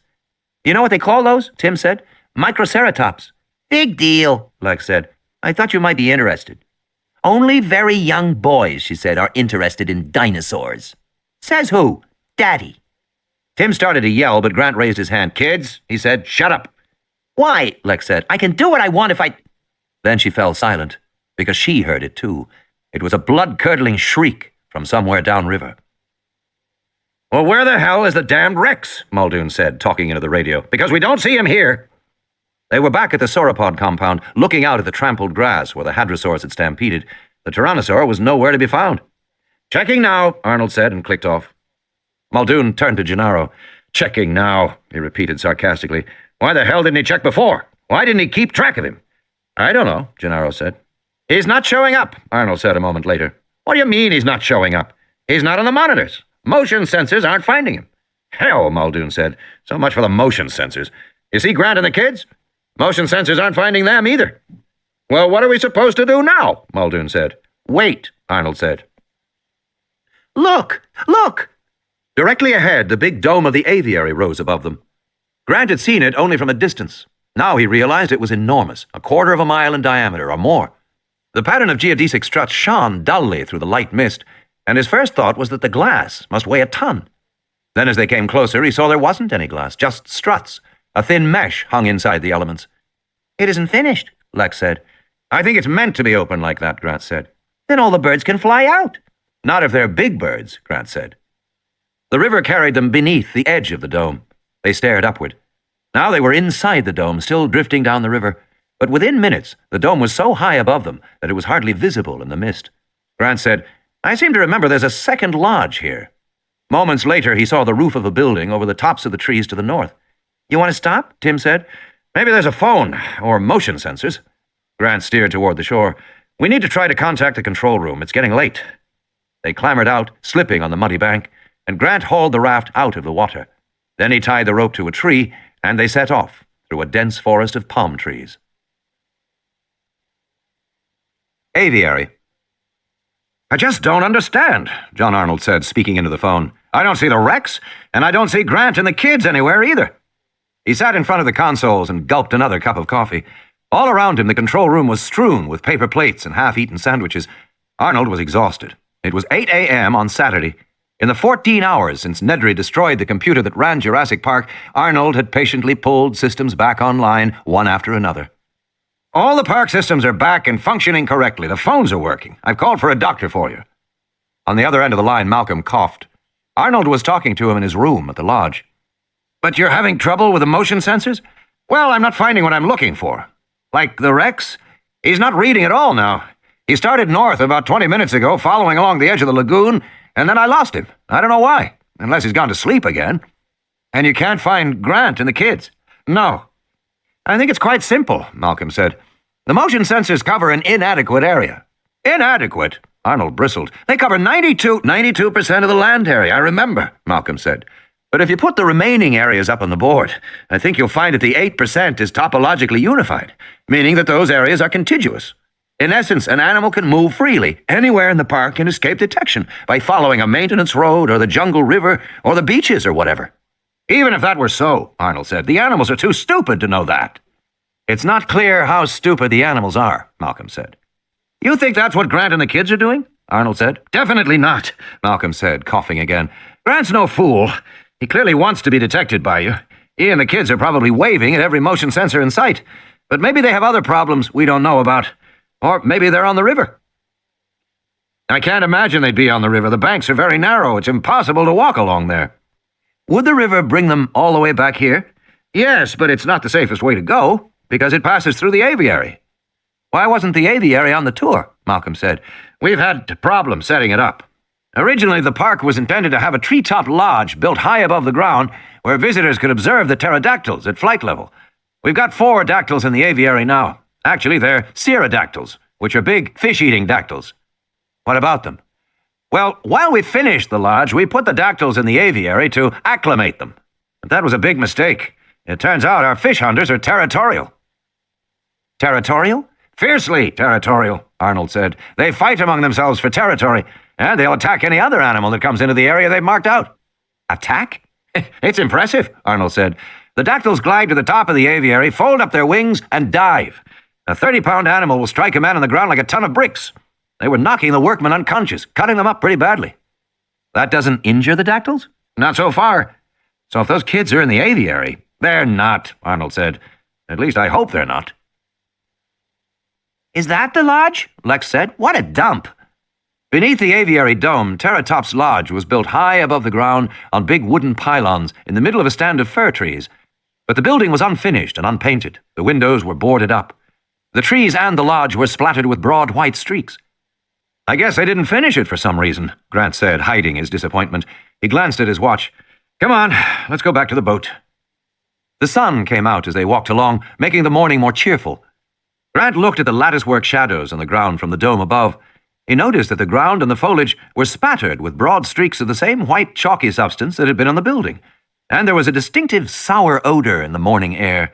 Stinks here, Lex said. What's all that white stuff? Looks like reptile droppings, probably from the birds. How come they didn't finish the lodge? I don't know. They entered a clearing of low grass dotted with wildflowers. They heard a long, low whistle, then an answering whistle from across the forest. What's that? I don't know. Then Grant saw the dark shadow of a cloud on the grassy field ahead. The shadow was moving fast. In moments it had swept over them.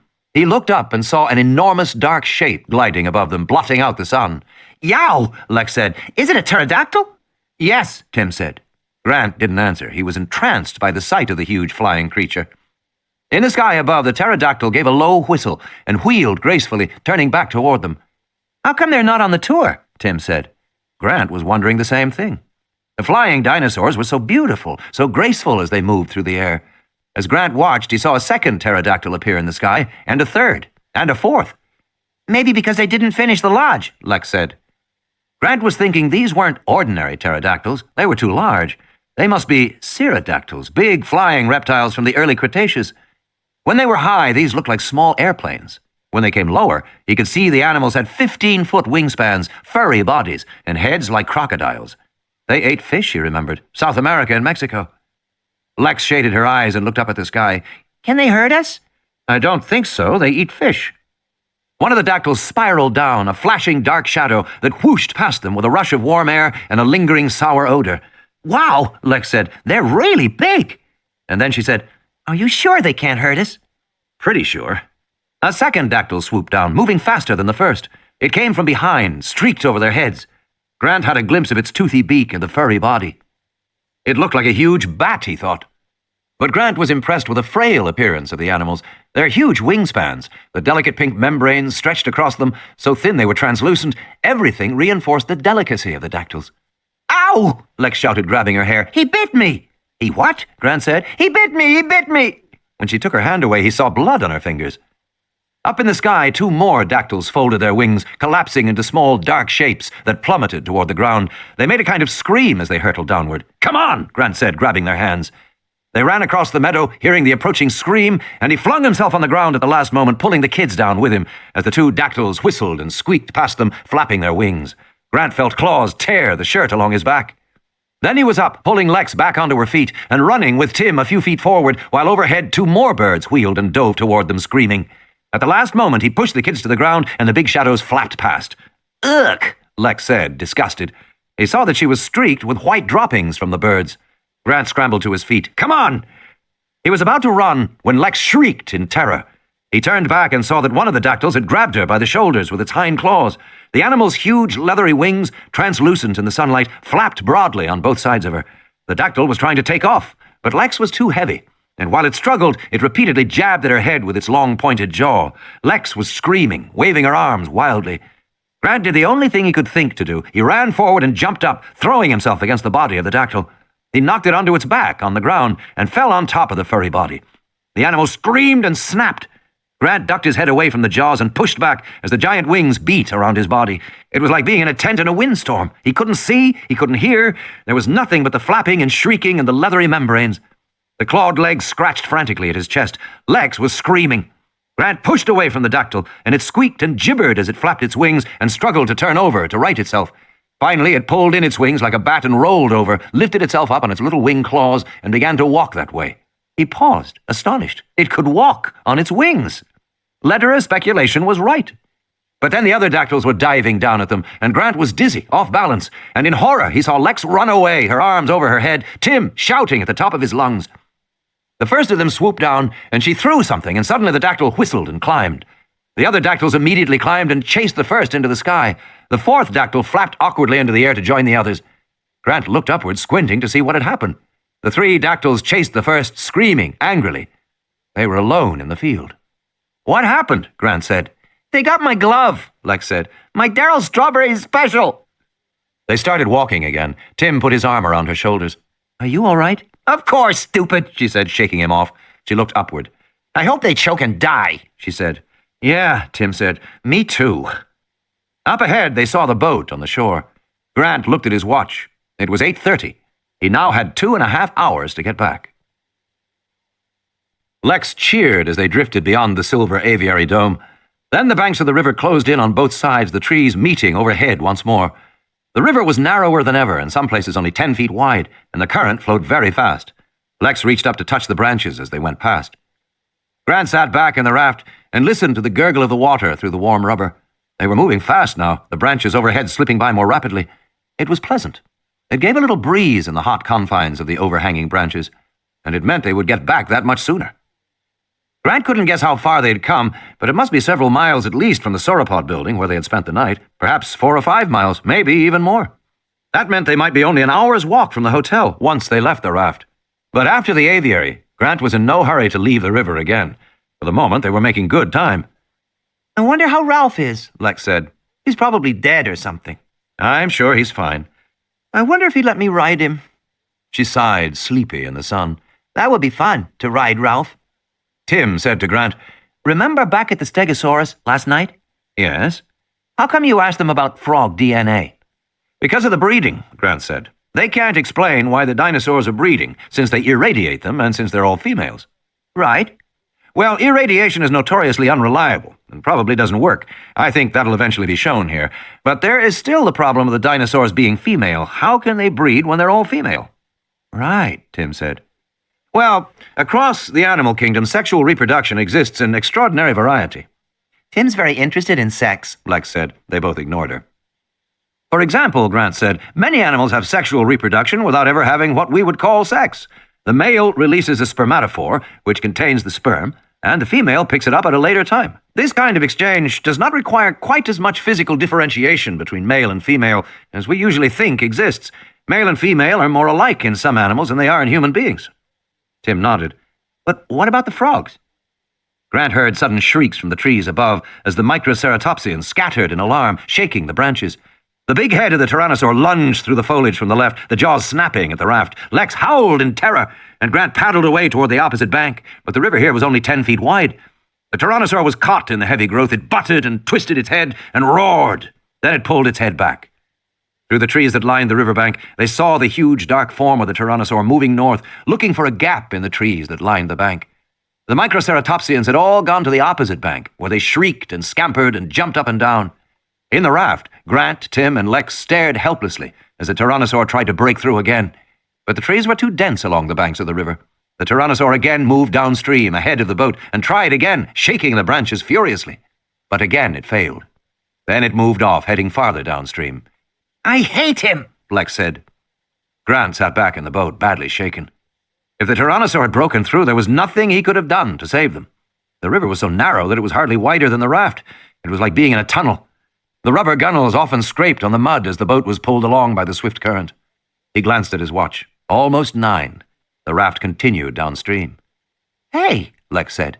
Listen. He heard snarling, interspersed by a repeated hooting cry. The cries were coming from beyond a curve farther downriver. He listened and heard the hooting again. What is it? Lex said. I don't know, Grant said, but there's more than one of them. He paddled the boat to the opposite bank, grabbed a branch to stop the raft. The snarling was repeated, then more hooting. It sounds like a bunch of owls, Tim said. Malcolm groaned. Isn't it time for more morphine yet? Not yet, Ellie said. Malcolm sighed. How much water have we got here?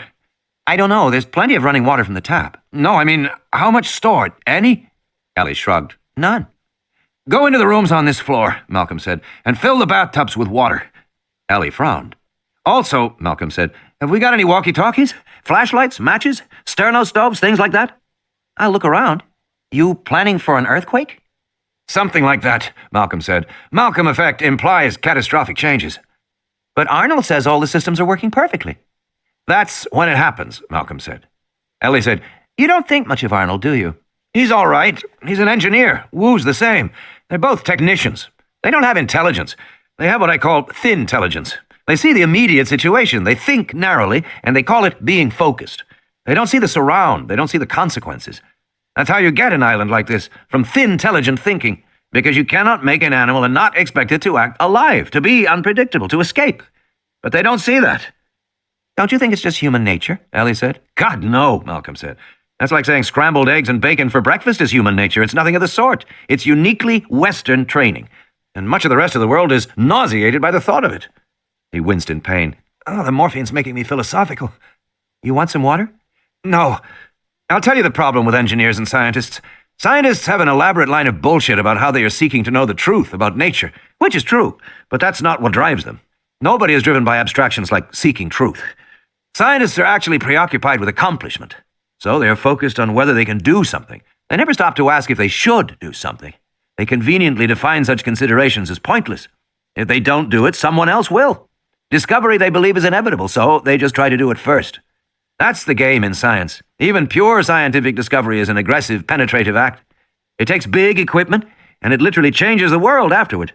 Particle accelerators scar the land and leave radioactive byproducts. Astronauts leave trash on the moon. There's always some proof that scientists were there, making their discoveries. Discovery is always a rape of the natural world, always. The scientists want it that way.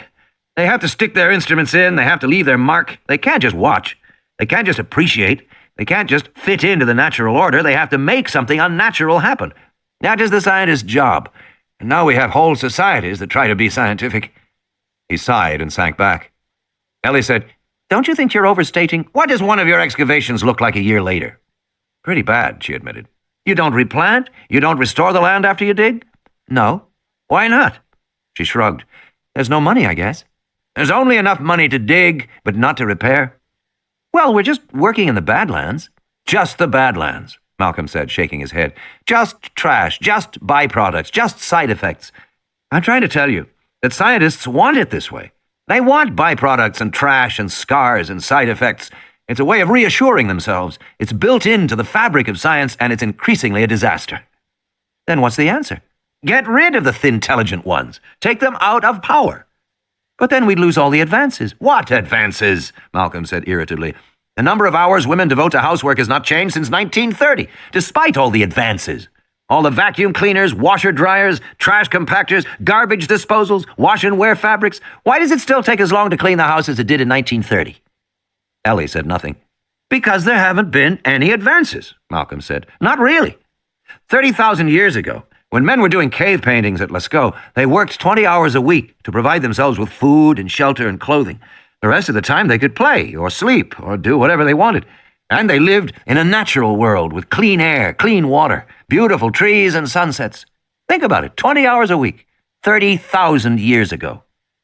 Ellie said, You want to turn back the clock? No, Malcolm said. I want people to wake up. We've had 400 years of modern science, and we ought to know by now what it's good for and what it's not good for. It's time for a change. Before we destroy the planet, she said. He sighed and closed his eyes.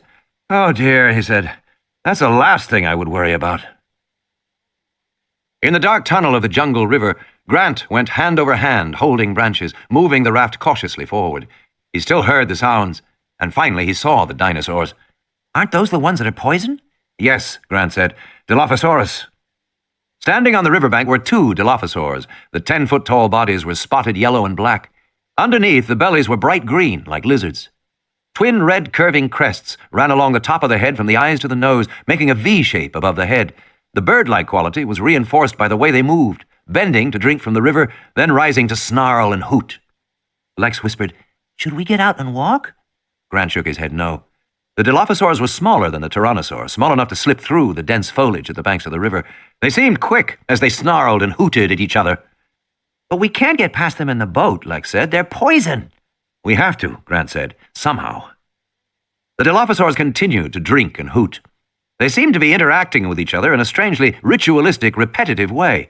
The animal on the left would bend to drink, opening its mouth to bear long rows of sharp teeth, and then it would hoot. The animal on the right would hoot in reply and bend to drink in a mirror image of the first animal's movements. Then the sequence would be repeated exactly the same way. Grant noticed that the animal on the right was smaller, with smaller spots on its back, and its crest was a duller red. "I'll be damned," he said. "It's a mating ritual." Can we get past them? Tim asked. Not the way they are now. They're right by the edge of the water. Grant knew animals often performed such mating rituals for hours at a time. They went without food. They paid attention to nothing else. He glanced at his watch. 9:20. What do we do? Tim said. Grant sighed. I have no idea. He sat down in the raft, and then the Dilophosaurs began to honk and roar repeatedly in agitation. He looked up. The animals were both facing away from the river. What is it? Lex said. Grant smiled. I think we're finally getting some help. He pushed off from the bank. I want you two kids to lie flat on the rubber. We'll go past as fast as we can, but just remember, whatever happens, don't say anything. And don't move, okay? The raft began to drift downstream toward the hooting Dilophosaurs. It gained speed. Lex lay at Grant's feet, staring at him with frightened eyes. They were coming closer to the Dilophosaurs, which were still turned away from the river. But he pulled out his air pistol, checked the chamber. The raft continued on, and they smelled a peculiar odor, sweet and nauseating at the same time. It smelled like dried vomit. The hooting of the Dilophosaurs was louder. The raft came around a final bend, and Grant caught his breath. The Dilophosaurs were just a few feet away, honking at the trees beyond the river. As Grant had suspected, they were honking at the Tyrannosaur. The Tyrannosaur was trying to break through the foliage, and the Dillos hooted and stomped their feet in the mud. The raft drifted past them. The smell was nauseating. The Tyrannosaur roared, probably because it saw the raft. But in another moment, a thump. The raft stopped moving. They were aground against the riverbank, just a few feet downstream from the Dilophosaurs. Lex whispered, "Oh, great." There was a long, slow scraping sound of the raft against the mud. Then the raft was moving again. They were going down the river. The Tyrannosaur roared a final time and moved off. One Dilophosaur looked surprised, then hooted. The other Dilophosaur hooted in reply. The raft floated downriver. Tyrannosaur. The jeep bounced along in the glaring sun. Muldoon was driving, with Gennaro at his side. They were in an open field moving away from the dense line of foliage and palm trees that marked the course of the river 100 yards to the east. They came to a rise, and Muldoon stopped the car. "Christ, it's hot," he said, wiping his forehead with the back of his arm. He drank from the bottle of whiskey between his knees, then offered it to Gennaro. Gennaro shook his head. He stared at the landscape shimmering in the morning heat. Then he looked down at the onboard computer and video monitor mounted in the dashboard. The monitor showed views of the park from remote cameras. Still no sign of Grant and the children, or of the Tyrannosaur. The radio crackled. "Muldoon?" Muldoon picked up the handset. "Yeah. You got your onboards? I found the Rex. He's in grid 442, going to 443. "Just a minute," Muldoon said, adjusting the monitor. "Yeah, I got him now. Following the river." The animal was slinking along the foliage that lined the banks of the river going north. "Take it easy with him, just immobilize him." "Don't worry," Muldoon said, squinting in the sun. "I won't hurt him." "Remember," Arnold said, "the Tyrannosaur's our main tourist attraction." Muldoon turned off his radio with a crackle of static. "Bloody fool," he said. "They're still talking about tourists." Muldoon started the engine. "Let's go see Rexy and give him a dose." The jeep jolted over the terrain. "You're looking forward to this," Gennaro said. "I've wanted to put a needle in this big bastard for a while," Muldoon said. "And there he is." They came to a wrenching stop. Through the windshield, Gennaro saw the Tyrannosaur directly ahead of them, moving among the palm trees along the river. Muldoon drained the whiskey bottle and threw it in the back seat. He reached back for his tubing. Gennaro looked at the video monitor which showed their jeep and the Tyrannosaur. There must be a closed-circuit camera in the trees somewhere behind. "You want to help?" Muldoon said. "You can break out those canisters by your feet." Gennaro bent over and opened a stainless steel Halliburton case. It was padded inside with foam. 4 cylinders, each the size of a quart milk bottle, were nestled in the foam. They were all labeled Moro 709. He took one out. You snap off the tip and screw on a needle, Muldoon explained. Gennaro found a plastic package of large needles, each the diameter of his fingertip. He screwed one onto the canister. The opposite end of the canister had a circular lead weight. That's the plunger. Compresses on impact. Muldoon sat forward with the air rifle across his knees. It was made of heavy gray tubular metal and looked to Gennaro like a bazooka or a rocket launcher. What's Moro 709?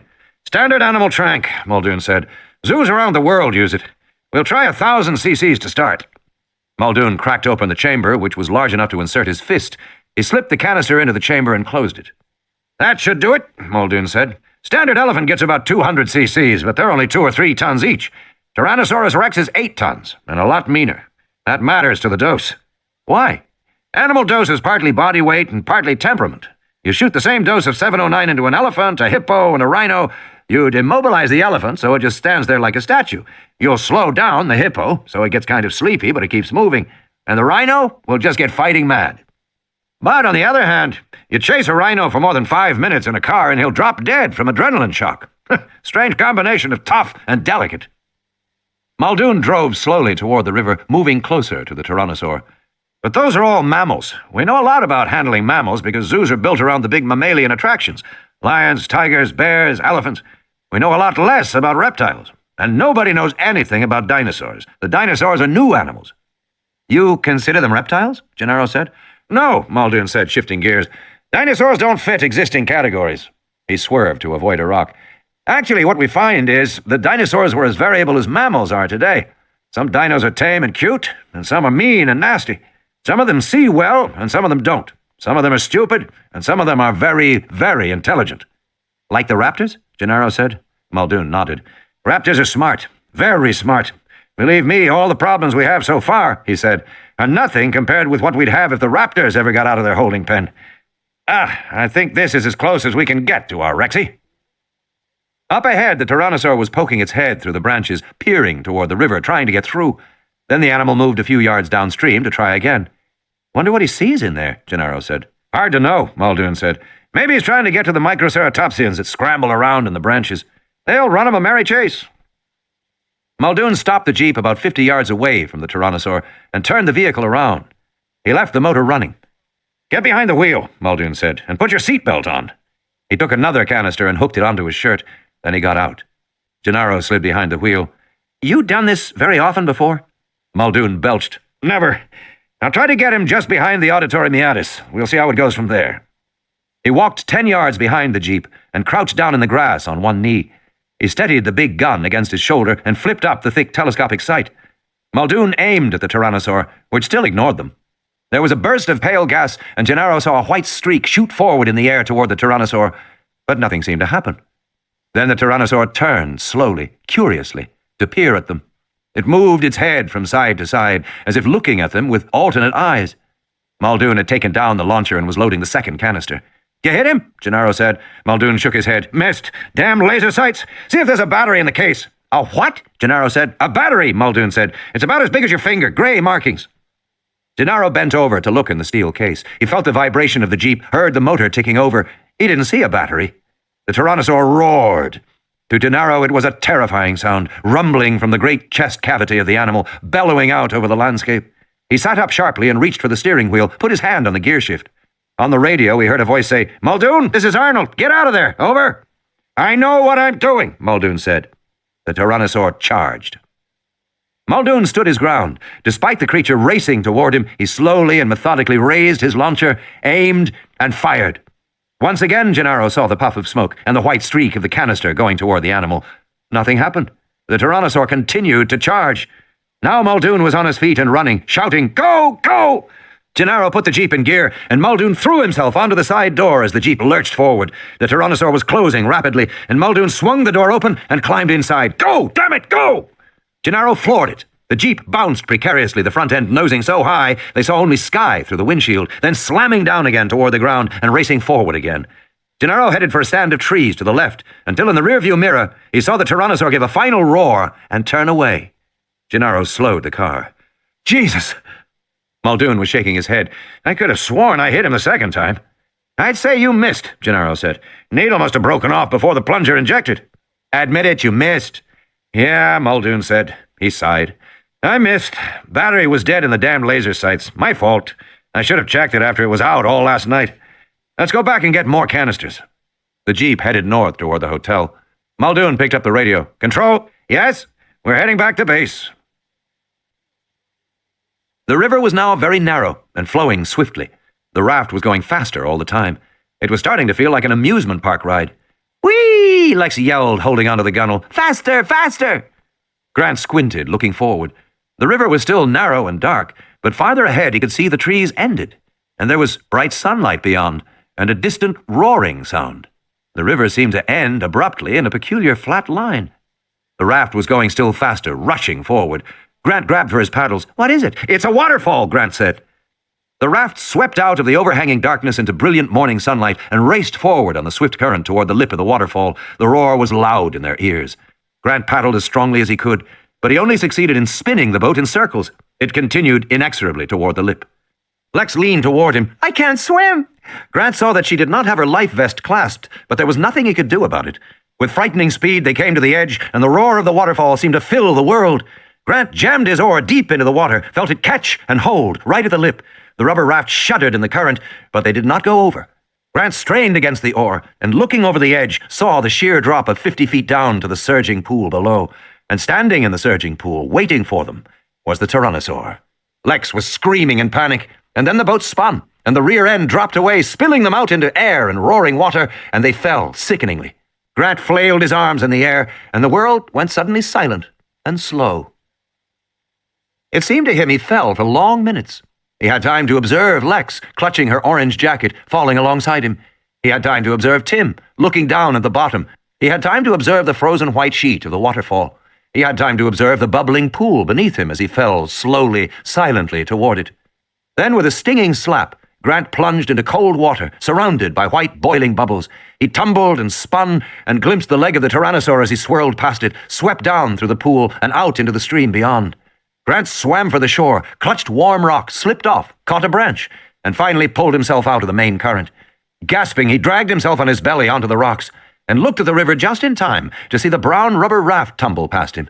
Then he saw Tim battling the current, and he reached out and pulled him, coughing and shivering, onto the shore beside him. Grant turned back to the waterfall and saw the Tyrannosaur plunge its head straight down into the water of the pool at its feet. The great head shook, splashing water to either side. It had something between its teeth. And then the Tyrannosaur lifted its head back up. Dangling from the jaws was Lex's orange life vest.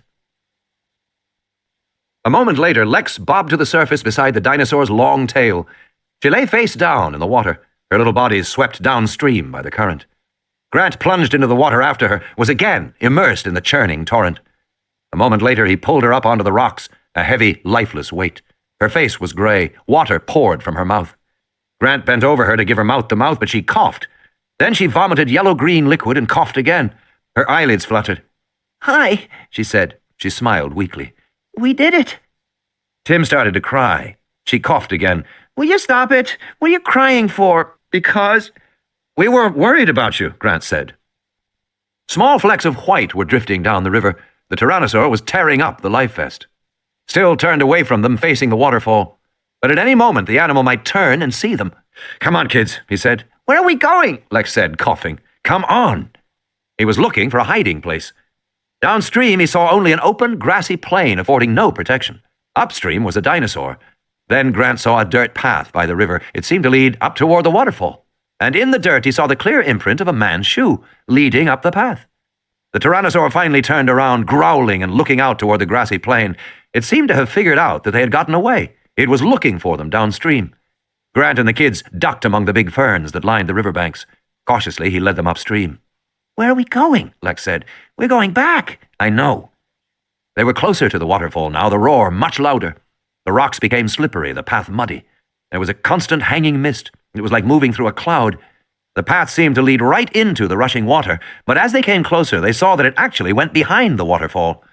The Tyrannosaur was still looking downstream, its back turned to them. They hurried along the path to the waterfall, and had almost moved behind the sheet of falling water when Grant saw the Tyrannosaur turn. Then they were completely behind the waterfall, and Grant was unable to see out through the silver sheet.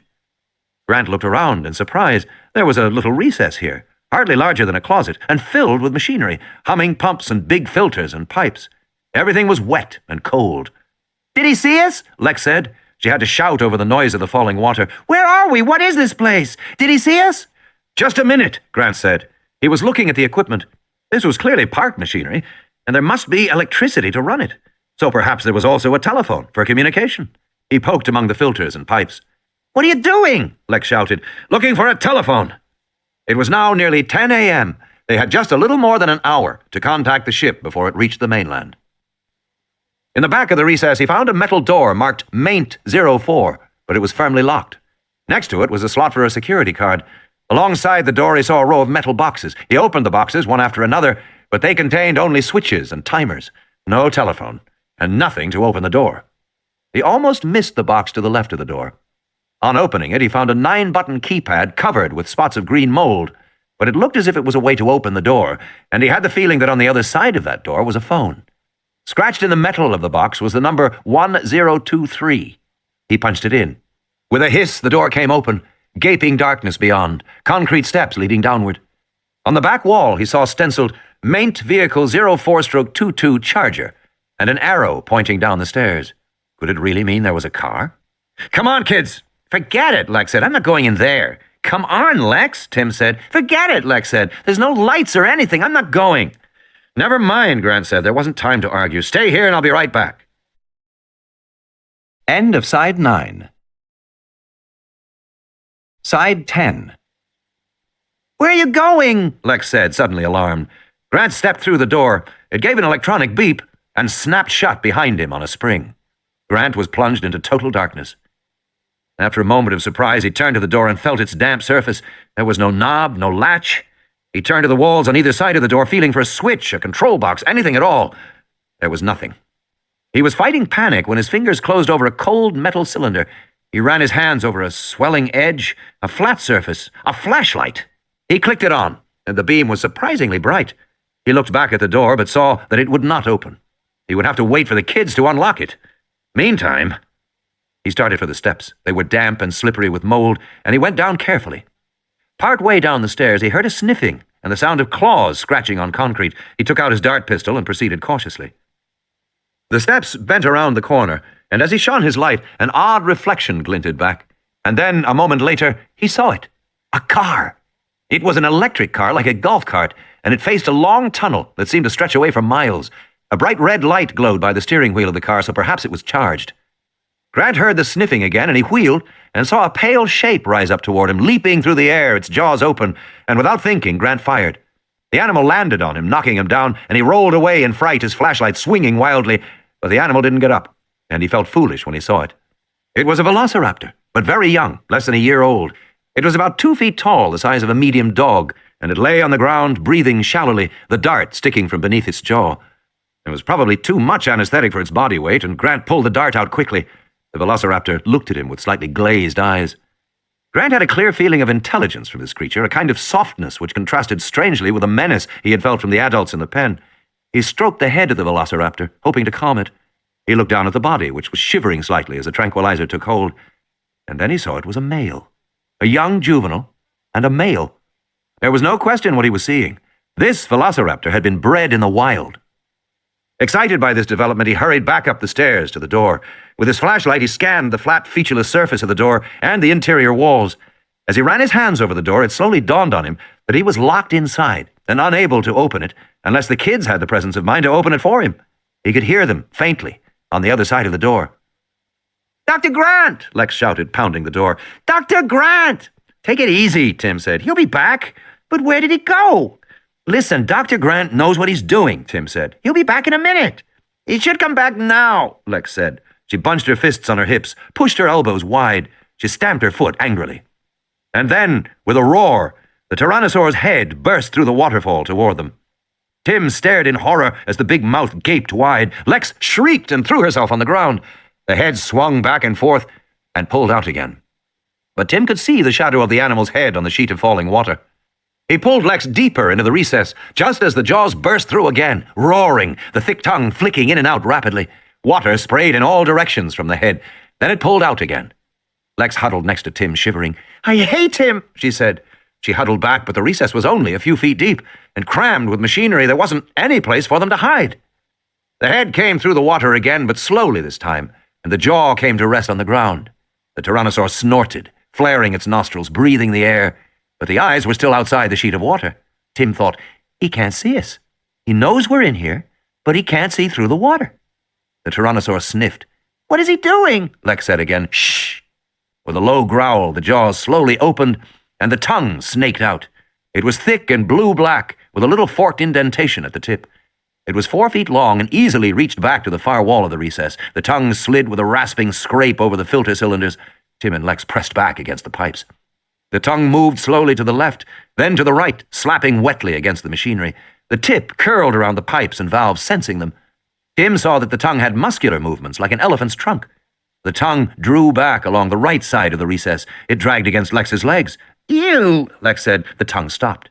It curled, then began to rise like a snake up the side of her body. "Don't move," Tim whispered, past her face, then up along Tim's shoulder, and finally wrapping around his head. Tim squeezed his eyes shut as the slimy muscle covered his face. It was hot and wet, and it stunk like urine. Wrapped around him, the tongue began to drag him very slowly toward the open jaws. "Timmy!" Tim couldn't answer. His mouth was covered by the flat black tongue. He could see, but he couldn't talk. Lex tugged at his hand. "Come on, Timmy!" The tongue dragged him toward the snorting mouth. He felt the hot, panting breath on his legs. Lex was tugging at him, but she was no match for the muscular power that held him. Tim let go of her and pressed the tongue with both hands, trying to shove it over his head. He couldn't move it. He dug his heels into the muddy ground, but he was dragged forward anyway. Lex had wrapped her arms around his waist and was pulling backwards, shouting to him, but he was powerless to do anything. He was beginning to see stars. A kind of peacefulness overcame him, a sense of peaceful inevitability as he was dragged along. "Timmy!" And then suddenly the tongue relaxed and uncoiled. Tim felt it slipping off his face. His body was covered in disgusting white foamy slime, and the tongue fell limply to the ground. The jaws slapped shut, biting down on the tongue. Dark blood gushed out, mixing with the mud. The nostrils still snorted in ragged breaths. "What's he doing?" Lex cried. And then, very slowly, the head began to slide backward, out of the recess, leaving a long scrape in the mud. And finally it disappeared entirely, and they could see only the silver sheet of falling water. Control. "Okay," Arnold said in the control room. "The Rex is down." He pushed back in his chair and grinned as he lit a final cigarette and crumpled the pack. That did it. The final step in putting the park back in order. Now all they had to do was go out and move it. "Son of a bitch," Muldoon said, looking at the monitor. "I got him after all." He turned to Gennaro. "It just took him an hour to feel it." Henry Wu frowned at the screen. "But he could drown in that position." "He won't drown," Muldoon said. "Never seen an animal that was harder to kill." "I think we have to go out and move him," Arnold said. "We will," Muldoon said. He didn't sound enthusiastic. "That's a valuable animal." "I know it's a valuable animal," Muldoon said. Arnold turned to Gennaro. He couldn't resist a moment of triumph. "I'd point out to you," he said, "that the park is now completely back to normal. Whatever Malcolm's mathematical model said was going to happen, we are completely under control again." Gennaro pointed to the screen behind Arnold's head and said, "What's that?" Arnold turned. It was the system status box in the upper corner of the screen. Ordinarily, it was empty. Arnold was surprised to see that it was now blinking yellow. Auxiliary power low. For a moment, he didn't understand. Why should auxiliary power be low? They were running on main power, not auxiliary power. He thought perhaps it was just a routine status check on the auxiliary power, perhaps a check on the fuel tank levels or the battery charge. "Henry," Arnold said to Wu, "look at this."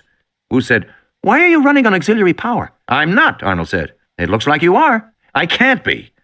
"Print the system status log," Wu said. The log was a record of the system over the last few hours. Arnold pressed a button, and they heard the hum of a printer in the corner. Wu walked over to it. Arnold stared at the screen.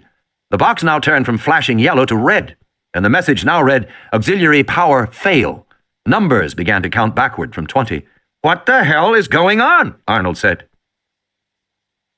Cautiously, Tim moved a few yards out along the muddy path into the sunshine. He peered around the waterfall and saw the Tyrannosaur lying on its side, floating in the pool of water below. "I hope he's dead," Lex said. Tim could see he wasn't. The dinosaur's chest was still moving, and one forearm twitched in spasms. But something was wrong with him. Then Tim saw the white canister sticking in the back of the head by the indentation of the ear. He's been shot with a dart, Tim said. Good, Lex said. He practically ate us. Tim watched the labored breathing. He felt unexpectedly distressed to see the huge animal humbled like this. He didn't want it to die. It's not his fault, he said. Oh, sure, Lex said. He practically ate us, and it's not his fault. He's a carnivore. He was just doing what he does. You wouldn't say that, Lex said, if you were in his stomach right now. Then the sound of the waterfall changed. From a deafening roar, it became softer, quieter. The thundering sheet of water thinned, became a trickle, and stopped. Timmy, the waterfall stopped, Lex said. It was now just dripping like a tap that wasn't completely turned off. The pool at the base of the waterfall was still. They stood near the top in the cave-like indentation filled with machinery, looking down. Waterfalls aren't supposed to stop, Lex said. Tim shook his head. It must be the power. Somebody turned off the power. Behind them, all the pumps and filters were shutting down, one after another, the lights blinking off, and the machinery becoming quiet. And then there was the thunk of a solenoid releasing, and the door marked Maint 04 swung slowly open. Grant stepped out, blinking in the light, and said, "Good work, kids. You got the door open." "We didn't do anything," Lex said. "The power went out," Tim said. "Never mind that," Grant said. "Come and see what I've found." Arnold stared in shock. One after another, the monitors went black, and then the room lights went out, plunging the control room into darkness and confusion. Everyone started yelling at once. Muldoon opened the blinds and let light in, and Wu brought over the printout. "Look at this," Wu said. "You shut down at 5:13 this morning, and when you started back up, you started with auxiliary power." "Jesus," Arnold said. Apparently main power had not been on since shutdown. When he powered back up, only the auxiliary power came on. Arnold was thinking that was strange when he suddenly realized that was normal. That was what was supposed to happen. It made perfect sense. The auxiliary generator fired up first, and it was used to turn on the main generator because it took a heavy charge to start the main power generator. That was the way the system was designed. But Arnold had never before had occasion to turn the main power off. And when the lights and screens came back on in the control room, it never occurred to him that main power hadn't also been restored. But it hadn't. And all during the time since then, while they were looking for the wrecks and doing one thing and another, the park had been running on auxiliary power. And that wasn't a good idea. In fact, the implications were just beginning to hit him. "What does this line mean?" Muldoon said, pointing to the list.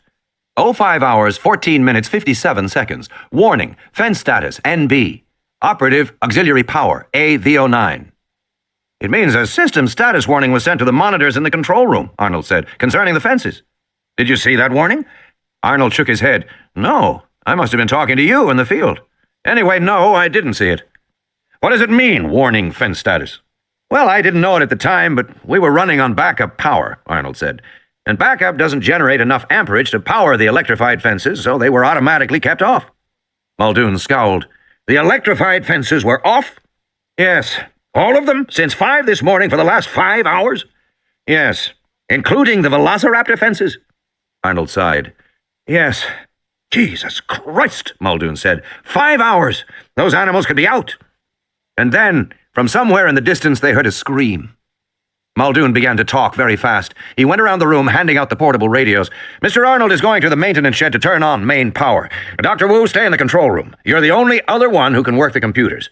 And Mr. Hammond, go back to the lodge. Don't argue with me. Go. Now, lock the gates and stay behind them until you hear from me. I'll help Arnold deal with the raptors." He turned to Gennaro. "Like to live dangerously again?" "Not really," Gennaro said. He was very pale. "Fine, then go with the others to the lodge." Muldoon turned away. "That's it, everybody. Now move." Hammond whined. "But what are you going to do to my animals?" "That's not really the question, Mr. Hammond," Muldoon said. "The question is, what are they going to do to us?" He went through the door and hurried down the hall toward his office. Gennaro fell into step alongside him. "Change your mind?" Muldoon growled. "You'll need help," Gennaro said. "I might." Muldoon went into the room marked Animal Supervisor, picked up the gray shoulder launcher, and unlocked a panel in the wall behind his desk. There were 6 cylinders and 6 canisters. "The thing about these damn dinos," Muldoon said, "is that they have distributed nervous systems. They don't die fast, even with a direct hit to the brain. And they're built solidly. Thick ribs make a shot to the heart dicey. And they're difficult to cripple in the legs or hindquarters. Slow bleeders, slow to die." He was opening the cylinders one after another and dropping in the canisters. He tossed a thick webbed belt to Gennaro. "Put that on." Gennaro tightened the belt, and Muldoon passed him the shells. "About all we can hope to do is blow them apart. Unfortunately, we've only got 6 shells here.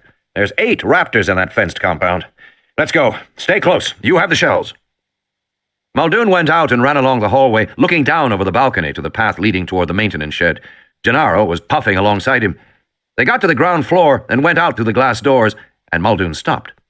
Arnold was standing with his back to the maintenance shed. 3 raptors approached him. Arnold had picked up a stick and he was waving it at them, shouting. The raptors fanned out as they came closer, one staying in the center, the other 2 moving to each side, coordinated, smooth. Gennaro shivered. Pack behavior. Muldoon was already crouching, setting the launcher on his shoulder. "Load," he said. Gennaro slipped the shell in the back of the launcher. There was an electric sizzle. Nothing happened. "Christ, you've got it in backward," Muldoon said, tilting the barrel so the shell fell into Gennaro's hands. Gennaro loaded again. The raptors were snarling at Arnold when the animal on the left simply exploded, the upper part of the torso flying into the air, blood spattering like a burst tomato on the walls of the building. The lower torso collapsed on the ground, the legs kicking in the air, the tail flopping. "That'll wake 'em up," Muldoon said. Arnold ran for the door of the maintenance shed. The velociraptors turned and started toward Muldoon and Gennaro. They fanned out as they came closer. In the distance, somewhere near the lodge, he heard screams. Gennaro said, "This could be a disaster." "Load," Muldoon said. Henry Wu heard the explosions and looked toward the door of the control room. He circled around the consoles, then paused. He wanted to go out, but he knew he should stay in the room. If Arnold was able to get the power back on, if only for a minute, then Wu could restart the main generator. He had to stay in the room. He heard someone screaming. It sounded like Muldoon. Muldoon felt a wrenching pain in his ankle, tumbled down an embankment and hit the ground, running. Looking back, he saw Gennaro running in the other direction, into the forest. The raptors were ignoring Gennaro, but pursuing Muldoon. They were now less than 20 yards away. Muldoon screamed at the top of his lungs as he ran, wondering vaguely where the hell he could go, because he knew he had perhaps 10 seconds before they got him. 10 seconds, maybe less. Ellie had to help Malcolm turn over as Harding jabbed the needle and injected morphine. Malcolm sighed and collapsed back. It seemed he was growing weaker by the minute.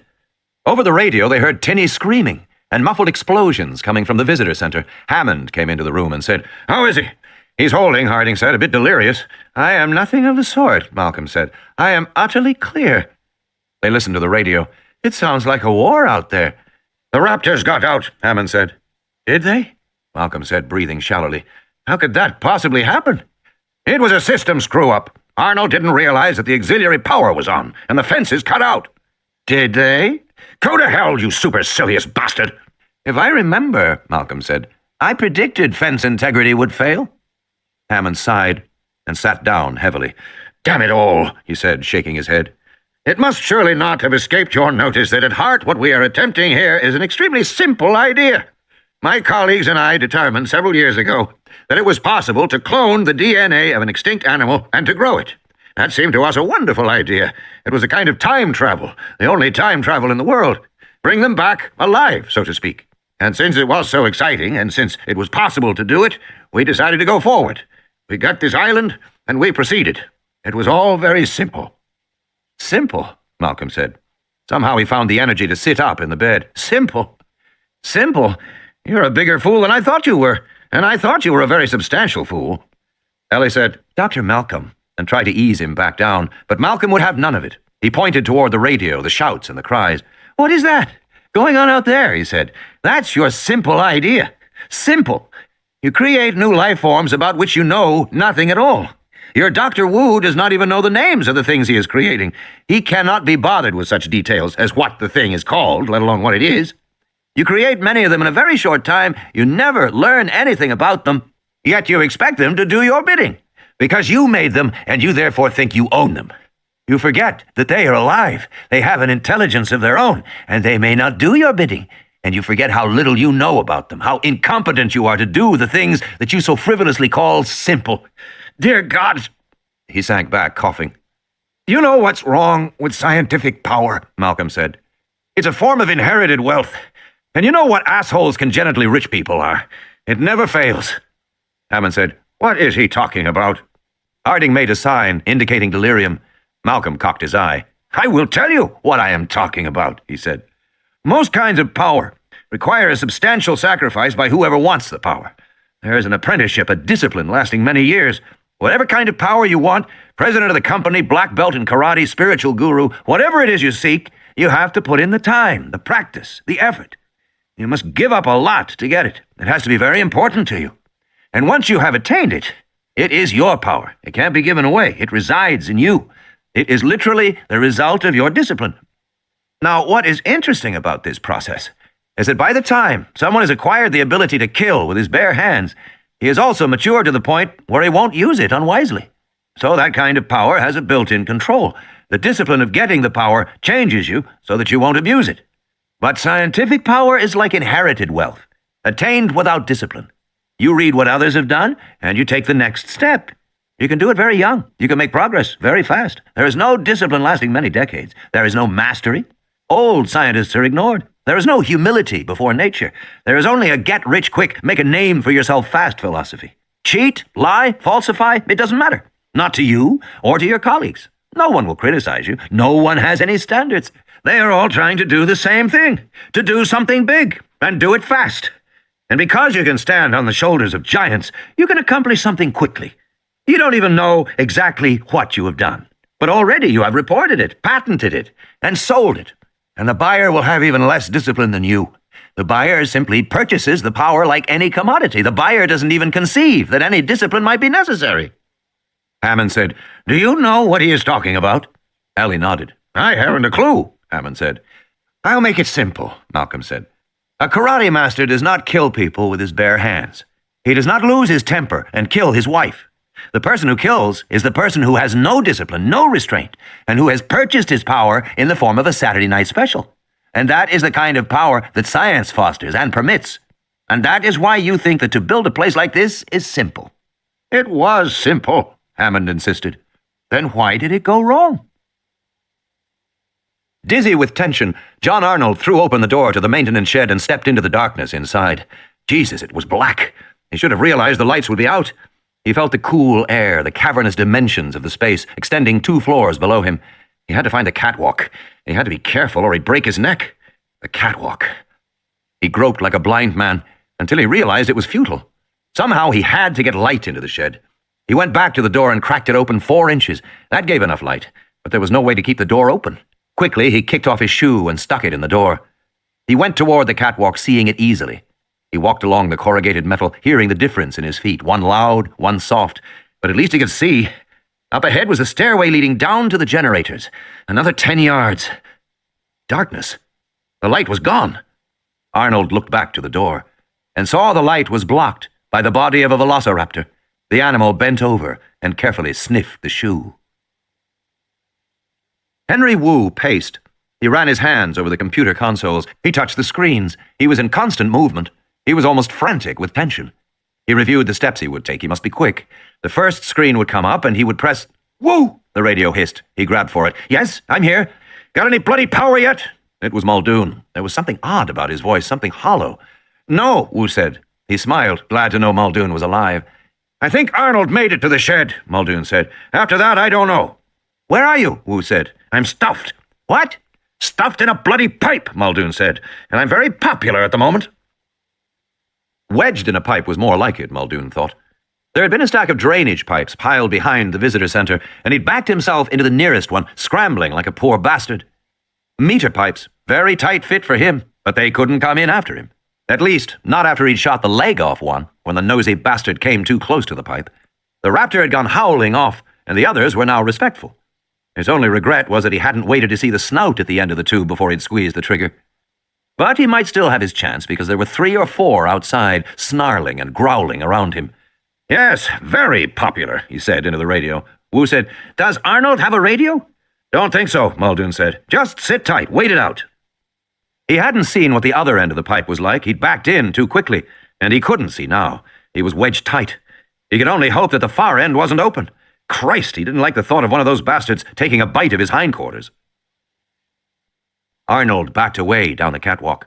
The velociraptor was barely 10 feet away, stalking him, coming forward into the gloom. Arnold could hear the click of its deadly claws on the metal. But he was going slowly. He knew the animal could see well, but the grill of the catwalk, the unfamiliar mechanical odors, had made it cautious. That caution was his only chance, Arnold thought. If he could get to the stairs and then move down to the floor below... Because he was pretty sure velociraptors couldn't climb stairs, certainly not narrow, steep stairs. Arnold glanced over his shoulder. The stairs were just a few feet away. Another few steps. He was there. Reaching back, he felt the railing, started scrambling down the almost vertical steps. His feet touched flat concrete. The raptor snarled in frustration 20 feet above him on the catwalk. "Too bad, buddy," Arnold said. He turned away. He was now very close to the auxiliary generator. Just a few more steps, and he would see it, even in this dim light. There was a dull thump behind him. Arnold turned. The raptor was standing there on the concrete floor, snarling. It had jumped down. He looked quickly for a weapon, but suddenly he found he was slammed onto his back on the concrete. Something heavy was pressing on his chest. It was impossible to breathe, and he realized the animal was standing on top of him, and he felt the big claws digging into the flesh of his chest and smelled the foul breath from the head moving above him, and he opened his mouth to scream. Ellie held the radio in her hands, listening. 2 more Tican workmen had arrived at the lodge. They seemed to know it was safe here, but there had been no others in the last few minutes, and it sounded quieter outside. Over the radio, Muldoon said, "How long has it been?" Wu said, 4 or 5 minutes. "Arnold should have done it by now," Muldoon said, "if he's going to. You got any ideas?" "No," Wu said. "We heard from Gennaro?" Gennaro pressed the button. "I'm here." "Where the hell are you?" Muldoon said. "I'm going to the maintenance building," Gennaro said. "Wish me luck." Gennaro crouched in the foliage, listening. Directly ahead, he saw the planted pathway leading toward the visitor center. Gennaro knew the maintenance shed was somewhere to the east. He heard the chirping of birds in the trees. A soft mist was blowing. One of the raptors roared, but it was some distance away. It sounded off to his right. Gennaro set out, leaving the path, plunging into the foliage. Like to live dangerously? Not really. It was true, he didn't. But Gennaro thought he had a plan, or at least a possibility that might work. If he stayed north of the main complex of buildings, he could approach the maintenance shed from the rear. All the raptors were probably around the other buildings to the south. There was no reason for them to be in the jungle. At least, he hoped not. He moved as quietly as he could, unhappily aware he was making a lot of noise. He forced himself to slow his pace, feeling his heart pound. The foliage here was very dense. He couldn't see more than 6 or 7 feet ahead of him. He began to worry that he'd miss the maintenance shed entirely, but then he saw the roof to his right above the palms. He moved toward it, went around the side. He found the door, opened it, and slipped inside. It was very dark. He stumbled over something. A man's shoe. Gennaro frowned. He propped the door wide open and continued deeper into the building. He saw a catwalk directly ahead of him. Suddenly he realized he didn't know where to go, and he had left his radio behind. Damn! There might be a radio somewhere in the maintenance building, or else he just looked for the generator. He knew what a generator looked like. Probably it was somewhere down on the lower floor. He found a staircase leading down. It was darker below, and it was difficult to see anything. He felt his way along among the pipes, holding his hands out to keep from banging his head. He heard an animal snarl and froze. He listened, but the sound did not come again. He moved forward cautiously. Something dripped on his shoulder, and on his bare arm. It was warm, like water. He touched it in the darkness. Sticky. He smelled it. Blood. He looked up. The raptor was perched on pipes just a few feet above his head. Blood was trickling from its claws. With an odd sense of detachment, he wondered if it was injured. And then he began to run, but the raptor jumped onto his back, pushing him to the ground. Gennaro was strong. He heaved up, knocking the raptor away, and rolled off across the concrete. When he turned back, he saw that the raptor had fallen on its side, where it lay, panting. Yes, it was injured. Its leg was hurt for some reason. Kill it! Gennaro scrambled to his feet, looking for a weapon. The raptor was still panting on the concrete. He looked frantically for something, anything, to use as a weapon. When he turned back, the raptor was gone. It snarled, the sound echoing in the darkness. Gennaro turned in a full circle, feeling with his outstretched hands, and then he felt a sharp pain in his right hand. Teeth! It was biting him! The raptor jerked his head, and Donald Gennaro was yanked off his feet, and he fell. Lying in bed, soaked in sweat, Malcolm listened as the radio crackled. "Anything?" Muldoon said. "You getting anything?" "No word," Wu said. "Hell!" Muldoon said. There was a pause. Malcolm sighed. "I can't wait," he said, "to hear his new plan." "What I would like," Muldoon said, "is to get everybody to the lodge and regroup. But I don't see how." "There's a jeep in front of the visitor center," Wu said. "If I drove over to you, could you get yourself into it?" "Maybe, but you'd be abandoning the control room." "I can't do anything here anyway." "God knows that's true," Malcolm said. "A control room without electricity is not much of a control room." "All right," Muldoon said. "Let's try. This isn't looking good." Lying in his bed, Malcolm said, "No, it's not looking good. It's looking like a disaster." Wu said, "The raptors are going to follow us over there. We're still better off, Malcolm said. Let's go. The radio clicked off. Malcolm closed his eyes and breathed slowly, marshalling his strength. Just relax, Ellie said. Just take it easy. You know what we are really talking about here, Malcolm said. All this attempt to control. We are talking about Western attitudes that are 500 years old. They began at the time when Florence, Italy was the most important city in the world. The basic idea of science, that there was a new way to look at reality, that it was objective, that it did not depend on your beliefs or your nationality, that it was rational. That idea was fresh and exciting back then.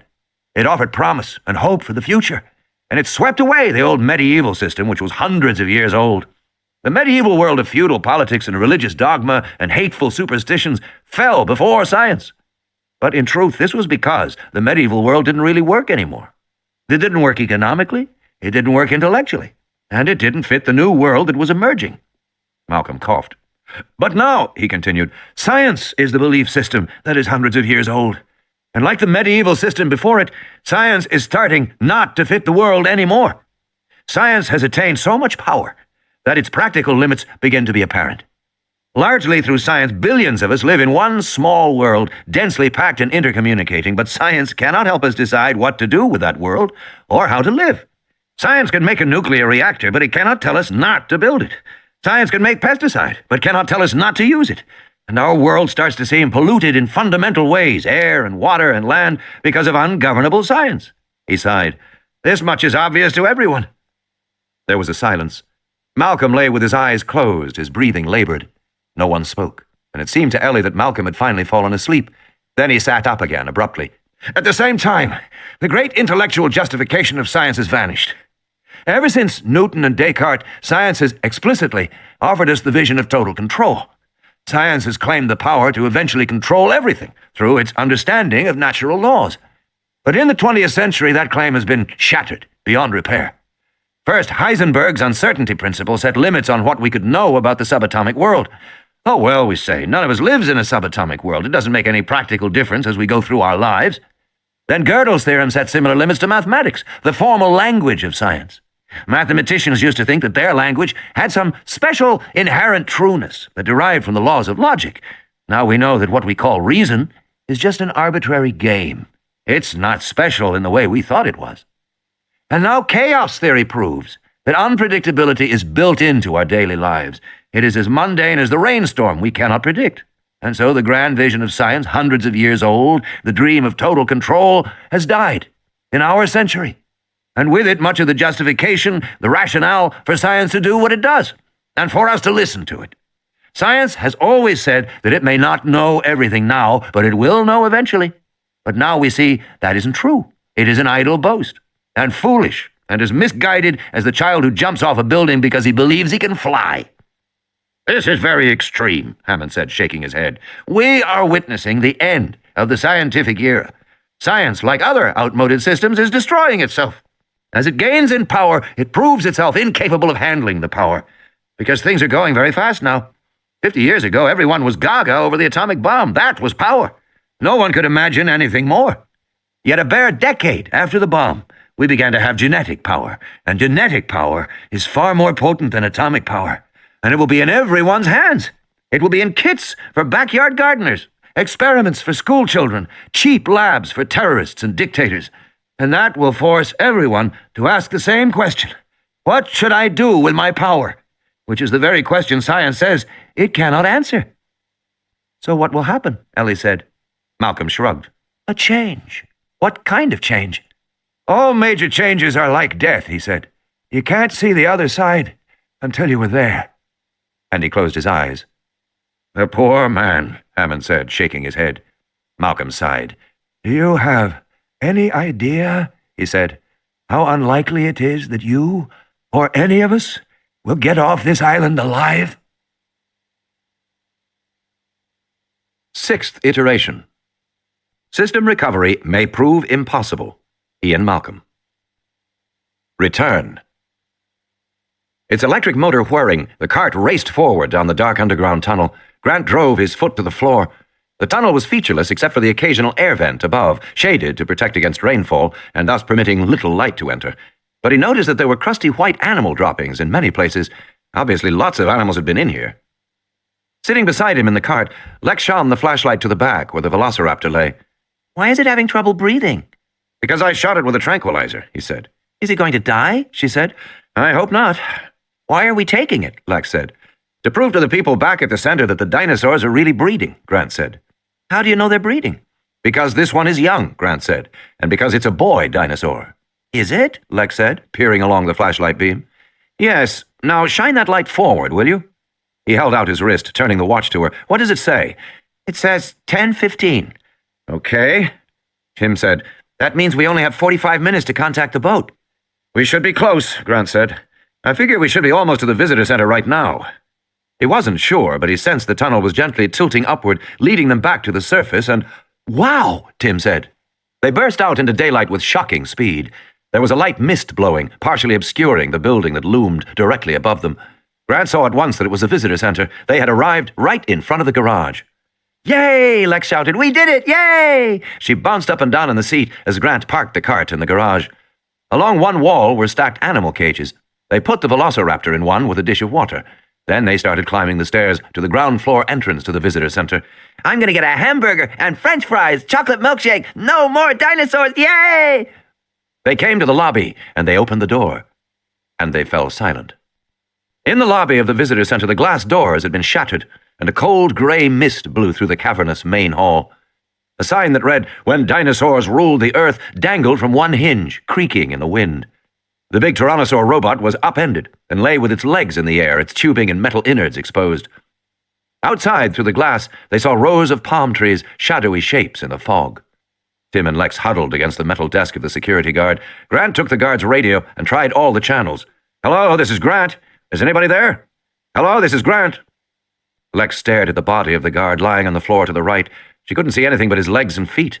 "Hello, this is Grant. Hello." Lex was leaning forward, peering around the edge of the desk. Grant grabbed her sleeve. "Hey, stop that." Is he dead? What's that stuff on the floor? Blood? "Yes." How come it isn't real red? "You're morbid," Tim said. What's morbid? I am not. The radio crackled. "My God," came a voice. "Grant, is that you?" And then, Alan? Alan? it was Ellie. "I'm here," Grant said. Thank God, Ellie said. Are you all right? "I'm all right, yes." What about the kids? Have you seen them? "I had the kids with me," Grant said. "They're okay." "Thank God." Lex was crawling around the side of the desk. Grant slapped her ankle. "Get back here." The radio crackled. Where are you?" In the lobby of the main building." Over the radio, he heard Wu say, "My God, they're here." Alan, listen, Ellie said. "The raptors have gotten loose. They can open doors. They may be in the same building as you." "Great. Where are you?" Grant said. We're in the lodge. Grant said, "And the others? Muldoon? Everybody else?" We've lost a few people, but we got everybody else over to the lodge. "And are the telephones working?" No, the whole system is shut off. Nothing works. "How do we get the system back on?" We've been trying. "We have to get it back on," Grant said, "right away. If we don't, within half an hour, the raptors will reach the mainland." He started to explain about the boat when Muldoon cut him off. "I don't think you understand, Dr. Grant. We haven't got half an hour left over here." How's that? "Some of the raptors followed us. We've got 2 on the roof now." "So what? The building's impregnable." Muldoon coughed. "Apparently not. It was never expected that animals would get up on the roof." The radio crackled. "Must have planted a tree too close to the fence. The raptors got over the fence and onto the roof. Anyway, the steel bars on the skylight are supposed to be electrified, but of course the power's off. They're biting through the bars of the skylight." Grant said, "Biting through the bars?" He frowned, trying to imagine it. "How fast?" "Yes," Muldoon said. "They have a bite pressure of 15,000 pounds a square inch. They're like hyenas. They can bite through steel and—" The transmission was lost for a moment. "How fast?" Grant said again. Muldoon said, "I'd guess we've got another 10, 15 minutes before they break through completely and come through the skylight into the building. And once they're in— just a minute, Dr. Grant." The radio clicked off. In the skylight above Malcolm's bed, the raptors had chewed through the first of the steel bars. One raptor gripped the end of the bar and tugged, pulling it back. It put its powerful hind limb on the skylight, and the glass shattered, glittering down on Malcolm's bed below. Ellie reached over and removed the largest fragments from the sheets. "God, they're ugly," Malcolm said, looking up. Now that the glass was broken, they could hear the snorts and snarls of the raptors, the squeal of their teeth on the metal as they chewed the bars. There were silver-thinned sections where they had chewed. Foamy saliva spattered onto the sheets and the bedside table. "At least they can't get in yet," Ellie said. "Not until they chew through another bar." Wu said, "If Grant could somehow get to the maintenance shed—" "Bloody hell," Muldoon said. He limped around the room on his sprained ankle. "He can't get there fast enough. He can't get the power on fast enough not to stop this." Malcolm coughed. "Yes." His voice was soft, almost a wheeze. "What did he say?" Muldoon said. "Yes," Malcolm repeated. "Can." "Can what?" "Distraction." He winced. "What kind of a distraction?" "Go to the fence." "Yes, and do what?" Malcolm grinned weakly. "Stick your hands through." "Oh, Christ," Muldoon said, turning away. "Wait a minute," Wu said. "He's right. There are only 2 raptors here, which means there are at least 4 more out there. We could go out and provide a distraction." "And then what?" "And then Grant would be free to go to the maintenance building and turn on the generator." "And then go back to the control room and start up the system?" "Exactly." "No time," Muldoon said. "No time." "But if we can lure the raptors down here," Wu said, "maybe even get them away from that skylight, it might work. Worth a try." "Bait," Muldoon said. "Exactly." "Who's going to be the bait? I'm no good. My ankle's shot." "I'll do it," Wu said. "No," Muldoon said. "You're the only one who knows what to do about the computer. You need to talk Grant through the startup." "Then I'll do it," Harding said. "No," Ellie said. "Malcolm needs you. I'll do it." "Hell, I don't think so," Muldoon said. "You'd have raptors all around you, raptors on the roof." But she was already bending over, lacing her running shoes. "Just don't tell Grant," she said. "It'll make him nervous." The lobby was quiet, chilly fog drifting past them. The radio had been silent for several minutes. Tim said, "Why aren't they talking to us?" "I'm hungry," Lex said. "They're trying to plan," Grant said. The radio crackled. "Grant, are you—" "Wu speaking. Are you there?" "I'm here," Grant said. "Listen," Wu said. "Can you see to the rear of the visitor building from where you are?" Grant looked through the rear glass doors to the palm trees and the fog. "Yes," Grant said. Wu said, "There's a path straight through the palm trees to the maintenance building. That's where the power equipment and generators are. I believe you saw the maintenance building yesterday?" "Yes," Grant said, though he was momentarily puzzled. Was it yesterday that he had looked into the building? It seemed like years ago.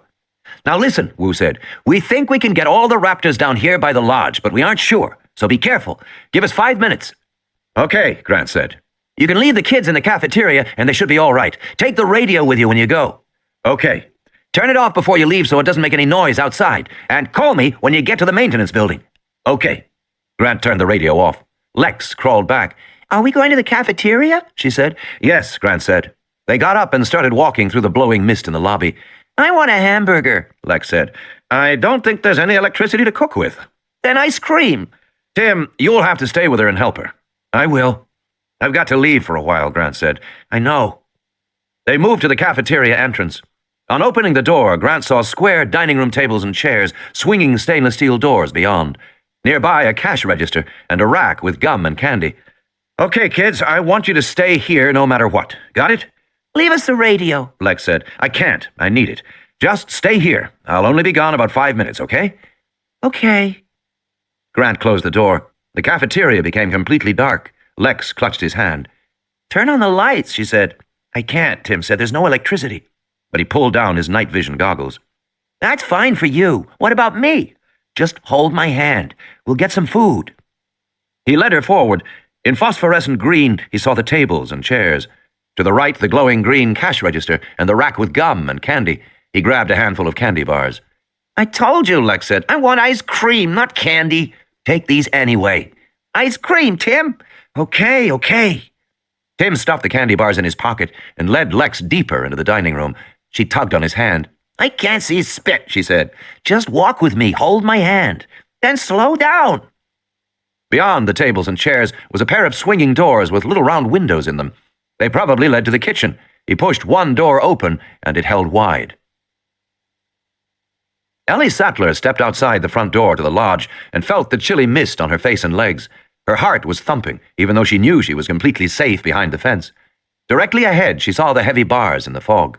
But she couldn't see much beyond the fence, another 20 yards before the landscape turned milky white.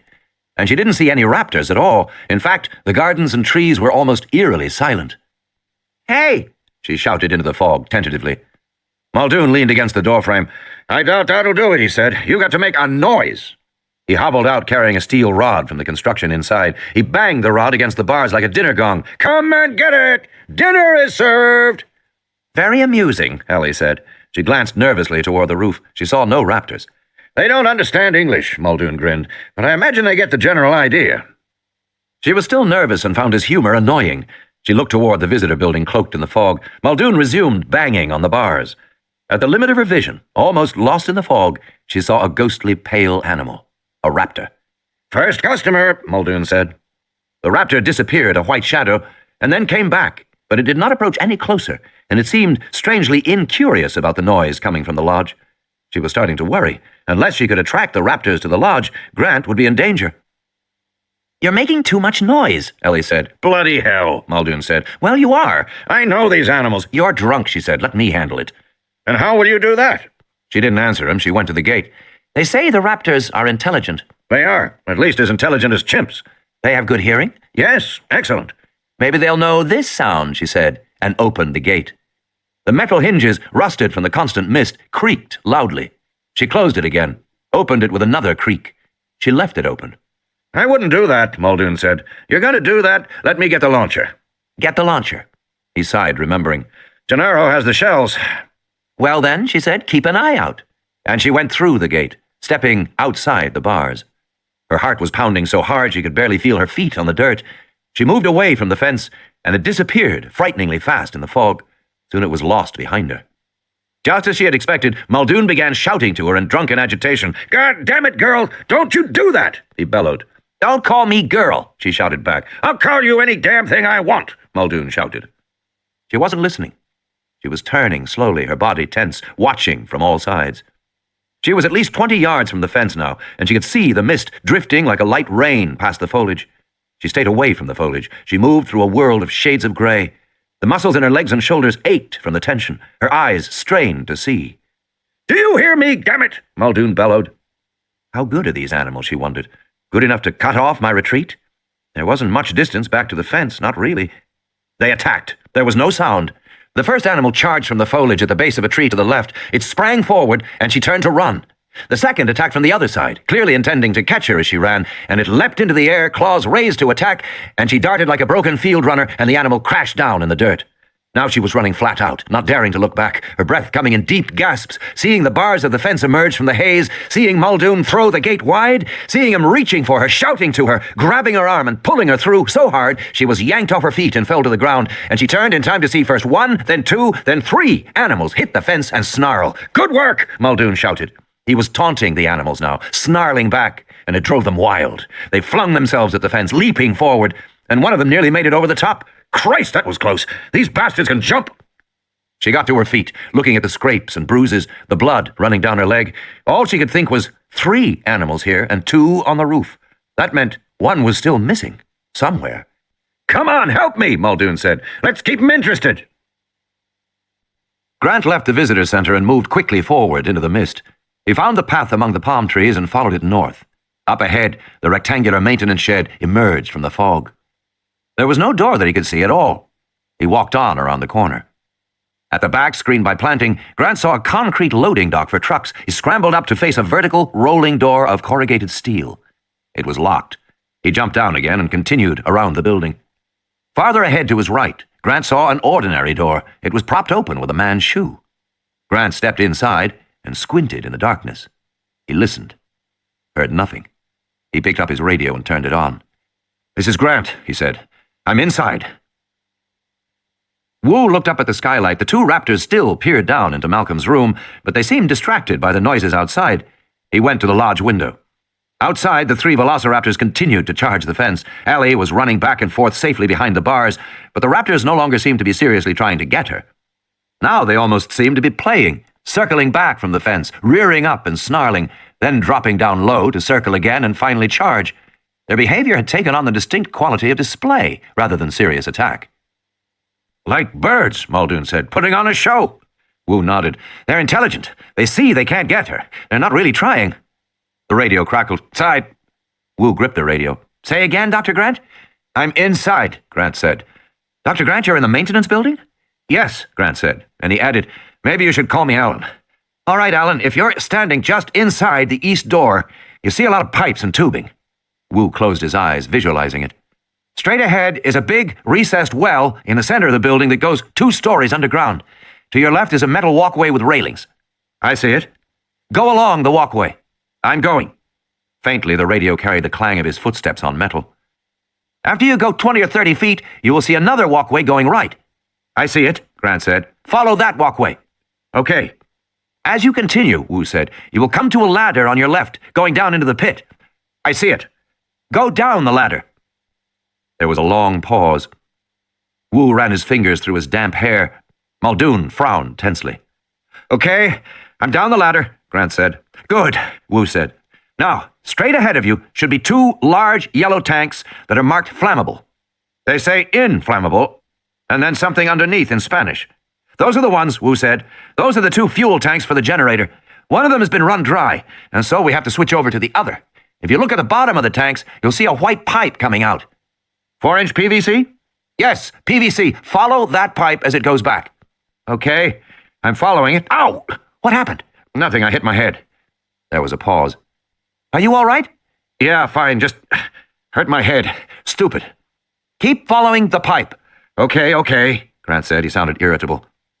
Okay, the pipe goes to a big aluminum box with air vents in the sides. It says Honda. It looks like the generator.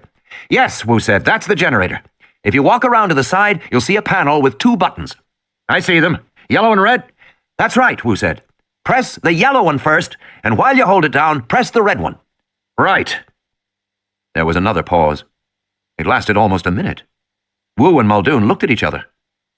Alan? It didn't work, Grant said. Did you hold down the yellow first and then press the red? Wu asked.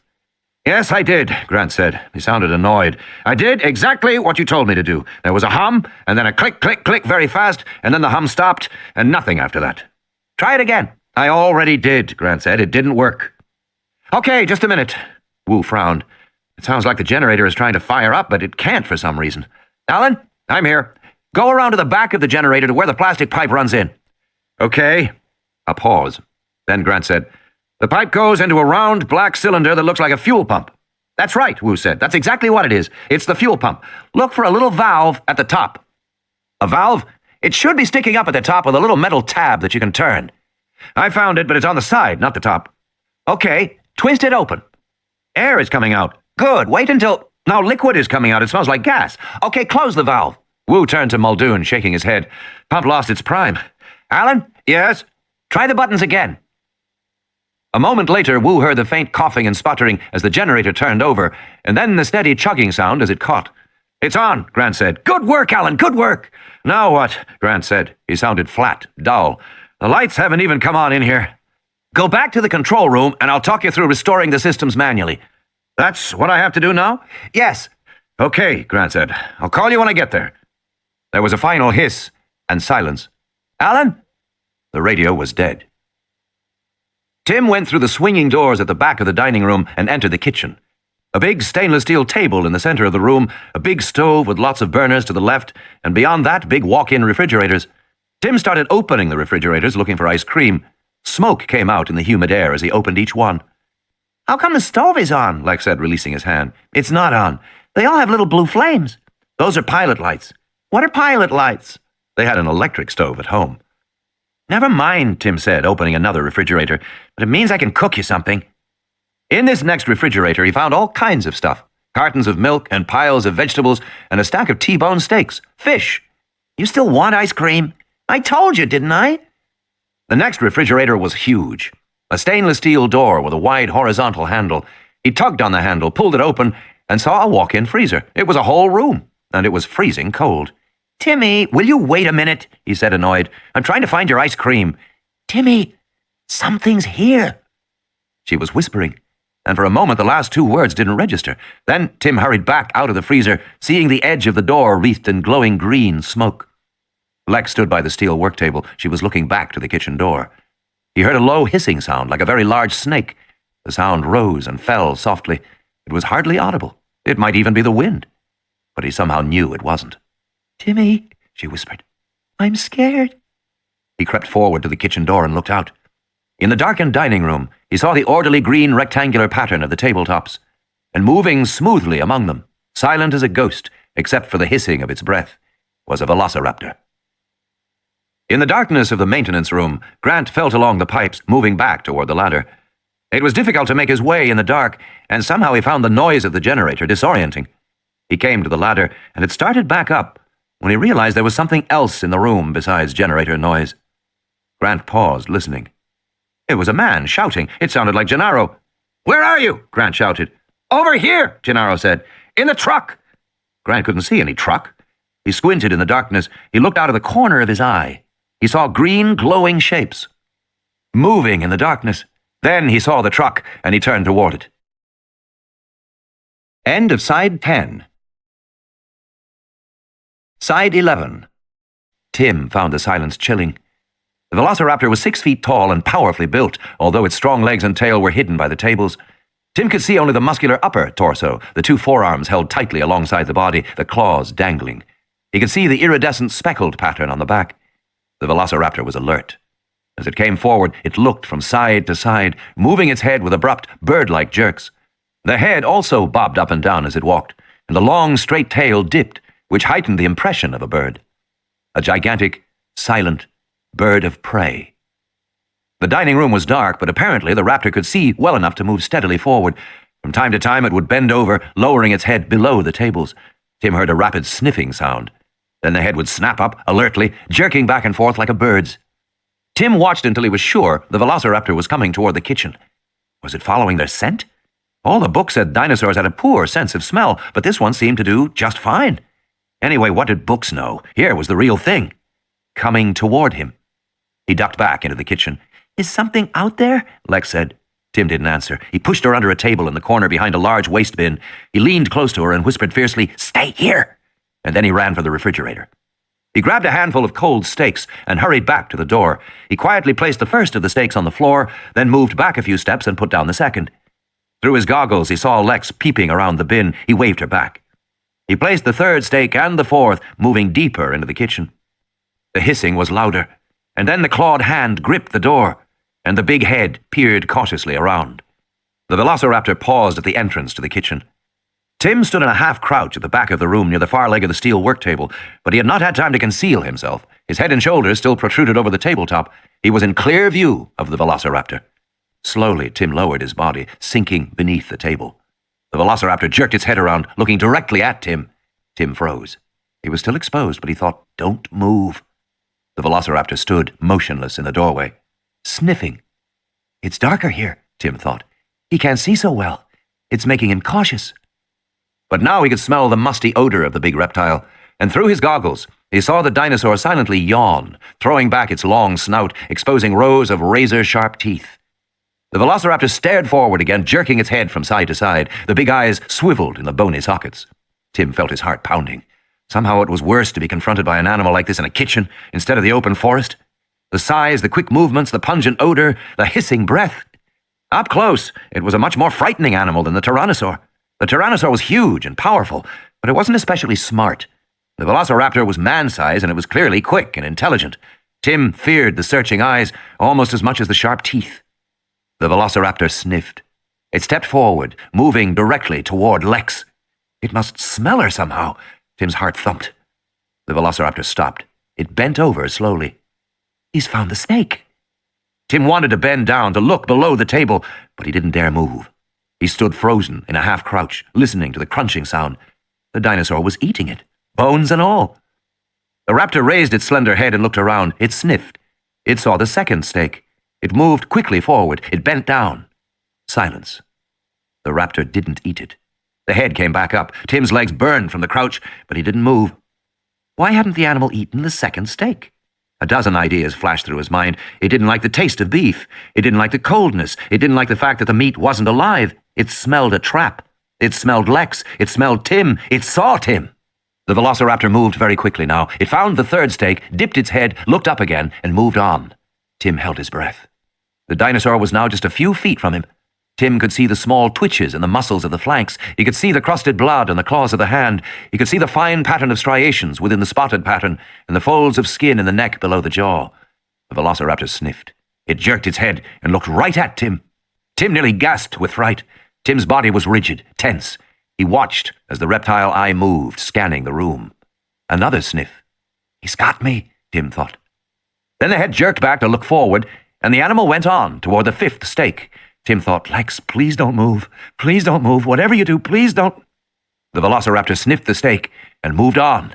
It was now at the open door to the freezer. Tim could see the smoke billowing out, curling along the floor toward the animal's feet. One big clawed foot lifted, then came down again silently. The dinosaur hesitated.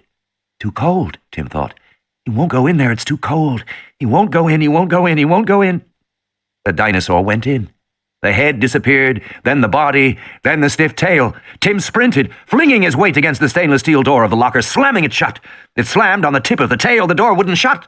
The velociraptor roared, a terrifying loud sound. Inadvertently, Tim took a step back. The tail was gone. He slammed the door shut and heard it click. Closed! Lex! Lex! He was screaming. He heard the raptor pounding against the door, felt it thumping the steel. He knew there was a flat steel knob inside, and if the raptor hit that, it would knock the door open. They had to get the door locked. Lex! Lex was by his side. What do you want? Tim leaned against the horizontal door handle, holding it shut. There's a pin! A little pin! Get the pin!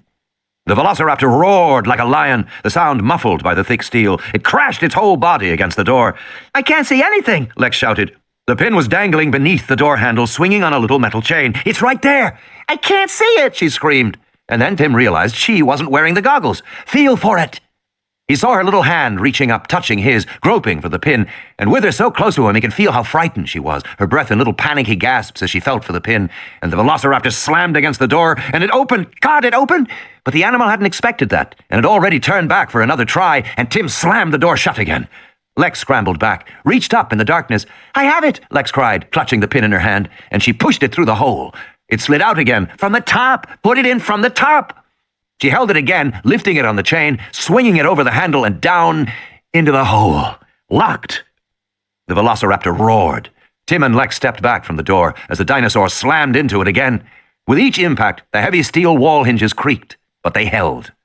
Tim didn't think the animal could possibly open the door. The raptor was locked in. He gave a long sigh. Let's go, he said. He took her hand, and they ran. You should have seen them, Gennaro said as Grant led him back out of the maintenance building. There must have been 24 of them, compies. I had to crawl into the truck to get away from them. They were all over the windshield, just squatting there, waiting like buzzards. But they ran away when you came over.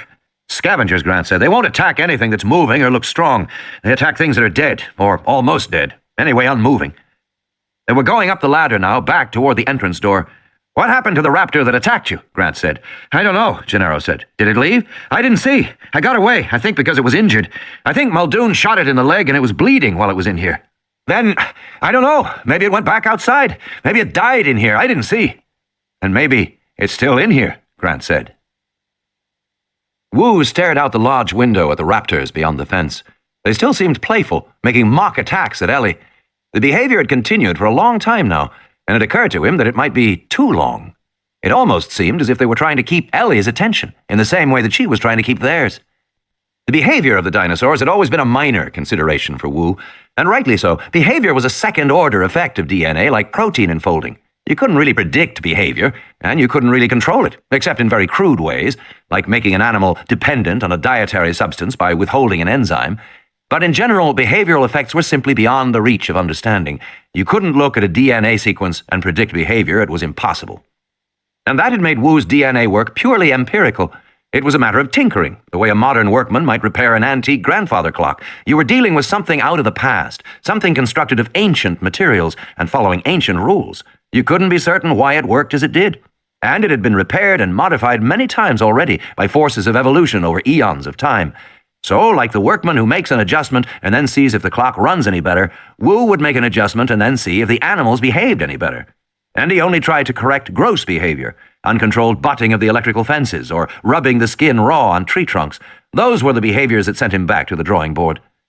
And the limits of his science had left him with a mysterious feeling about the dinosaurs in the park. He was never sure, never really sure at all, whether the behavior of the animals was historically accurate or not. Were they behaving as they really had in the past? It was an open question, ultimately unanswerable. And though Wu would never admit it, the discovery that the dinosaurs were breeding represented a tremendous validation of his work. A breeding animal was demonstrably effective in a fundamental way. It implied that Wu had put all the pieces together correctly. He had recreated an animal millions of years old with such precision that the creature could even reproduce itself. But still, looking at the raptors outside, he was troubled by the persistence of their behavior. Raptors were intelligent, and intelligent animals got bored quickly. Intelligent animals also formed plans, and... Harding came out into the hallway from Malcolm's room. "Where's Ellie?" "Still outside. Better get her in. The raptors have left the skylight." "When?" Wu said, moving to the door. "Just a moment ago," Harding said. Wu threw open the front door. "Ellie, inside, now!" She looked over at him, puzzled. "There's no problem. Everything's under control. Now!" She shook her head. "I know what I'm doing," she said. "Now, Ellie, damn it!" Muldoon didn't like Wu standing there with the door open, and he was about to say so when he saw a shadow descend from above, and he realized at once what had happened. Wu was yanked bodily out the door, and Muldoon heard Ellie screaming. Muldoon got to the door and looked out and saw that Wu was lying on his back, his body already torn open by the big claw, and the raptor was jerking its head, tugging at Wu's intestines, even though Wu was still alive, still feebly reaching up with his hands to push the big head away. He was being eaten while he was still alive.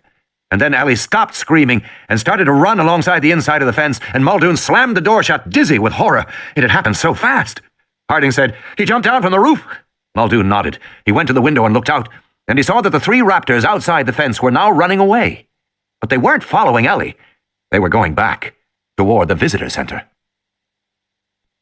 Grant came to the edge of the maintenance building and peered forward in the fog. He could hear the snarls of the raptors, and they seemed to be coming closer. Now he could see their bodies running past him. They were going to the visitor center. He looked back at Gennaro. Gennaro shook his head. No. Grant leaned close and whispered in his ear, "No choice. We've got to turn on the computer." Grant set out in the fog. After a moment, Gennaro followed. Ellie didn't stop to think. When the raptors dropped inside the fence to attack Wu, she just turned and ran as fast as she could toward the far end of the lodge. There was a space 15 feet wide between the fence and the lodge. She ran, not hearing the animals pursuing her, just hearing her own breath. She rounded the corner, saw a tree growing by the side of the building, and leapt, grabbing a branch, swinging up. She didn't feel panic. She felt a kind of exhilaration as she kicked and saw her legs rise up in front of her face, and she hooked her legs over a branch farther up, tightened her gut, and pulled up quickly. She was already 12 feet off the ground, and the raptors still weren't following her, and she was beginning to feel pretty good when she saw the first animal at the base of the tree. Its mouth was bloody, and bits of stringy flesh hung from its jaws. She continued to go up fast, hand over hand, just reaching and going, and she could almost see the top of the building. She looked down again. The 2 raptors were climbing the tree. Now she was at the level of the rooftop. She could see the gravel only 4 feet away, and the glass pyramids of the skylight sticking up in the mist. There was a door on the roof. She could get inside. In a single heaving effort, she flung herself through the air and landed sprawling on the gravel. She scraped her face, but somehow the only sensation was exhilaration, as if it were a kind of game she was playing, a game she intended to win. She ran for the door that led to the stairwell. Behind her, she could hear the raptors shaking the branches of the tree. They were still in the tree. She reached the door and twisted the knob. The door was locked. It took a moment for the meaning of that to cut through her euphoria. The door was locked. She was on the roof, and she couldn't get down. The door was locked. She pounded on the door in frustration, and then she ran for the far side of the roof, hoping to see a way down. But there was only the green outline of the swimming pool through the blowing mist. All around the pool was concrete decking. 10, 12 feet of concrete, too much for her to jump across. No other trees to climb down, no stairs, no fire escape, nothing. Ellie turned back and saw the raptors jumping easily to the roof. She ran to the far end of the building, hoping there might be another door there, but there wasn't. The raptors came slowly toward her, stalking her, slipping silently among the glass pyramids. She looked down. The edge of the pool was 10 feet away, too far. The raptors were closer, starting to move apart, and illogically she thought, isn't this always the way? Some little mistake screws it all up. She still felt giddy, still felt exhilaration, and she somehow couldn't believe these animals were going to get her. She couldn't believe that now her life was going to end like this. It didn't seem possible. She was enveloped in a kind of protective cheerfulness. She just didn't believe it would happen. The raptors snarled. Ellie backed away, moving to the far end of the roof. She took a breath and then began to sprint toward the edge. As she raced toward the edge, she saw the swimming pool, and she knew it was too far away, but she thought, what the hell? And leapt into space and fell. And with a stinging shock, she felt herself enveloped in coldness. She was underwater. She had done it. She came to the surface and looked up at the roof and saw the raptors looking down at her, and she knew that if she could do it, the raptors could do it too. She splashed in the water and thought, can raptors swim? But she was sure they could. They could probably swim like crocodiles. The raptors turned away from the edge of the roof, and then she heard Harding calling, Sattler! And she realized he had opened the roof door. The raptors were going toward him. Hurriedly, she climbed out of the pool and ran toward the lodge. Harding had gone up the steps to the roof 2 at a time, and he had flung open the door without thinking. Sattler! He shouted, and then he stopped. Mist blew among the pyramids on the roof. The raptors were not in sight. Sattler! He was so preoccupied with Sattler that it was a moment before he realized his mistake. He should be able to see the animals, he thought. In the next instant, the clawed forearm smashed around the side of the door, catching him in the chest with a tearing pain, and it took all of his effort to pull himself backward and close the door on the arm, and from downstairs he heard Muldoon shouting, "She's here! She's already inside!" From the other side of the door, the raptor snarled, and Harding slammed the door again, and the claws pulled back, and he closed the door with a metallic clang and sank, coughing, to the floor. Where are we going? Lex said. They were on the second floor of the visitor center. A glass-walled corridor ran the length of the building. To the control room, Tim said. Where's that? Down here someplace. Tim looked at the names stenciled on the doors as he went past them. These seemed to be offices. Park warden, guest services, general manager, controller. They came to a glass partition marked with a sign, "Closed area, authorized personnel only beyond this point." There was a slot for a security card, but Tim just pushed the door open. How come it opened? "The power is out," Tim said. Why are we going to the control room? She asked. To find a radio. We need to call somebody. Beyond the glass door, the hallway continued. Tim remembered this area. He had seen it earlier during the tour. Lex trotted along at his side. In the distance, he heard the snarling of raptors. The animals seemed to be approaching. Then Tim heard them slamming against the glass downstairs. They're out there, Lex whispered. Don't worry. What are they doing here? Lex said. Never mind now. Park supervisor, operations, main control. Here, Tim said. He pushed open the door. The main control room was as he had seen it before. In the center of the room was a console with 4 chairs and 4 computer monitors. The room was entirely dark, except for the monitors, which all showed a series of colored rectangles. So where's a radio? Lex said. But Tim had forgotten all about a radio. He moved forward, staring at the computer screens. The screens were on. That could only mean the power must be back on. Ick, Lex said, shifting her body. What? I was standing on somebody's ear, she said. Tim hadn't seen a body when they came in. He looked back and saw there was just an ear lying on the floor. That is really disgusting, Lex said. Never mind. He turned to the monitors. Where's the rest of him? She said. Never mind that now. He peered closely at the monitor. There were rows of colored labels on the screen under the heading Jurassic Park System Startup. You better not fool around with that, Timmy, she said. Don't worry, I won't. He had seen complicated computers before, like the ones that were installed in the buildings his father worked on. Those computers controlled everything from the elevators and security to the heating and cooling systems. They looked basically like this, a lot of colored labels, but they were usually simpler to understand, and almost always there was a help label if you needed to learn about the system, but he saw no help label here. He looked again to be sure, but then he saw something else, numerals clicking in the upper left corner of the screen. They read 10:47:22. Then Tim realized it was the time. There were only 13 minutes left for the boat, but he was more worried about the people in the lodge. There was a static crackle. He turned and saw Lex holding a radio. She was twisting the knobs and dials.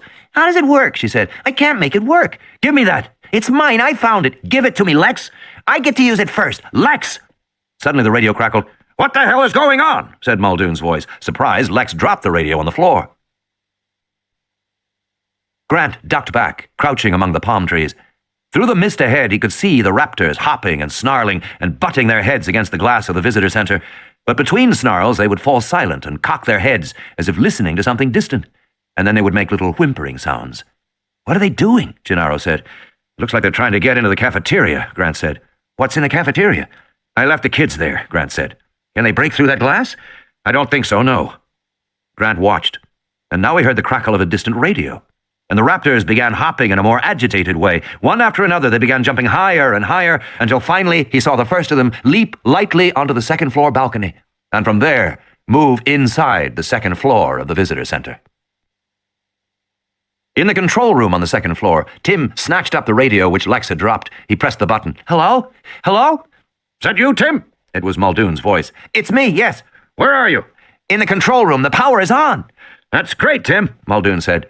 If someone will tell me how to turn the computer on, I'll do it. There was a silence. Hello? Tim said. Did you hear me? We have a problem about that, Muldoon said. Nobody, who is here knows how to do that, how to turn the computer on. Tim said, What, are you kidding? Nobody knows? It seemed incredible. No. A pause. I think it's something about the main grid, turning on the main grid. You know anything about computers, Tim? Tim stared at the screen. Lex nudged him. Tell him no, Timmy, she said. Yes, some. I know something, Tim said. Might as well try, Muldoon said. Nobody here knows what to do, and Grant doesn't know about computers. Okay, Tim said. I'll try. He clicked off the radio and stared at the screen, studying it. Timmy, Lex said, you don't know what to do. Yes, I do. If you know, then do it, Lex said. Just a minute. As a way to get started, he pulled the chair close to the keyboard and pressed the cursor keys. Those were the keys that moved the cursor around on the screen. But nothing happened. Then he pushed other keys. The screen remained unchanged. Well, she said. Something's wrong, Tim said, frowning. You just don't know, Timmy, she said. He examined the computer again, looking at it carefully. The keyboard had a row of function keys at the top, just like a regular PC keyboard, and the monitor was big and in color, but the monitor housing was sort of unusual. Tim looked at the edges of the screen and saw lots of faint pinpoints of red light. Red light all around the borders of the screen. What could that be? He moved his finger toward the light and saw the soft red glow on his skin. He touched the screen where it said Access TNL and heard a beep. A message box flashed up saying, "You already have access. Make your selection from the main screen."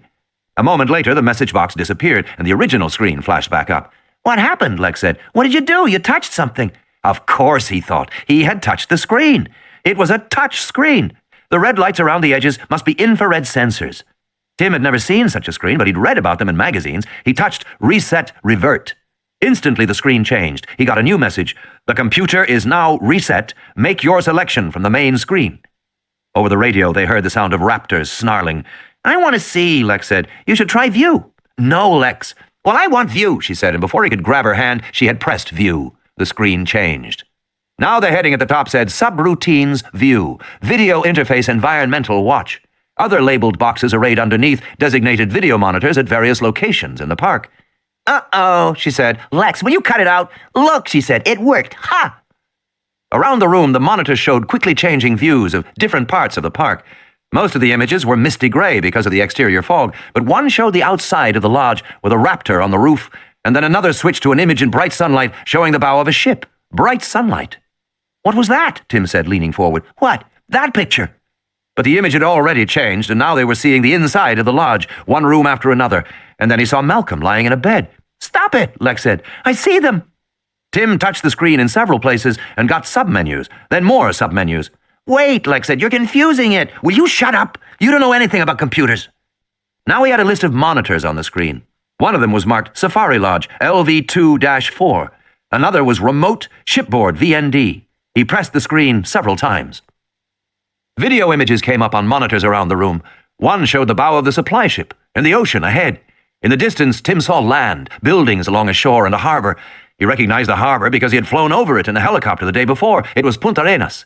The ship seemed to be just minutes from landing. But his attention was drawn by the next screen, which showed the roof of the Safari Lodge in gray mist. The raptors were mostly hidden behind the pyramids, but their heads bobbed up and down, coming into view. And then on the third monitor, he could see inside a room. Malcolm was lying in a bed, and Ellie stood next to him. They were both looking upward. As they watched, Muldoon walked into the room and joined them, looking up with an expression of concern. They see us, Lex said. I don't think so. The radio crackled. On the screen, Muldoon lifted the radio to his lips. Hello, Tim? I'm here, Tim said. We haven't got a whole lot of time, Muldoon said dully. Better get that power grid on. And then Tim heard the raptors snarl and saw one of the long heads duck down through the glass, briefly entering the picture from the top, snapping its jaws. Hurry, Timmy, Lex said. Get the power on! The grid. Tim suddenly found himself lost in a tangled series of monitor control screens as he tried to get back to the main screen. Most systems had a single button or a single command to return to the previous screen or to the main menu, but this system did not, or at least he didn't know it. Also, he was certain that help commands had been built into the system, but he couldn't find them either. And Lex was jumping up and down and shouting in his ear, making him nervous. Finally, he got the main screen back. He wasn't sure what he had done, but it was back. He paused, looking for a command. Do something, Timmy! Will you shut up? I'm trying to get help. He pushed Template Main. The screen filled with a complicated diagram with interconnecting boxes and arrows. No good, no good. He pushed Common Interface. The screen shifted. Now the heading at the top said Common Interface with tiers of different labeled boxes underneath. What's that? Lex said. Why aren't you turning on the power, Timmy? He ignored her. Maybe help on the system was called Info. He pushed Info, and a message box appeared. Jurassic Park Common User Interface version 1.1b24. Developed by Integrated Computer Systems Incorporated, Cambridge, Mass. Project Supervisor Dennis Nedry. Chief Programmer Mike Bax. Jurassic Park Incorporated, all rights reserved. Timmy! Lex wailed, but he'd already pushed find. He got another useless window. He pushed go back, and the screen flashed up another message window. Jurassic Park Common User Interface. Command go back. Cannot go back without a specific search option. See also search, change, go ahead, find, options, review. On the radio, he heard Muldoon say, "How's it coming, Tim?" He didn't bother to answer. Frantic, he pushed buttons one after another. Suddenly, without warning, the main screen was back. Jurassic Park System Startup.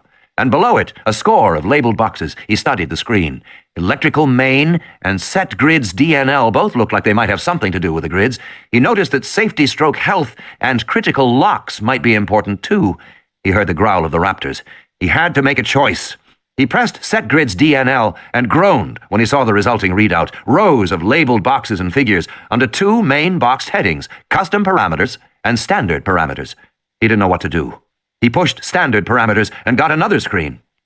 Standard parameters, park grids B4-C6, outer grids C2-D2, zoological grids BB-07, pen grids R4-R4, lodge grids F4-D4, maint grids E5-L6, main grids C4-G7, sensor grids D5-G4, utility grids AH-B5, core grids A1-C1, circuit integrity not tested, security grids remain automatic. Tim shook his head in frustration. It took him a moment to realize that he had just gotten valuable information. He now knew the grid coordinates for the lodge.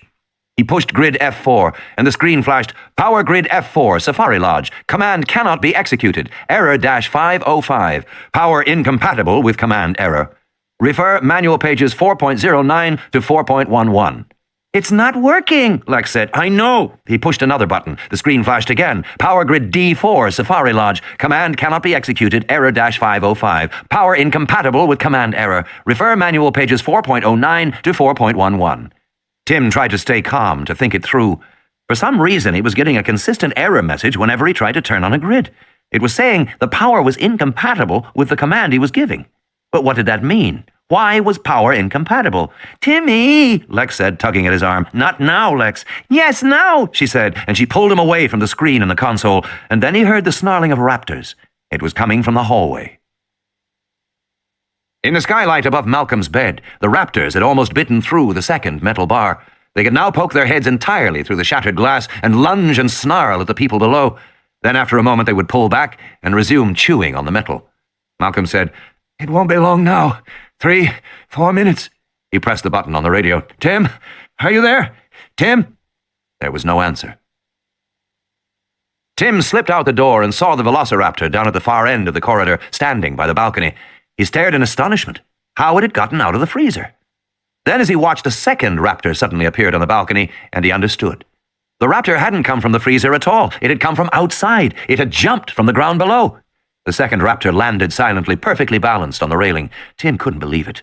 The big animal had jumped 10 feet straight up, more than 10 feet. Their legs must be incredibly powerful.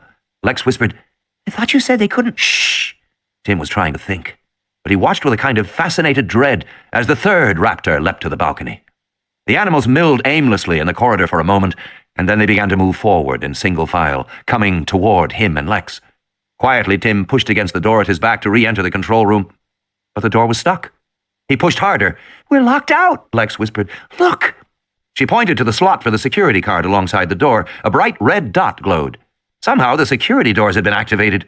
"You idiot, you locked us out!" Tim looked down the corridor. He saw several more doors, but each had a red light glowing alongside. That meant all the doors were locked. There was nowhere they could go.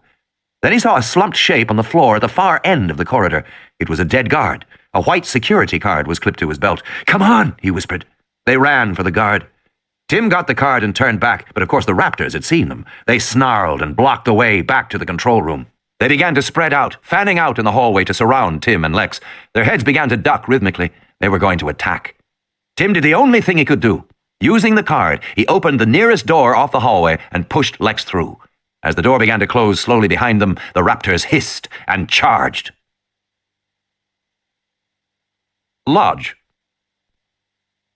Ian Malcolm drew each breath as if it might be his last. He watched the raptors with dull eyes.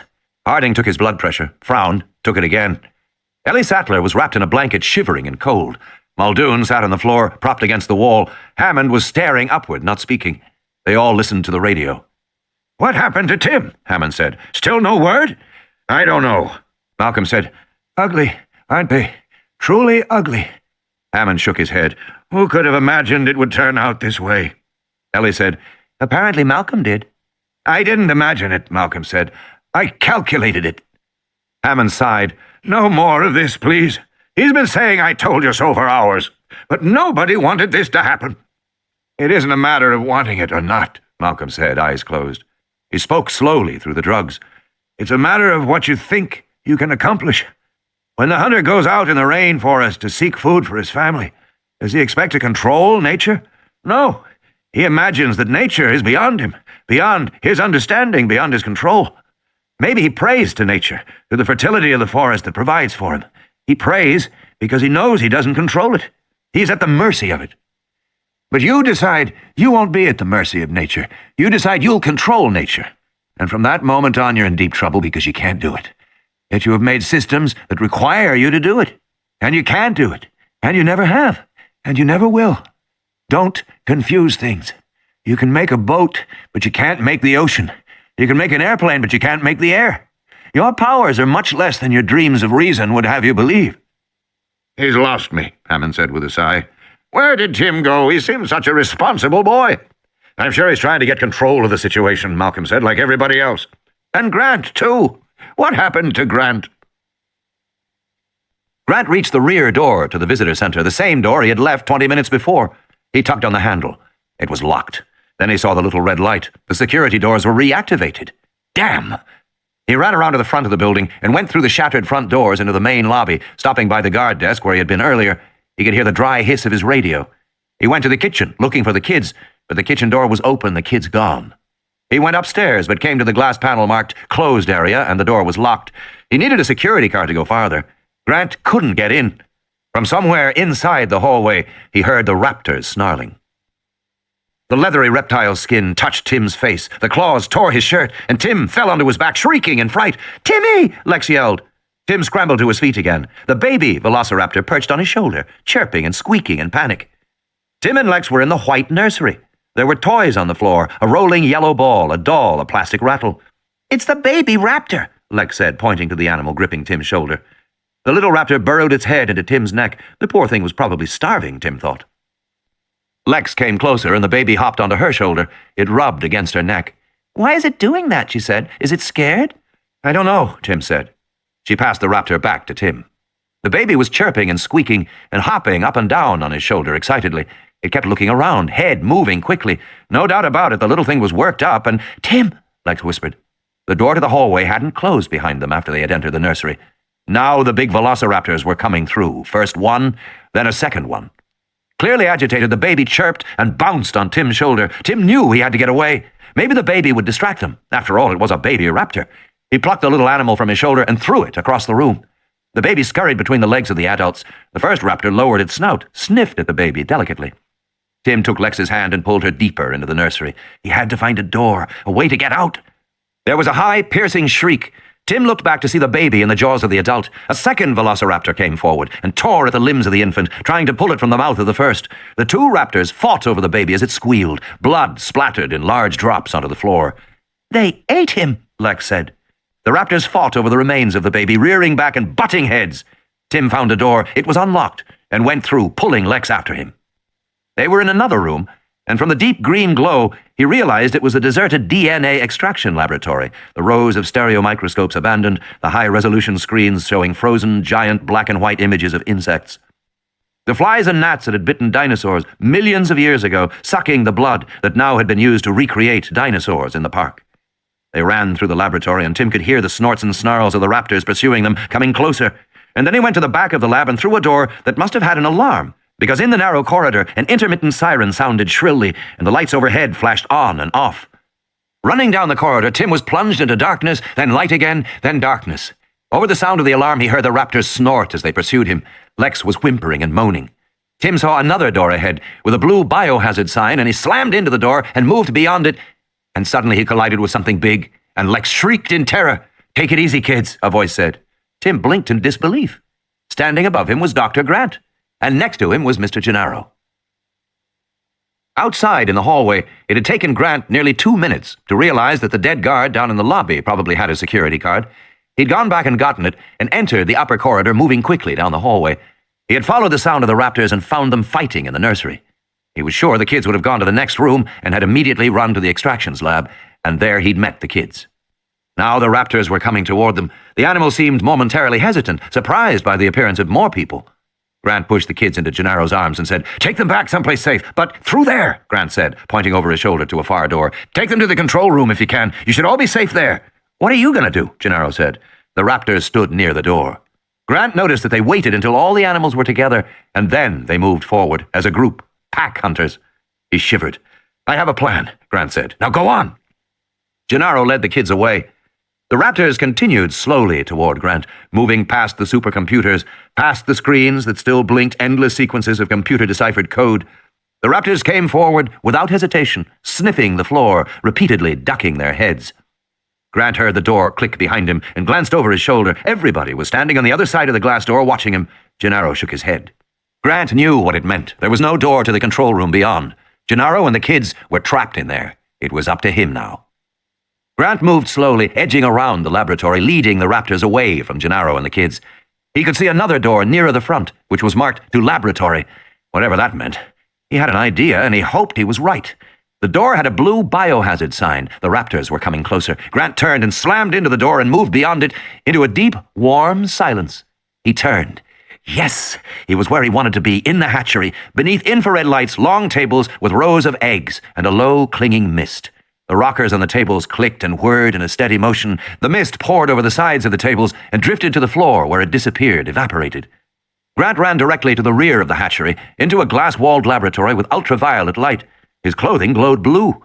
He looked around at the glass reagents, beakers full of pipettes, glass dishes, all delicate laboratory equipment. The raptors entered the room, cautiously at first, sniffing the humid air, looking at the long, rocking tables of eggs. The lead animal wiped its bloody jaws with the back of its forearm. Silently, the raptors passed between the long tables. The animals moved through the room in a coordinated way, ducking from time to peer beneath the tables. They were looking for him. Grant crouched and moved to the back of the laboratory, looked up, and saw the metal hood marked with a skull and crossbones. A sign said, "Caution, biogenic toxins, A4 precautions required." Grant remembered that Regis had said they were powerful poisons. Only a few molecules would kill instantaneously. The hood lay flush against the surface of the lab table. Grant could not slip his hand under it. He tried to open it, but there was no door, no handle, no way that he could see. Grant rose slowly and glanced back at the main room. The raptors were still moving among the tables. He turned to the hood. He saw an odd metal fixture sunk into the surface of the table. It looked like an outdoor electrical outlet with a round cover. He flipped up the cover, saw a button, pressed it. With a soft hiss, the hood slid upward to the ceiling. He saw glass shelves above him and rows of bottles marked with a skull and crossbones. He peered at the labels CCK-55, Tetra-alpha secretin, Thym11X-1612. The fluids glowed pale green in the ultraviolet light. Nearby, he saw a glass dish with syringes in it. The syringes were small, each containing a tiny amount of green glowing fluid. Crouched in the blue darkness, Grant reached for the dish of syringes. The needles on the syringes were capped in plastic. He removed one cap, pulling it off with his teeth. He looked at the thin needle. He moved forward, toward the raptors. He had devoted his whole life to studying dinosaurs. Now he would see how much he really knew. Velociraptors were small, carnivorous dinosaurs, like oviraptors and dromaeosaurs, animals that were long thought to steal eggs. Just as certain modern birds ate the eggs of other birds, Grant had always assumed that velociraptors would eat dinosaur eggs if they could. He crept forward to the nearest egg table in the hatchery. Slowly, he reached up into the mist and took a large egg from the rocking table. The egg was almost the size of a football, cream-colored with faint pink speckling. He held the egg carefully while he stuck the needle through the shell and injected the contents of the syringe. The egg glowed faint blue. Grant bent down again. Beneath the table, he saw the legs of the raptors and the mist pouring down from the tabletops. He rolled the glowing egg along the floor toward the raptors. The raptors looked up, hearing the faint rumble as the egg rolled, and jerked their heads around. Then they resumed their slow, stalking search. The egg stopped several yards from the nearest raptor. Damn! Grant did it all again, quietly reaching up for an egg, bringing it down, injecting it, and rolling it toward the raptors. This time, the egg came to rest by the foot of one velociraptor. It rocked gently, clicking against the big toe claw. The raptor looked down in surprise at this new gift. It bent over and sniffed the glowing egg. It rolled the egg with its snout along the floor for a moment, and ignored it. The velociraptor stood upright again and slowly moved on, continuing to search. It wasn't working. Grant reached for a third egg and injected it with a fresh syringe. He held the glowing egg in his hands and rolled it again. But he rolled this one fast, like a bowling ball. The egg rattled across the floor loudly. One of the animals heard the sound, ducked down, saw it coming, and instinctively chased the moving object, gliding swiftly among the tables to intercept the egg as it rolled. The big jaws snapped down and bit into it, crushing the shell. The raptor stood, pale albumin dripping from its jaws. It licked its lips noisily and snorted. It bit again and lapped the egg from the floor. But it didn't seem to be in the least distressed. It bent over to eat again from the broken egg. Grant looked down to see what would happen. From across the room, the raptor saw him. It was looking right at him. The velociraptor snarled menacingly. It moved toward Grant, crossing the room in long, incredibly swift strides. Grant was shocked to see it happening and froze in panic, when suddenly the animal made a gasping, gurgling sound, and the big body pitched forward onto the ground. The heavy tail thumped the floor in spasms. The raptor continued to make choking sounds, punctuated by intermittent loud shrieks. Foam bubbled from its mouth. The head flopped back and forth. The tail slammed and thumped. That's one, Grant thought. But it wasn't dying very fast. It seemed to take forever to die. Grant reached up for another egg and saw that the other raptors in the room were frozen in mid-action. They listened to the sound of the dying animal. One cocked its head, then another and another. The first animal moved to look at the fallen raptor. The dying raptor was now twitching, the whole body shaking on the floor. It made pitiful moans. So much foam bubbled from its mouth that Grant could hardly see the head anymore. It flopped on the floor and moaned again. The second raptor bent over the fallen animal, examining it. It appeared to be puzzled by these death throes. Cautiously, it looked at the foaming head, then moved down to the twitching neck, the heaving ribs, the legs, and it took a bite from the hind leg. The dying animal snarled and suddenly lifted its head and twisted, sinking its teeth into the neck of its attacker. That's two, Grant thought. But the standing animal wrenched free. Blood flowed from its neck. It struck out with its hind claws and with a single swift movement ripped open the belly of the fallen animal. Coils of intestine fell out like fat snakes. The screams of the dying raptor filled the room. The attacker turned away as if fighting was suddenly too much trouble. It crossed the room, ducked down, and came up with a glowing egg. Grant watched as the raptor bit into it, the glowing material dripping down its chin. That makes two. The second raptor was stricken almost instantly, coughing and pitching forward. As it fell, it knocked over a table. Dozens of eggs rolled everywhere across the floor. Grant looked at them in dismay. There was still a third raptor left. Grant had one more syringe. With so many eggs rolling on the floor, he would have to do something else. He was trying to decide what to do when the last animal snorted irritably. Grant looked up. The raptor had spotted him. The final raptor did not move for a long time. It just stared. And then it slowly, quietly came forward, stalking him, bobbing up and down, looking first beneath the tables, then above them. It moved deliberately, cautiously, with none of the swiftness that it had displayed in a pack. A solitary animal now, it was careful. It never took its eyes off Grant. Grant looked around quickly. There was nowhere for him to hide, nothing for him to do.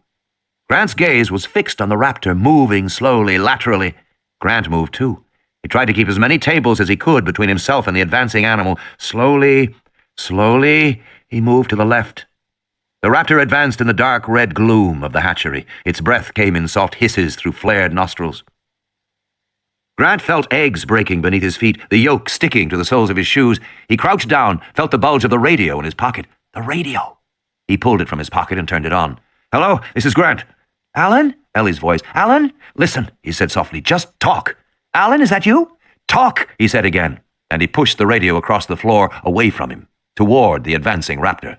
He crouched behind a table leg and waited. "Alan? Speak to me, please." Then a crackle and silence. The radio remained silent. The raptor advanced, soft, hissing breath. The radio was still silent. What was the matter with her? Didn't she understand?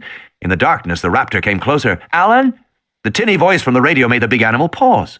It sniffed the air, as if sensing someone else in the room. "Alan, it's me. I don't know if you can hear me."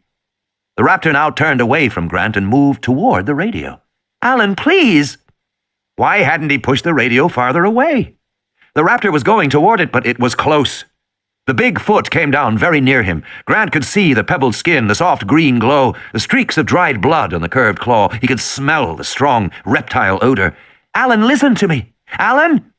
The raptor bent over, poked at the radio on the floor tentatively. Its body was turned away from Grant. The big tail was right above Grant's head. Grant reached up and jabbed the syringe deep into the flesh of the tail and injected the poison. The velociraptor snarled and jumped. With frightening speed, it swung back toward Grant, jaws wide. It snapped, its jaws closing on the table leg, and jerked its head up. The table was knocked away, and Grant fell back, now completely exposed. The raptor loomed over him, rising up, its head banging into the infrared lights above, making them swing crazily. "Alan?" The raptor reared back and lifted its clawed foot to kick. Grant rolled, and the foot slammed down, just missing him.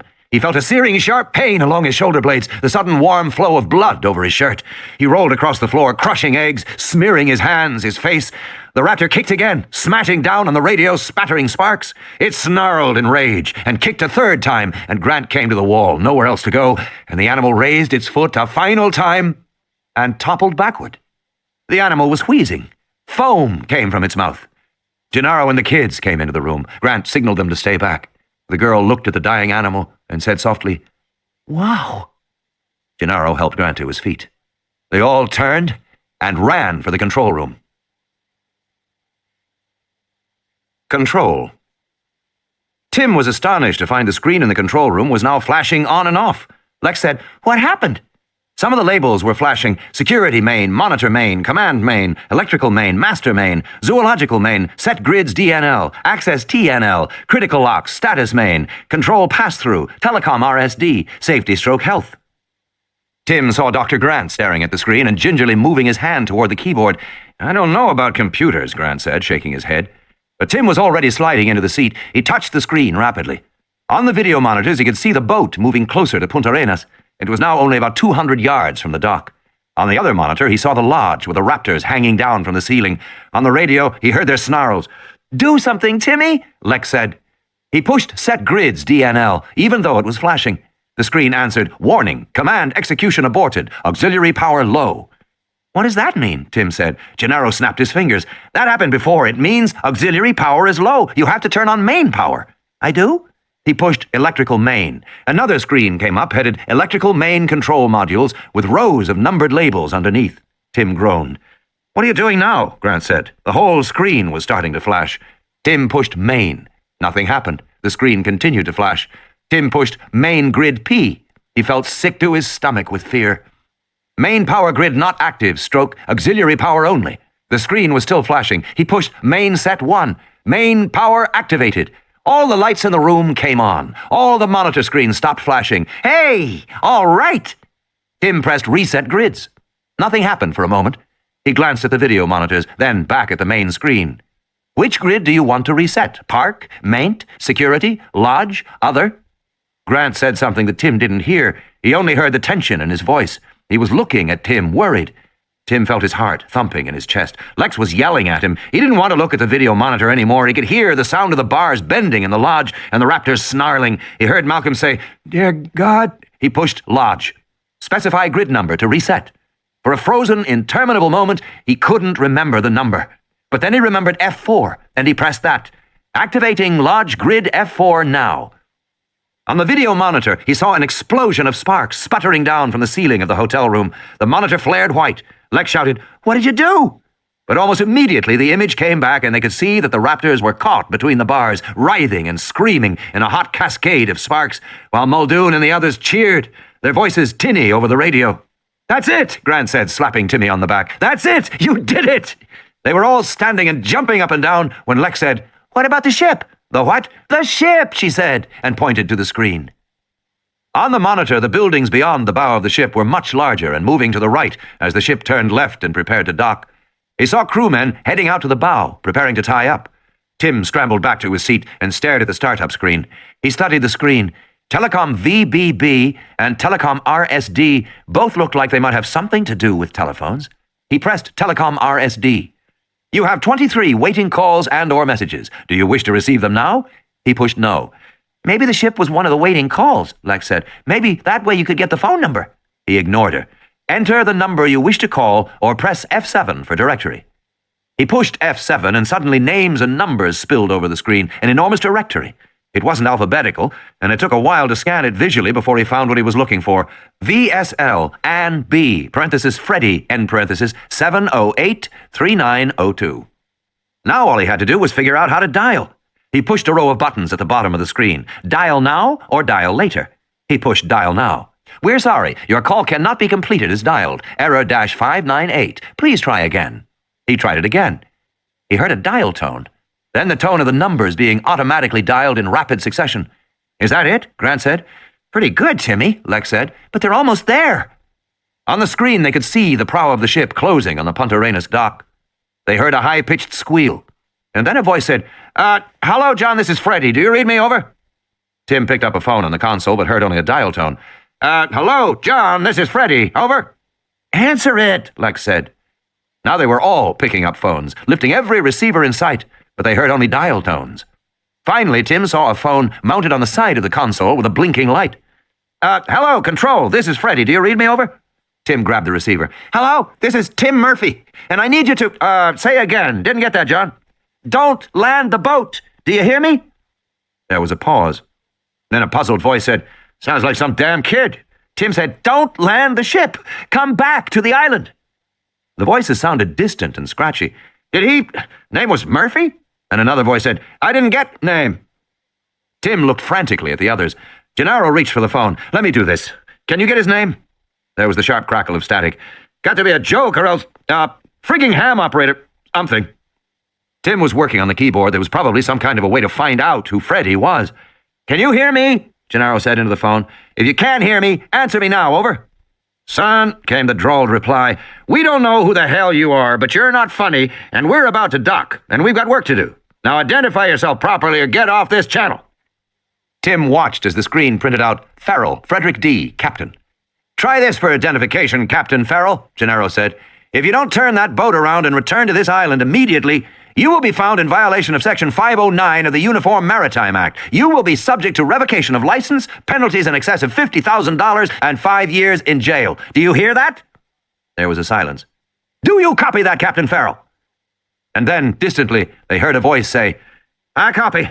And another voice said, all ahead, stern. The boat began to turn away from the dock. Lex began to cheer. Tim collapsed back in the chair, wiping the sweat from his forehead. Grant said, what's the Uniform Maritime Act? Who the hell knows, Gennaro said. They all watched the screen in satisfaction. The boat was definitely heading away from the shore. I guess the hard part's finished, Gennaro said. Grant shook his head. The hard part, he said, is just beginning. 7th iteration. Increasingly, the mathematics will demand the courage to face its implications. Ian Malcolm. Destroying the World. They moved Malcolm to another room in the lodge to a clean bed. Hannan seemed to revive and began bustling around, straightening up. Well, he said, at least disaster is averted. What disaster is that? Malcolm said, sighing. Well, Hannan said, they didn't get free and overrun the world. Malcolm sat up on one elbow. You were worried about that? Surely that's what was at stake, Hannan said. These animals, lacking predators, might get out and destroy the planet. You egomaniacal idiot, Malcolm said in a fury. Do you have any idea what you are talking about? You think you can destroy the planet? My, what intoxicating power you must have. Malcolm sank back on the bed. You can't destroy this planet. You can't even come close. Most people believe, Hannan said stiffly, that the planet is in jeopardy. Well, it's not, Malcolm said. All the experts agree that our planet is in trouble. Malcolm sighed. Let me tell you about our planet, he said. Our planet is 4.5 billion years old. There has been life on this planet for nearly that long, 3.8 billion years. The first bacteria, and later the first multicellular animals, then the first complex creatures in the sea, on the land.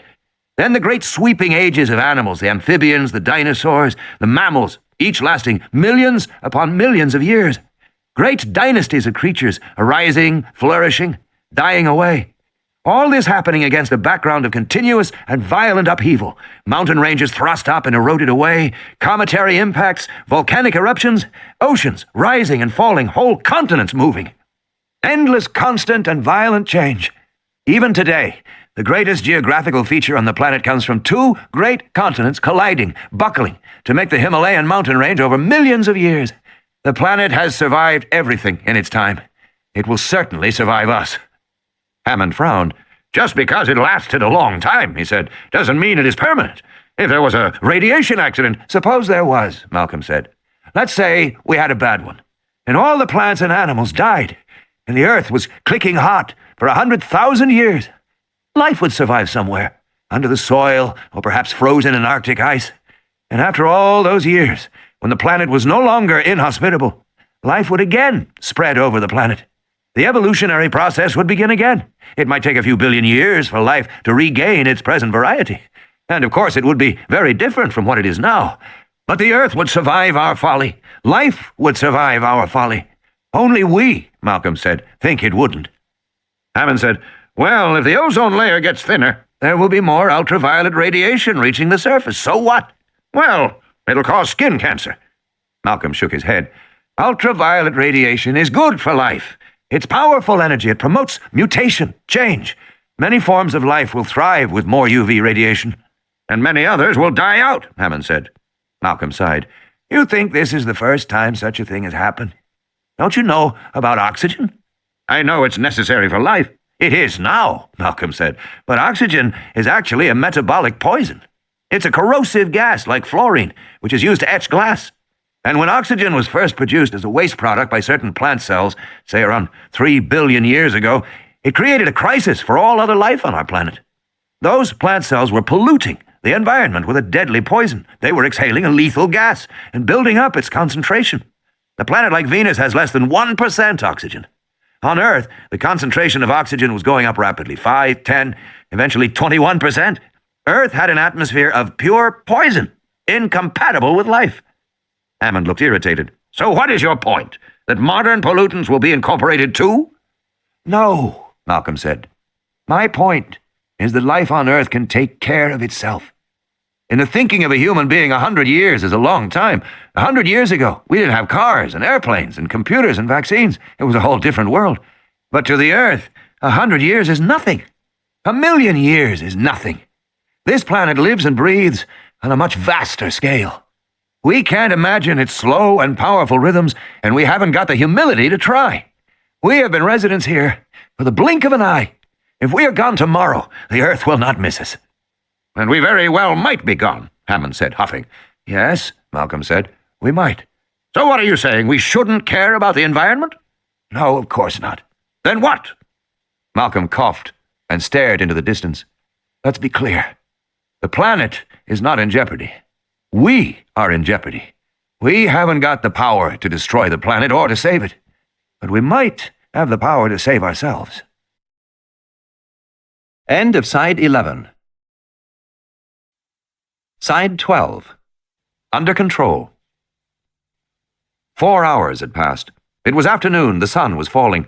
The air conditioning was back on in the control room, and the computer was functioning properly.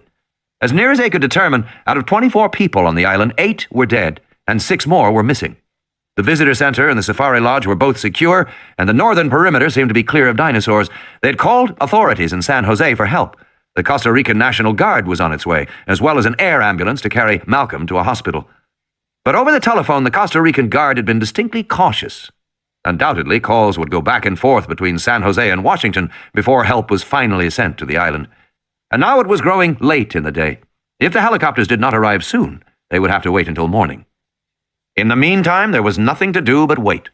The ship was returning. The crew had discovered 3 young raptors scampering about in one of the aft holds and had killed the animals. On Isla Nublar, the immediate danger appeared to have passed. Everyone was in either the visitor center or the lodge. Tim had gotten quite good with a computer, and he flashed up a new screen. Total animals, 292.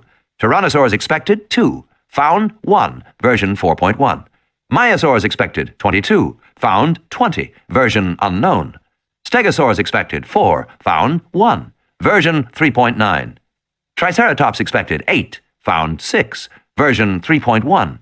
Procopsognathids expected, 65. Found, 64, version unknown. Othnielia expected, 23. Found, 15, version 3.1.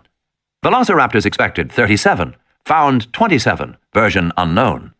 Apatosaurs expected, 17. Found, 12, version 3.1.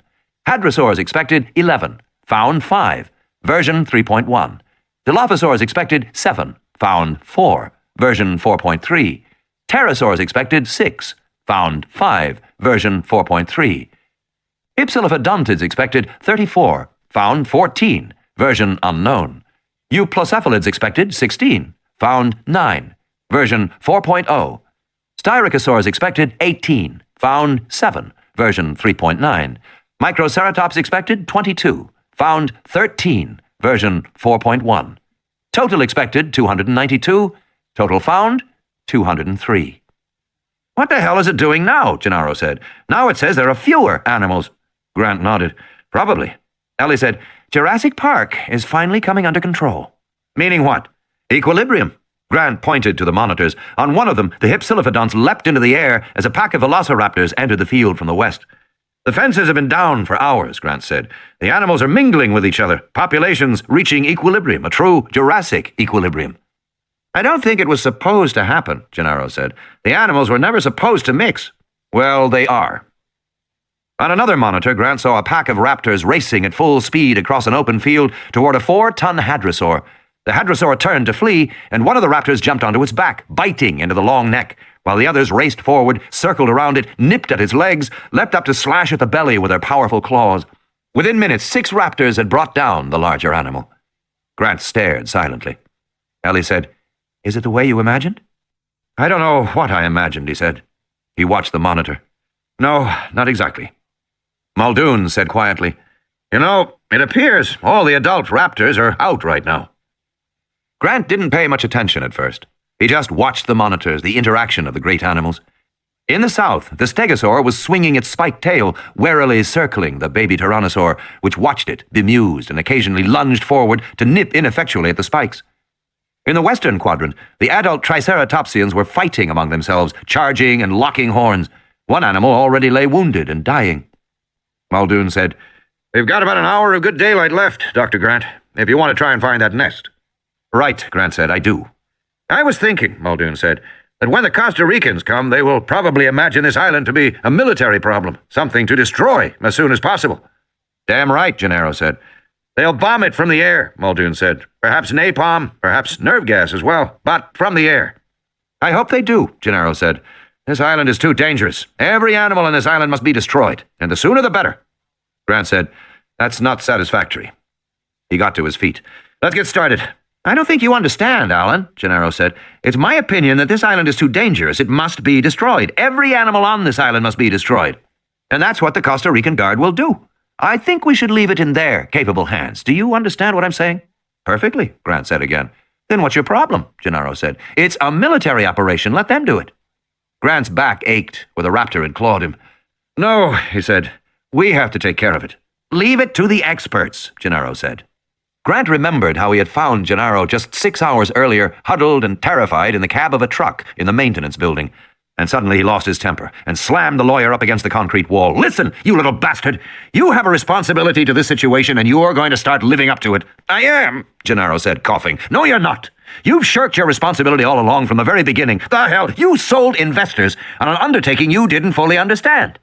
You were part owner of a business you failed to supervise. You did not check the activities of a man whom you knew from experience to be a liar, and you permitted that man to screw around with the most dangerous technology in human history. I'd say you shirked your responsibility. Gennaro coughed again. Well, now I'm taking responsibility. No, Grant said, you're still shirking it. And you can't do that anymore.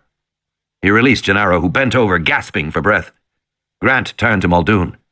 What have we got for weapons? Muldoon said, We've got some control nets and shock prods. How good are these shock prods? Grant said.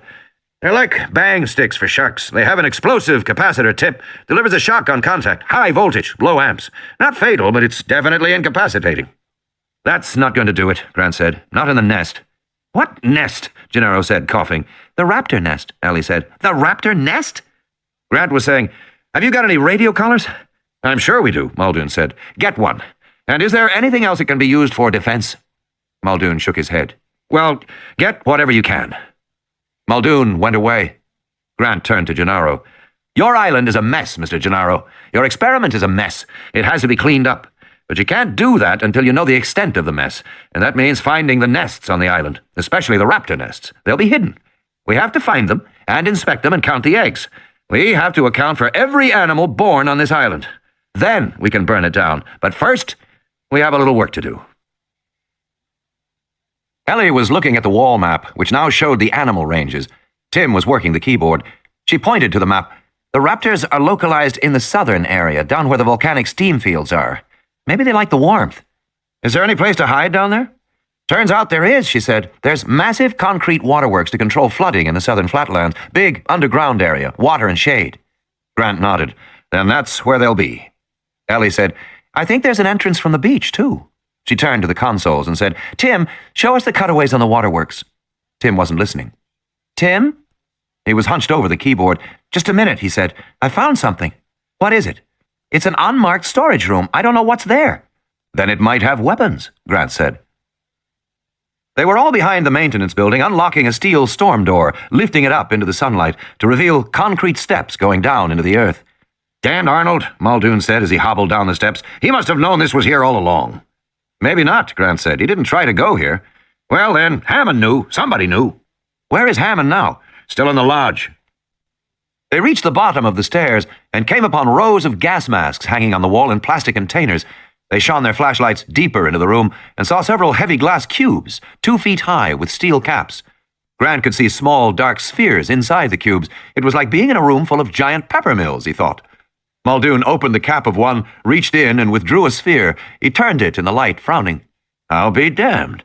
What is it? Grant said. Moro 12, Muldoon said. It's an inhalation nerve gas. These are grenades. Lots and lots of grenades. Let's get started, Grant said grimly. It likes me, Lex said, smiling. They were standing in the garage of the visitor center by the little raptor that Grant had captured in the tunnel. She was petting the raptor through the cage bars. The animal rubbed up against her hand. I'd be careful there, Muldoon said. They can give a nasty bite. He likes me, Lex said. His name is Clarence. Clarence? Yes, Lex said. Muldoon was holding the leather collar with a small metal box attached to it. Grant heard the high-pitched beeping in the headset. Is it a problem putting the collar on the animal? Lex was still petting the raptor, reaching through the cage. I bet he'll let me put it on him, she said. I wouldn't try, Muldoon said. They're unpredictable. I bet he'll let me, she said. So Muldoon gave Lex the collar, and she held it out so the raptor could smell it. Then she slowly slipped it around the animal's neck. The raptor turned brighter green when Lex buckled it and closed the Velcro cover over the buckle. Then the animal relaxed and turned paler again. I'll be damned, Muldoon said. It's a chameleon, Lex said. The other raptors couldn't do that, Muldoon said, frowning. This wild animal must be different. By the way, he said, turning to Grant, if they're all born females, how do they breed? You never explained that bit about the frog DNA. It's not frog DNA, Grant said. It's amphibian DNA. But the phenomenon happens to be particularly well documented in frogs, especially West African frogs, if I remember. What phenomenon is that? Gender transition, Grant said. Actually, it's just plain changing sex. Grant explained that a number of plants and animals were known to have the ability to change their sex during life. Orchids, some fish and shrimp, and now frogs. Frogs that had been observed to lay eggs were able to change over a period of months into complete males. They first adopted the fighting stance of males, they developed the mating whistle of males, they stimulated the hormones and grew the gonads of males, and eventually they successfully mated with females. You're kidding, Gennaro said. And what makes it happen? Apparently the change is stimulated by an environment in which all the animals are of the same sex. In that situation, some of the amphibians will spontaneously begin to change sex from female to male. And you think that's what happened to the dinosaurs? Until we have a better explanation, yes, Grant said. I think that's what happened. Now, shall we find this nest? They piled into the jeep, and Lex lifted the raptor from the cage. The animal seemed quite calm, almost tame in her hands. She gave it a final pat on the head and released it. The animal wouldn't leave. Go on, shoo, Lex said. Go home. The raptor turned and ran off into the foliage. Grant held the receiver and wore the headphones. Muldoon drove. The car bounced along the main road going south. Gennaro turned to Grant and said, "What is it like, this nest?" "Nobody knows," Grant said. "But I thought you dug them up." "I've dug up fossil dinosaur nests," Grant said, "but all fossils are distorted by the weight of millennia.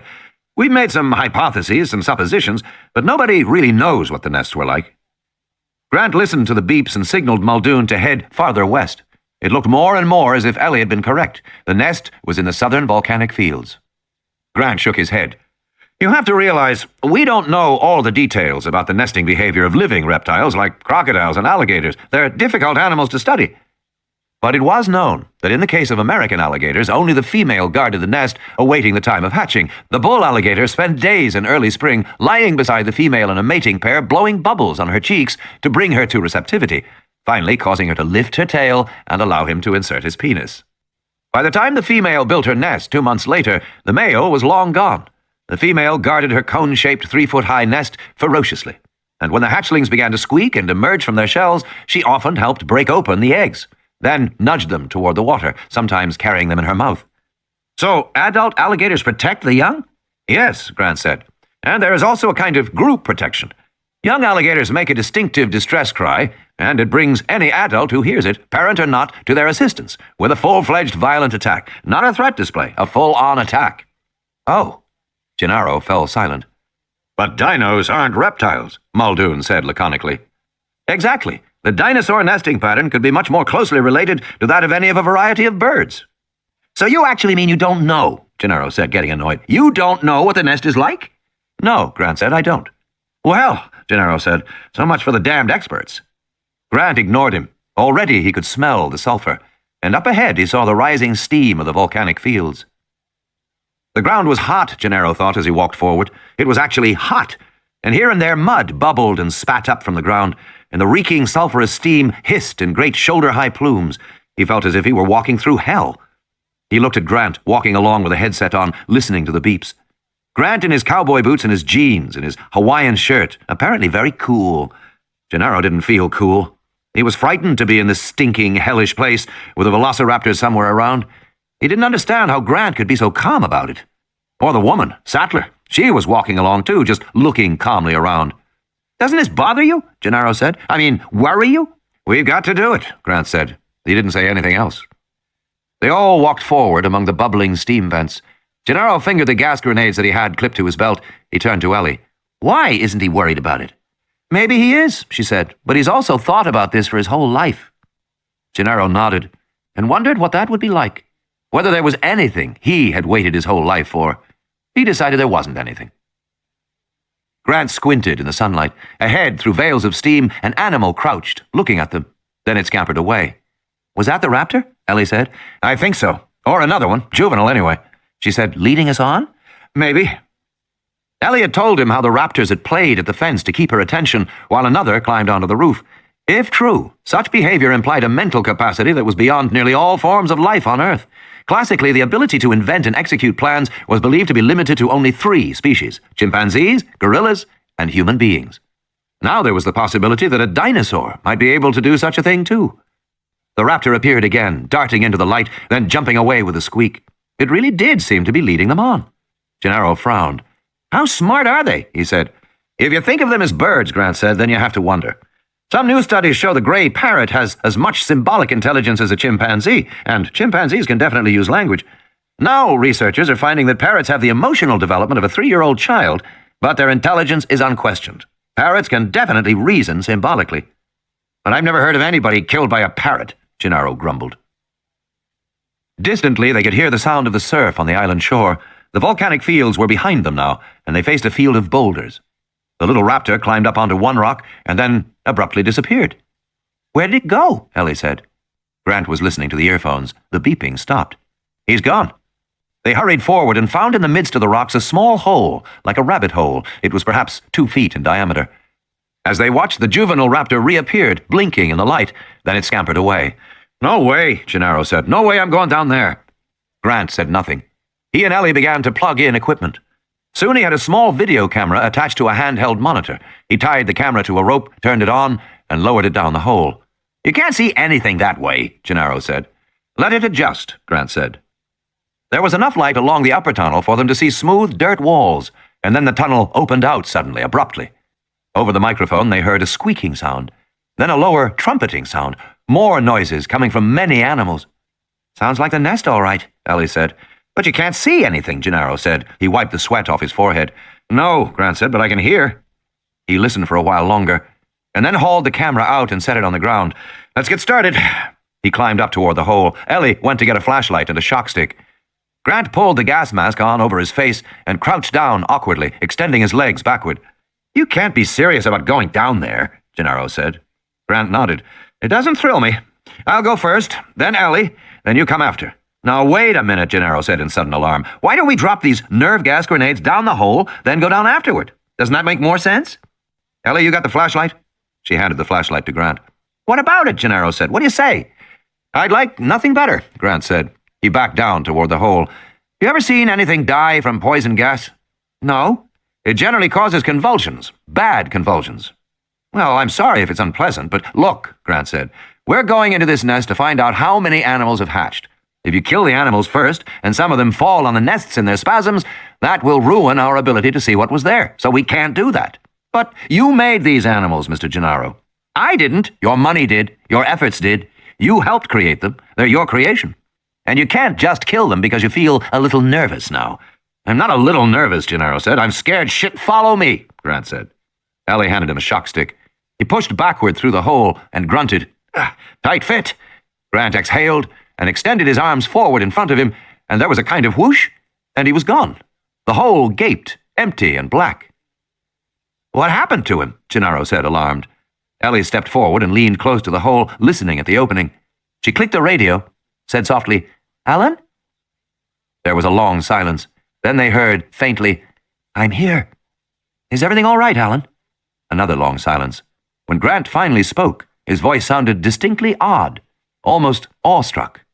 Everything's fine, he said. Almost paradigm. In the lodge, John Hammond paced back and forth in Malcolm's room. Hammond was impatient and uncomfortable. Since marshalling the effort for his last outburst, Malcolm had slipped into a coma, and now it appeared to Hammond that he might actually die. Of course, a helicopter had been sent for, but God knows when it would arrive. The thought that Malcolm might die in the meantime filled Hammond with anxiety and dread. And paradoxically, Hammond found it all much worse because he disliked the mathematician so much. It was worse than if the man were his friend. Hammond felt that Malcolm's death, should it occur, would be the final rebuke, and that was more than Hammond could bear. In any case, the smell in the room was quite ghastly, the rotten decay of human flesh. Everything. Malcolm said, tossing on the pillow. Is he waking up? Hammond said. Harding shook his head. What did he say? Something about paradise? I didn't catch it, Harding said. Hammond paced some more. He pushed the window wider, trying to get some fresh air. Finally, when he couldn't stand it, he said, Is there any problem about going outside? I don't think so, no, Harding said. I think this area is all right. Well, look, I'm going outside for a bit. All right, Harding said. He adjusted the flow on the intravenous antibiotics. I'll be back soon. All right. Hammond left, stepping out into the daylight, wondering why he had bothered to justify himself to Harding. After all, the man was his employee. Hammond had no need to explain himself. He went through the gates of the fence, looking around the park. It was late afternoon, the time when the blowing mist was thin, and the sun sometimes came out. The sun was out now, and Hammond took it as an omen. Say what they would, he knew that his park had promise, and even if that impetuous fool Gennaro decided to burn it to the ground, it would not make much difference. Hammond knew that in 2 separate vaults at InGen headquarters in Palo Alto were dozens of frozen embryos. It would not be a problem to grow them again on another island, elsewhere in the world. And if there had been problems here, then the next time they would solve those problems. That was how progress occurred, by solving problems. As he thought about it, he concluded that Wu had not really been the man for the job. Wu had obviously been sloppy, too casual with his great undertaking. And Wu had been too preoccupied with the idea of making improvements. Instead of making dinosaurs, he had wanted to improve on them. Hammond suspected darkly that was the reason for the downfall of the park. Wu was the reason. Also, we had to admit that John Arnold was ill-suited for the job of chief engineer.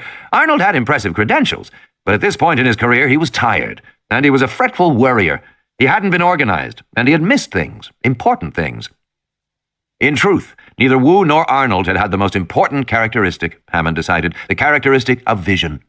That great sweeping act of imagination which evoked a marvelous park, where children pressed against the fences, wondering at the extraordinary creatures come alive from their storybooks. Real vision.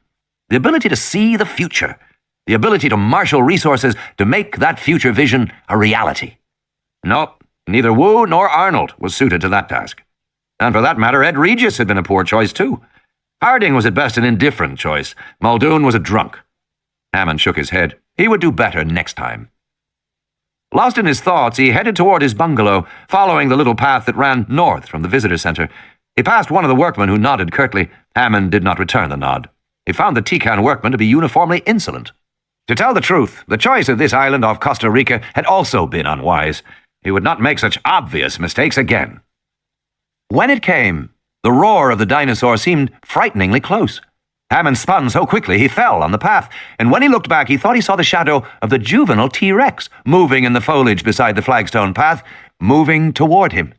What was a T-Rex doing here? Why was it outside the fences? Hannan felt a flash of rage, and then he saw the Tican workman running for his life, and Hannan took the moment to get to his feet and dash blindly into the forest on the opposite side of the path. He was plunged in darkness. He stumbled and fell, his face mashed into wet leaves and damp earth, and he staggered back up to his feet, ran onward, fell again, and then ran once more. Now he was moving down a steep hillside, and he couldn't keep his balance. He tumbled helplessly, rolling and spinning over the soft ground, before finally coming to a stop at the foot of the hill. His face splashed into shallow, tepid water, which gurgled around him and ran up his nose. He was lying face down in a little stream. He had panicked. What a fool! He should have gone to his bungalow. Hammond cursed himself. As he got to his feet, he felt a sharp pain in his right ankle that brought tears to his eyes. He tested it gingerly. Oh, it might be broken. He forced himself to put his full weight on it, gritting his teeth. Yes! Almost certainly broken. In the control room, Lex said to Tim, "I wish they had taken us with them to the nest." "It's too dangerous for us, Lex," Tim said. "We have to stay here." "Hey, listen to this one." He pressed another button, and a recorded tyrannosaur roar echoed over the loudspeakers in the park. "That's neat," Lex said. "That's better than the other one." "You can do it too," Tim said. "And if you push this, you get reverb." "Let me try," Lex said. She pushed the button. The tyrannosaur roared again. "Can we make it last longer?" she said. "Sure," Tim said. "We just twist this thing here." Lying at the bottom of the hill, Hammond heard the tyrannosaur roar bellowing through the jungle. Jesus! He shivered hearing that sound. It was terrifying, a scream from some other world. He waited to see what would happen. What would the tyrannosaur do? Had it already gotten that workman? Hammond waited, hearing only the buzz of the jungle cicadas, until he realized he was holding his breath, and let out a long sigh. With his injured ankle, he couldn't climb the hill. He would have to wait at the bottom of the ravine. After the tyrannosaur had gone, he would call for help. Meanwhile, he was in no danger here. Then he heard an amplified voice say, "Come on, Timmy! I get to try it too! Come on! Let me make the noise!" The kids. The tyrannosaur roared again, but this time it had distinct musical overtones and a kind of echo persisting afterward. "Neat one," said the little girl. "Do it again." Those damn kids! He should never have brought those kids. They had been nothing but trouble from the beginning. Nobody wanted them around. Hammond had only brought them because he thought it would stop Gennaro from destroying the resort. But Gennaro was going to do it anyway. And the kids had obviously gotten into the control room and started fooling around again. Now who had allowed that? He felt his heart begin to race and felt an uneasy shortness of breath. He forced himself to relax. There was nothing wrong.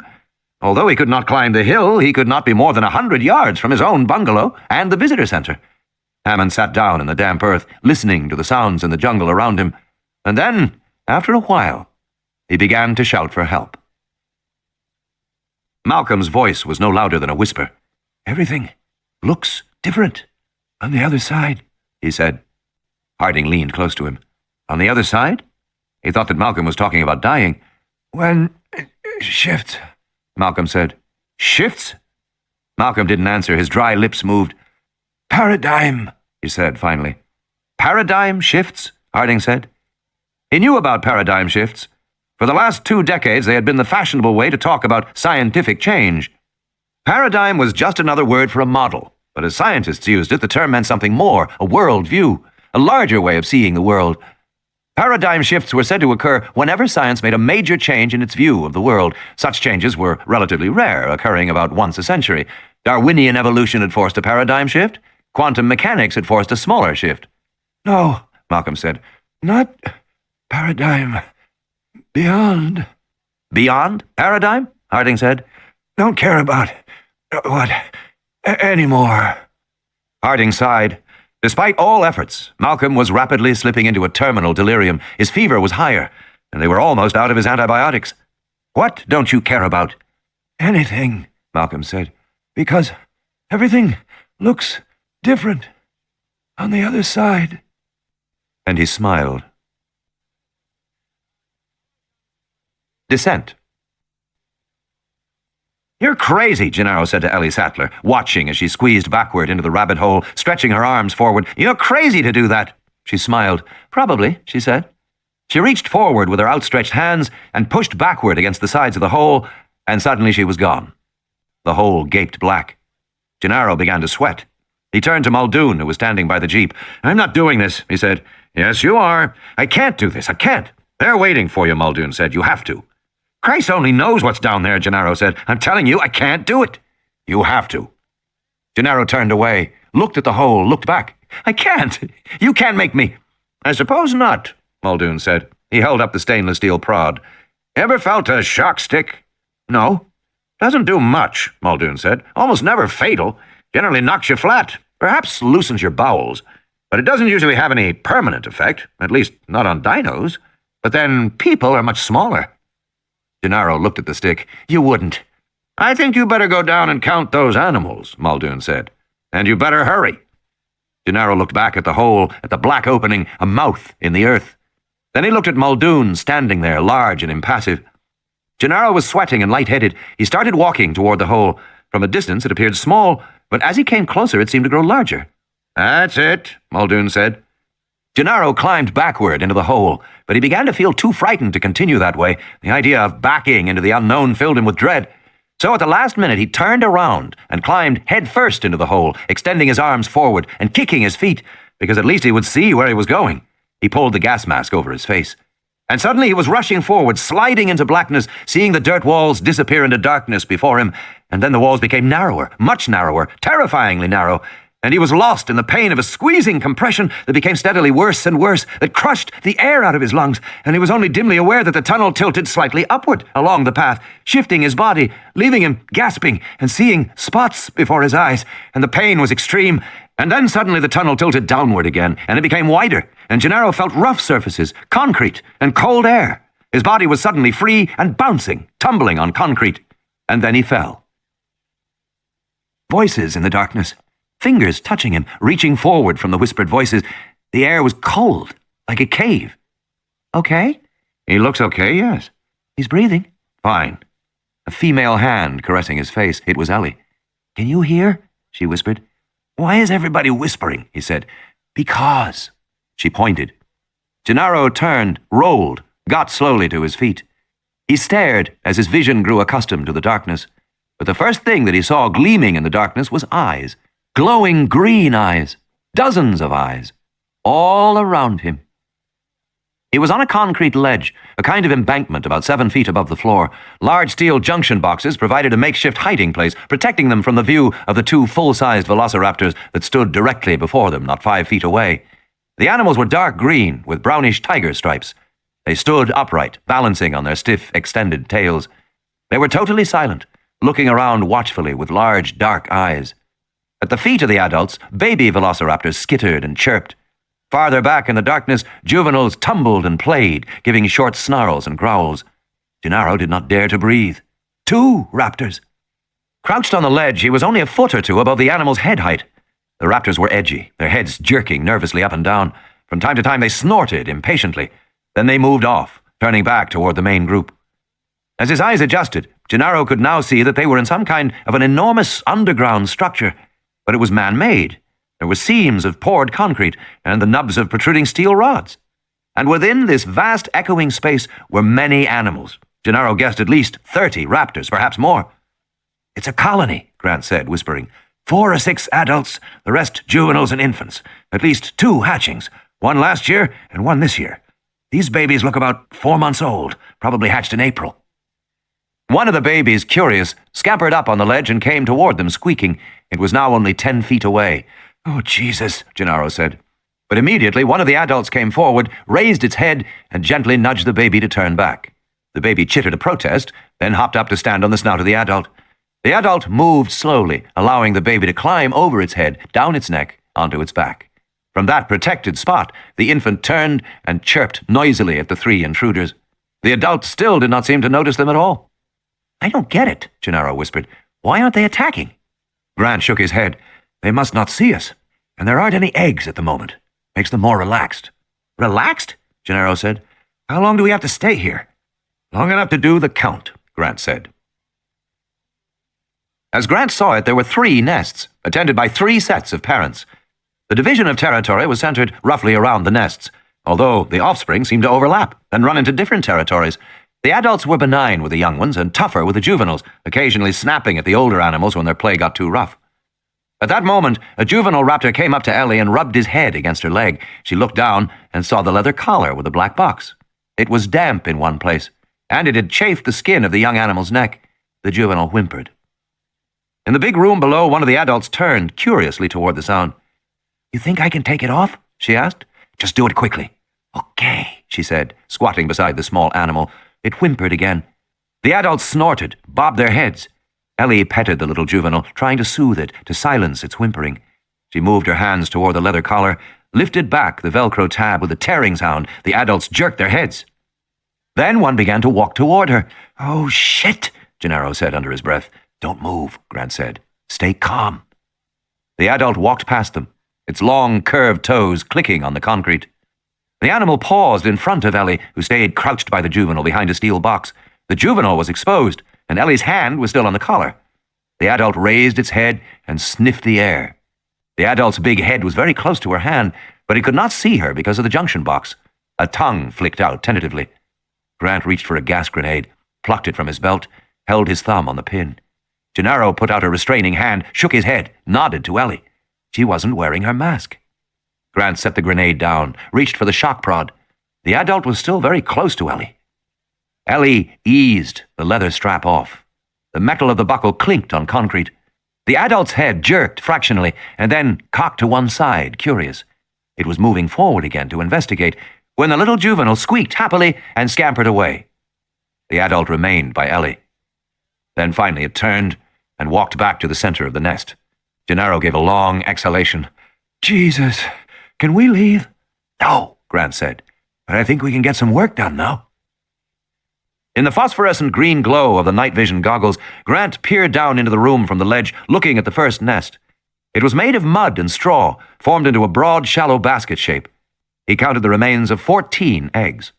Of course, he couldn't count the actual shells from this distance, and in any case, they were long since broken and scattered over the floor, but he was able to count the indentations in the mud.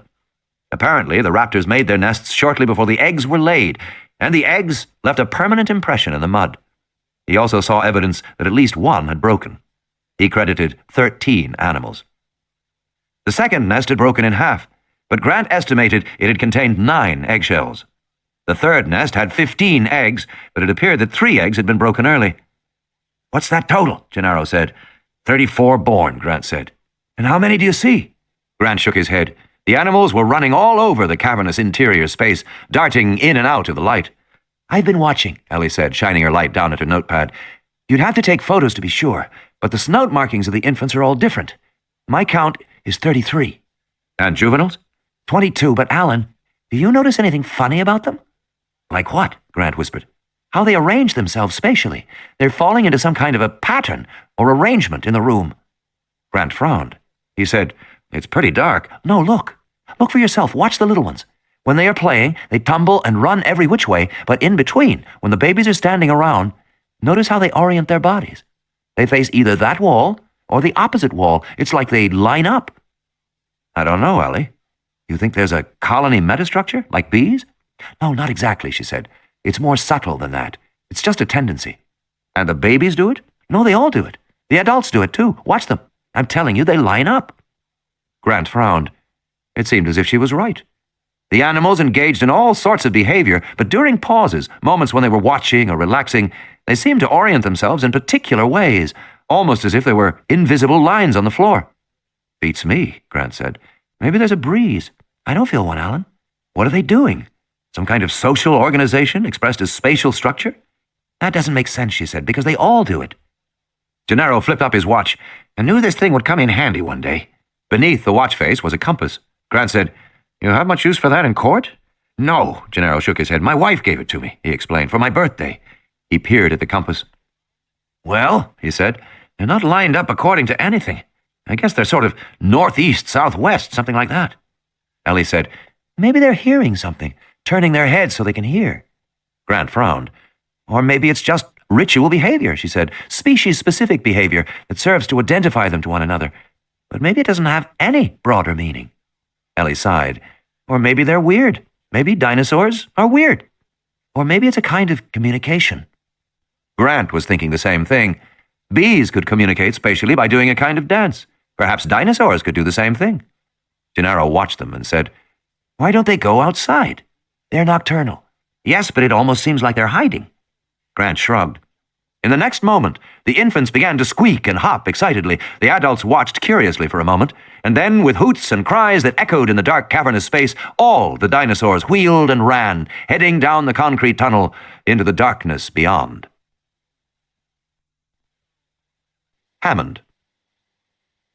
John Hammond sat down heavily in the damp earth of the hillside and tried to catch his breath. Dear God, it was hot, he thought. Hot and humid. He felt as if he were breathing through a sponge. He looked down at the stream bed, now 40 feet below. It seemed like hours since he had left the trickling water and begun to climb the hill. His ankle was now swollen and dark purple. He couldn't put any weight on it at all. He was forced to hop up the hill on his other leg, which now burned with pain from the exertion. And he was thirsty. Before leaving the stream behind, he had drunk from it, even though he knew this was unwise. Now he felt dizzy, and the world sometimes swirled around him. He was having trouble with his balance, but he knew he had to climb the hill and get back to the path above. Hammond thought he had heard footsteps on the path several times during the previous hour, and each time he had shouted for help, but somehow his voice hadn't carried far enough. He hadn't been rescued. And so, as the afternoon wore on, he began to realize that he would have to climb the hillside, injured leg or not, and that was what he was doing now. Those damn kids! Hammond shook his head, trying to clear it. He had been climbing for more than an hour, and he had gone only a third of the distance up the hill, and he was tired, panting like an old dog. His leg throbbed. He was dizzy. Of course, he knew perfectly well that he was in no danger. He was almost within sight of his bungalow, for God's sake. But he had to admit he was tired. Sitting on the hillside, he found he didn't really want to move any more. Then why shouldn't he be tired, he thought. He was 76 years old. That was no age to be climbing around hillsides. Even though Hammond was in peak condition for a man his age, personally, he expected to live to be 100. It was just a matter of taking care of yourself, of taking care of things as they came up. Certainly, he had plenty of reasons to live, other parks to build, other wonders to create. He heard a squeaking, then a chittering sound, some kind of small birds hopping in the undergrowth. He had been hearing small animals all afternoon. There were all kinds of things out here, rats, possums, snakes. The squeaking got louder, and small bits of earth rolled down the hillside past him. Something was coming. Then he saw a dark green animal hopping down the hill toward him, and another, and another. Compies, he thought with a chill. Scavengers! The compies didn't look dangerous. They were about as big as chickens, and they moved up and down with little nervous jerks like chickens. But he knew they were poisonous. Their bites had a slow-acting poison that they used to kill crippled animals. Crippled animals, he thought, frowning. The first of the compies perched on the hillside, staring at him. It stayed about 5 feet away beyond his reach, and just watched him. Others came down soon after, and they stood in a row, watching. They hopped up and down and chittered and waved their little clawed hands. "Shoo! Get out!" he said, and threw a rock.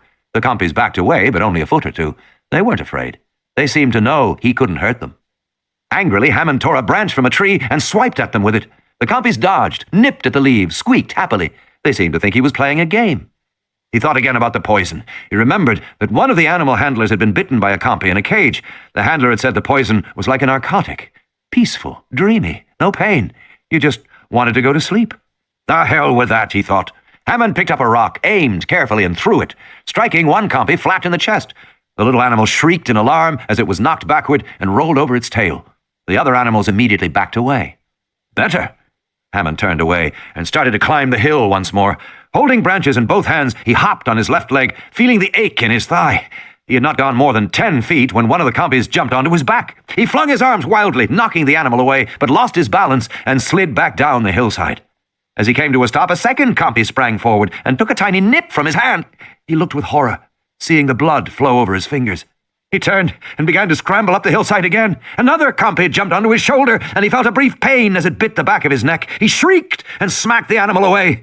He turned to face the animals, breathing hard, and they stood all around him, hopping up and down and cocking their heads, watching him. From the bite on his neck, he felt warmth flow through his shoulders, down his spine. Lying on his back on the hillside, he began to feel strangely relaxed, detached from himself. But he realized that nothing was wrong. No error had been made. Malcolm was quite incorrect in his analysis. Hammond lay very still as a child in its crib, and he felt wonderfully peaceful. When the next compy came up and bit his ankle, he made only a half-hearted effort to kick it away. The little animals edged closer. Soon they were chittering all around him like excited birds. He raised his head as another compy jumped onto his chest, the animal surprisingly light and delicate. Hammond felt only a slight pain, very slight, as the compy bent to chew his neck. The beach. Chasing the dinosaurs, following the curves and slopes of concrete, Grant suddenly burst out through a cavernous opening and found himself standing on the beach, looking at the Pacific Ocean. All around him, the young velociraptors were scampering and kicking in the sand. But one by one, the animals moved back into the shade of the palm trees at the edge of the mangrove swamp, and there they stood, lined up in their peculiar fashion, watching the ocean. They stared fixedly to the south. "I don't get it," Gennaro said. "I don't either," Grant said, "except that they clearly don't like the sun." It wasn't very sunny on the beach. A light mist blew, and the ocean was hazy. But why had they suddenly left the nest? What had brought the entire colony to the beach? Gennaro flipped up the dial on his watch and looked at the way the animals were standing. Northeast-southwest, same as before. Behind the beach, deeper in the woods, they heard the hum of the electric fence. "At least we know how they get outside the fence," Ellie said. Then they heard the throb of marine diesels, and through the mist they saw a ship appearing in the south, a large freighter. It slowly moved north. "So that's why they came out," Gennaro said. Grant nodded. "They must have heard it coming." As the freighter passed, all the animals watched it, standing silent except for the occasional chirp or squeak. Grant was struck by the coordination of their behavior, the way they moved and acted as a group. But perhaps it was not really so mysterious. In his mind, he reviewed the sequence of events that had begun in the cave. First, the infants had been agitated, then the adults had noticed, and finally, all the animals had stampeded to the beach. That sequence seemed to imply that the younger animals with keener hearing had detected the boat first. Then the adults had led the troop out onto the beach. And as Grant looked, he saw that the adults were in charge now. There was a clear spatial organization along the beach, and as the animals settled down, it was not loose and shifting the way it had been inside. Rather, it was quite regular, almost regimented. The adults were spaced every 10 yards or so, each adult surrounded by a cluster of infants. The juveniles were positioned between and slightly ahead of the adults. But Grant also saw that all the adults were not equal. There was a female with a distinctive stripe along her head, and she was in the very center of the group as it ranged along the beach. That same female had stayed in the center of the nesting area, too. He guessed that, like certain monkey troops, the raptors were organized around a matriarchal pecking order, and that this striped animal was the alpha female of the colony. The males, he saw, were arranged defensively at the perimeter of the group. But unlike monkeys, which were loosely and flexibly organized, the dinosaurs settled into a rigid arrangement, almost a military formation, it seemed. Then, too, there was the oddity of the northeast-southwest spatial orientation. That was beyond Grant. But in another sense, he was not surprised. Paleontologists had been digging up bones for so long that they had forgotten how little information could be gleaned from a skeleton. Bones might tell you something about the gross appearance of an animal, its height and weight. They might tell you something about how the muscles attached, and therefore something about the crude behavior of the animal during life. They might give you clues to the few diseases that affected bone. But a skeleton was a poor thing, really, from which to try and deduce the total behavior of an organism. Since bones were all the paleontologists had, bones were what they used. Like other paleontologists, Grant had become very expert at working with bones, and somewhere along the way he had started to forget the unprovable possibilities, that the dinosaurs might be truly different animals, that they might possess behavior and social life organized along lines that were utterly mysterious to their later mammalian descendants. That since the dinosaurs were fundamentally birds— "Oh my God," Grant said. He stared at the raptors ranged along the beach in a rigid formation, silently watching the boat, and he suddenly understood what he was looking at. "Those animals," Gennaro said, shaking his head, "they sure are desperate to escape from here." "No," Grant said. "They don't want to escape at all." "They don't?" "No," Grant said. "They want to migrate." Approaching dark. "Migrating," Ellie said. "That's fantastic." "Yes," Grant said. He was grinning. Ellie said, "Where do you suppose they want to go?" "I don't know," Grant said. And then the big helicopters burst through the fog, thundering and wheeling over the landscape, their underbellies heavy with armament. The raptors scattered in alarm as one of the helicopters circled back, following the line of the surf, and then moved in to land on the beach. A door was flung open, and soldiers in olive uniforms came running toward them. Grant heard the rapid babble of voices in Spanish and saw that Muldoon was already aboard with the kids. One of the soldiers said in English, "Please, you will come with us. Please, there is no time here." Grant looked back at the beach where the raptors had been, but they were gone. All the animals had vanished. It was as if they had never existed. The soldiers were tugging at him, and he allowed himself to be led beneath the thumping blades and climbed up through the big door. Muldoon leaned over and shouted in Grant's ear, "They want us out of here, now! They're going to do it now!" The soldiers pushed Grant and Ellie and Gennaro into seats and helped them clip on the harnesses. Tim and Lex waved to him, and he suddenly saw how young they were and how exhausted. Lex was yawning, leaning against her brother's shoulder. An officer came toward Grant and shouted, "Senor, are you in charge?" "No," Grant said, "I'm not in charge." "Who is in charge, please?" "I don't know." The officer went on to Gennaro and asked the same question. "Are you in charge?" "No," Gennaro said. The officer looked at Ellie, but said nothing to her. The door was left open as the helicopter lifted away from the beach, and Grant leaned out to see if he could catch a last look at the raptors, but then the helicopter was above the palm trees, moving north over the island. Grant leaned to Muldoon and shouted, "What about the others?" Muldoon shouted, "They've already taken off Harding and some workmen. Hammond had an accident. Found him on the hill near his bungalow. Must have fallen." "Is he all right?" Grant said. "No. Compy's got him." "What about Malcolm?" Grant said. Muldoon shook his head. Grant was too tired to feel much of anything. He turned away and looked back out the door. It was getting dark now, and in the fading light he could barely see the little Rex with bloody jaws crouched over a hadrosaur by the edge of the lagoon and looking up at the helicopter and roaring as it passed by. Somewhere behind them they heard explosions, and then ahead they saw another helicopter wheeling through the mist over the visitor center, and a moment later the building burst in a bright orange fireball, and Lex began to cry, and Ellie put her arm around her and tried to get her not to look. Grant was staring down at the ground, and he had a last glimpse of the hypsilophodonts leaping gracefully as gazelles moments before another explosion flared bright beneath them. Their helicopter gained altitude, and then moved east, out over the ocean. Grant sat back in his seat. He thought of the dinosaurs standing on the beach, and he wondered where they would migrate if they could, and he realized he would never know, and he felt sad and relieved in the same moment. The officer came forward again, bending close to his face. "Are you in charge?" "No," Grant said. "Please, senor, who is in charge?" "Nobody," Grant said. The helicopter gained speed as it headed toward the mainland. It was cold now, and the soldiers muscled the door closed. As they did, Grant looked back just once and saw the island against a deep purple sky and sea, cloaked in a deep mist that blurred the white-hot explosions that burst rapidly one after another until it seemed the entire island was glowing, a diminishing bright spot in the darkening night. Epilogue. San Jose. Days went by. The government was polite and put them up in a nice hotel in San Jose. They were free to come and go, and to call whomever they wished, but they were not permitted to leave the country. Each day a young man from the American embassy came to visit them, to ask if they needed anything, and to explain that Washington was doing everything it could to hasten their departure. But the plain fact was that many people had died in a territorial possession of Costa Rica. The plain fact was that an ecological disaster had been narrowly averted. The government of Costa Rica felt it had been misled and deceived by John Hammond and his plans for the island. Under the circumstances, the government was not disposed to release survivors in a hurry. They did not even permit the burial of Hammond or Ian Malcolm. They simply waited. Each day, it seemed to Grant, he was taken to another government office where he was questioned by another courteous, intelligent government officer. They made him go over his story again and again. How Grant had met John Hammond, what Grant knew of the project, how Grant had received the facts from New York, why Grant had gone to the island, what had happened at the island.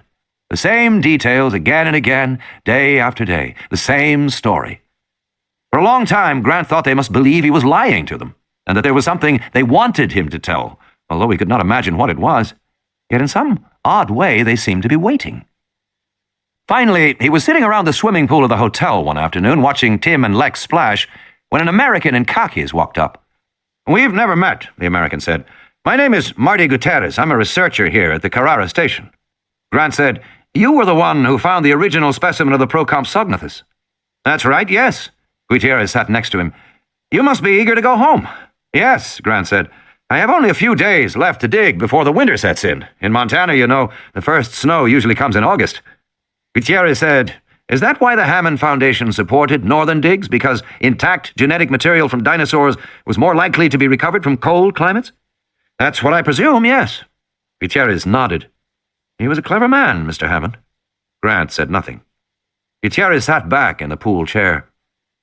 The authorities won't tell you, Gutierrez said finally, because they are afraid, and perhaps also resentful of you for what you have done, but something very peculiar is happening in the rural regions. Biting the babies? No, thankfully that has stopped. But something else. This spring in the Ismaloya section, which is to the north, some unknown animals ate the crops in a very peculiar manner. They moved each day in a straight line, almost as straight as an arrow, from the coast into the mountains, into the jungle. Grant sat upright. Like a migration, Gutierrez said. Wouldn't you say? What crops? Grant said. Well, it was odd. They would only eat agama beans and soy, and sometimes chickens. Grant said, foods rich in lysine. What happened to these animals? Presumably, Gutierrez said, they entered the jungles. In any case, they have not been found. Of course, it would be difficult to search for them in the jungle. A search party could spend years in the Ismaloya Mountains with nothing to show for it. And we are being kept here because... Gutierrez shrugged. The government is worried. Perhaps there are more animals, more trouble. They are feeling cautious. Do you think there are more animals? Grant said. I can't say. Can you? No, Grant said, I can't say. But you suspect? Grant nodded. Possibly there are, yes. I agree. Gutierrez pushed up from his chair. He waved to Tim and Lex playing in the pool. Probably they will send the children home, he said. There's no reason not to do that. He put on his sunglasses. Enjoy your stay with us, Dr. Grant. It is a lovely country here. Grant said, You're telling me we're not going anywhere? None of us is going anywhere, Dr. Grant, Gutierrez said, smiling. And then he turned and walked back toward the entrance of the hotel.